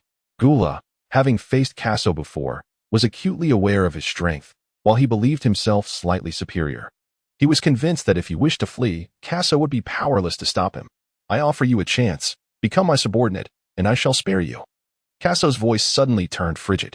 Kaso did not believe that Gula would agree to become his subordinate, even if Gula consented. Kaso would not dare to keep such an exceedingly wicked being from the Frozen clan by his side. He merely sought to provoke Gula. Gula's eyes blazed with fury. This Saiyan monkey persistently imitated his actions. Just moments ago, during their confrontation, Kaso had employed techniques reminiscent of Gula's own, and now he was attempting to recruit others in the same manner. Infuriating. Chapter 96. The destruction of Gula. Gula's eyes burned with rage as he spoke. His voice laced with anger. I wish to depart. You cannot retain me. He was acutely aware of Kasu's astonishing regenerative abilities, yet he had failed to eradicate him completely, resulting in this predicament. At that moment, Gula was consumed by regret. Then let us engage once more. Kaso released Osbier. He could never allow Gula to depart. Kaso floated in the void, his entire being radiating a terrifying power, enveloped in a halo of golden flames. The inky darkness of the universe was instantaneously illuminated by his golden energy, its overwhelming force radiating outward in all directions. Osbier, who had just returned, witnessed this scene and noted the peculiar change in Kaso's hair color. Now, confronted with the immense power he wielded, she felt a sense of curiosity. Her own strength was derived entirely from this, so why was her brother, Kaso, also so formidable? Just as Kaso prepared to take action, Osbier's voice rang out. Brother. Allow me. Oh. Kaso turned his head to glance at her, then nodded slightly. He had come to the planet of Gigi with the sole purpose of transcending into a Super Saiyan. Now that he had successfully achieved this transformation, Gula had become irrelevant. He was also eager to witness the prowess of the young girl, Bayer. With this thought, Kaso's aura suddenly dissipated. Meanwhile, Gula, far off in the distance, was seething with rage as his chest heaved up and down. The audacity of this Saiyan monkey, having transformed into a Super Saiyan, was one thing, but now, this unexpectedly appearing woman dared to be so brazen. You two will pay for this. Though Gula's heart was aflame with anger, he dared not linger any longer. If Kaso became accustomed to the power surging within him, his demise would be inevitable. Glaring at the two detestable figures before him, Gula silently vowed to return for revenge. With that thought, he transformed into a streak of purple light, unleashing all his energy to enhance his speed. In an instant, Gula's figure appeared miles away. Seeing this, Kaso could not deny that Gula's speed had indeed increased significantly. Pursuing him would pose a considerable challenge. However, he and Bayer were not to be forgotten, for they both possessed the ability of instantaneous movement. As long as they could sense Gula's aura, no matter how far he fled, Kaso and Osbier would be able to catch up to him. Indeed, with a flick of her small hand, Osbier made two roasted deer legs vanish into the cosmos. Their whereabouts a mystery. She pressed her finger to her forehead and instantly disappeared from her spot. Kaso executed the same gesture and instantaneously transported himself to Gura's location, eager to witness the true prowess of Xiao Bayer. Moments later, Gura was hurtling through the cosmos at breakneck speed. He turned back, only to find the absence of the two figures, which momentarily relieved him. Yet, he dared not reduce his velocity. Do they intend to kill me? Gura scoffed disdainfully. Calamity will forever remain a step behind me.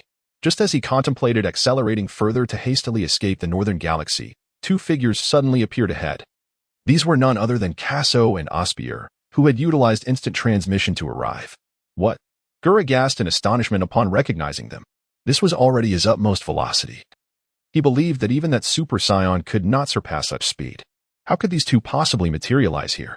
Osbier positioned herself before Gura, raising her hand to reveal a purple bead of energy nestled in her palm. As the violet radiance blossomed, the twinkling stars around them dimmed momentarily. A surge of destructive energy coalesced in Osbier's hand, aimed squarely at Gura. Destroy. Upon the utterance of those words, Gura's scalp tingled, and cold sweat trickled down his back. As if an ancient behemoth had set its gaze upon him, with annihilation imminent. Fear gripped him. It became evident that this woman was the most formidable of all. Gura gritted his teeth and recklessly exerted every ounce of power within his body, propelling himself with unprecedented speed. A blurred figure flashed through the cosmos, beyond the comprehension of mortal eyes. Yet, Osbier's destructive energy had already locked onto Gura. No matter how he attempted to flee, he could not evade its relentless pursuit. No. Gura realized that the energy, no larger than a grain of rice, was drawing ever closer, on the verge of overtaking him. In that moment, despair engulfed Gura. He felt that if this purple bead struck him, he would perish, his soul dissipating into oblivion. The next instant, the destructive energy surged towards Gura. Gura's pupils contracted sharply. He discovered that the purple energy had made contact with his leg, yet he felt nothing. Just as he reveled in the notion that the purple energy was not as formidable as he had imagined, in an instant, he transformed into a cascade of violet luminescence, vanishing from the dark expanse of the universe without uttering a single sound. Gura, a mighty emperor of the cosmos, thrice as powerful as Frieza, met his demise at Osbier's hands. Moreover, it was a complete dissolution of his very soul. Witnessing this spectacle, Kaso swallowed hard. Was that purple bead truly destructive energy? How terrifying. Xiaobai is formidable. Brother, am I impressive? Osbier lifted her alabaster chin, proud as a swan. My Xiaobai is the best. Though he was deeply impressed by Xaibier's prowess, Kaso felt a profound joy for her. She had been away from his side for so long, and at last, her efforts bore fruit. Osbier flew back to Kaso, leaping high and clinging to him. As he felt the softness against his chest, Kaso affectionately patted Osbier on the head. His gaze filled with deep affection. Let us return, he said. You have been away for so many years, and Genia has missed you dearly. Then let us hurry back. I have missed Aunt Genia so much. Osbier's voice was filled with urgency. After all these years, aside from Kaso, it was Aunt Genia that she longed for the most. All right. Kaso cradled the little girl Biber in his arms and then vanished into the cosmos. On the planet Salad, in the courtyard of the Bardock family, Jine and Philia exclaimed, Do not worry, Kaso will be fine. Indeed, Bardock and Garrus, seated in the courtyard, echoed this sentiment, though their hearts were filled with apprehension. To comfort the two women, they feigned a relaxed demeanor. When that rascal returns, I shall make him pay, Philia declared. Her teeth clenched and her face a mask of anger. Kaso is truly reckless. He knows the power of Gula, with a combat strength of 100 million. How could he possibly contend? Jine paced anxiously in the courtyard. The mention of Gula's immense power weighed heavily on Philia's expression. She was aware of Kaso's formidable teleportation ability. But could he truly escape the clutches of such a powerful adversary? The thought of failure sent shivers down her spine. Chapter 97. The return with Osbiel. Just as the atmosphere grew tense with worry, two figures suddenly appeared in the courtyard. The man, adorned with golden hair, was enveloped in a radiant aura of golden flames. The woman, dressed in attire reminiscent of ancient Egypt, showcased her curvaceous form with a snug leather outfit. They were a strikingly attractive pair. I have returned, Kaso declared, joyfully cradling little Biber in his arms. Who are you two? Bardock furrowed his brow, his body tense and alert as he scrutinized the unfamiliar visitors, sensing their extraordinary power. Meanwhile, Jine and Philia felt an uncanny familiarity with the pair, especially the man, whose features bore an uncanny resemblance to Kaso's. What is going on? Do you not recognize me? Kaso was momentarily taken aback. The little Osbier, nestled in his embrace, covered her rosy mouth and chuckled softly. This unfamiliar appearance of Kaso must have seemed strange to anyone who beheld it. Brother, your hair, Osbier exclaimed, extending her tiny hand to tousle Kaso's hair. How could she have almost forgotten? Kaso finally realized that he was still in his Super Saiyan state, which explained the puzzled expressions on everyone's faces. I am Kaso. He attempted to set Osbier down, yet she clung to him tightly. After 8 long years apart, he too missed the girl dearly, so he acquiesced. Kaso? The crowd exclaimed in astonishment. You rascal, why have you dyed your hair golden? Bardock glared at Kaso. Having initially thought he was facing an enemy invasion, which had caused him unnecessary concern. However, a sudden flash of insight struck Bardock. Golden hair and blue eyes. A Saiyan. Bardock blurted out. You've transformed into a Super Saiyan? The sight of Kaso in this form was strikingly reminiscent of the vision he had in his dreams when he witnessed Kakarot's transformation. Upon hearing Bardock's words, everyone held their breath as if they had received unbelievable news. Geras and Jine understood that the legend of the Super Saiyan was indeed real, and Kaso's appearance aligned with the descriptions from the tales.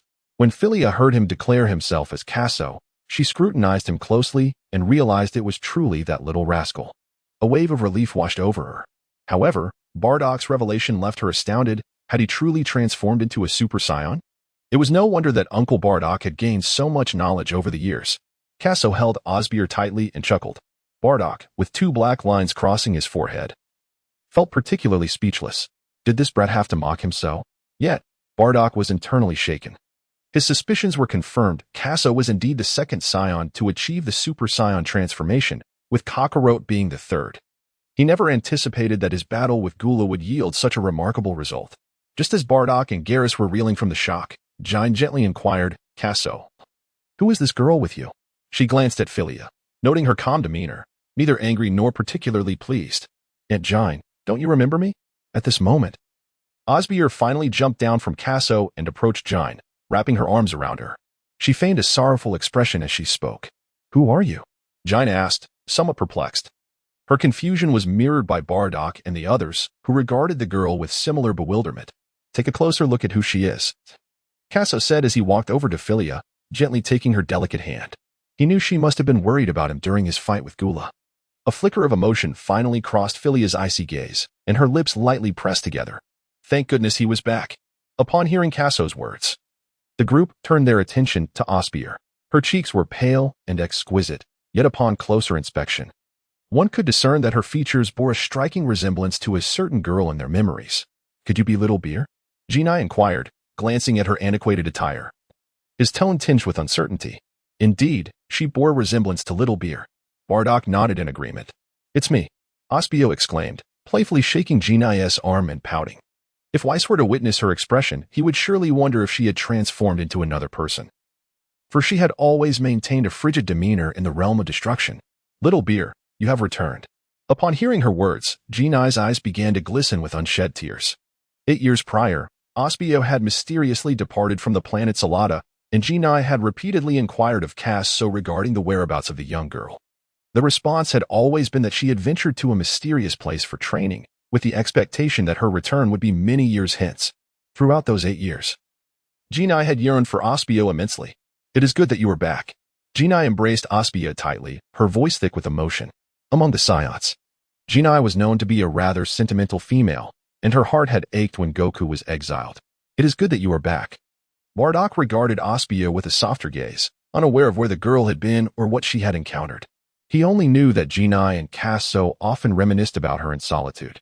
Now that she had returned and Kaso had ascended to Super Saiyan, it was truly a double blessing. In stark contrast to the jubilant atmosphere on the planet Lolita, the ambience within the Gulra faction of the Eastern Galaxy was chillingly bleak. In the communications department of Gulra's forces, an alien received a message transmitted from Gulra's communication device. Inform my Lord Father to beware of the Super Saiyans of the Northern Galaxy. This message had been dispatched by Gulra at the moment Kaso and Osbier were reunited. After receiving Gulra's message, the alien in the communications department realized that Gulra's signal had abruptly ceased. They hurriedly relayed the information to King Cold. Through this message and the communication signals from Savaiza and his companions, it was not difficult to surmise that they had encountered a formidable adversary known as Super Saiyan. And it was highly probable that Gulra and his group had perished. Lord Savaiza and his companions are dead. Lord Gulra is also deceased. How could this be? The other aliens of the Gulra faction were astounded by the news of Gulra's misfortune. In their hearts, Gulra possessed a combat power exceeding 100 million. How could he possibly have fallen? Meanwhile, in the Western Galaxy, King Cooled sat upon his throne in the palace when he abruptly received the grim tidings. Gulra is dead. King Cold furrowed his brow. Despite his disdain for Cooler's incessant scheming for power, he could not fathom the notion of his own son meeting his demise. He was acutely aware of Cooler's formidable strength, boasting a battle power of 470 million, a level his second son, Frieza, had yet to attain. Who could possibly vanquish Cooler? King Cold coldly inquired. What communication has been relayed from Cooler? The message from Lord Cooler was clear. Beware of the Super Saiyan from the Northern Galaxy. Upon hearing this, King Cold's body trembled involuntarily. The Super Saiyan from the Northern Galaxy? Hadn't Frieza obliterated all Saiyans? Was there truly a remnant that had transformed into the legendary Super Saiyan as foretold by their ancestors? A cascade of thoughts flooded King Cold's mind. And he felt a chill of sweat trickle down his back, his battle armor now dampened. How infuriating that Frieza had failed to eradicate the Saiyans completely. King Cold ground his teeth. It was highly probable that Cooler had encountered the fabled Super Saiyan, based on King Cold's understanding of ancestral teachings. Only under such circumstances could a powerhouse like Cooler encounter an unforeseen predicament. What to do? He resolved to travel to the Eastern Galaxy to ascertain the situation before making any decisions. Relay a message to Frieza, instructing him to head to Cooler's domain.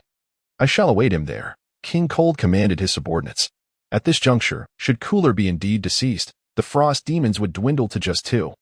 They had long been arch-nemeses of the Saiyans, and if this matter was not handled with great care, the Frost Demons could very well perish at the hands of the legendary Super Saiyan.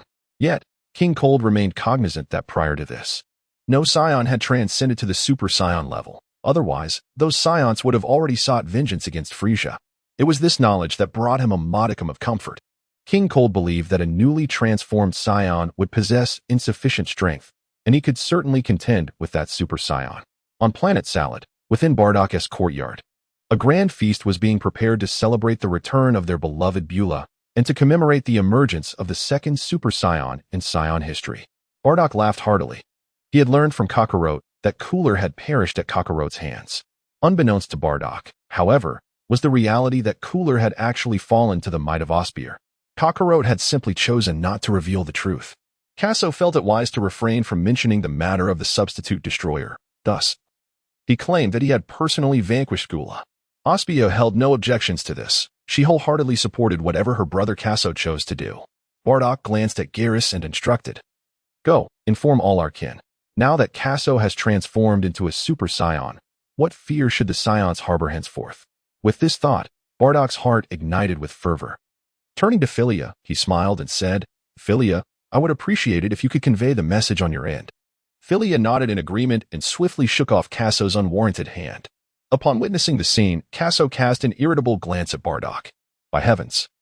He resolved to seize an opportunity to deliver a sound thrashing to Bardock. Unbeknownst to Bardock, Kaso harbored these thoughts. However, now that Kaso had ascended to the legendary realm, it was time to make a pivotal decision. Soon after, in a vast plaza within the living quarters, adorned with a scattering of verdant flora and illuminated by radiant lights, an invention of the Lolita clan that shone upon individuals without causing discomfort, a grand banquet was set. Over 200 tables were arranged, with every 4 members of the Lolita clan gathered around a single table. In stark contrast, each Saiyan had but 1 table before them, as the food laid out was sufficient for only a single Saiyan. The tables were laden with an array of delicacies and exquisite wines procured from the cosmos. The atmosphere was lively, with the crowd buzzing with conversation. It was rumored that we had drawn the attention of Gulda. Indeed, when Lord Bardock summoned us, I initially thought a confrontation with Gulda's forces was imminent. Yet, Lord Kaso intervened to halt Bardock, which was somewhat regrettable. Before the feast commenced, the Saiyans congregated to discuss Bardock's previous gathering. They acknowledged Gulda's prowess, yet from their tone, it was evident they did not regard him as particularly fearsome. Rather, they expressed a sense of loss at the missed opportunity to engage in battle with his forces. In contrast to the Saiyan discussions, the nearby Lolita clan engaged in discourse about Philia. Long ago, I had noticed the peculiar gaze with which Lady Philia regarded Lord Kaso. It seems I was not alone in this observation. When do you suppose Lady Philia will join Lord Kaso? Meanwhile, at Kaso's table, he sat surrounded by Osbier and others. "Brother, I shall take you to savor some delectable treats shortly," Osbier said, her chin resting upon her hand, gazing at Kaso with rapt admiration. Having been away from Kaso for so long, she felt that every moment spent without his presence was a waste of life. Very well. At this moment, Kaso had reverted to his original form and smiled. Upon hearing Bardock announce the commencement of a grand feast, he sensed that Bardock had something significant to declare. Indeed. As the crowd engaged in animated discussion, Bardock soared into the air, pausing mid-flight. The sight of Bardock ascending silenced the assembly. Bardock proclaimed, "I can see that many of you are curious as to why I have called for this feast." No sooner had he spoken than both the Saiyans and the Lolita clan erupted into a cacophony of inquiries. Their bewilderment was understandable. How could such a celebration arise in the wake of Gulda's threats? "I have several announcements to make." Bardock's voice resonated with authority. "We Saiyans have birthed a Super Saiyan. And that individual is Kaso." Upon the utterance of these words, the entire venue erupted with fervor. "Is it true? Is it truly so?" The crowd clamored. Yet the disbelief in their tones betrayed their skepticism regarding the news. Indeed, it was true. Kaso had vanquished Gula, and henceforth, we Saiyans shall reclaim our illustrious title across the cosmos. After delivering his proclamation, Bardock cast a glance at Kaso. Kaso rolled his eyes, accurately predicting that Bardock would indeed reveal his transformation into a Super Saiyan. However, he concurred with Bardock's decision. With Frieza's power at merely 120 million, Kaso felt confident that he only needed to be wary of King Cold. Even if he temporarily struggled against King Cold, the enigmatic little Bii was still around. With this thought, Kaso ascended into the air and declared, as Bardock has stated, "I have indeed achieved the ability to transform into a Super Saiyan." Super Saiyan. I did not mishear that, did I? Lord Kaso. Lord Kaso. The crowd erupted in chants of Kaso's name. They understood that Gula possessed a combat power exceeding 100 million. Thus it appeared that Kaso, now transformed into a Super Saiyan, had surpassed that threshold as well. The legends recorded within their clan were indeed formidable. Combat power of 100 million. The Saiyans recalled the days when King Vegeta, with merely over 10,000 in combat power, had claimed his throne. How terrifying would Kaso's 100 million combat power be now? I now wish to announce a second matter. I have decided that the position of Saiyan leader shall be entrusted to Kaso. I believe that under Kaso's leadership, we Saiyans shall reclaim our place at the pinnacle of the universe. Upon uttering these words, Bardock felt an immense weight lift from his heart. For many years, since fleeing planet Vegeta, he had lived in fear, afraid that the frost demons would discover the Saiyans, terrified that he could not guide his people back to greatness. Bardock glanced at Kaso and felt a sense of relief knowing this individual was with him. As Bardock spoke, a profound silence enveloped the square. Garrus and Castor looked at Bardock with deep respect. Chapter 99, The New Leader. Bardock's tireless dedication had not gone unnoticed, particularly in the mercenary squad. From the initial formation to executing missions across the universe, he had been steadfastly present. He feared that the Saiyans might inadvertently leak information in the cosmos, dreading the prospect of their extinction. Years prior, King Vegeta had ruthlessly eliminated any threats to his throne, yet now Bardock was prepared to relinquish what King Vegeta had cherished. Bardock's sole concern was the welfare of the Saiyans. Nonetheless, Kaso's actions did not go unrecognized. From the very beginning, he had been the one to rescue the Saiyans. And now he had transformed into a Super Saiyan. With his extraordinary prophetic abilities and ghostly instant transmission, it was clear that under his guidance, the Saiyans would undoubtedly ascend to new heights. Garrus and the others admired Bardock's willingness to step aside. Jine covered her mouth, tears welling in her eyes. She understood the hardships her man had endured over the years, and now, at long last, Kaso had matured. "You will always be our leader." At this moment, all the Saiyans rose to their feet, their respectful howls echoing throughout the square. The nearby Lolita clan also stood, gazing up at the imposing figure in the sky. A figure of such grandeur. "Now, let us hear from our new leader." Bardock patted Kaso on the shoulder. The square fell silent once more, as over 400 pairs of eyes turned towards the stage. Kaso opened his mouth, at a loss for words. Kaso initially believed that Bardock intended merely to announce his ability to transform into a Super Saiyan and the resurgence of the Saiyans renowned throughout the universe. However, he was taken aback when the leadership was unexpectedly passed on to him at that moment. Yet, Kaso was also aware that such a day would eventually come. After a moment of reflection, he chuckled and remarked, "Uncle Bardock's sudden declaration truly caught me off guard." Kaso patted his chest, appearing rather comical, observing his whimsical demeanor. Everyone present erupted into laughter. Saiyans tend to become rather arrogant upon acquiring a modicum of power, much like the character Vegeta in the anime, who, during the Cell Saga, due to his training in the hyperbolic time chamber, audaciously allowed Cell to attain his ultimate form. This was a perfect embodiment of hubris and self-satisfaction. However, it is evident that Kaso remains the same Kaso, formidable yet unpretentious. Such a leader is cherished by both clans. Nevertheless, at this moment, Kaso genuinely had little to express. As Bardock had just articulated the forthcoming actions of the Saiyans, Kakarot chuckled. As Saiyans, we have traversed a long journey, enduring numerous trials. Now, I have transformed into a Super Saiyan. Just as Uncle Bardock proclaimed, it is time for us to restore the Saiyan name throughout the cosmos. Kaso clenched his fists, his gaze directed at the crowd brimming with determination. Lord Kaso! Lord Kaso! The two factions erupted in a chorus of his name, reminiscent of their earlier calls for Bardock. The progress of both the Saiyan and Lolita clans is attributed entirely to Kaso, who has long been acknowledged by both tribes. At last, the day of Kaso's ascension has arrived. On the ground, ever since returning to the planet Yardrat, Osbier's eyes had not strayed from Kaso, gazing at his handsome visage. Her heart raced wildly, and a flush of crimson graced her cheeks. Kaso is truly handsome. Meanwhile, in the Lolita clan, Philia blinked her beautiful eyes, a gentle smile gracing her lips. That little rascal has finally matured.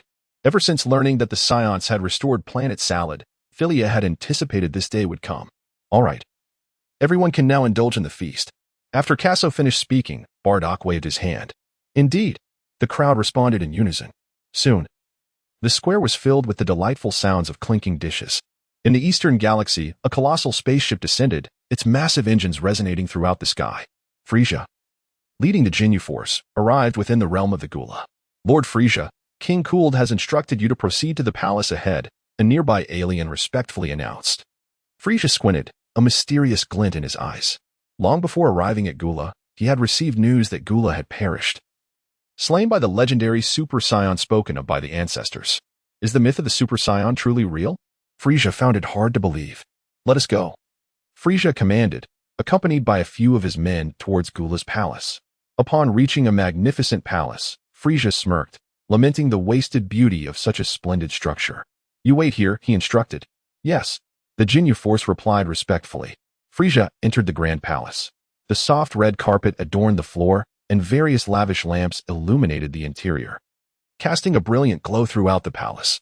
Even King Cooled, seated upon his lofty throne, couldn't help but sigh. Gula certainly knew how to indulge in luxury. Frieza approached the hall, bowing his head respectfully as he inquired, Father, have you summoned me for a particular purpose? Frieza understood that King Cooled's intention was primarily to hold him accountable. Gula had been killed by a Super Saiyan, and the Saiyans had been eradicated by him many years prior.